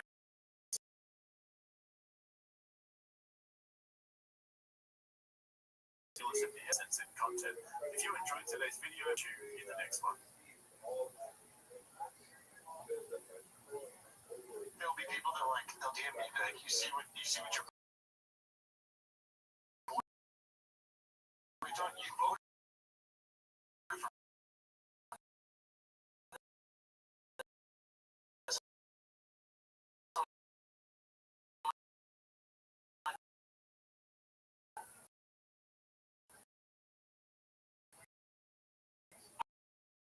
I voted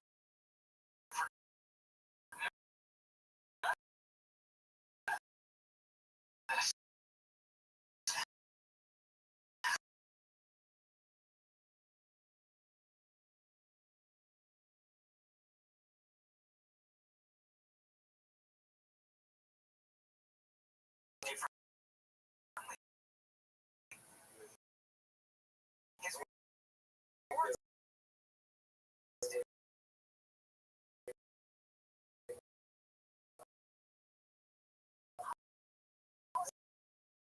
excited about his point. Okay, I was like, yo, they can fix the food. You know, saying in a while. Remember, this is the guy who, over the past year, deliberately repositioned himself and his podcast around this whole independent political commentator grift. I think that this time was different. Trump was serious. Client list had finally exposed the deep state. Schultz even had him on the bus where he had his people change up the set a little, make it all nice and cozy. And they proceeded to ask a total of 0 questions about Epstein or the list and why he didn't release the files in his first administration. Instead, Schultz smiled and nodded while he ate up Trump's aura and had the idea that this all about to happen, that Trump is going to deliver the goods. But now, after Trump told the whole nation to collectively shut the find out they lied to him, who was friends with him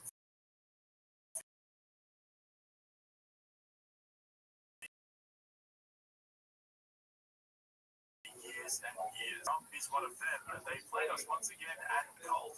Round of applause for flagrant. You all think campaign for this. You are the guys who had Trump on your show and laughed your asses off with him.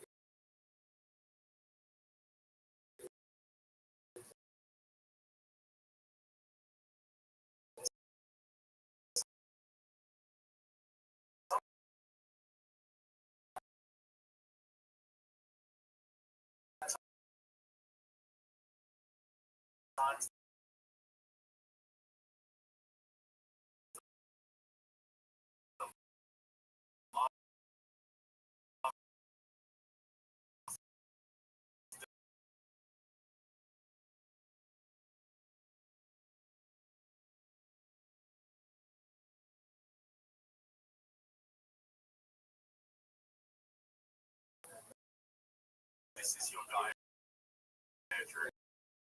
I like Schultz, but let's be honest. He's a confident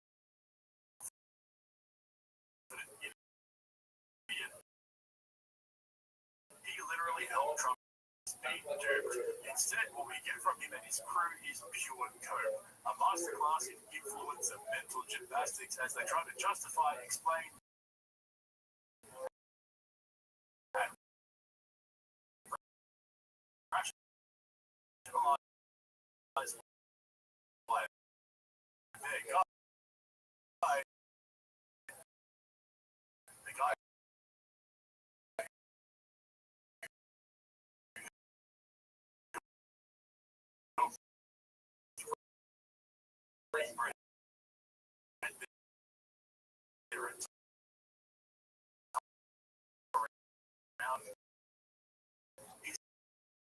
is down treating them like fools.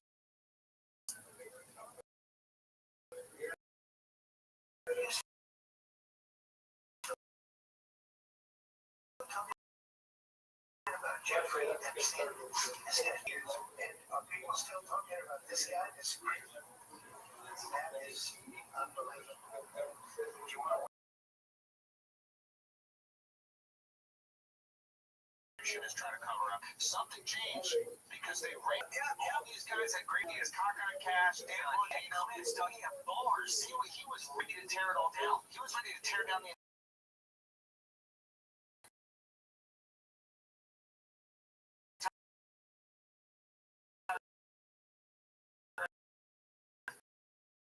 FBI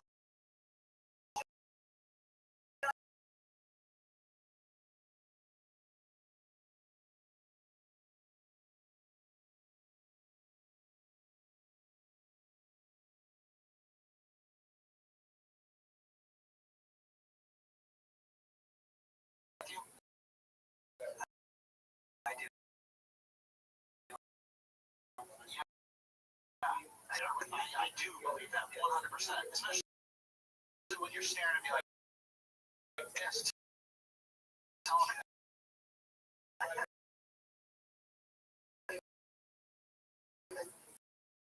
so after that moment, after Trump publicly dismissed Epstein as irrelevant and the flagrant crew half realized that they're the fucking idiots, Schultz you'd expect he pivots. He doesn't deliver the transparency that all these legacy media outlets supposedly couldn't. Instead, Schultz immediately reframes the whole thing as a matter of tone, as if what's really bothering people is simply how dismissive Trump is.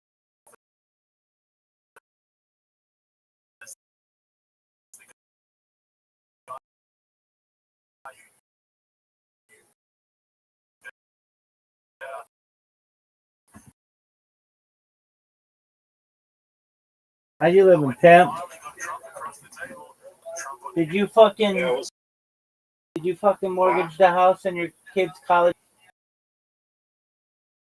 Oh yeah, and then got 1 million bitcoins. Largest Bitcoin holder. Oh, I'm sure you did. That's what I took it as. How you living, pimp? Play like some PS2 games and stuff. Doug, why don't you play Theft Auto and do some cool shit in that? Fuck, the world hasn't. It's the #1 streaming game, and we're 9 months away from Grand Theft Auto 6. Get your shit together, and let's see you play.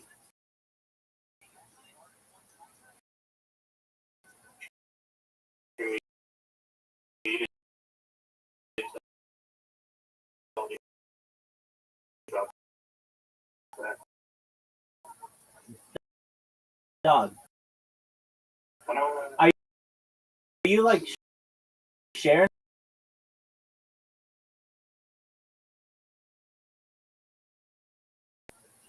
A sniper bottle? What even is that? It's a battle where you both have sniper rifles and you try to kill each other.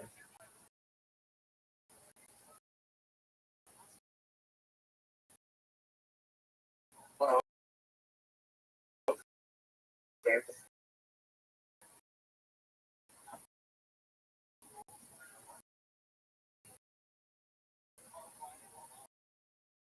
that sounds Like either all black or camo. Yeah, I mean, okay, remember uh,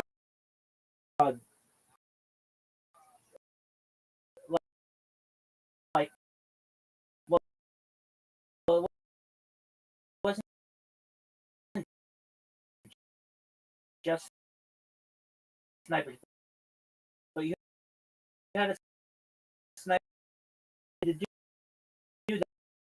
that. But I want you to do it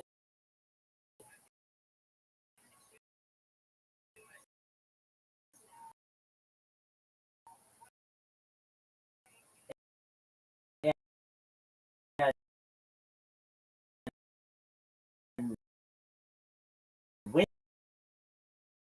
this time.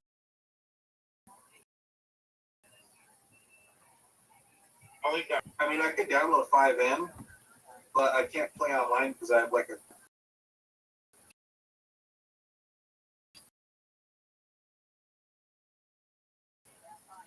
Okay. But I can play like a solo invite only session. But nobody else is Because I there. got mods. Yeah. Okay, that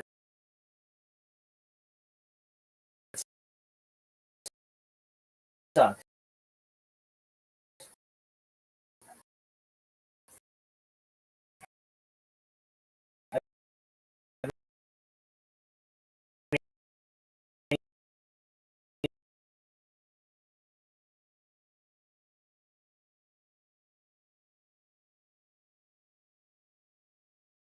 Custom some servers for GTA 5.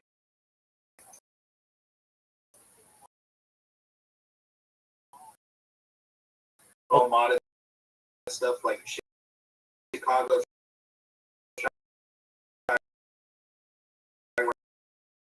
Iraq, where you sell drugs and dope and stuff, and it's weird. It's like that team deathmatch. I got around, so I had to let the heat cool down first. But basically, what I want my content to be is playing PS1, PS2, N64 games. I want to play retro games. That's what I want my thing to be. Okay. Like the retro gaming too. I got you. Okay, what? Yeah, like my download speed super fast. Do you have Red Dead Redemption 2?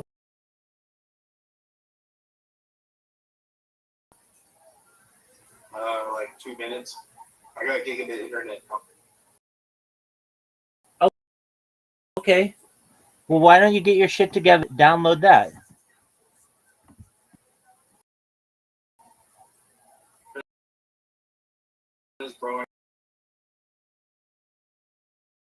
Okay. How about just play regular Grand Theft Auto? I saw this thing that I want you to do. It's hilarious. Okay. So you take a bus onto the freeway and you have it angle let me just show you what. Let's see if you can do this. If I can find it, I'm gonna tell you how to get to it. Okay, it was in GTA, I think. I just saw it earlier today, and it was pretty. Oh yeah, I found it, dude. Dog. Okay, here's what I want you to do. Such a good gamer, and so sick. You could do this. All right, are you ready for me to send you a link? All right. All right. So you're gonna be like, "That's all you want me to do?"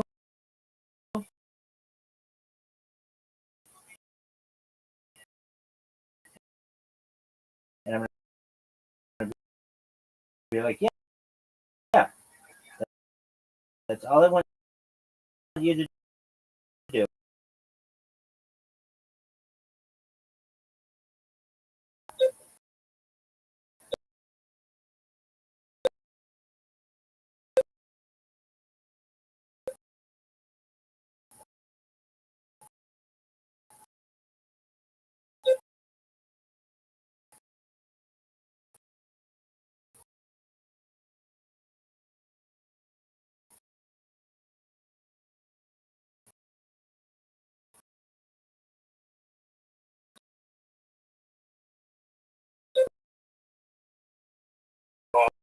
Oh my God. For my sake. Eastern, here we go. Central, Mountain devastating.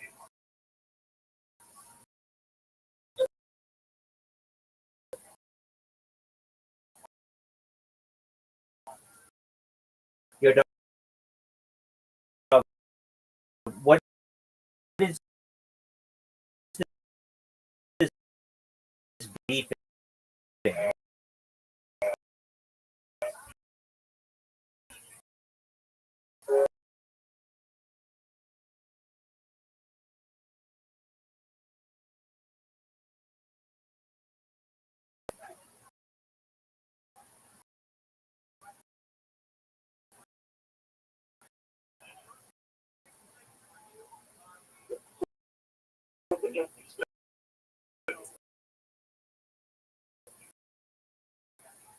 Oh, hell yeah, that's gonna be fun.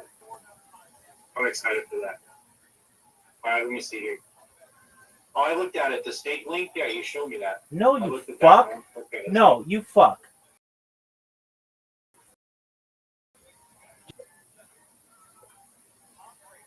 Do you see it? It's a bus. I want to try that. Hold on, let me try that real quick.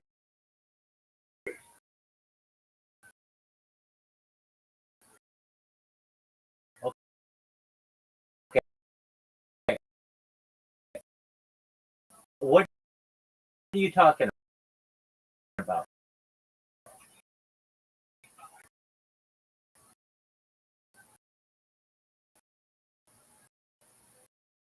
That's what I want you to do.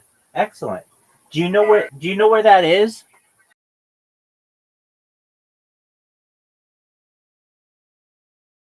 King for 3.5 years. Hey, what did you do to get banned in the server?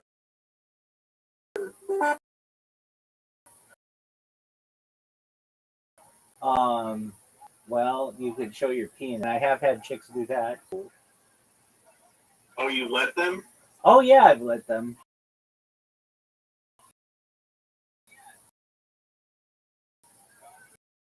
Not only that, but I shout. They enjoyed it?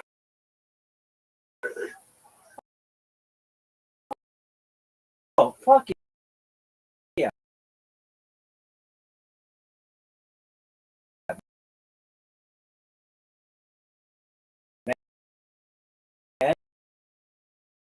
And it's like a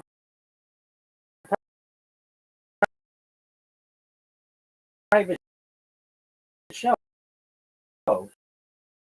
It's amazing.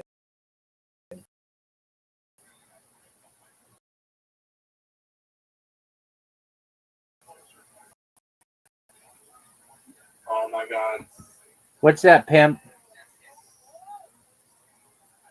Threat security. No active antivirus. Your device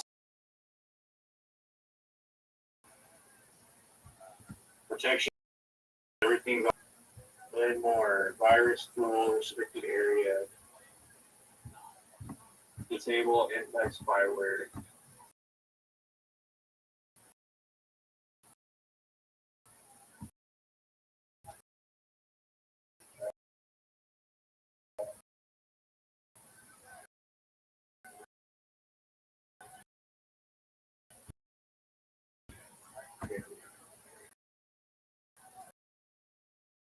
Driver initialized. That's found on the device. Manage setting. No protection. No dev drive. No one cares. Are you gonna play Grand Theft Auto, or are you just gonna troubleshoot your computer? Oh, you see my screen? I gotta get the vehicle spawner. Dude, I do see your screen. I don't see Grand Theft Auto. Every Grand Theft Auto. This isn't Grand Theft Auto 1. This isn't Grand Theft Auto 2. This isn't Grand Theft Auto. Grand Theft Auto Vice City. This isn't Grand Theft Auto 4. This isn't Grand Theft Auto San Andreas. This isn't Grand Theft Auto 5. This isn't Grand Theft Auto Liberty City Stories. This does look like Grand Theft Auto The Ballad of Gay Tony. Is that what we're playing? Bro, you sound like a Jew. Great. That's what I'm supposed to sound like. Because that's what I am, baby. Oh my god.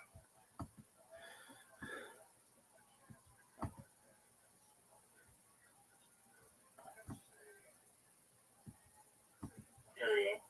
What's your favorite N64 game to play? Super Mario 64. Okay, that's a cool game, dude.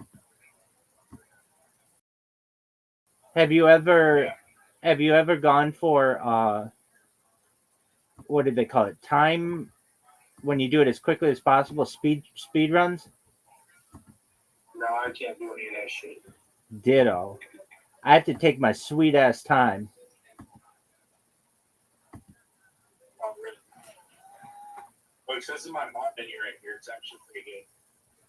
settings, turn the overlay on, entering online. When's the last time you gambled?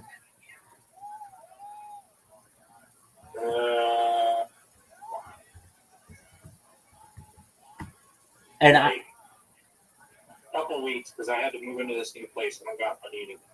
Doug, it looks really nice. What, my house? Yeah. I can show you it on my phone real quick if you want. Let me see. Lobby. Johnny Green mode. Special joiner.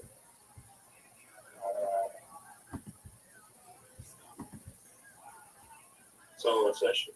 Great. Should let me go.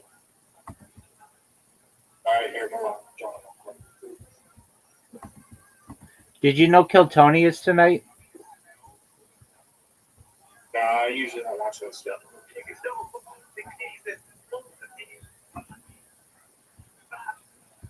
Do you watch pro or college football?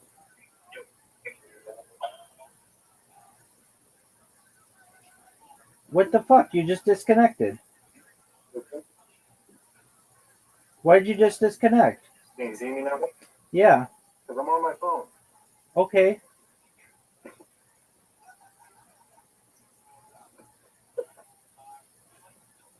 Hold on a second, I'll show you my house. Alrighty. Why'd you move? Why'd I move what? My phone? Yeah.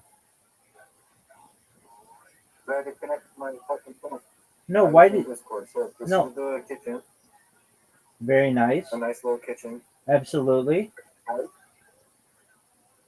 This is my setup I just set up today. Tight. That's what you've been using? All set up. Okay. My living room. Oh, very big. My couch. It's not bad. It's a little small, but it's not terrible. Where's your favorite place to masturbate? Huh? Where's your favorite place to masturbate? Kids' room. Oh, it's not bad. I don't masturbate. Okay. Well, I don't masturbate anymore. I go away. This is my room. It looks messy. Got a big closet, AC, big bed. So yeah, we're still in the process of putting shit away, but Dude, it looks really nice. decent bathroom. It's not bad. It's a little trailer.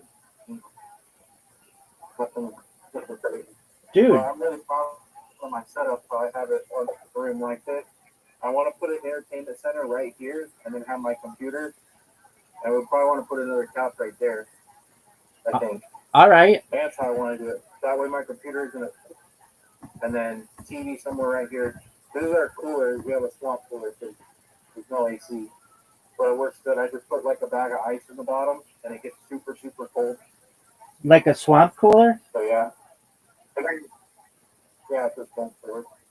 And then the front of the house, really big yard. I'll actually just show you real quick.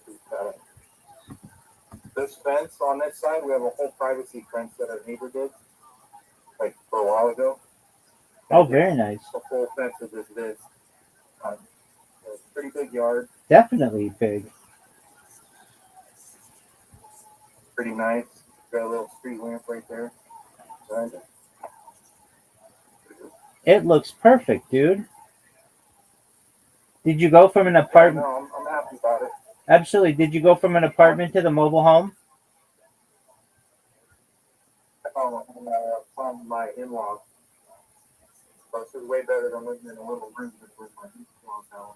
Oh, yeah, definitely. What the outside looks like. So, other room, other side. Cool. It's beautiful. Our neighbors are happy as well, but all right behind us is a trap house and an alleyway. Our neighbors over here have a bunch of traps in them. Look like shit.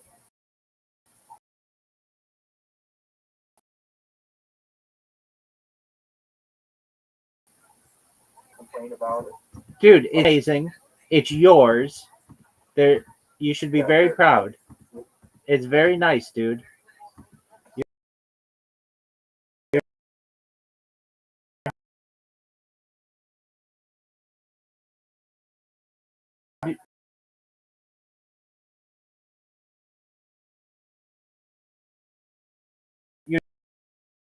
doing better than 90.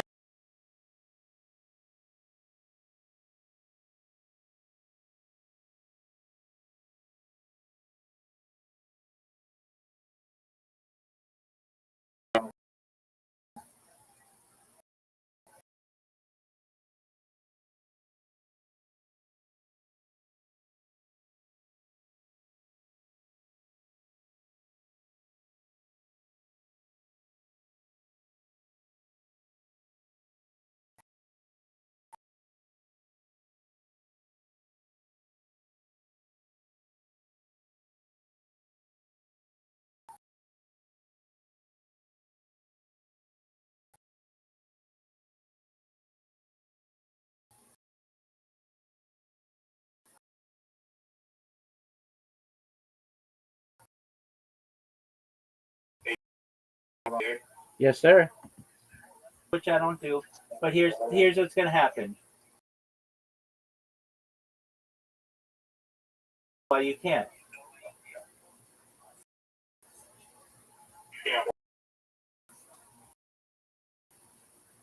get this bus work.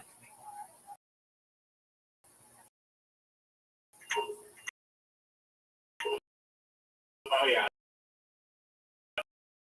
No, I'll be able to.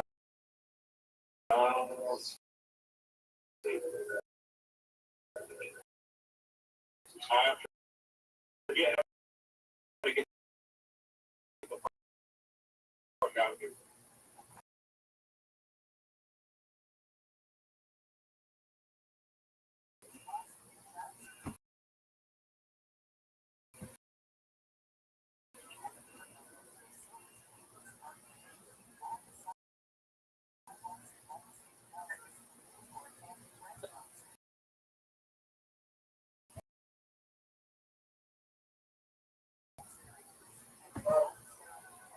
Anywhere where you put your waypoint, like it's find a highway. That's tight as fuck.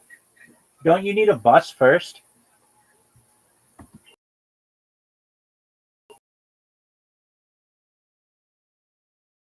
Yeah. I have a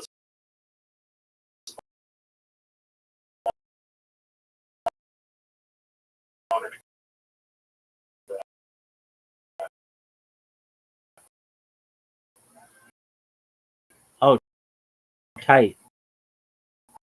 Can you spawn any? Can you spawn any? Can you spawn any vehicle you want? yeah, anything. Even a plane? All kinds of shit. How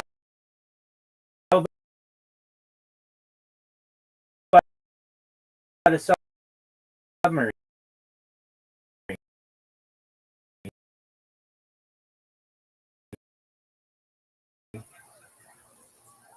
Yes, anything.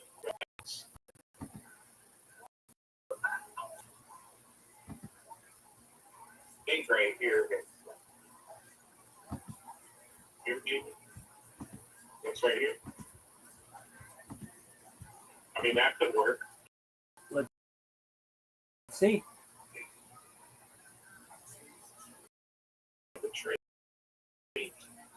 Okay, that'll work.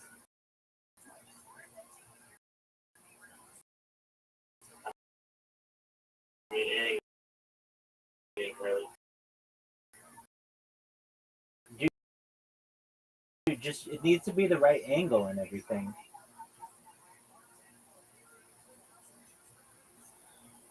I can't wait to hear your bullshit excuse why you can't.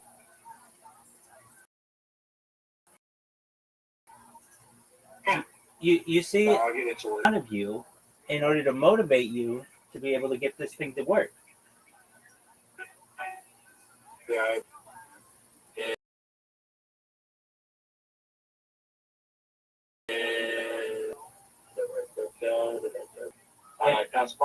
In all honesty, as the kids say, real talk, you should be very proud of where you live. Good for you, big dog. appreciate it. Absolutely. Yeah. After that, there it is. Gotcha. Okay. Oh, like Greyhound. Yeah. Yeah, that's not going to work. Oh, wait. Yeah, well. No, it won't. It has to be a place without a guardrail. Yeah, right there.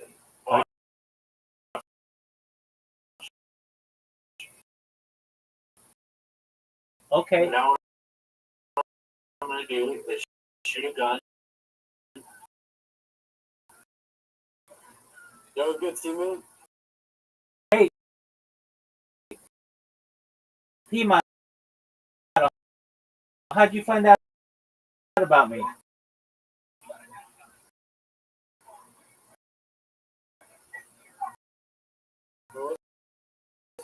How'd you find out about me?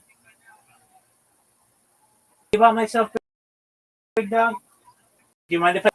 Yeah, bro, tell me about it, son. Dog, I shoot my life 24 hours a day, 7 days a week, 365 days a year for world peace.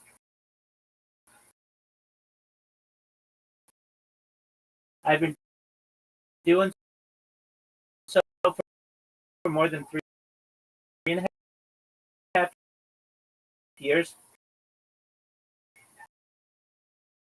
My streams go back to the pandemic.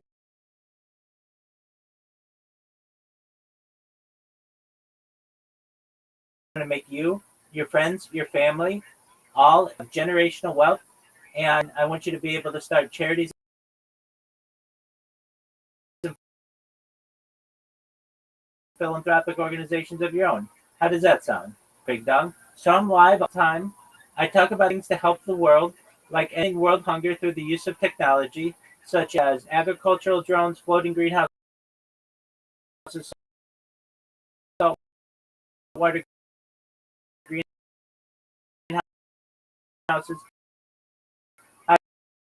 hydroponics,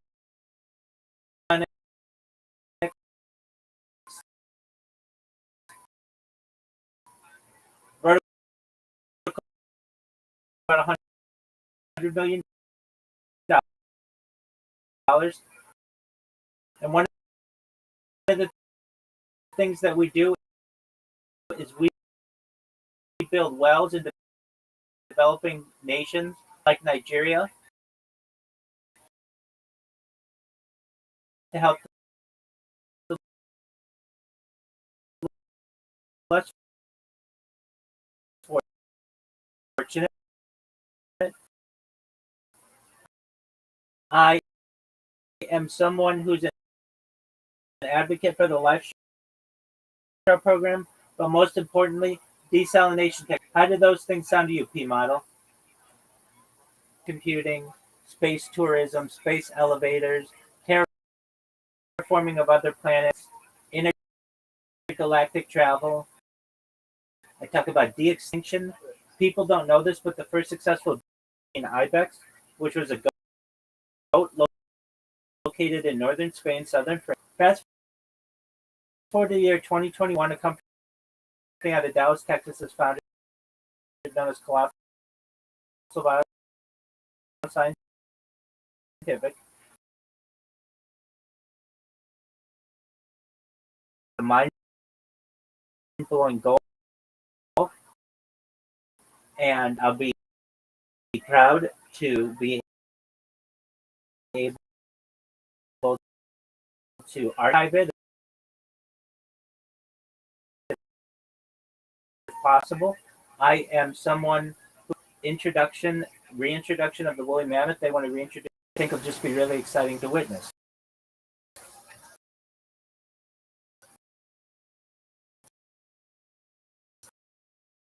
I talk about others specifically, help your friends and family. This is all with your consent. P Model, the average life expectancy for you or someone like you is probably about age 80 years old. I want to increase that to age 100, 120. With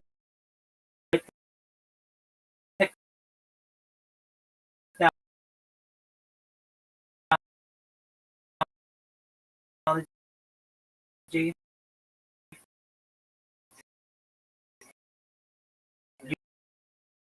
you're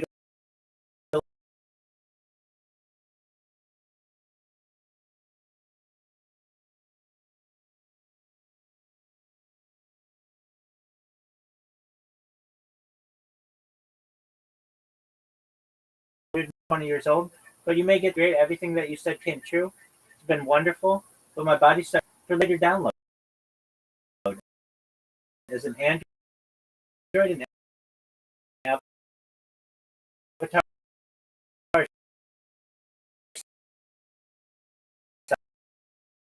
cyborg,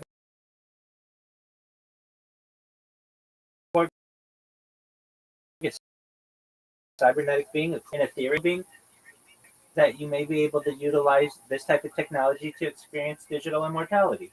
I'm here to be a positive person in your life.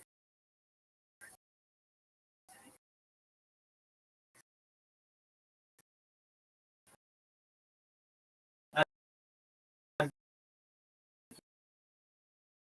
here to have an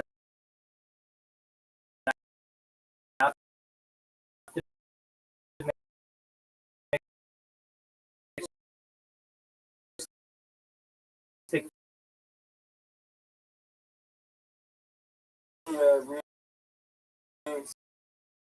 extinction is 28% of the reason that they're doing that one recently. absolutely.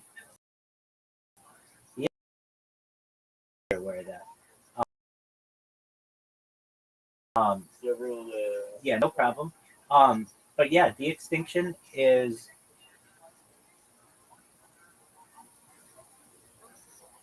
so that's very exciting. If I may ask, whose stream were you watching? When did you see me spam or did you see a clip? I saw a clip with cosplay. Oh, tight. Okay, are you a streamer or are you just a viewer? Just a viewer, Oh, tight. So you went to somebody's stream and you looked at their clips, and then I had a clip in there. This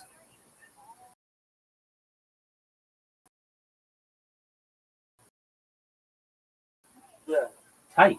Very cool. Well, if you look in the upper left corner of this Discord, you'll see a red circle and it says 24/7 YouTube streams. If you plug that link into your browser,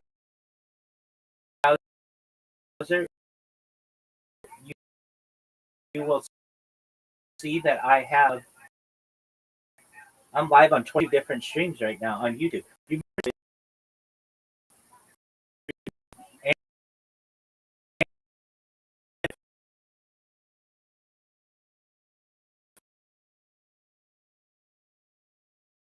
Platforms. I'm live on 22 different YouTube accounts. I have over 200 Instagram accounts. I have over 500 Twitch accounts. I have over 1,000 TikTok accounts. I have over 2,000 Twitch accounts. I have over on Earth.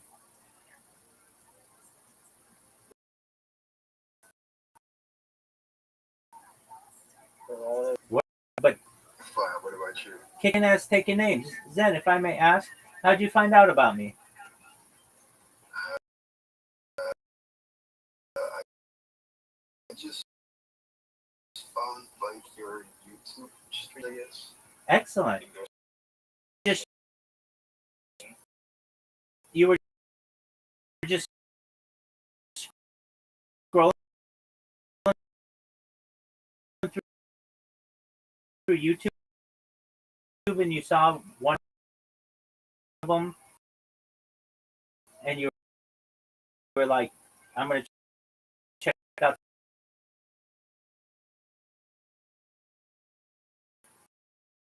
I've been doing so for more than 3.5 years. My streams go back to the pandemic. We've seen the death of a queen, the birth of AI, and everything in between. Zen, have you ever seen the Truman Show and Big Brother? They're basically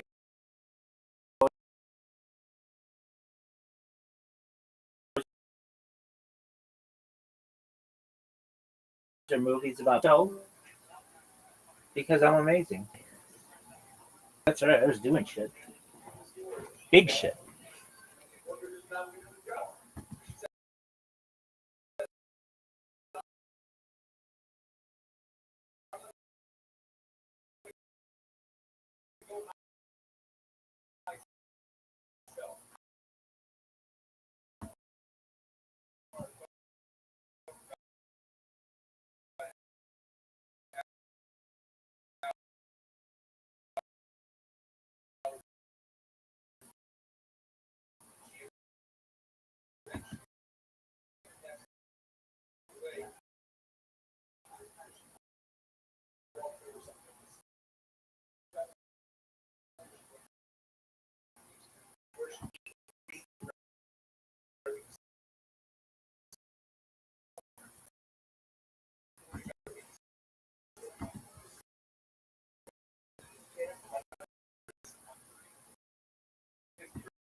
Any of the contradictions, he smiled, nodded, licked it all up, and asked for more like a good boy. And even now, even after surviving this whole humiliation ritual, he still can't quite admit that he was part of the con. Maybe I'm wrong on this, but it's okay. You keep talking about this Epstein. They keep talking about this Epstein list. I got the list on my desk. Now you're saying nothing happened. So one of two things in my mind is possible. One, you're covering it up, or two, nothing really happened, and you exploited the rape of thousands of children to get your man elected. So which one do you want here? Because that one to me sounds just as bad, if not. This is where things get even funnier, because instead of sitting there in that studio and accepting what has just happened, that Trump has blown them off, that the Epstein list was never coming, this entire narrative they've wrapped that has imploded, Schultz and the Flavor immediately started performing the scene we've seen from the podcast ecosystem over and over again when they get caught with their pants down and their dicks in their hands. They don't admit fault. They don't acknowledge that they hyped all of this. They don't sit in the reality that they were doomed. Instead, they pull out the mental gymnastics because the best move in this situation is to continue to act like you're smarter and more independent than your average viewer. So what do? They start asking the questions that they should have asked years ago. Maybe there's a cover-up.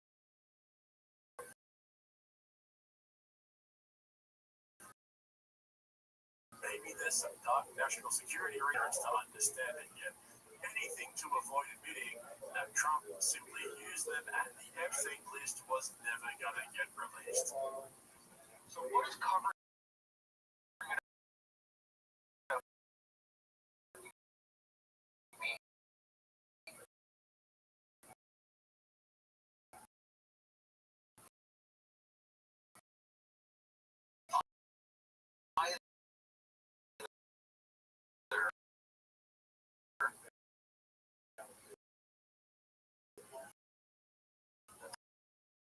there is an intelligence.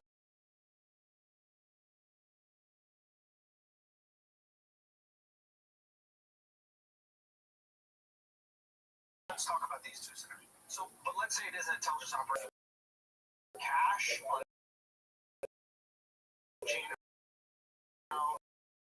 Trump and the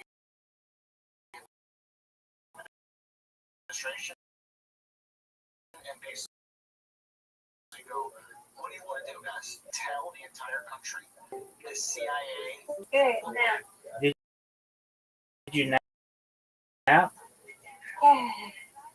Yeah, I couldn't take a nap yet. Yeah, I feel good. How about you?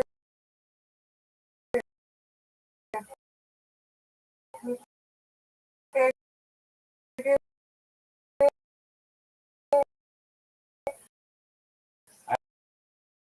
I just entertaining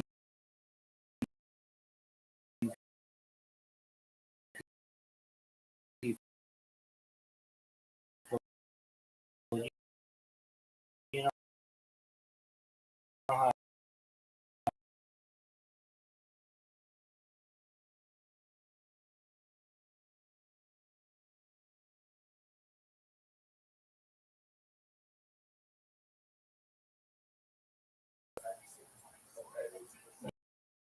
yeah. Some faces in here, huh? I had one friend, he played Grand Theft Auto, and we had some other.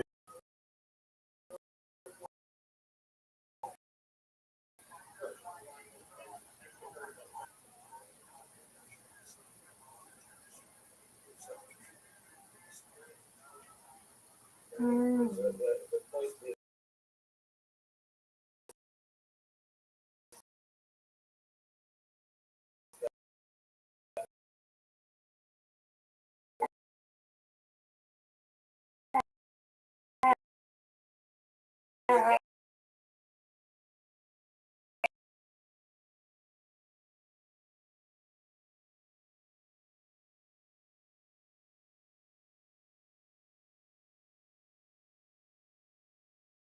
Yes, ma'am.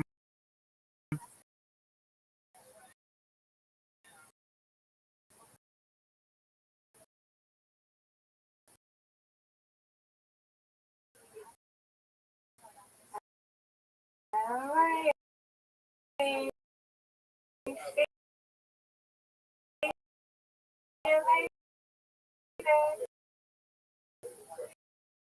See you later, alligator. We're supposed to hear, what is the collateral damage of sharing this with the world?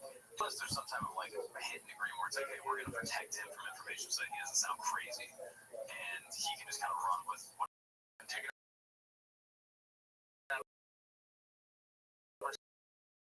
Yeah.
Release it on YouTube for free a few weeks later. I moved and asked where he bragged about how much money he made from his comp and showed himself and flagrant as the place where this narrative would get broken down with nuance and insight, where you get real talk about myths. And instead of calling that out for what it is, Schultz retreats into even more speculation, spinning up increasingly convoluted explanations for why Trump has now abandoned them. Seriously, the mental gymnastics in this episode. Alex Acosta said on record, we have a district attorney and he said he was going to give a sweetheart deal to Epstein. He said, I did it because I was told he was intelligent.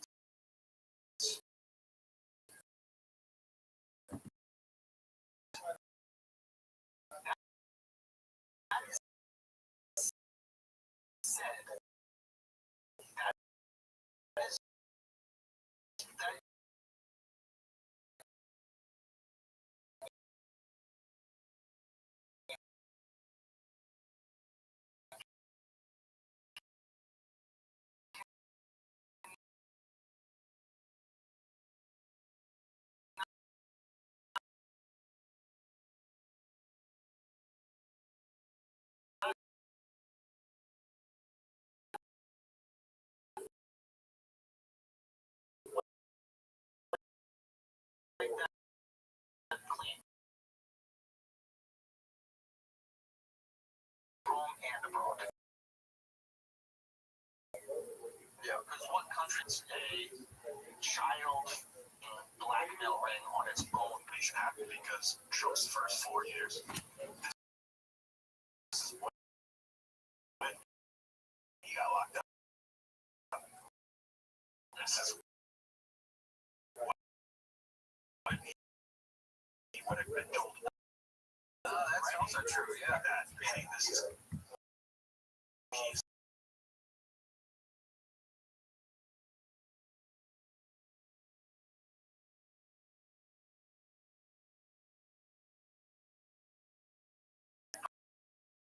right.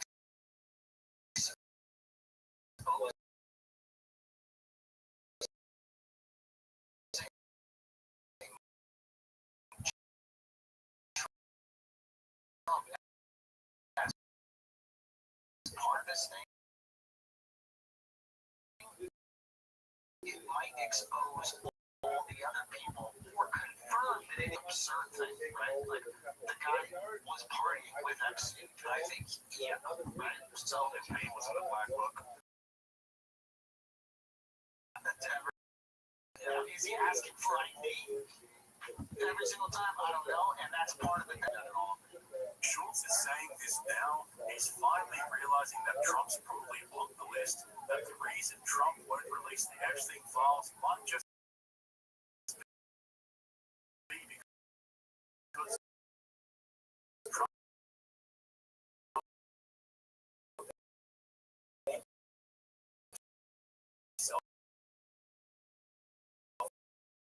is deeply gay. Honestly,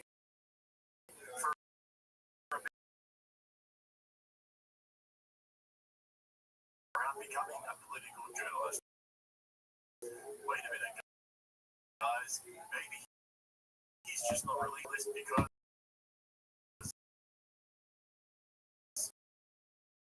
he's on incredible Schultz. That's a Pulitzer Prize epiphany right there. The dawning realization that everything saying is from the beginning, and he just laughed it off and called them haters. But here's the best part. Even as Schultz starts to say the goodbye part out loud, he can't let it end there. Because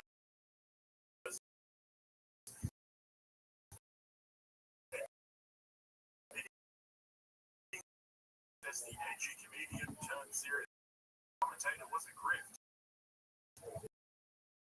That his audience was right all along, but they continually dropped into speculation mode, gearing up for total collapse. This is the moment where Schultz and he's then admitting that maybe Trump's on the list back into the conspiracy code where they argue that maybe Trump isn't at fault after all, because maybe the CIA be that Trump lied. Right? Trump is compromising there. Let's go. There's another scenario. Let's assume Trump isn't compromised. But the intelligence community is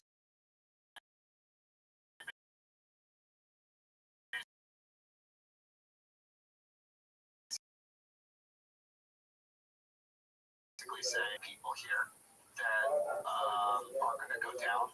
If you intelligence community comes in, they go, you don't really run the country. You get to make a lot of decisions, and that's fine. But you look the other way.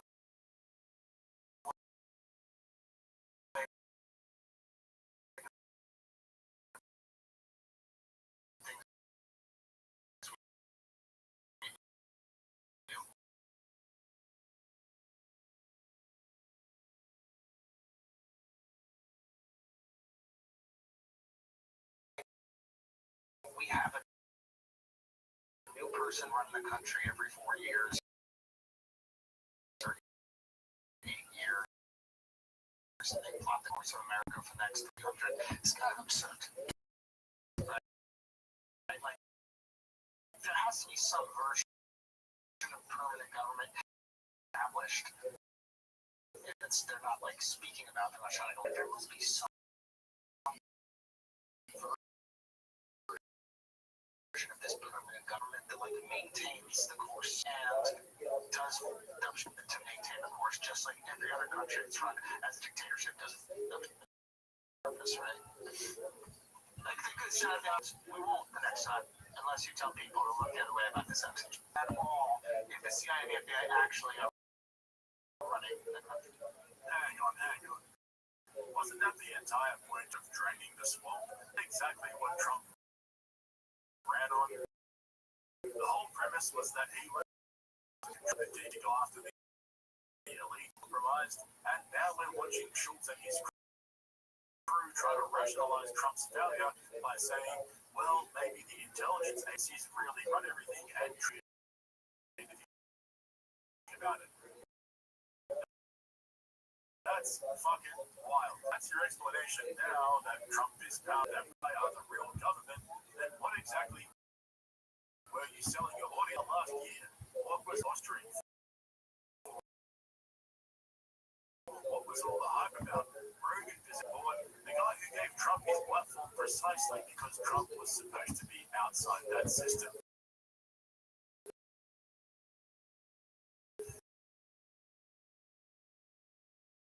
But now that Trump has turned around and thought he would, what do? They double down as well. They part of some bigger plan. Why Trump isn't really to blame. Why he's just a victim of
is seriously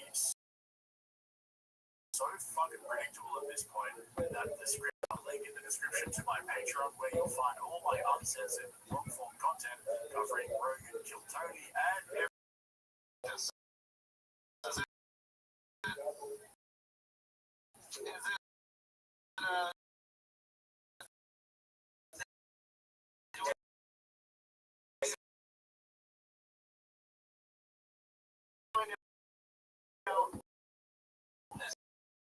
There never any closure on this?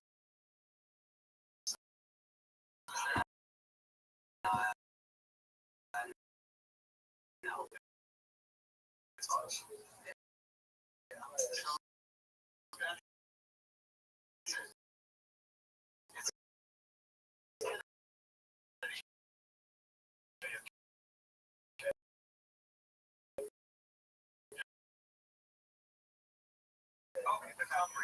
They're bad guys. I'm good guys.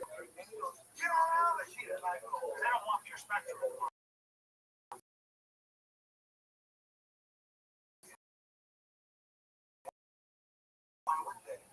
Moving off lawsuit lasagna, I've got to remind you, filings in this civil case.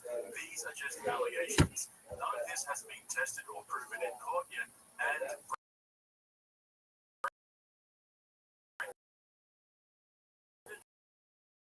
sure.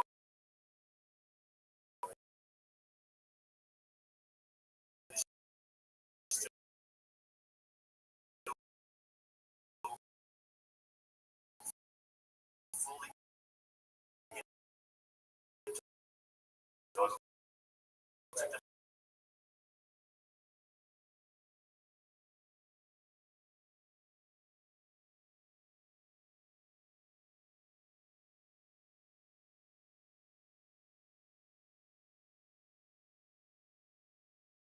now watching this video. What's going on, 1 mile 0?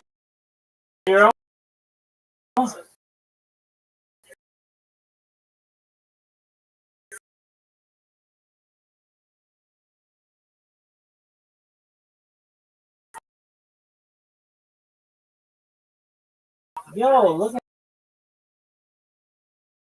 this. It's a party. Yo, poker. Yeah, just show me the Poker, you're amazing. Thank you so much for being here. Do you mind if I tell 1 mile 0? How'd you find out?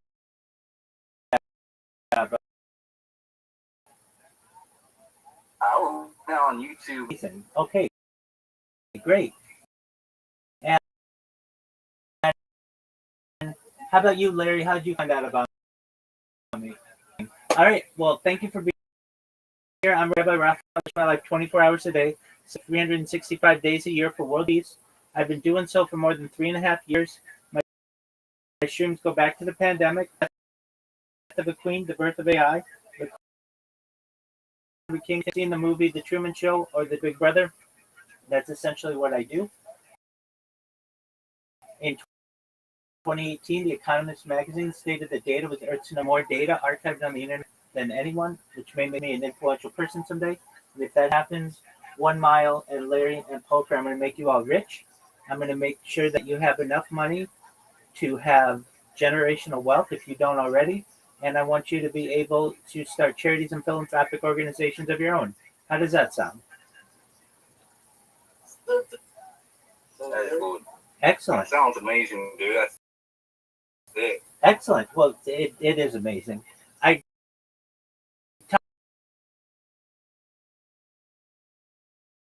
talk about other things such as agricultural drones, floating greenhouses, saltwater greenhouse, vertical farming, cloud seeding. I talk about things to end world hunger. I'm sponsored by a cryptocurrency that's worth about $100 million. And one of the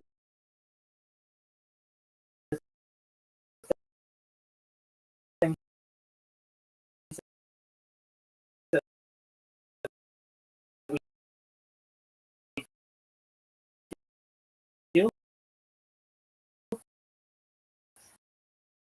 as we build wells in developing nations.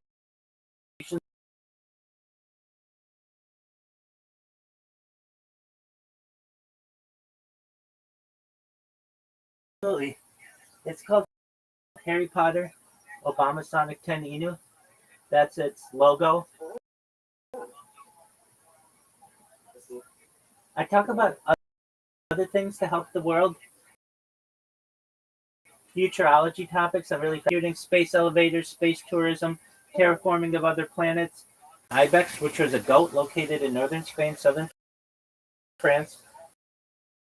Fast forward to the year 2021, a company out of Dallas, Texas, is founded known as Colossal Bio.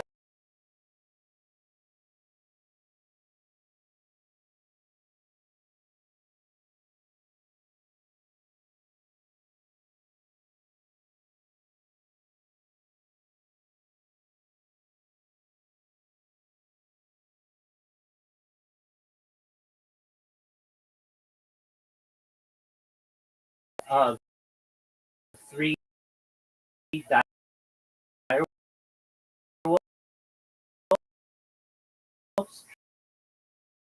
Joe Rogan is with them. Other things to help you personally help, but I want to help you be able to resource things like peptides, human growth hormone, stem cells, oxygen therapy, red light therapy, things like human growth hormone, cryonics, cryogenics. It's been a really great run, but my body's starting to break down. What's the next plan? And again, this is with your consent. If you don't want this,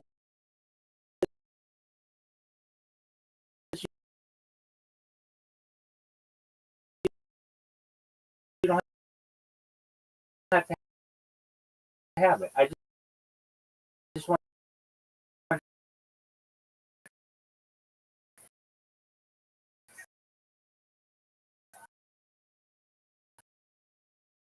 you to have the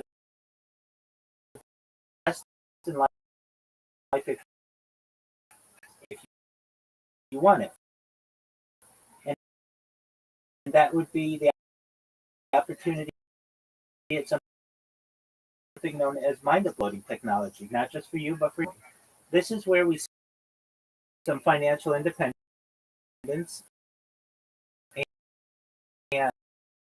and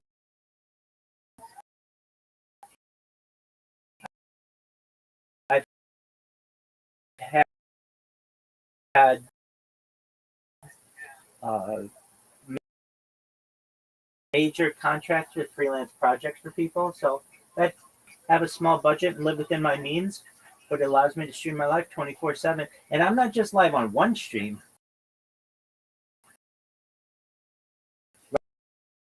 Right now, currently,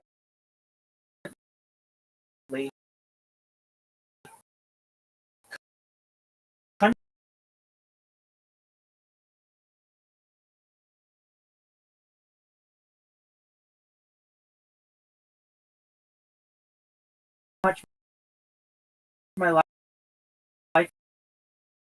in 360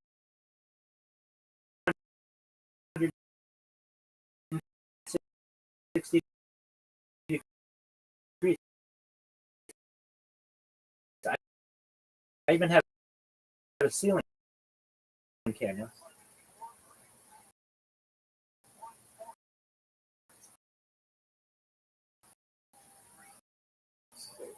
That's pretty baller. I talk about. That's awesome, dude. I appreciate it. The other camera about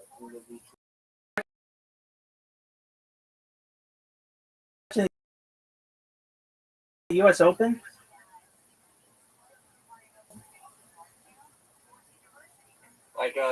like the tennis tournament or the golf. Yeah, well, the U.S. Tennis tournament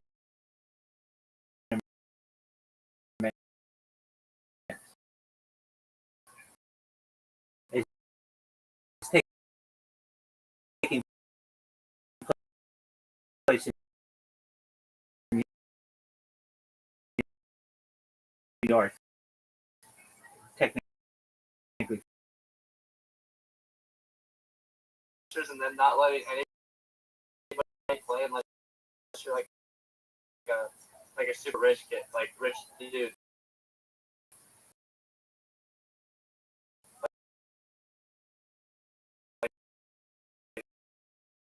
They don't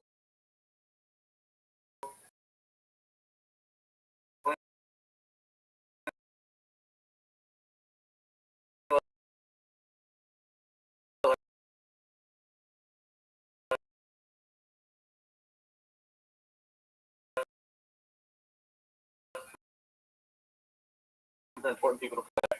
Well, that's the country club, and that's country club mentality. But they let amateurs play there. You should have left it like men's only, or what do you think? It- Because like it's like it was like a tradition for the longest time.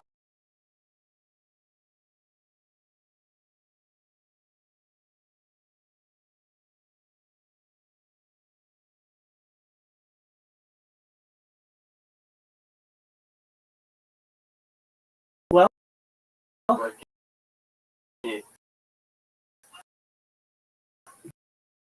that's fine. There are all male clubs in the United States. There's Butler. Butler is all male. To be able to create a mold, it can use any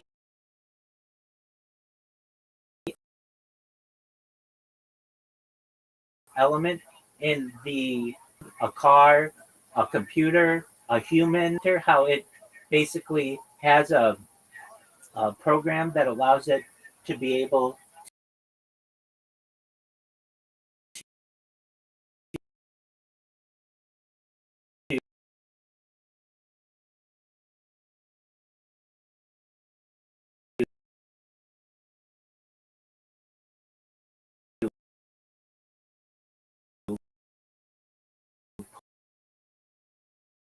put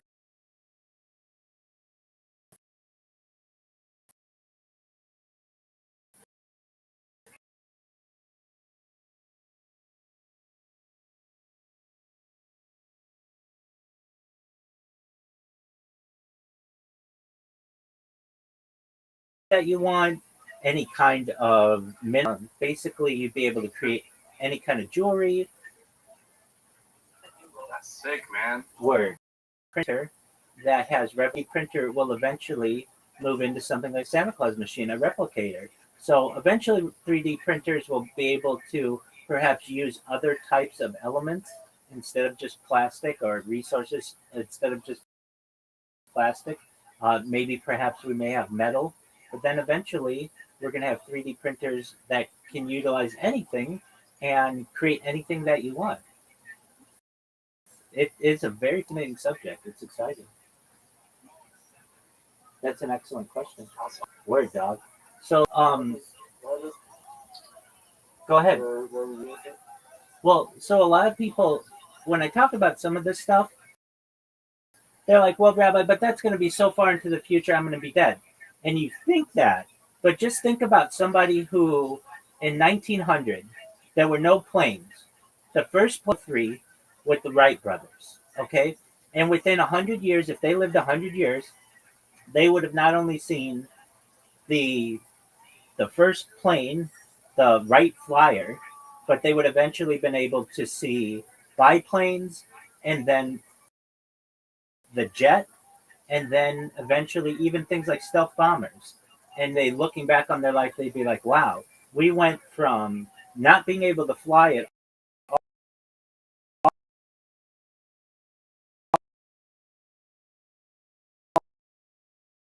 all using the plane to now we have stealth fighters. So that's like one just sounds like something from Star Trek or something. And that's fine, and you can think that, but what you may not already recognize is that scientists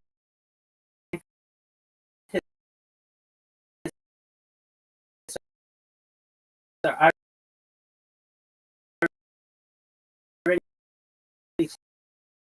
successfully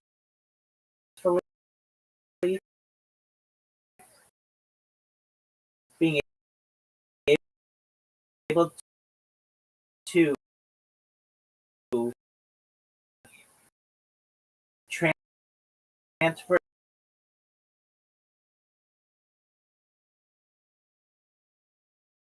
and isn't it isn't guided by the sense of smell.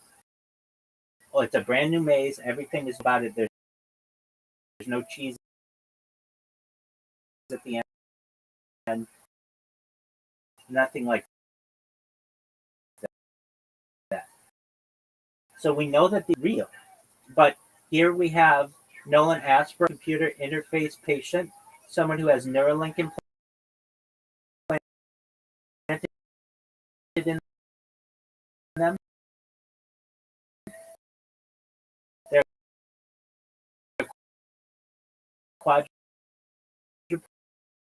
quadriplegic man. They lost to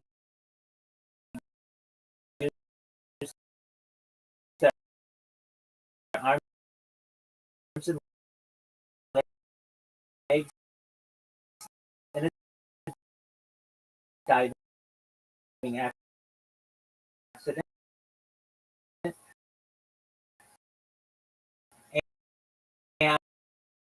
And they were basically living an unfulfilled life. Like they have auto aimers, are much better at videos than an average human is. These are fascinating things, and this has all happened within the last 5 years. Now, if you're like, well, Rabbi, I don't want anything implanted in my head, I would say to you, I'm in agreement. I don't want that either. So what's the alternative? They've already developed this as well. Other companies, in fact, Snapchat, the people who own Snapchat, have purchased a company that has developed a cap, like a swim cap that you would wear when you go swimming, that essentially is able to utilize a brain computer interface but wirelessly. It's called an ECI, and it's the exact abbreviation. In fact, we're going to find out what it is because I don't want to spread pseudoscience here. So just for a moment, whenever I have any kind of question, I go to ChatGPT. I've been using ChatGPT since the day it launched, November 30th, 2022. In fact, I was an early adopter of ChatGPT. I've seen ChatGPT 1, 2, 3, 3.5, 4, now 5. I've been able to record them all, so we've been able to see their development. Here we go. Yo, what's the ECI stand for like a brain computer interface cap? It's a long word.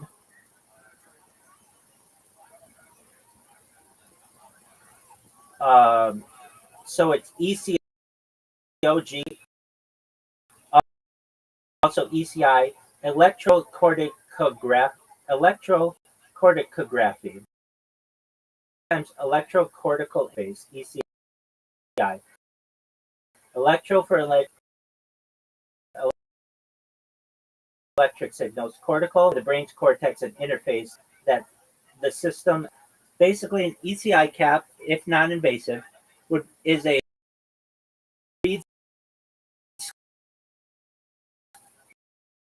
cortical electrical activity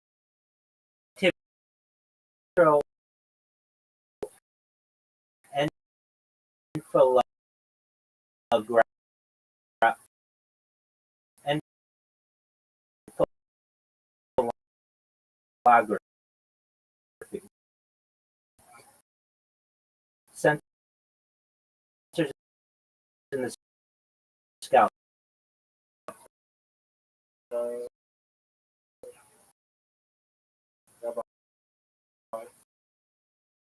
Yeah,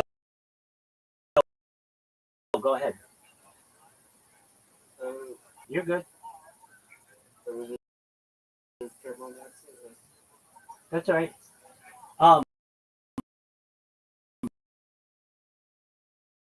But yeah, so basically you beat tournaments and beat all your friends, done through wearing a cap. If I may ask, we have our friend here, Jason Murder, but also we've got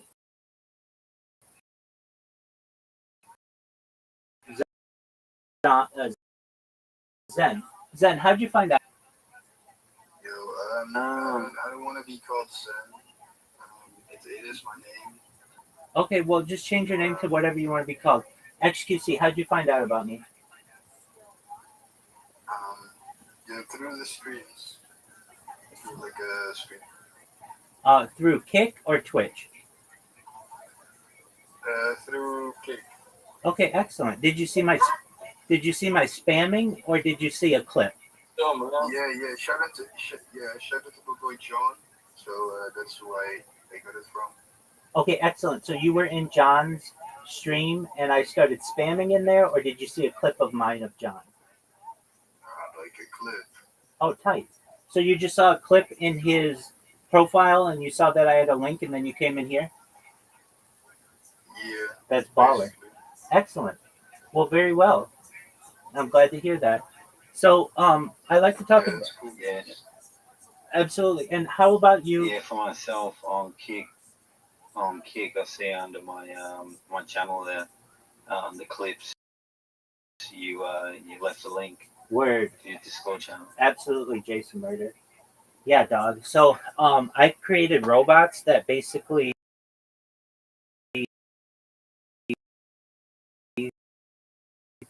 promote myself. So, like right here in front, I have 1, 2, 3, 4, 5, 6, 7. I have 7 devices right here that are all automated. 13, 14, 15, 16, 17, 18, 19, 20, 20. Just like another 14 over here, 15. Oh no, 16, 17. We got like another 17 right here, and then the one behind me, 18. And then I've got like ceiling cameras.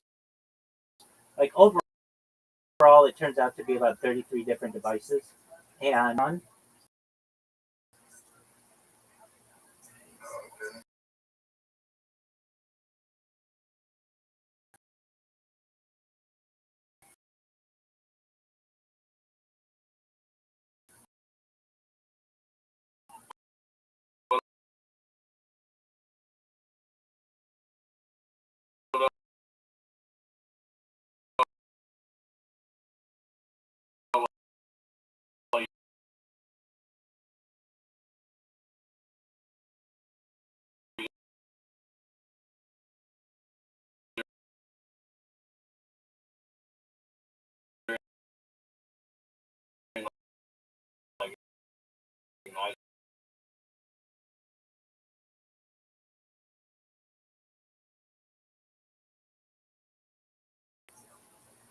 Oh, that's sick, dude. yeah, absolutely.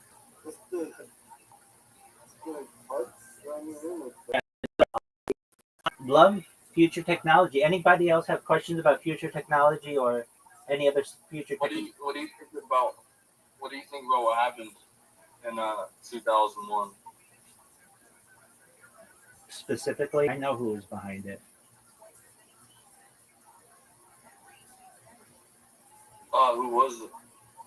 Well, I prefer to keep those opinions to myself, but let me just say I don't always in any type of news event accept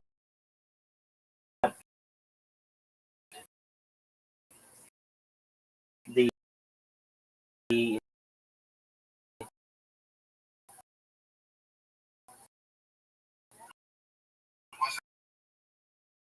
main, if I don't accept the mainstream story for just about anything. I know about the insurance policies. I know about all that stuff. Great question.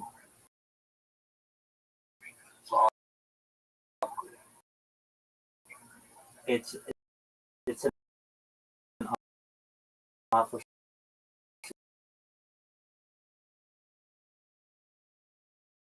situation.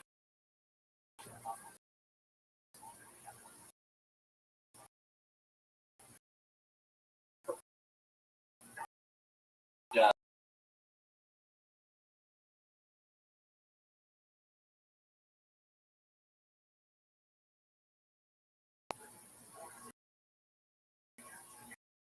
How do you make your money? I'm a certified project launched apps on the App Store and Google Play.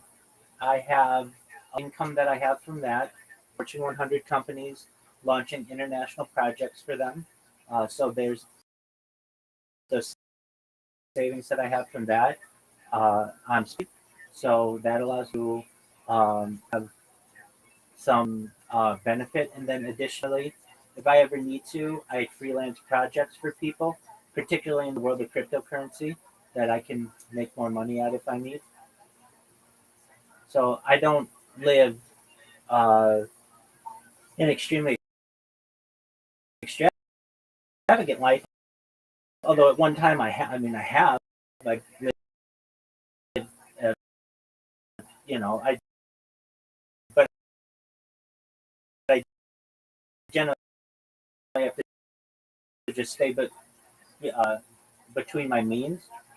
If I stay within my means, I should say, and Believe like in afterlife, like running. yeah, sure. So I mean, traditionally, I've a righteous life that we may perhaps sit at the right hand of Hashem, God, basically, and that sounds enjoyable to you. That's fine. Chances are, what actually happens is that you die and your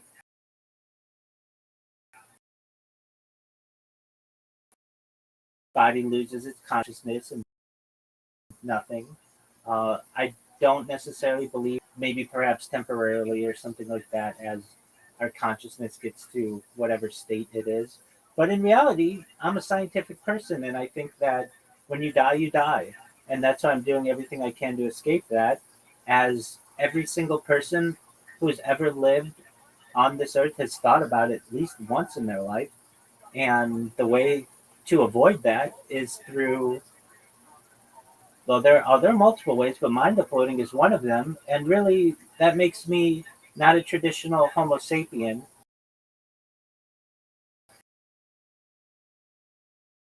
Um,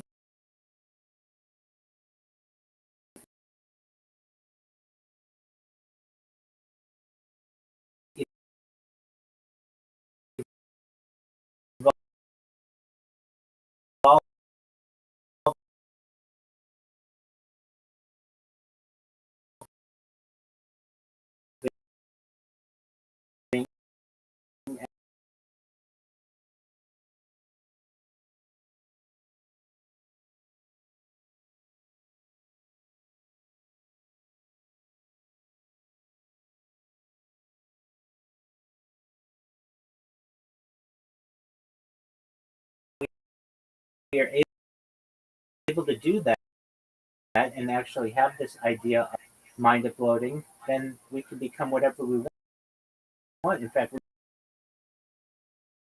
can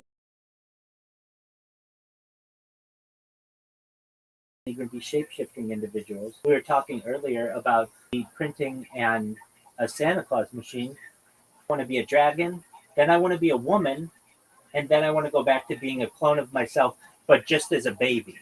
And then after that, I want to be a clone of myself, but then I want to start life at age 25. And we could artificially mature you to being all of those things. And then additionally,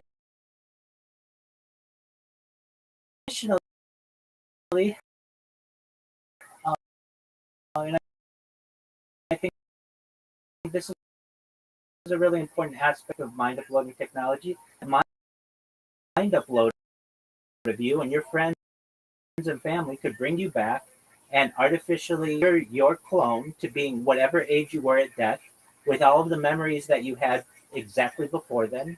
And you could just wake one day and you would be like, well, what? And we could say to you that you would die.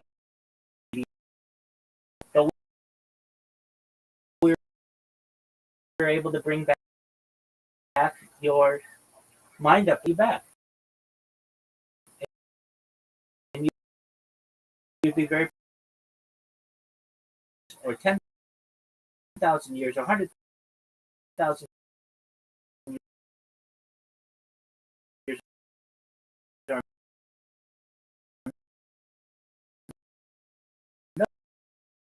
million years, that the Earth is just a temporary home for us. Eventually, the sun is going to expand to the point.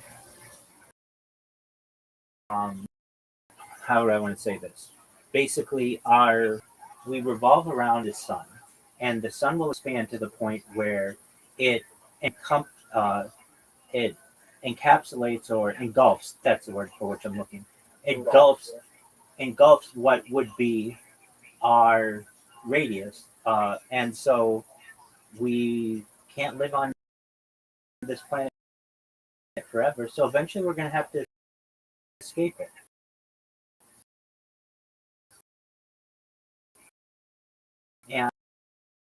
And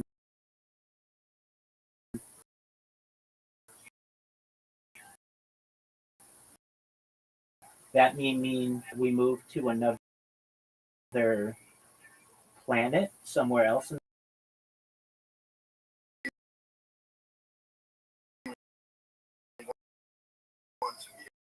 Going to speed. Okay, perfect. So 4.21 means that's traveling at the speed of 300,000 kilometers per second. If we're able to travel at that speed, it would take 4 years to get there. And then eventually we could make that our home base. But eventually Alpha Centauri, they have to spend some time on some type of spaceship. But eventually we'll be able to find another home planet or home solar system and make that our home. Now, will we all be together? No. At that point, perhaps we say to Poker, you're 10 million years old, and if you want, you can just go take over your own solar system somewhere in the very far edge of the galaxy, and you get to, if you want, start your own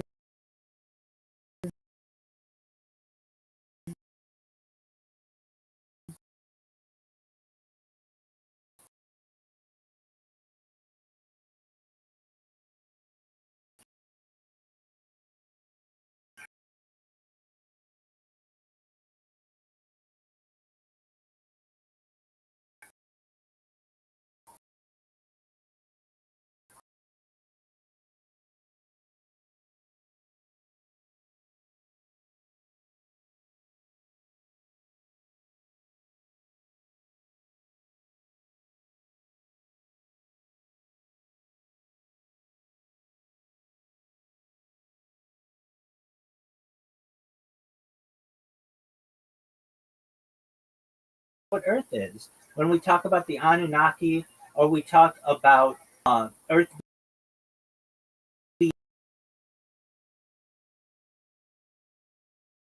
being seated here,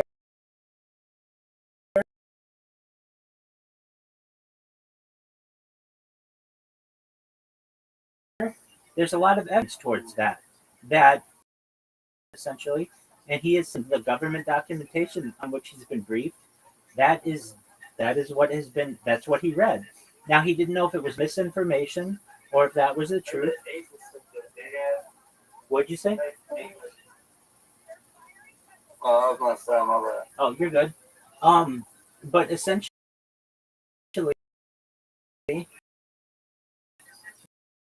we have the opportunity to do that. Well, what race seeded us here. Some people say it's the Zetas, which are from Zeta Reticuli, which is like 38. They're like the little groom in, like um, that's what may have occurred. What's going on? Oh, DH7, how you living, pimp?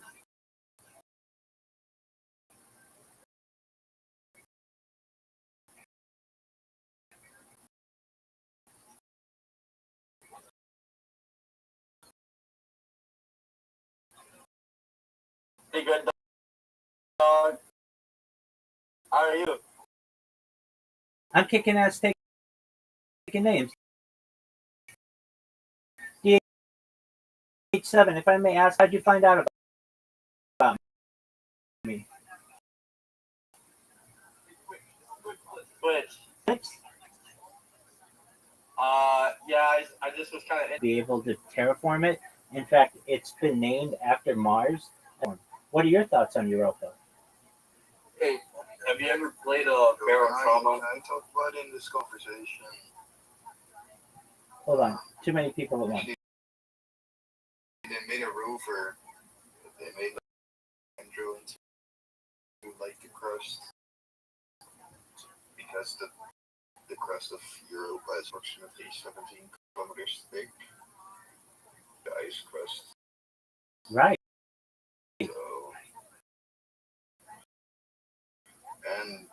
So basically, it's an ocean core. It's just ocean. Chances of life are pretty small, and like 900 kilometers. Yo, wait, can you guys use proper pronouns for me? I forgot to. Yo, what do you want?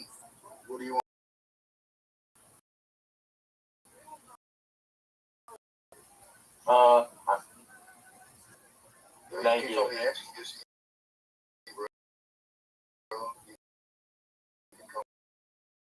Rabbi, What up? the game Barrel Trauma. Enlighten me. Talk to me about it. So there's a game called Barrel Trauma, and in the game, they try to populate the planet, the moon Europa, but under the ice, there's a bunch of like sea monsters and shit, and so it was hard to build the civilizations because they would be traveling their submarines. My bad. You're good. Traveling the submarines, and they'd be attacked by the sea monster. What are your thoughts on that? Well, as the other person was saying, the chances of life being there is probably pretty slim. But it's impossible. What if they did dragons though? Yeah, we were just talking about how dragons could be a real thing.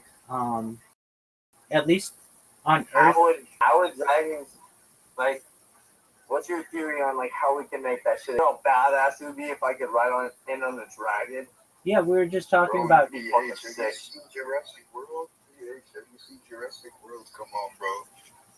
Yeah, that'd be awesome, dude. So we were saying that there. Crazy, I'd be right at the fucking.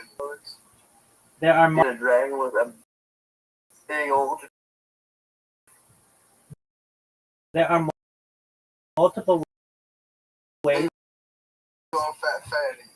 There are multiple dragons. Probably the easiest way would be to create them mature, but there are other ways that we could do. Like Caesar, just one moment. Like Charizard? Yeah, so right before you came in, we were talking about how we could do that with the Santa Claus. Santa Claus machine is essentially a replicator. What is a Santa Claus machine? You can look it up. Sorry, my bad. You're good. You're good. It's got its own Wikipedia page. Essentially a replicator, like something you would see in Star Trek, but basically it's a 3D printer that instead of creating something with plastic, it can create it with any element in the periodic. What the fuck? It's Yeah. like fucking wild. Like a uranium, I can make it uranium elephants. Yes, that's true. What about like animals made out of gold, but they're like still living? You know what I mean? 100%. Yeah. I mean, you could have them have Gold. gold. You could have them have gold skin. Can I bring my dead mom back? Yeah. So Memories. hold on. Let's talk about that. Yo, I have balls of steel, literally. Shut the fuck up about your mom.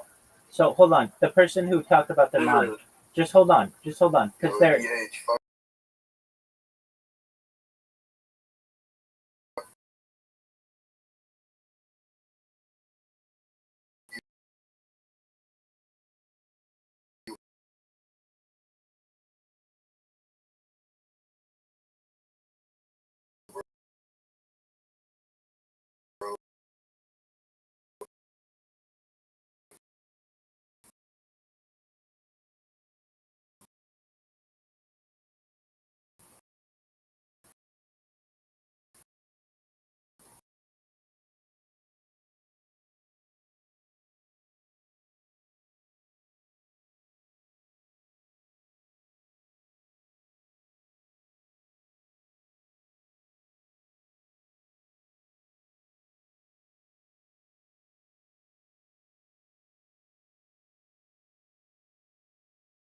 Access to it. Just anything that she owned would have it.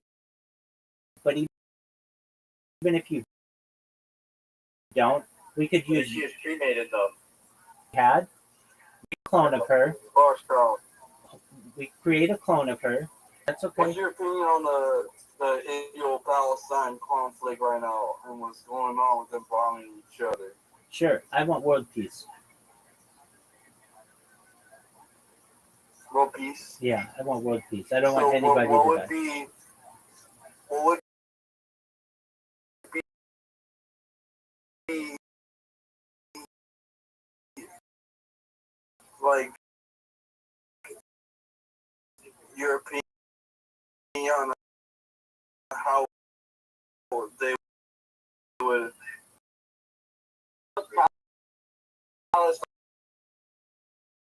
Bro, they hide in fucking hospital. What a bunch of pussies. What up, Zeus? We sit them down at a table. We lie. Then they do it the next year and the next year and the next year. Until eventually we have peace. Fuck that. I'm not trying to go more in depth for a She's just fucking Just fucking drop 2 nukes. dude, because that would end the world, gang. Hey, you shut the fuck up. Russian Orthodox. Yeah, so really arguably the two main versions of well, I shouldn't even say at one time Catholicism or Christendom. So you have Protestantism, which doesn't include this, but then you have Eastern Orthodoxy, Russian Orthodoxy, and then you have the Roman Catholic Church. And generally, the Roman Catholic Church, as we understand it, with the papacy, broke off in the approximately the 11th century.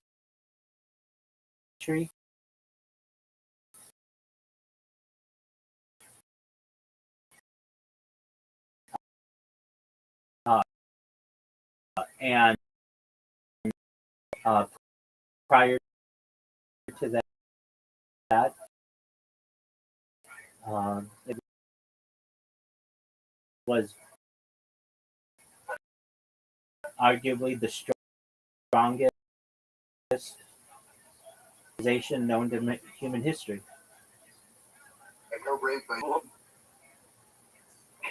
What about us?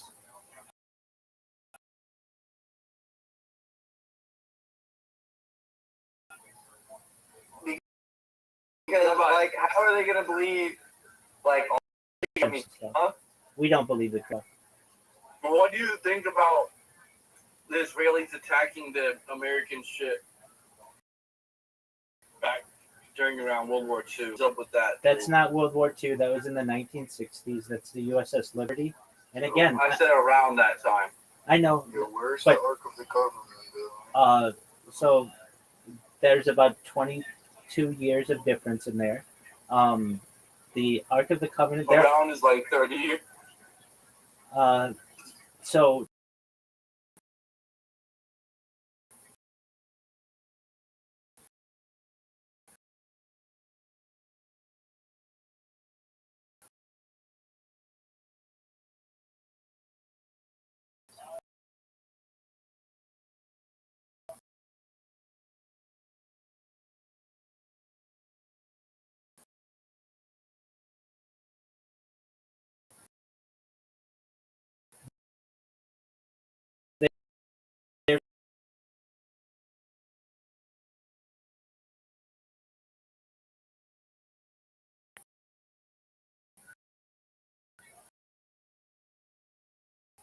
Yeah, fuck you, nigga.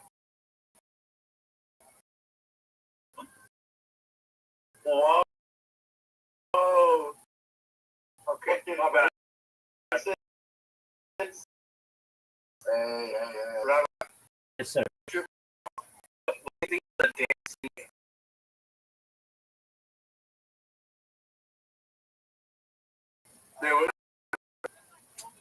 I know all about it. Then Here to give people hope. So if there's anything you ever need from me, I'm here. To the best of my ability, I will be. But for now, I have to use the restroom. So in the meantime, I'm gonna turn on these Jewish history lectures, and then we're gonna watch Kill Tony in about 17 minutes. So if you want to stay for that, feel free to enjoy.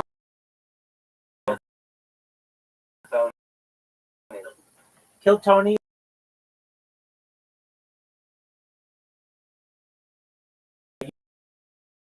You don't.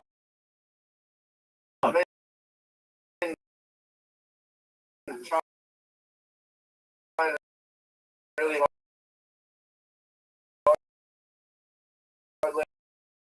lately. Okay.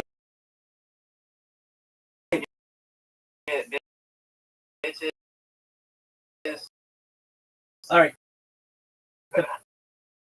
The first thing, the first thing,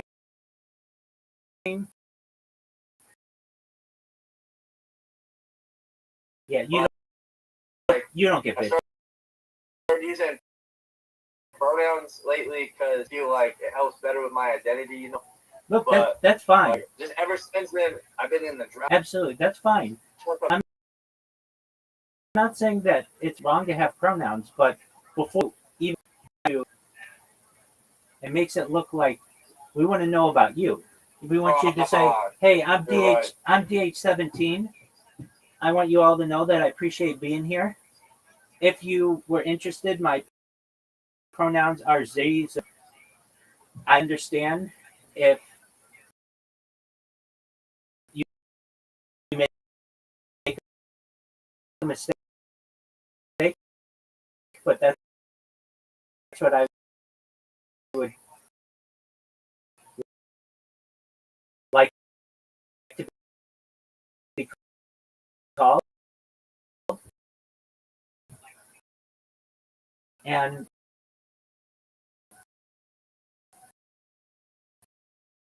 take it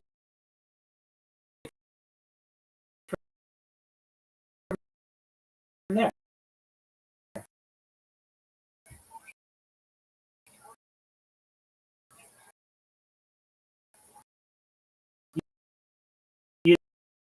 don't say I'm Zer.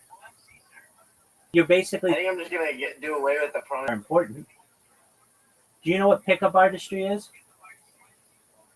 No, but like, okay, so you said Sigma males, right? They don't really care about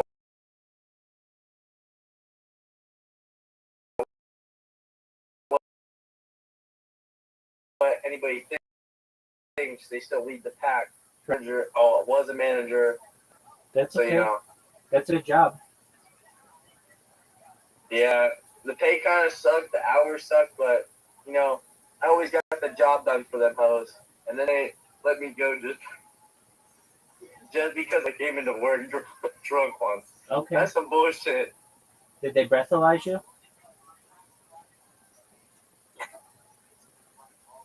All right.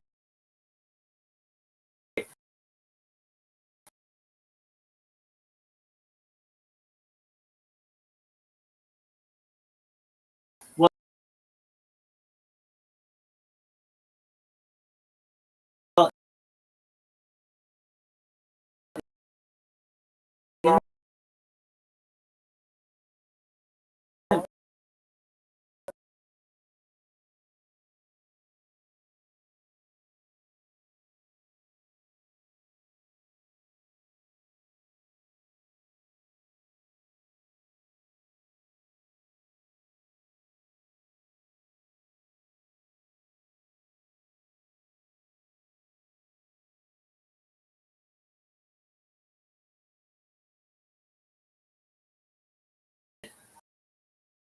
Getting banned.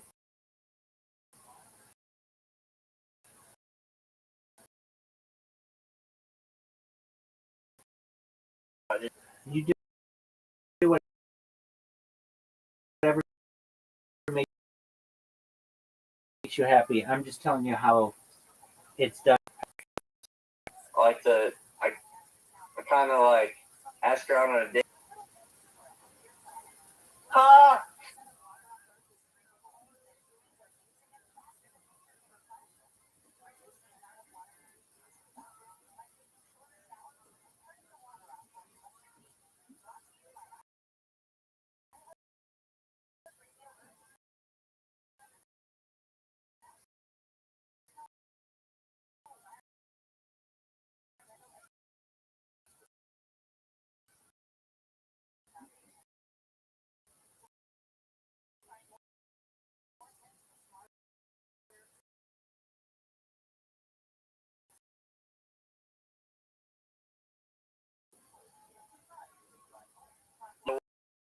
What up, Zen? I hate diggers.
Oh,